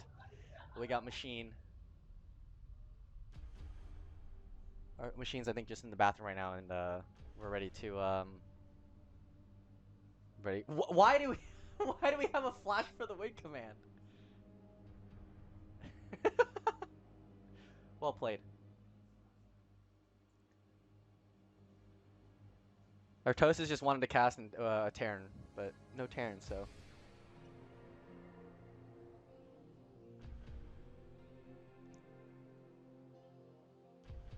Maybe we could make this a triple. I'm sure Artosis will come in here afterwards. I'm sure Artosis will come say hi to the chatters at the end of everything. Hey Doc, what's up, man? What's up? Our Oh, we got machine. Doc Holiday. Yeah, in Doc the Holiday in chat. the chat, bro. Doc Holiday, my buddy. So, What's up? Machine, would you like to let out all of your frustration and venting? Yeah, I mean, I just want to say what Semih just did, not very honorable at all. You know, should be shunned, but unfortunately, they're not going to DQ him from the tournament here. So, I guess Flash and I gonna commentate the finals here. Yeah. They should, yeah, just definitely given StRyKeR the win there. But yeah, you know, it is what it is. Hey, what's up, Doc? Good to see you. All right, Flash. I want to hear your predictions, man. How you think this one's gonna go? Semi's gonna go 4-gate this next game, and then 5-gate the game after. And then 6-gate. So he's gonna improve Yes. upon the build orders. It was just like Best versus Sulky. Remember, Best just kept making an extra gateway every game, and they brought it to 7 games against Sulky. It's the same thing here. It seems to be the strategy. I mean, it's been working so far. Yeah, man, that was a crazy series. Obviously, I would say I think most folks would say StRyKeR would have been the favorite. Yeah. Well, I mean, he was the favorite until Semi was like, "All right, I have no honor. I'm a cross player. Screw it. I'm just gonna make zealots and run them at my opponent and see what happens." It works. Hey man, it worked. I mean, that was they were saying Sugo special. Sugo like did the proxy 2-gate into 3-gate kind of build. So I've definitely lost to Sugo doing that quite a few times. So I will get say it. during the whole game, everyone else is cheering because like we didn't want a ZVZ final, and she's just there like, this game is the worst game of all Trust time. me, I didn't want the ZVZ final until I saw what it took to make it not a ZVZ final, and I was like, shame. Listen, chat. Shame. If we want to get no ZVZ final, then we gotta have a hero who's willing to lose all honor to get us that PVZ final. Okay? Yeah, you're right. Yeah. Listen, that's all I'm saying. And Semih is that hero. You know. Semih was our hero. The hero. The hero we didn't deserve, but the one we needed. The one we needed. The one yep, we needed in this moment. The one we needed. Oh man. Yeah, I gotta say, Kaido been on a roll. So far seems unbeatable. Playing very sulky-esque. Just kind of has all the answers. You know what I'm saying? I would like hyper aggressive. A lot of Hydra pressure. A lot of like. That is anti-sulky. Sulky's very known for just taking it to like a hive-tech ZVP game and stuff like that. Sure, Kaido has not been doing that. No, he's been staying on layer tag for ages and ages and ages. I'm like, he's on 4 gas. He could just make a Queen's Nest and go hive. And he's like, nah, I'll stick with 1 Evo chamber and just go mass Hydra lurk. And it's like, okay, well. I mean, as long as it works, right? True. As long as it works. Think Semih. We were joking. I was like, Semih, do you need a break after those grueling long games? And it's like, it is the grand finals, right? I get it. Take 5 minutes, collect your thoughts, think about how many gateways you're gonna make in the next game. You know, like go 3 gate or 4 gate next 4 game. Gate. I might want to do the 4 gate actually. Yeah, this is gonna be good though. It'll be very interesting to see what Semih can try to cook up, because I think he's not gonna be as confident. Again, because he had lost to KUDOS in winners finals. Sure. And so he's gonna probably try to cook something up, but obviously he probably can't go with this like proxy gate or 2 gate kind of in natural kind of style, because KUDOS can be ready for it. He's gonna drone, and KUDOS drone scouts. That's very important. StRyKeR doesn't drone scout in ZVP, so there's kind of that big difference there. And KUDOS for sure will be knowing like, okay, something's gonna happen, but what? Does StRyKeR not drone scout in general, or just 2-player maps? Or I don't know. I know he didn't drone scout last game, but I thought it was just because it was Eclipse and can't really. It's 2-player map. You can usually negate it a lot of the time. Either way, land a little greedy, ended up costing him. Yeah. Yeah. KUDOS is actually Kaido. KUDOS. Yeah. I mean, he signed up as KUDOS, but let's take a look at before the game start. Let's see how everyone got to the finals. KUDOS, let's look at his run here. Had a seed, Befridgerator, Raz, StRyKeR in that ZVZ game, and then obviously beat Semih on his way to the finals here. Semih, on the other hand, taking a look. Come play here. I don't know who that is. I have no clue. Is Map 1 Pulsar? I forget. I have no clue. Let me take a look real quick, actually. Actually, yeah, I need Discord. You want to check out Discord real quick? Yeah, I got you. Semih, on the other hand, was also seeded. Played off against Neon Sword, Herbmon, had a PvP against Tim, and they got knocked down to losers finals and beat StRyKeR. So that's the path for both these players. Relatively, I would say easy, but I would say obviously until winners semifinals and quarterfinals, a relatively smooth ride for both these players. KUDOS obviously coming into winners with the extra game. So by the way, KUDOS is gonna stay. He's gonna play 1-0. This might be it. The winner picks map 1. It says. So I don't know. I think it's a troll. Okay, you could be right. But yeah, looks like winner gonna end up starting 1-0, obviously. So Kaido's gonna be up 1-0 in this series. That's a fair way to do it, honestly. Yeah, I mean it's always hard. In fighting games, it's a little bit easier to do like reset bracket because the games are relatively short. Sure. But in Brood War, right, the games series can go very long, and it's very difficult. Like, do you want to do like a BO3 into a BO5 or like a BO5 into a BO7? It's just too tough. So we just give them a game, because you do deserve something. I mean, I guess you could. The other fair way would be let the guy who got into winner's side pick the whole map order. Maybe that might be a fair balance, but again, you kind of deserve, like, if you get a second chance to come back, then you kind of gotta give the guy who hasn't been knocked down like some big bonus for not getting knocked down. So for sure it's always tough. There should be some type of advantage. Yeah. Raz wants to play. Raz wants to play. We're seeing everybody play except our grand finalists here. So we'll see how this one goes.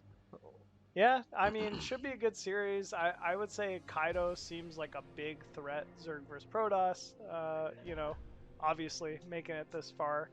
We saw some pretty interesting play.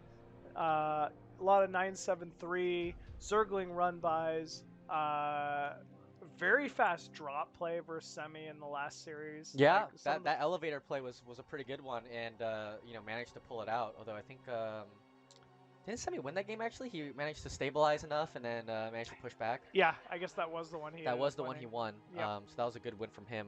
But yeah, I mean, these two players in their first game, in their first series, and now seeing Semih play and StRyKeR here, kind of shown it all, really. I think the only things we haven't really seen is like double Stargate play, for example, which could be something that gets added in a little bit. I was gonna say maybe there's like some kind of Sarah Reaver play, but again, with the maps being too standard, I think it's very difficult to do that. I think if we had a more experimental map in the pool, like a Death Valley or a Roaring Currents, the new map, we could maybe have seen a Sarah Reaver game, but yeah, I mean, at the same time, hey yo. We're ready. Yeah, we're ready. Yeah, we're good. Okay, are they gonna make a different game? Okay, cool. Sounds good. Yeah, I was gonna say, like, normally with the 2-port SARE, you want to at least know that your opponent has the tendency to open Muta. KUDOS has not shown that. If anything, KUDOS been very like aggressive Hydra opener. So but he has open layer every game in the first series. He did like open layer every game. It was in the earlier series, I think, that he opened a lot of 973, and that was kind of what Raz was expecting a lot. Sure. And I don't know, I didn't watch those games. I think there was a 973 involved in there. Yep. But you know, again, you never know. So we'll see. I mean, there might be mix-ups here. Semih, maybe Semih's thinking, okay, you never 973'd me in the first series. Maybe he'll pull that off. So we'll have to see. Could be possible here. All right, looks like our game is getting set up here. Map 1 going to be Radeon, big 4-player map, pretty standard. I like it, honestly. Good map to start the series on. Yep, very standard. Yeah.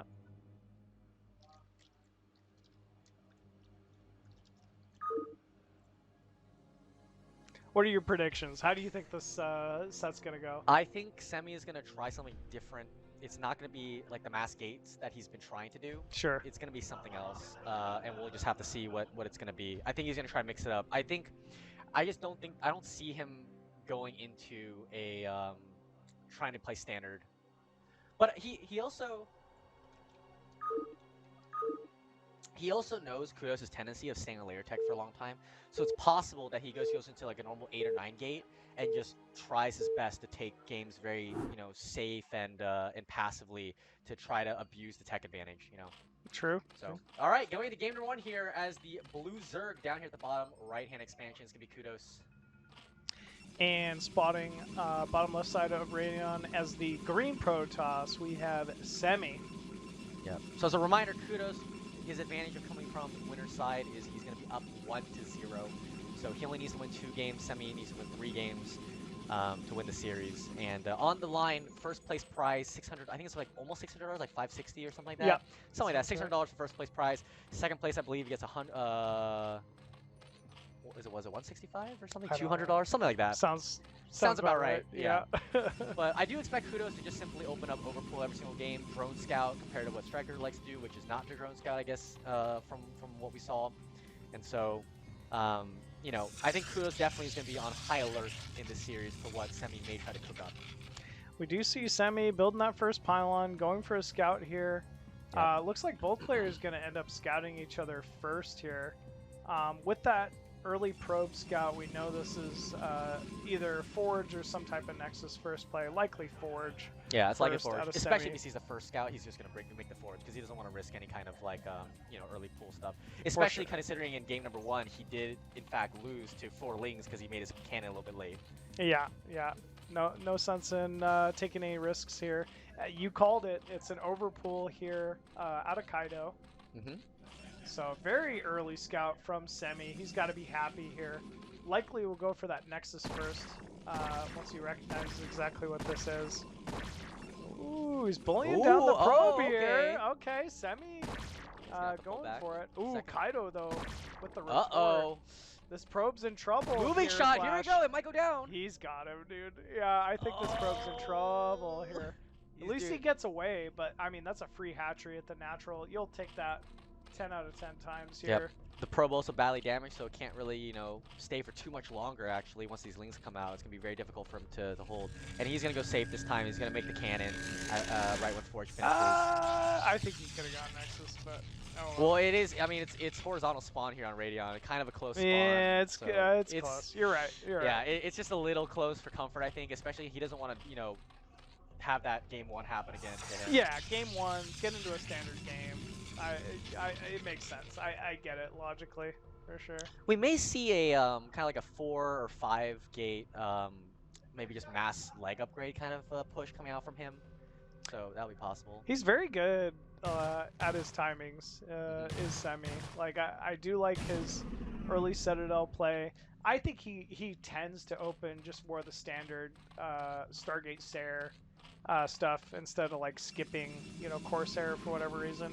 Yeah. So likely going to be the option here, especially close air positions. You got to be worried about potential mutas if you are Semih. Yeah. I mean, Kaido has been doing that every single game. He's just been going, you know, layer against him, and sometimes Spire, sometimes just, you know, going to like a 5-hatch Hydra instead, getting Overlord speed with it. So. Sure. But so far, so normal for both these players. Semih's got his gas going. Probably gonna drop his core very soon. There it is. And yeah, again, we're just gonna have to see what Semih's tech decision is. Really, nothing really happens here until we see that first tech building get thrown down, and kind of we'll see what direction Semih wants to go. But it looks standard so far. Yeah, very standard. Semih's gonna need to make a few zealots to even try to make some kind of you know, pressure out with zealots and be able to scout something. Gas was spent, I think. It might be Ling speed. Okay. Yeah, Ling speed. It was Ling speed with a Hydra Den. So we're gonna see 973 here come out with Ling speed. Do you get Ling speed with 973 that fast? I personally don't, but I know it's becoming the standard. If you watch this last season of, you know, Sue's ASL, he's got to get a Ling, fuck, man. Dude? Oh my god. What was that? Not a single Zergling falls to that first zealot. Very well done there from Kaido. This is becoming the standard. And he's even. Well, he's got. If he moves the full health links forward, he might do it. But now he's got the zealot out. Now he's gonna be able to. Too risky. Take care of it, yeah. Makes sense. But 7. I know this is becoming the standard to get the Zergling speed with the Hydras. I personally don't. I prefer to save the 100 gas for 4 more Hydras or whatever. But I know it's because I'm doing something wrong. Because if you watch this last season, the ASL, Sulky opens speed into Hydra 100% of the time. So KUDOS has not spotted the Stargate. He moved his Overlord, it looks like, around the bottom here. Yeah. And now Semih's actually hit his Stargate here. So, oops. KUDOS has not seen it yet. Doing a terrible job with the vision. It's smart, but you gotta expect it. Yeah.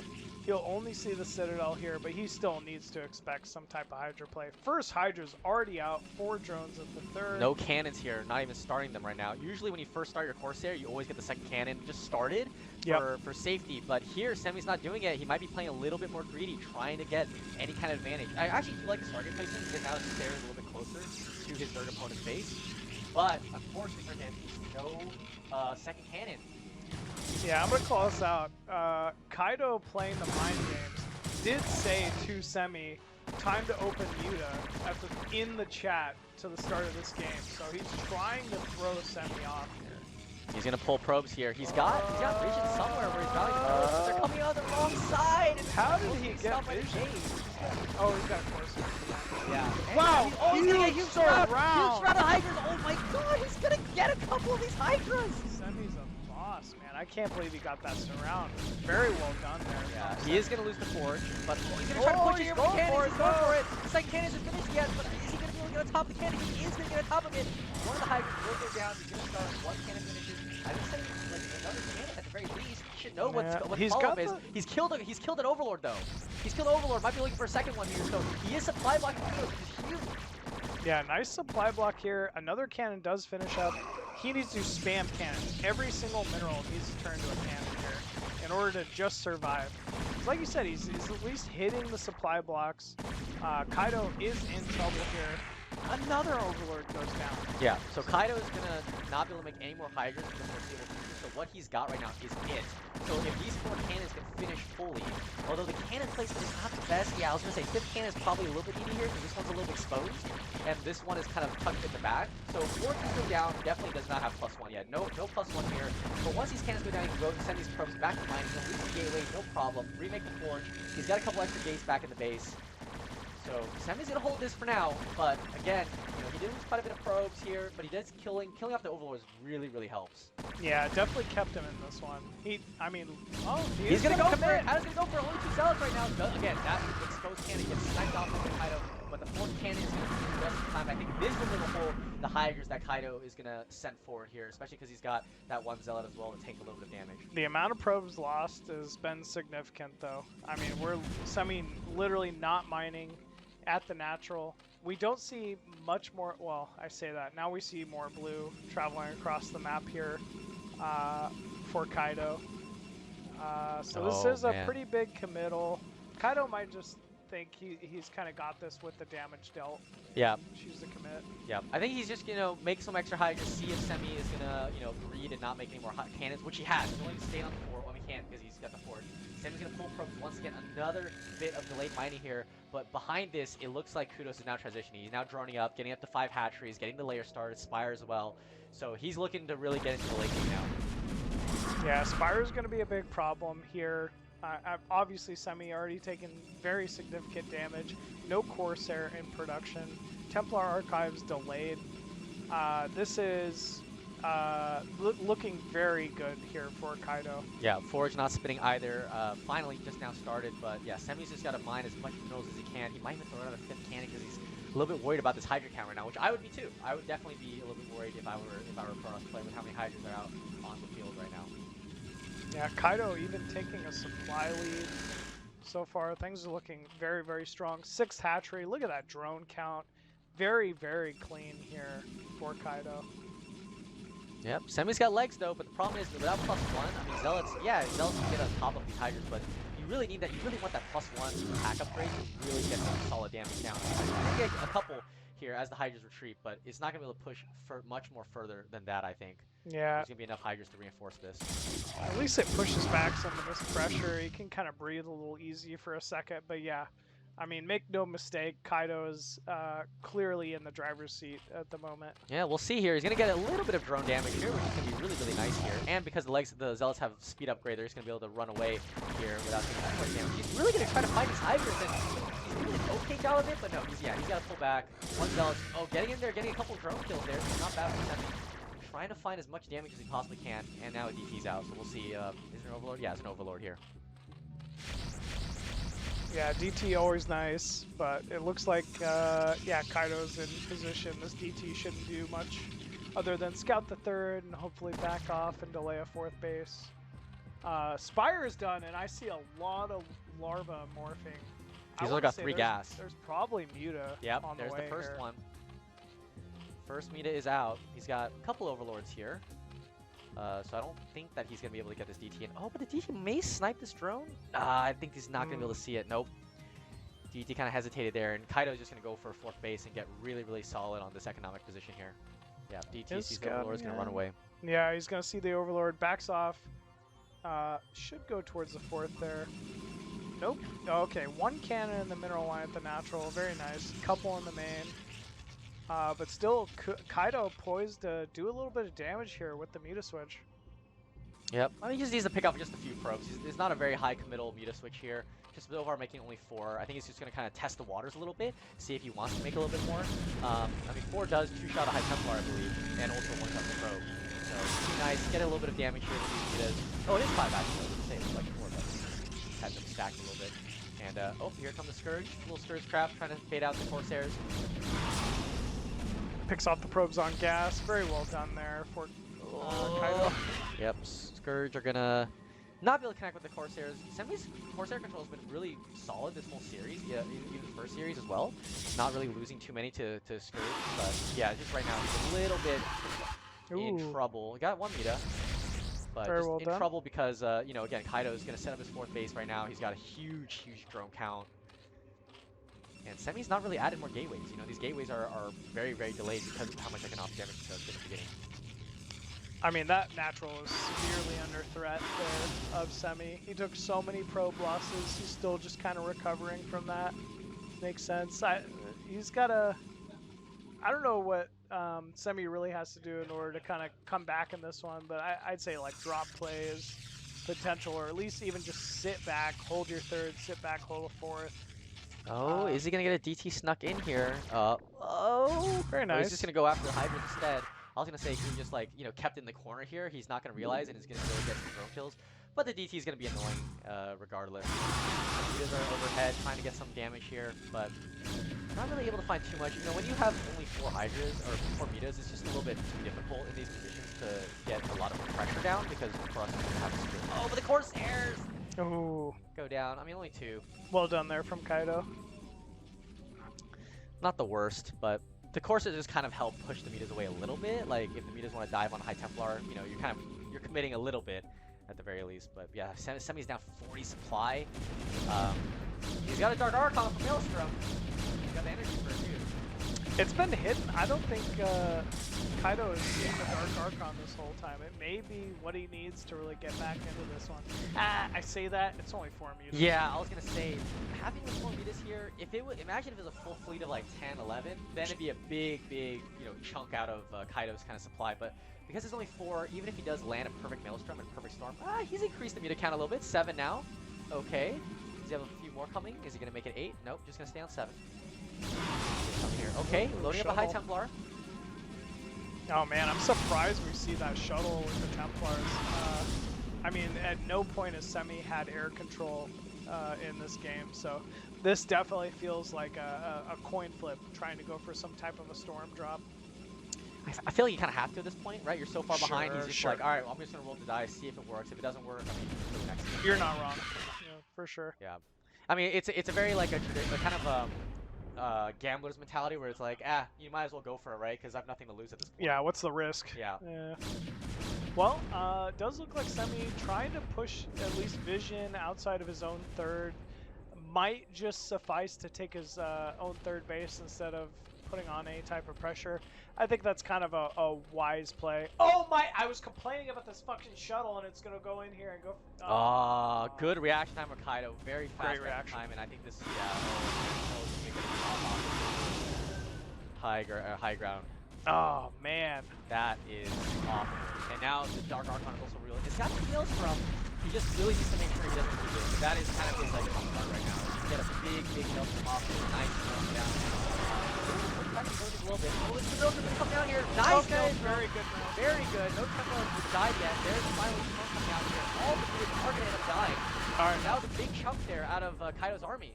Now back up, Semih. You know you're ahead. You know you're behind. Oh my god, look at what Kaido's setting up. He's just luring him into the trap and get a 360 scrap. Here we He's go. got 1 more Maelstrom though, so maybe he can deny part of it here. 1 Templar is behind. He needs his full energy. Let's go to the other Templar.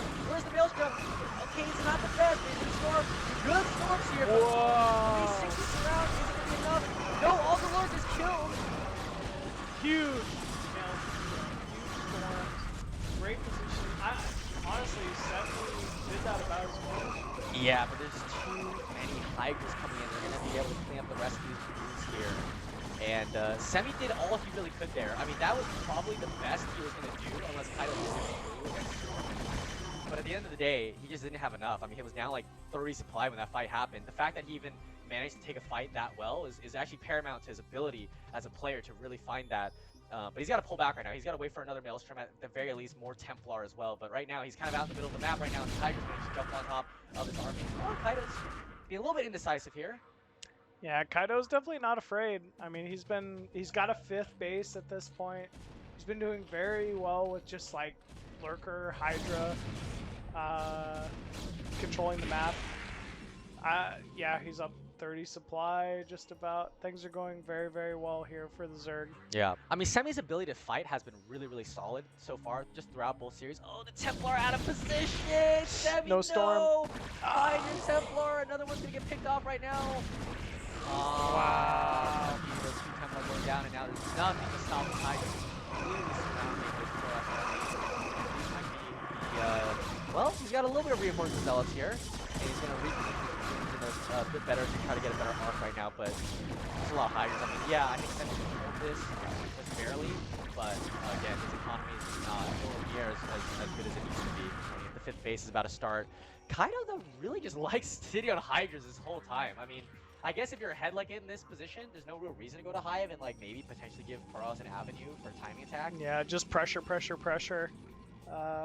which is exactly what he's been doing. Oh my god, it looks like far. Sauron's are with how many Hydras are streaming across the map right now. So many Hydras moving in here. I think this is the killing blow. He's got a couple storms right now. Nice dodge. Yeah, good dodges. The Hydra's doing really good to get on top of his army, and this Dark Army's not going to go home off, but those storms support the This army's dead. Semih's army completely falling apart. There's the GG. That's going to be game number 1 going over to Kaido. Very well done there from Kaido. I mean, from the start, the Hydra, the Zergling pressure was great. I mean, being able to force so many probes to be pulled from that natural, taking advantage of such close natural spawns, right, for that pressure. It was a great strategy. Yep. Sure. Semih also, you know, being a little greedy, and I think he has to be a little greedy in some positions because, you know, he thinks he's probably not going to be quite as good as Kaido and stand up to him, so he's going to have to cut a little bit of corners. And he did that because normally, you know, when you start that Corsair, you get that second cannon down, and if you see there is fire, you just cancel the second cannon, right? But in his case, you know, he just really wanted to save that money to, you know, maybe set up his extra gateways faster or whatever it might be. Yeah. And that's what's going to happen. Was greedy in some ways, didn't go Nexus before Cannon. That's still going to bother me. I know it's close position on Radeon, but I think he could have got away with it. And those are really the leverages you need against a player like Kaido. So I think that hurt him a little more than... Can you go Nexus first against Overpool? No, it's pretty... Oh, yeah. You can? Well, you go Forge, then Nexus.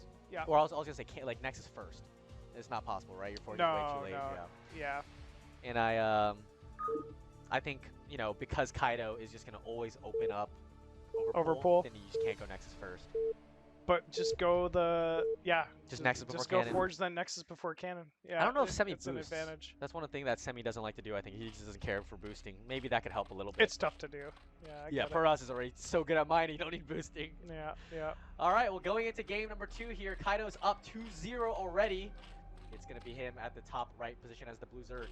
And spawning at the bottom left side is the white Protoss. Looking to make the comeback here, we got Semih. Made the comeback against StRyKeR. We're going to see how many gateways he's going to make this game. Maybe he pulls it out, maybe he doesn't. I mean, if that StRyKeR series taught us anything, Semih's up to no good right now. So we'll see what he does here. It is cross map, like I don't know. It's not the best placement to kind of pull some ridiculous stuff out, but we'll see how this goes. Hey, Zealot, good unit.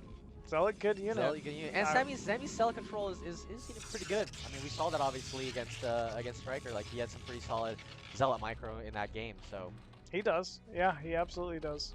It's a big threat here. But looks like it's just me Forge opener again here from Semih. Just gonna go send out that probe scout, and KUDOS is likely just gonna go overpool once again. Yep, sending that drone over to build up pool.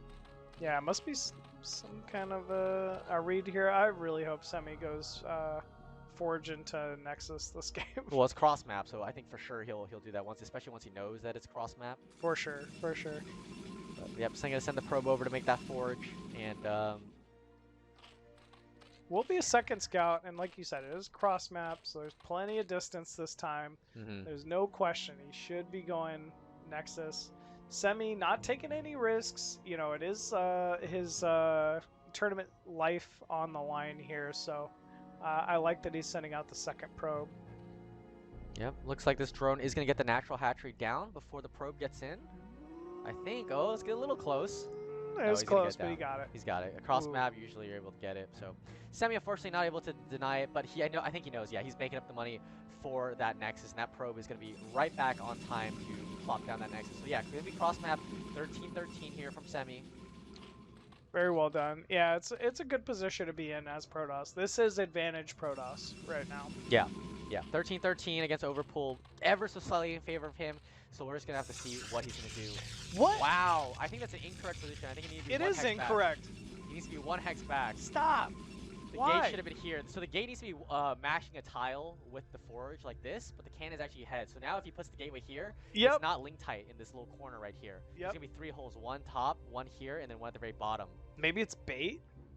Could be bait. Maybe trying to see, hey, Kaido, come in. Maybe, you know, go after my cannon, but I don't know. It will protect the forge. Like. Yeah, that- this 100% protects the forge here. Yeah. And Kaido's gonna see with the drone. He's gonna see that it's a little bit tricky, and we know Kaido. Maybe he opens link speed. He just goes for a mass link flood with 3 holes here. I mean, so basically, for those who don't know, this is a hole and this is a hole. So Yep. links can go around both ways and then surround this cannon. So it's gonna be very difficult for Semih to hold if Kaido decides just, you know, I'm gonna link all in. I mean, as a Zerg, I would look at that and say, is that bait? Is he gonna make a second cannon behind? Yeah, or even further back, just to But who knows? I don't know. Maybe it's just nerves, you know. Yep. Core not started just yet. I think he's waiting for the money to do it. Oh no, he's making some more probes. So Core, A little delayed. It is It's a little cross map. yeah, That's fine. it's fine. It's only just a little bit late though. I think he's gonna drop it down right here. Yep, there's the Core. And we'll see Kaido 100 to gas right now. Let's see what he does with it. He's probably just gonna go layer here. Yep, there's the layer. Okay, so he's not gonna go for the greed. Although honestly, knowing Kaido's playstyle, I really thought he was just gonna go for a Ling all in. I mean, he's also got games to work with, right? I would have just, you know, if I were in his position, that's my thought process. I'm already up, you know, 2 games to 0. I'm just gonna Ling all in you, but he's gonna go for it. Oh, No. not gonna. Only 4 lings. A Zealot did slip out.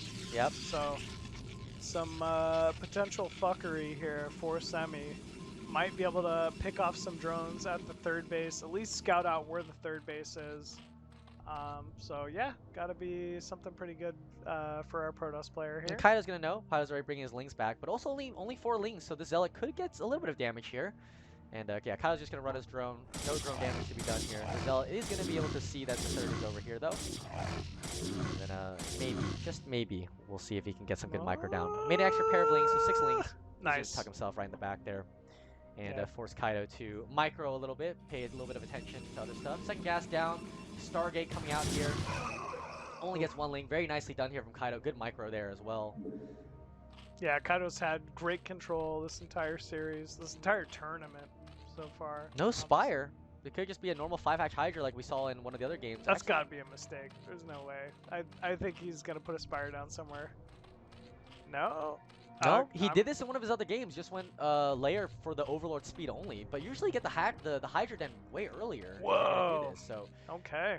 this could just be like, you know, one of those like big timings with mass Hydra, which I'm again, you know, aggressive style. He might like that. And here come the Lings. You called it, dude. Yeah. Here come the Lings. Yeah, he's This trying, is but a scary Semi's, cannon. Yeah. Semi's got a few of these Zealots here just to be able to push them away, but he's got to be very, very careful that he does not let these Lings slip in. Looks like he's aware. Kaido looks like he's kind of backing up with the Zerglings he's produced. I mean, still, this is a lot of Zerglings and, you know, a lot less drones than there could be. So Kaido's got to be feeling the pressure here. Robo? Robo. What the fuck is going on, dude? What is this? Is this Sarah Reaver? Is he gonna try Sarah Reaver? How does he know? Whenever, I mean, he's seen nothing, right? Like, if I'm Protoss, I'm assuming Yuta 100% of the time right now. Why Robo? That, like, I mean, he's right, but it's blowing my mind. Also, 35 supply block. Things are looking really What? good for Semih Where is right this?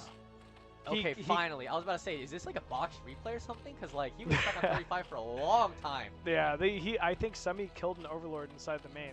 Oh, he did. Yeah, he killed this Overlord, and Kaido didn't have the double Overlord in production to recoup it. So Semih scouts the main, no Spire. Oh my scouts- God, these drones are bugged because they can't get through this Sim City. Yeah, that's a bad Sim City for Zerg.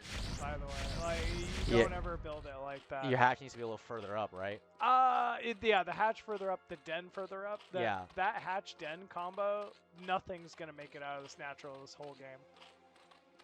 This is very interesting. Shuttle Reaver. I mean, Semih. Okay, so here's the thing. 1, there's no Muta, no Spire. 2, Semih's Reaver control, he's very, very good. It's insane. He like out of all besides Bonneth, I would say Semih's got one of the best foreign Reaver control out there. And so he's even at his second cannon right now, so he's gonna be ready for these Hydras hopefully. Couple Corsair gonna scout. He's gonna see that Hydras are out, so he might have to drop, you know, maybe cannons 3 and 4 just for a little bit of extra protection. But if he can get this Reaver out and get some damage done, you know, it's gonna be a totally different ball game here. He's also already transitioning also into more gateways as well. So he's just gonna build one Reaver. Looks like maybe a second one to protect against Hydras. But I like this because it's very flexible, right? I think Mini was trying to do a little bit of Sarah Reaver style in some of the games to, you know, be able to be flexible, offensive and defensive with the Reaver. Yeah, yeah, Mini definitely known for it. Snow definitely known for it. This is just such a hard read to make, but Semih made it, and it's the correct decision. Big Scarab there on a lot of people. Oh, Kaido's gonna have to leave. I can't believe this Reaver is already getting 10 kills right now. He's a pure Reaver. 1 cannon left over though, so he's gotta be a little bit careful. But these gateways are about to kick in right now. Is he gonna sit over to start his leg upgrade? No, not yet. Wait, Observers first. No way. He's gonna engage the cannon. It's only this last cannon remaining. But the Reaver's getting so much damage. The Hydra's getting complicated. The Reaver here is gonna kill it, but beautiful targeting. Semih is gonna kill it. Okay, but all the Hydras die. The Reaver holds, but this second Reaver is out now. More Hydras streaming across the map. He's down 30 supplies. Second Reaver does come out just in the nick of time. He needs to hold. He just needs to buy time. This Reaver is, and he needs to control the shuttle right now, and he's gonna bring it down. Nice, lovely Scarab from Semih so far. These Scarabs have been absolutely massive, and the Corsairs in the meantime, look at his supply! 39 out of 28! I think Semih is going to be able to pull this game out. He's going Reaver Goon. He's transitioning into Goon. That's why there's no Citadel. He's getting range upgrade on his Goons right now. This is such a strong timing from KUDOS. If you can get this Goon Reaver timing going, I mean, clearly Kaido on the back foot. These 4 Corsairs have just been cleaning up. Wow, if only he knew where they were. Oh, he's camping the eggs too. Kaido's not going to make any units. Look at his 37 out of 6 dead. GG! Wow. Semih is going to take this game. He's going to go. pull 1 game back. 2-1. We have a series. Wow. Sarah Reaver is back, baby. I don't know what he saw, dude, to make that robo. I don't know. I really don't know. That was crazy. But again, I mean, he needed to pull something out, and he's like, nah, screw it. I'm just going to go Reaver, because I know my Reaver is good. I mean, you called it at the start of it. Like, his Reaver control, Semih is exceptional. Where I really most like Semih's Reaver play is he is one of those Protoss, the second he gets to his 4th base, 4th gas, you know that Robo is going down at the 4th base. You'll never break his 4th, ever. So this was, you know, very unstandard. You don't see many Protoss go, you know, a Robo so fast, especially not after scouting anything. This was some kind of a read, but I gotta say, Semih was spot on with this one. Let me, maybe it's a bug. I just have to reset. He might have just not opened the. Oh, he didn't. Maybe he sometimes it's late with closing out the game if he repicks a map. There we go. It is. Oh, this is Raz. No, Raz, we don't want to play against you right now. No, that's it. KUDOS. There we go. Still having some issues here. I'll go 1 sec. Let me go make sure. It would suck to not commentate this one. I'll be right back. Oh, let's make it. Semih can make. I think Semih was telling KUDOS that he couldn't join Cool. either. So it wasn't just our end. It's probably just a KUDOS thing with his PC maybe. All right. Here we go, game 3. That was an excellent. I mean, his Scarab targeting also was just phenomenal. I mean, he was getting like 2 to 3 Hydras on every Scarab. The first Scarab killed like 6 Lings by itself, which I mean, really, the Lings are the tank, right? You need to keep the Lings alive to be able to tank the cannon shots, but that was incredible from Semih. So, all right, going to game number 3 here. KUDOS down here at the bottom right on Polestar is the blue Zerg. And top left is the orange Protoss again. Cross map. Cross map again. 13-13. Semih. We'll see if it does the same thing. I mean, you know, usually a lot of pros don't like doing the same thing after the first one works. It's like, okay, I've revealed like kind of that winning strategy. I'm gonna try something different. But maybe he just goes for it. I mean, his Reavers are just so good. When I've seen Kaido play, like his Hydra pressure is really the scariest part of his play. Right. If I'm Semih, I have that in the back of my mind, right? Like, we haven't really seen Kaido open Muta in the same way you'd see a StRyKeR open Muta and, you know, try to... Whoa! Okay. This looks like 2-gate main. In base pylon here. And not even like near the ramp, like way back here, which is super strange. To hide it. You know what? Yeah, because he might drone scout and he might come like up here and say, okay, he's not in base gating, and just turn around. You know who does that? Me. Like, I'm not joking, dude. Like, if my drone makes it into the Protoss natural and I don't see anything, I'm like, all right, my job here is done. Yeah, like, just turn around. I'm turning around. So this could be the mix-up right here. It looks like it's going to be a 10-12 gate in base to try to maybe mix things up. And the fact that he's built all this gateways so deep in his base is really, again, that kind of trickery to say, hey, I'm not actually here. Oh no, it's a one-base build. He does this too. He does Goon Reaver off one base as well. I've seen it before on ladder where he does this. Like, he'll be streaming ladder games to us, and he'll do this exact build.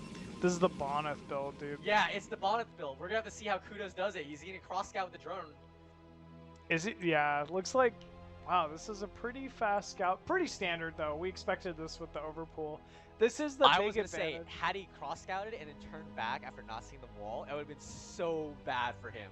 I mean, the game is young, man. He could still do it. I wouldn't be surprised. No, he's going deep. He's going deep in because he knows. Cause the thing is he's going to do the extra bit of scouting because he knows Semi's being very tricky right now. So now he's guaranteed Semi scout. Again, it's cross map. But he's going to know. Oh, the Zealot. If the Zealot gets to the ramp fast enough, he can block it, and now he doesn't know exactly what Semi's doing. Well, he knows it's one base. He knows one base, but he doesn't know exactly what kind of one base it is. It could be Mass Zealot. It could be, you know, Goons. He kept the Zealot back because he's hoping. He's hoping this doesn't get scouted. I think it's smart from Semi, to be honest with you. Yeah, I think it's smart, but he's going to get punished for it, unfortunately. The drone's going to be able to make its way in. I think he's going to go for Robo here. No? Waste a Goon? I think it's Corsair. He does scout it, so the drone goes into the main. Citadel. I was wrong. It's going to be... Wait! Is this the triple DT, the 6 DT all in? I mean, what the hell is the 6 DT all? Oh my god, the Ling's got in. The Zealot's not perfectly positioned, and he's being over. No. No. Oh, this might be it. He's got a Goon.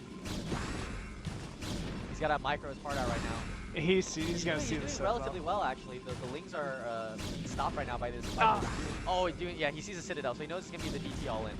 You should cancel that Citadel and go like here or something. It's not gonna work. Well, that's this is what we call a yikes flash. It depends. So here's the thing. It depends if this is gonna be DT or if it's just gonna be a leg up. No, it's gonna be DT. So I think what happens is that you add a third gate, you build up enough gas, so that you have to pull guys off gas. Where you can make 6 DTs and you basically push with like a Goon and Zealot and with 6 DTs. Cross map? Yeah, it's tough cross map. I mean, he didn't know it was cross map when he did this build, but yeah, it's a 6 DT all in. I'm almost certain this is the build. I mean, I believe you because I haven't seen any of this, and you predicted he was going to make 3 gateways in the main, so... But we'll see. I mean, okay, Hydra is very interesting here. It's good enough to kill DTs, right? Yeah, he's going to have a lot of units out. I don't know. He's not even able to afford 3 DTs. He's got to stop mining gas for a little bit there. He's made the 2 DTs already. Yeah, I don't know. I mean... Again, as we said, Semi needs to do some kind of mix-up, but is this mix-up that's gonna win it for him? If He's Kaido being very tricky though. Accidentally makes too many drones here, that would be best case scenario for Semi. So we'll see how this goes. He has a third base, to be fair. Kaido needs to almost ignore his own third base and not try to defend it. But I don't know. This is tough. It's whatever the 6 DT build is that you're talking about. I can't believe this. He's got overlords in the right spots. They're going to be coming back in time. But again, DTs are quite strong. If you can micro them sort of like Zealots against Lings, sure, you can get a lot of damage done. They one-shot Lings, they 2-shot Hydras. I mean, it's close, man. Like, you know, Semi's got to wait for more DTs, because once you build them up in big enough numbers, that's when they get really powerful. If they're just by themselves and you kind of go with like low stakes, like what Semi's doing right now with moving across the map like this, he's got to wait for them to mass up. That was kind of a large supply block from Kaido there. He was stuck on 27 for a long time. Why is he bringing the Zealots back? He needs the Zealots. Is this a miscontrol here from Semi? I think so. Why? Oh man. Oh, he's gonna try to go in here and get some drone kills. Oh, he was trying to go into the main, but he's gonna block. Kaido's gonna block. Oh man, yeah. If he had the 2 Zealots, maybe. Yeah, imagine if he had 2 Zealots here tanking all these Hydras, but oh man. Yikes. He needed these. Oh, he's probably kicking himself. Now the Zealots are moving out, but it's too late. I mean, Kaido's he's just gonna drone up. He's just gonna play normal here, get a layer later. He's just defending well with the Hydras. So many DTs, great Overlord positions at all bases. Why does he have these Zealots here? Oh man, he's getting +1 attack upgrade. I mean, I know the game can still be scrappy and there's potential here, but I don't see it right now.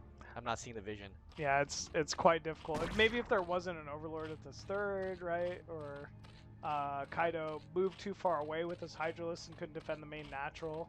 But Kaido has recognized exactly what's going on here, and he's just sitting tight, which is exactly the response you should look for.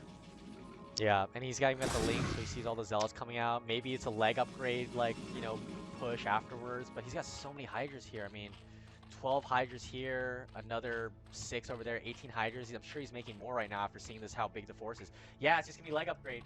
It's almost like a ZVT or like a PVT where you just go like leg all in or whatever. He hasn't started something yet, so maybe no, he started it. We'll see. He's gonna go around from both sides here with the mass leg upgrade. There we go. It is gonna be a big surround here from Semih. Gets right on top of his Hydra, throws the full immediately. Sunken is morphing still, but here comes the reinforcements from Kaido. Yeah. The natural BT on top of that. Sunken doing back to DPS. But man, Kaido looks like he's done it. He looks like he's gonna hold here. Semih's micro here has been good. He's able to pick off quite a few Hydras here, but the problem is just the catch rate on some Hydras right now. I mean, he doesn't have like upgrades on these Zealots either besides the leg upgrade, so there's too many Hydras as we can see here. Was forced to pull drones. He did get a little bit of damage, but I just don't see what he does. I guess he expands now behind this, but he's got 3 more DTs coming in here. You gotta do something. I mean, maybe the DTs can walk into the natural. Yeah, they could come in here while the Zealots get a little bit of pressure here, but they're so low HP that they're not going to survive at all. I mean, they're trying to pull Kaido's attention away, and meanwhile, here come the Why don't they see that? That's so weird. That is very weird. But he's going to be able to take down these Hydras. He's getting 3 shots because Hydra's going to be and yeah, DT's are over. GG! GG! And Kaido's going to win 3-1. Yeah, Kaido takes the land. StarCon. Well there done we there go. From Kaido. Very well done. So Kaido is going to be our winner here. We'll try to pull him in for maybe a post interview. We'll let Zen do that because he's the host. So sure. We'll go grab them. We'll grab the winner. We'll grab the tournament host Zen. And it was fun casting. Yeah, man. It was a blast. Thank you, dude. Flash. Absolutely. Appreciate it, man. Yeah, fun the whole day. Thanks, chat, for being in here the whole time. We'll probably try to get Artosis in to say a few words and say hi to y'all. But I think that's it for the casters. We'll let the admins do all the talking from here on out. So we'll go grab them, and you guys can enjoy a little post game interview with the winner. Sounds good. Thanks for tuning in, y'all. Thanks for tuning in, everybody. We'll be out of here.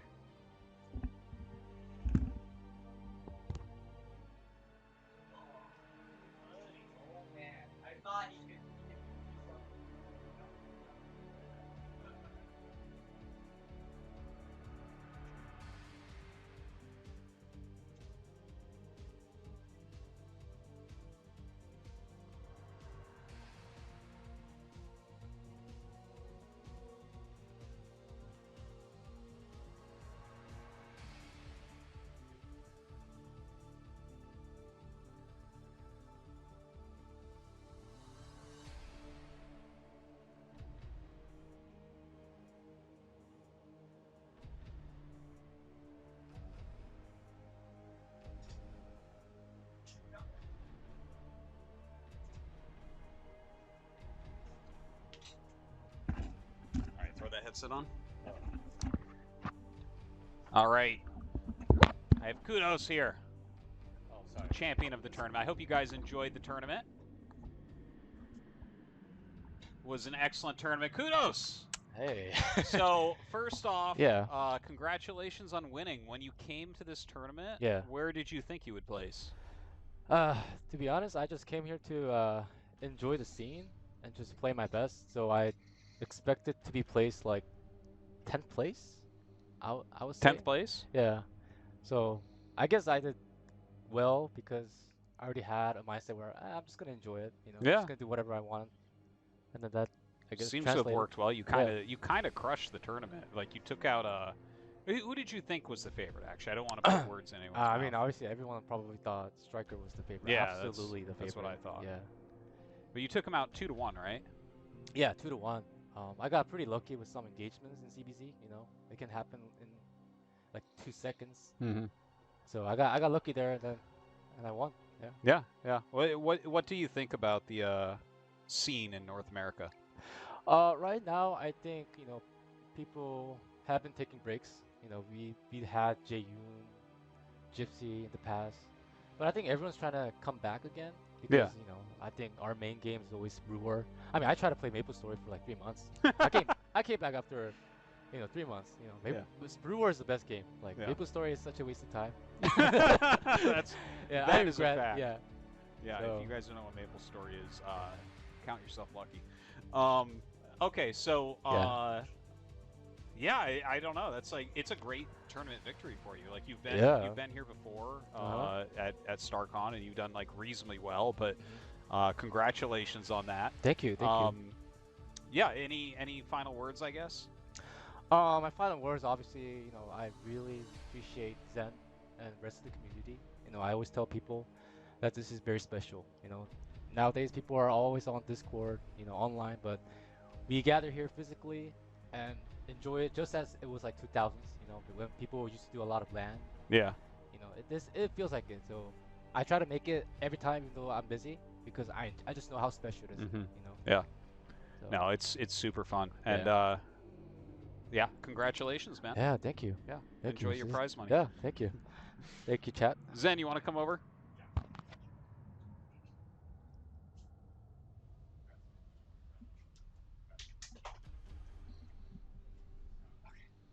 Thanks, Zen, another successful StarCon. What are you thinking about this one?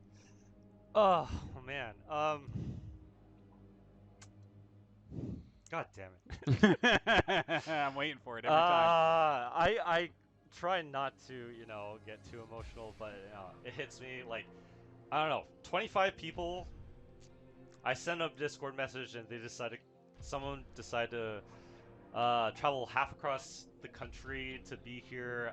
Supperman came from Norway to be here, so it's like, shit, man. Like, God, it's so humbling, and I think everyone had a really amazing time, and like I'm just so grateful for everyone supporting, being here, participating, yourself included, and it's amazing every time. I think back every end of the year. I think back what are my highlights of the year? This is always one that comes to mind. Yes, so 100%. It's always a great time. Yeah. This is one of my favorite things that happens every year. So Thanks, thank man. you so much for putting it on. Do you have plans for StarCon 2026? Man, okay. Every year I do this thing where I'm like, oh, who knows? We'll see. I'll do something a little bit different this year. Okay. I will plan another one, but I don't know if I have another one after that. Okay.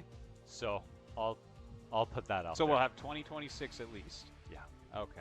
Yeah. Okay. Well, I'll live with that, and I'll bug you at the 2026 one to make a 2027 one. Do you have any special thanks, people that helped you out, some unsung heroes? Yeah. Honestly, every participant is an unsung hero. We had so many people who donated. Everyone who participated is awesome. People in chat who support the stream, kind of propping up the event. That's a big deal too. My buddy Orsiotrax, he helped track scores and stuff and helped me with a lot of logistics stuff, setting up the stream. Now he's an MVP as well, so for sure. A lot of people came in to pitch in for sure. Yeah. All right. Any final words? No, I want to thank you. You're always an awesome supporter of this event. I can't thank you enough. You've been awesome each and every year. So, I can't thank you enough. Well, no, thank you for putting it on. This is my favorite thing in the whole world. Don't tell my family. All right, guys, thank you for watching. Big thanks to Zen. Check him out. ZenBW on Twitch, right? Yeah. So go follow his channel, right. ZenBW. He streams from time to time. Yeah. Not super regular, but good strong Protoss player. We had some good games. Yeah. All right. Thanks for watching, guys, and we'll see you at the next StarCon. Well, I'll see you before then. Zen will too, but I'll see you then. Bye-bye.